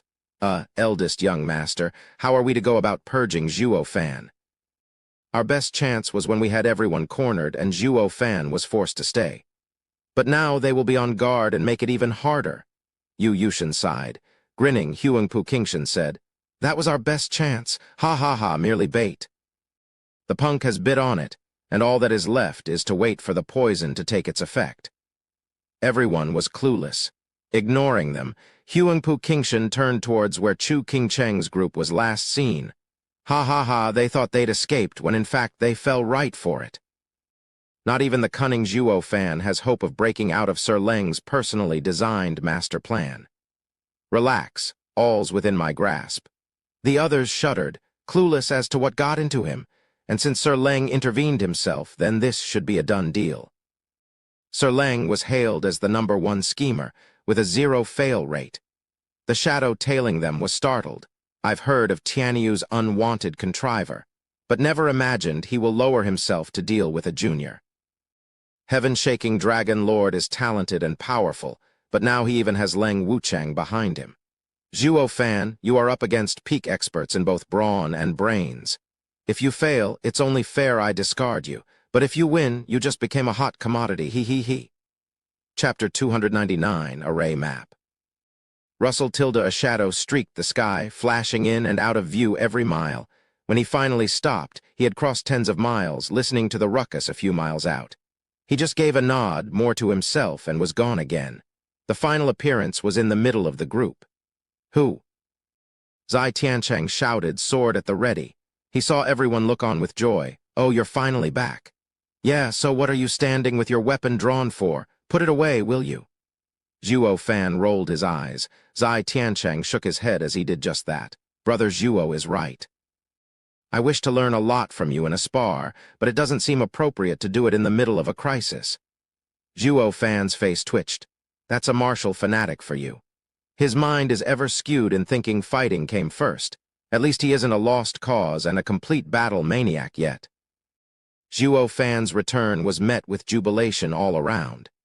As if he had become the true winner of that little skirmish back there. Even the vassals forgot about their true masters and they looked up at him in reverence. It was only a matter of time. With the 3 houses now willing to follow Zhuo Fan's every word, it was obvious who the little clans would choose. Zhuo Fan's earlier turning point was the crux. If not for his timely help in clearing a path, they would have been mowed down. They had witnessed it themselves. It was no wonder he was hailed as a savior. Zhuo Fan's image soared in their minds. Zhuo Fan, are you hurt? Chu Qingcheng came over. She saw the light scratches and spoke softly.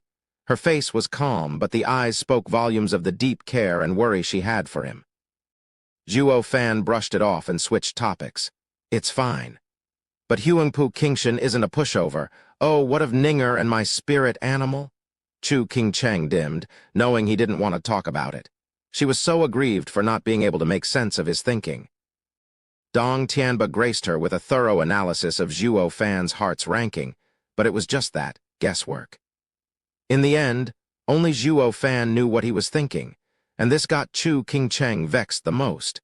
Any woman wished to know if the one they love thought about her the most. Then there's Zhuo Fan, who was always so vague and dodgy that no one could get a single clue what went on in that big brain of his. Brother Zhuo, your spirit animal is so fierce none of us dare even approach. What is even stranger, it seems to have taken a particular liking to young Miss Zhu and second young Master Zai. Look for yourself. Long Xingyan smiled and pointed above. Zhuo Fan was dumbstruck. He saw a purple lightning drifting through the clouds. And on Kaior's back was a man and woman having a blast. Who else but Zhu Ningxiang and Zai Tianyang? Zhuo Fan felt depressed at their entertainment. A thunder skylark is a high-level spiritual beast, so what is it doing getting so attached to strangers? But then it dawned on him. Zhu Ningxiang and Zai Tianyang wore thunder rings he refined from Kaior's mother. They held its mother's scent. Such an outcome was obvious. Shaking his head, Zhuo Fan sighed. Fate, I guess. That threw the others off. Kaior noticed Zhuo Fan and chirped cheerfully. Seeing where they were flying, Zhu Ningxiang waved. Big brother Zhuo, welcome back. Only Zai Tianyang's mood sank. Here comes the third wheel. Smiling, Zhuo Fan gestured for Kaior to come next to him. Zhu Ningxiang jumped off the bird and skipped over with rosy cheeks and a sweet smile. Big brother Zhuo, is it the same thunder skylark young we found in All Beast Mountain Range? Yeah, I got it to hatch. Zhuo Fan ruffled her hair. Zhu Ningxiang bobbed her head and treated Kaior as seeing an old friend. How adorable, just like its mother. Her words set the crowd off in a round of twitching. Zhuo Fan wasn't exempt. If there was anyone among them who'd call Kaior adorable, then that would be the ever-naive Zhu Ningxiang. They recalled with dread how Kaior flew in a circle once and blasted experts to smithereens. How in hell is that adorable? They all went silent, having no clue how to break it. Shrieked Tilda Kaior's sharp cry and piercing eyes raised everyone from their stupor to demand. You dare say I'm not? Go on, make my day. Shivering, they all bobbed their heads, completing the image with a bright smile and a soaked back. Having got its wish, Kaior chirped and gave Zhu Ningxiang a smile. Zhuo Fan shook his head at how fast the beast and girl had hit it off. Is Kaior taking Ninger as its mother? Zhuo Fan's cheeks went ablaze as his mind spun. He was Kaior's dad and Ninger its mom. Then he and Ninger? Oi, Zhuo Fan, how the hell have you been raising it? It's no less monster than you are. Mind giving it to me? Zai Tianyang showed his greedy side. That caught Zai Tianchang's attention, looking at Zhuo Fan expectantly. He wasn't thinking what an asset such a strong spiritual beast would be to Sword Markwai's abode. Oh no, he only saw the spiritual beast as an endless sparring partner to hone his edge. Martial fanatic. Did one need to say more? Zhuo Fan arched an eyebrow. What do you think? No. Zai Tianyang's face twitched. Then cut the crap. Zhuo Fan glared. Who in their right mind would give away a potential sacred beast? He didn't have a screw loose. Zai Tianyang shrugged. Just saying. Geez, can't you take a joke? Though the envy had yet to fade from his eyes every time he saw Kaior, this spirit animal was just too damn overpowered.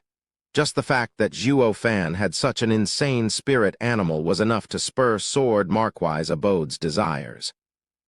Zai Tianyang saw Zhu Ningxiang cuddling Kaior and his heart sank. Though no one noticed, once the pleasantries were over and done with, it was time to return to the grim and bitter reality. Brother Zhuo, what do we do now? Long Xingyan asked. Zhuo Fan muttered. Our main priority is to find the keys and exit stones. To leave this place at once? We'll just ignore brimming sacred pills as life is far more precious. I can search for them myself if I have to. The words cut deep, and they sighed with hanged heads. He didn't need to be so blunt about it for them to understand. They were dead weights, pure and simple. The earlier battle was proof enough. They were the reason for Zhuo Fan's limited actions. If he was alone, he could come and go as he wished. They all turned bleak, but knew the truth in Zhuo Fan's words. In this battle, they had no advantage whatsoever and would sooner or later end up as Huangpu Qingshan's pawns in this damnable place if they lingered. None spoke as they watched Zhuo Fan gloomily. Zai Tianchang broke the silence with his sigh. We still want to fight, but Brother Zhuo is right. With how weak we are, it's better we leave. Long Xingyan, take it out. We and Brother Zhuo need to consult on the best way to leave this place. Zhuo Fan looked at them puzzled. Do they have a secret weapon? Easing a breath, Long Xingyan revealed a piece of silk. I am a man living in the present. I do not care as much about the esoteric debate as Brother Zai does, but going home in such a wretched state is not what I want to see." Zhuo Fan unfolded the silk and cried. "Beast King Mountains Array Exit Map." On the detailed map, 5 points stood out, the 5 national elemental stones meant to take them home. With the yin-yang metal keys, all they had to do now was get to the metal exit and they'd be home free. Zhuo Fan stared at the others. Can it be trusted? Long Xingyun spoke seriously. "That's what we would like to know by consulting you." With a shout, some profound heaven experts were hoisting 2 scared people over. At the sight of them, Zhuo Fan sported an odd look as he said, "You again." The 2 were bitter and shuddered on the ground with lowered heads. Chapter 300, Battle of the Minds. "Kai Xiaoding, son Yufei, didn't I tell you to beat it home? What are you doing here, and captives again, no less?" Zhuo Fan mocked them for all their little worth. The 2 kneeled there bitterly and wretched, not once making eye contact with Zhuo Fan. Long Xingyun said startled, "Brother Zhuo, you know them?" "Meet the Luo clan traitors. His father was an elder in the clan and even close to the old clan head." Despite their transgression, Yunhai had a good heart and spared them. Zhuo Fan shrugged. "Oh, and why did you capture them? Don't you know killing them is far easier?" Long Xingyun gasped, then said solemnly, "To tell you the truth, we stumbled upon them not long after we escaped the killing blood marsh. I wasn't planning on sparing them, but we found this map on them as well as 2 keys and a brimming sacred pill."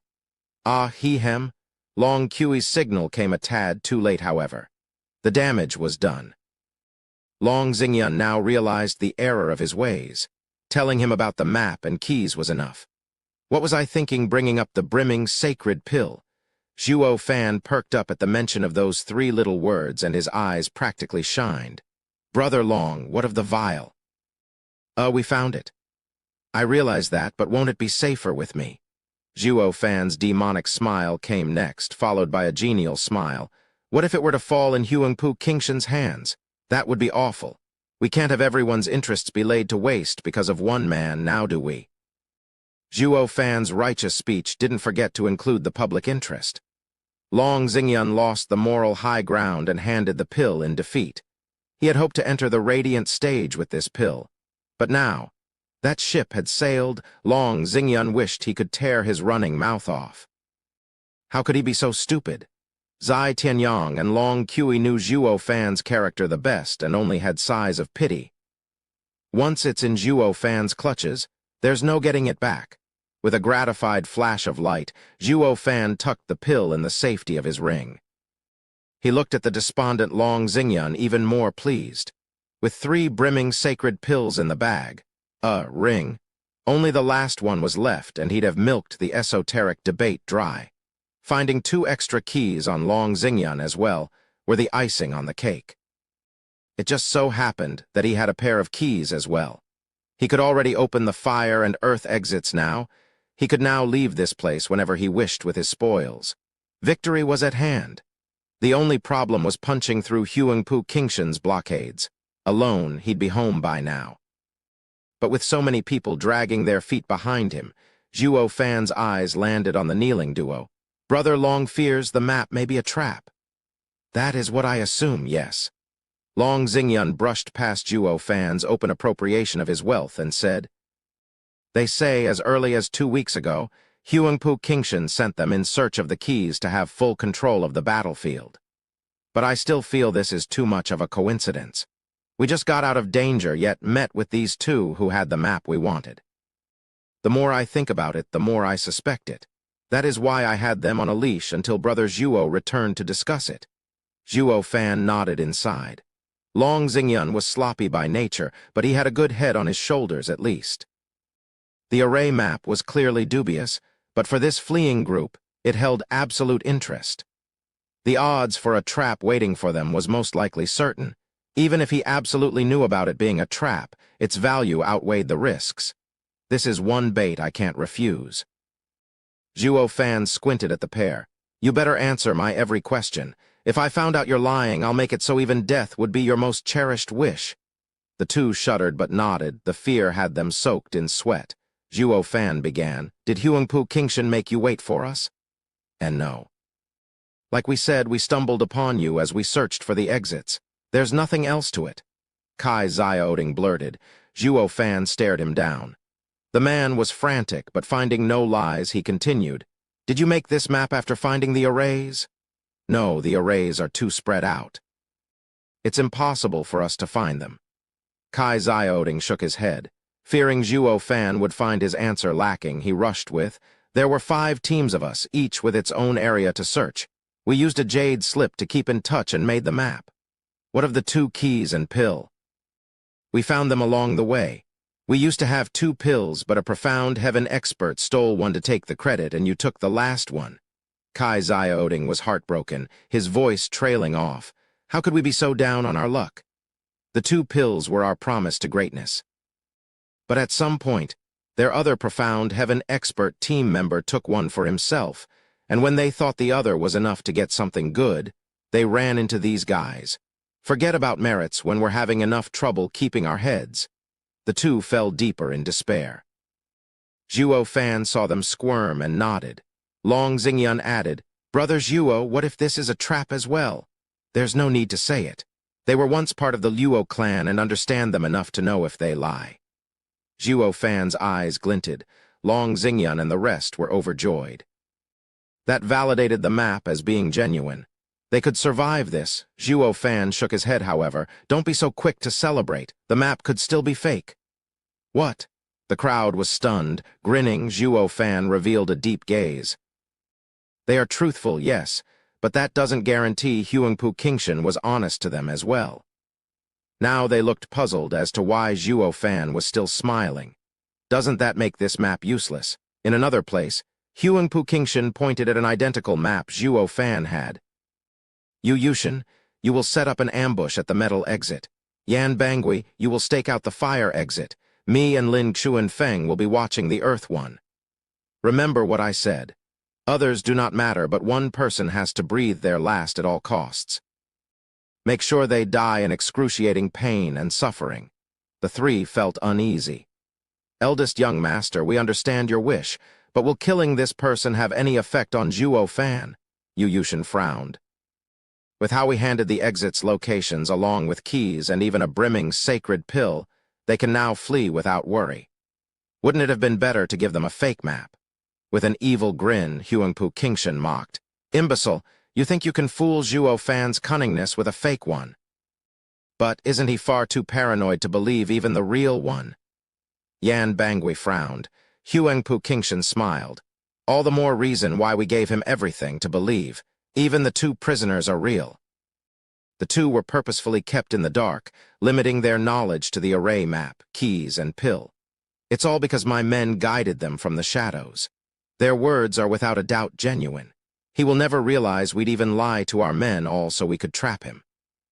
No matter how shrewd he is, he will never get one falsity out of those 2.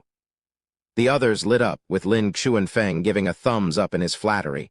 Eldest young master is wise, versed in pen and sword. Humph, this is part of Sir Leng's plan. I have nothing to do with it. Huangpu Qingshan shook his head, holding the very last brimming sacred pill vial in his hand. Yu Yushan looked at it with a sigh. Of our 3 pills, we only have one. What are you so worried about? With Zhuo Fan's greedy nature, he won't be satisfied with just 3. He will want the last one as well. We just have to deal with him, and the others will be easy pickings. Huangpu Qingshan sneered. Follow the plan, and we will have the 3 vials as well as his head. Ha ha ha. Huangpu Qingshan's cackle got everyone excited. The operation to eradicate soaring demonic dragon was a go.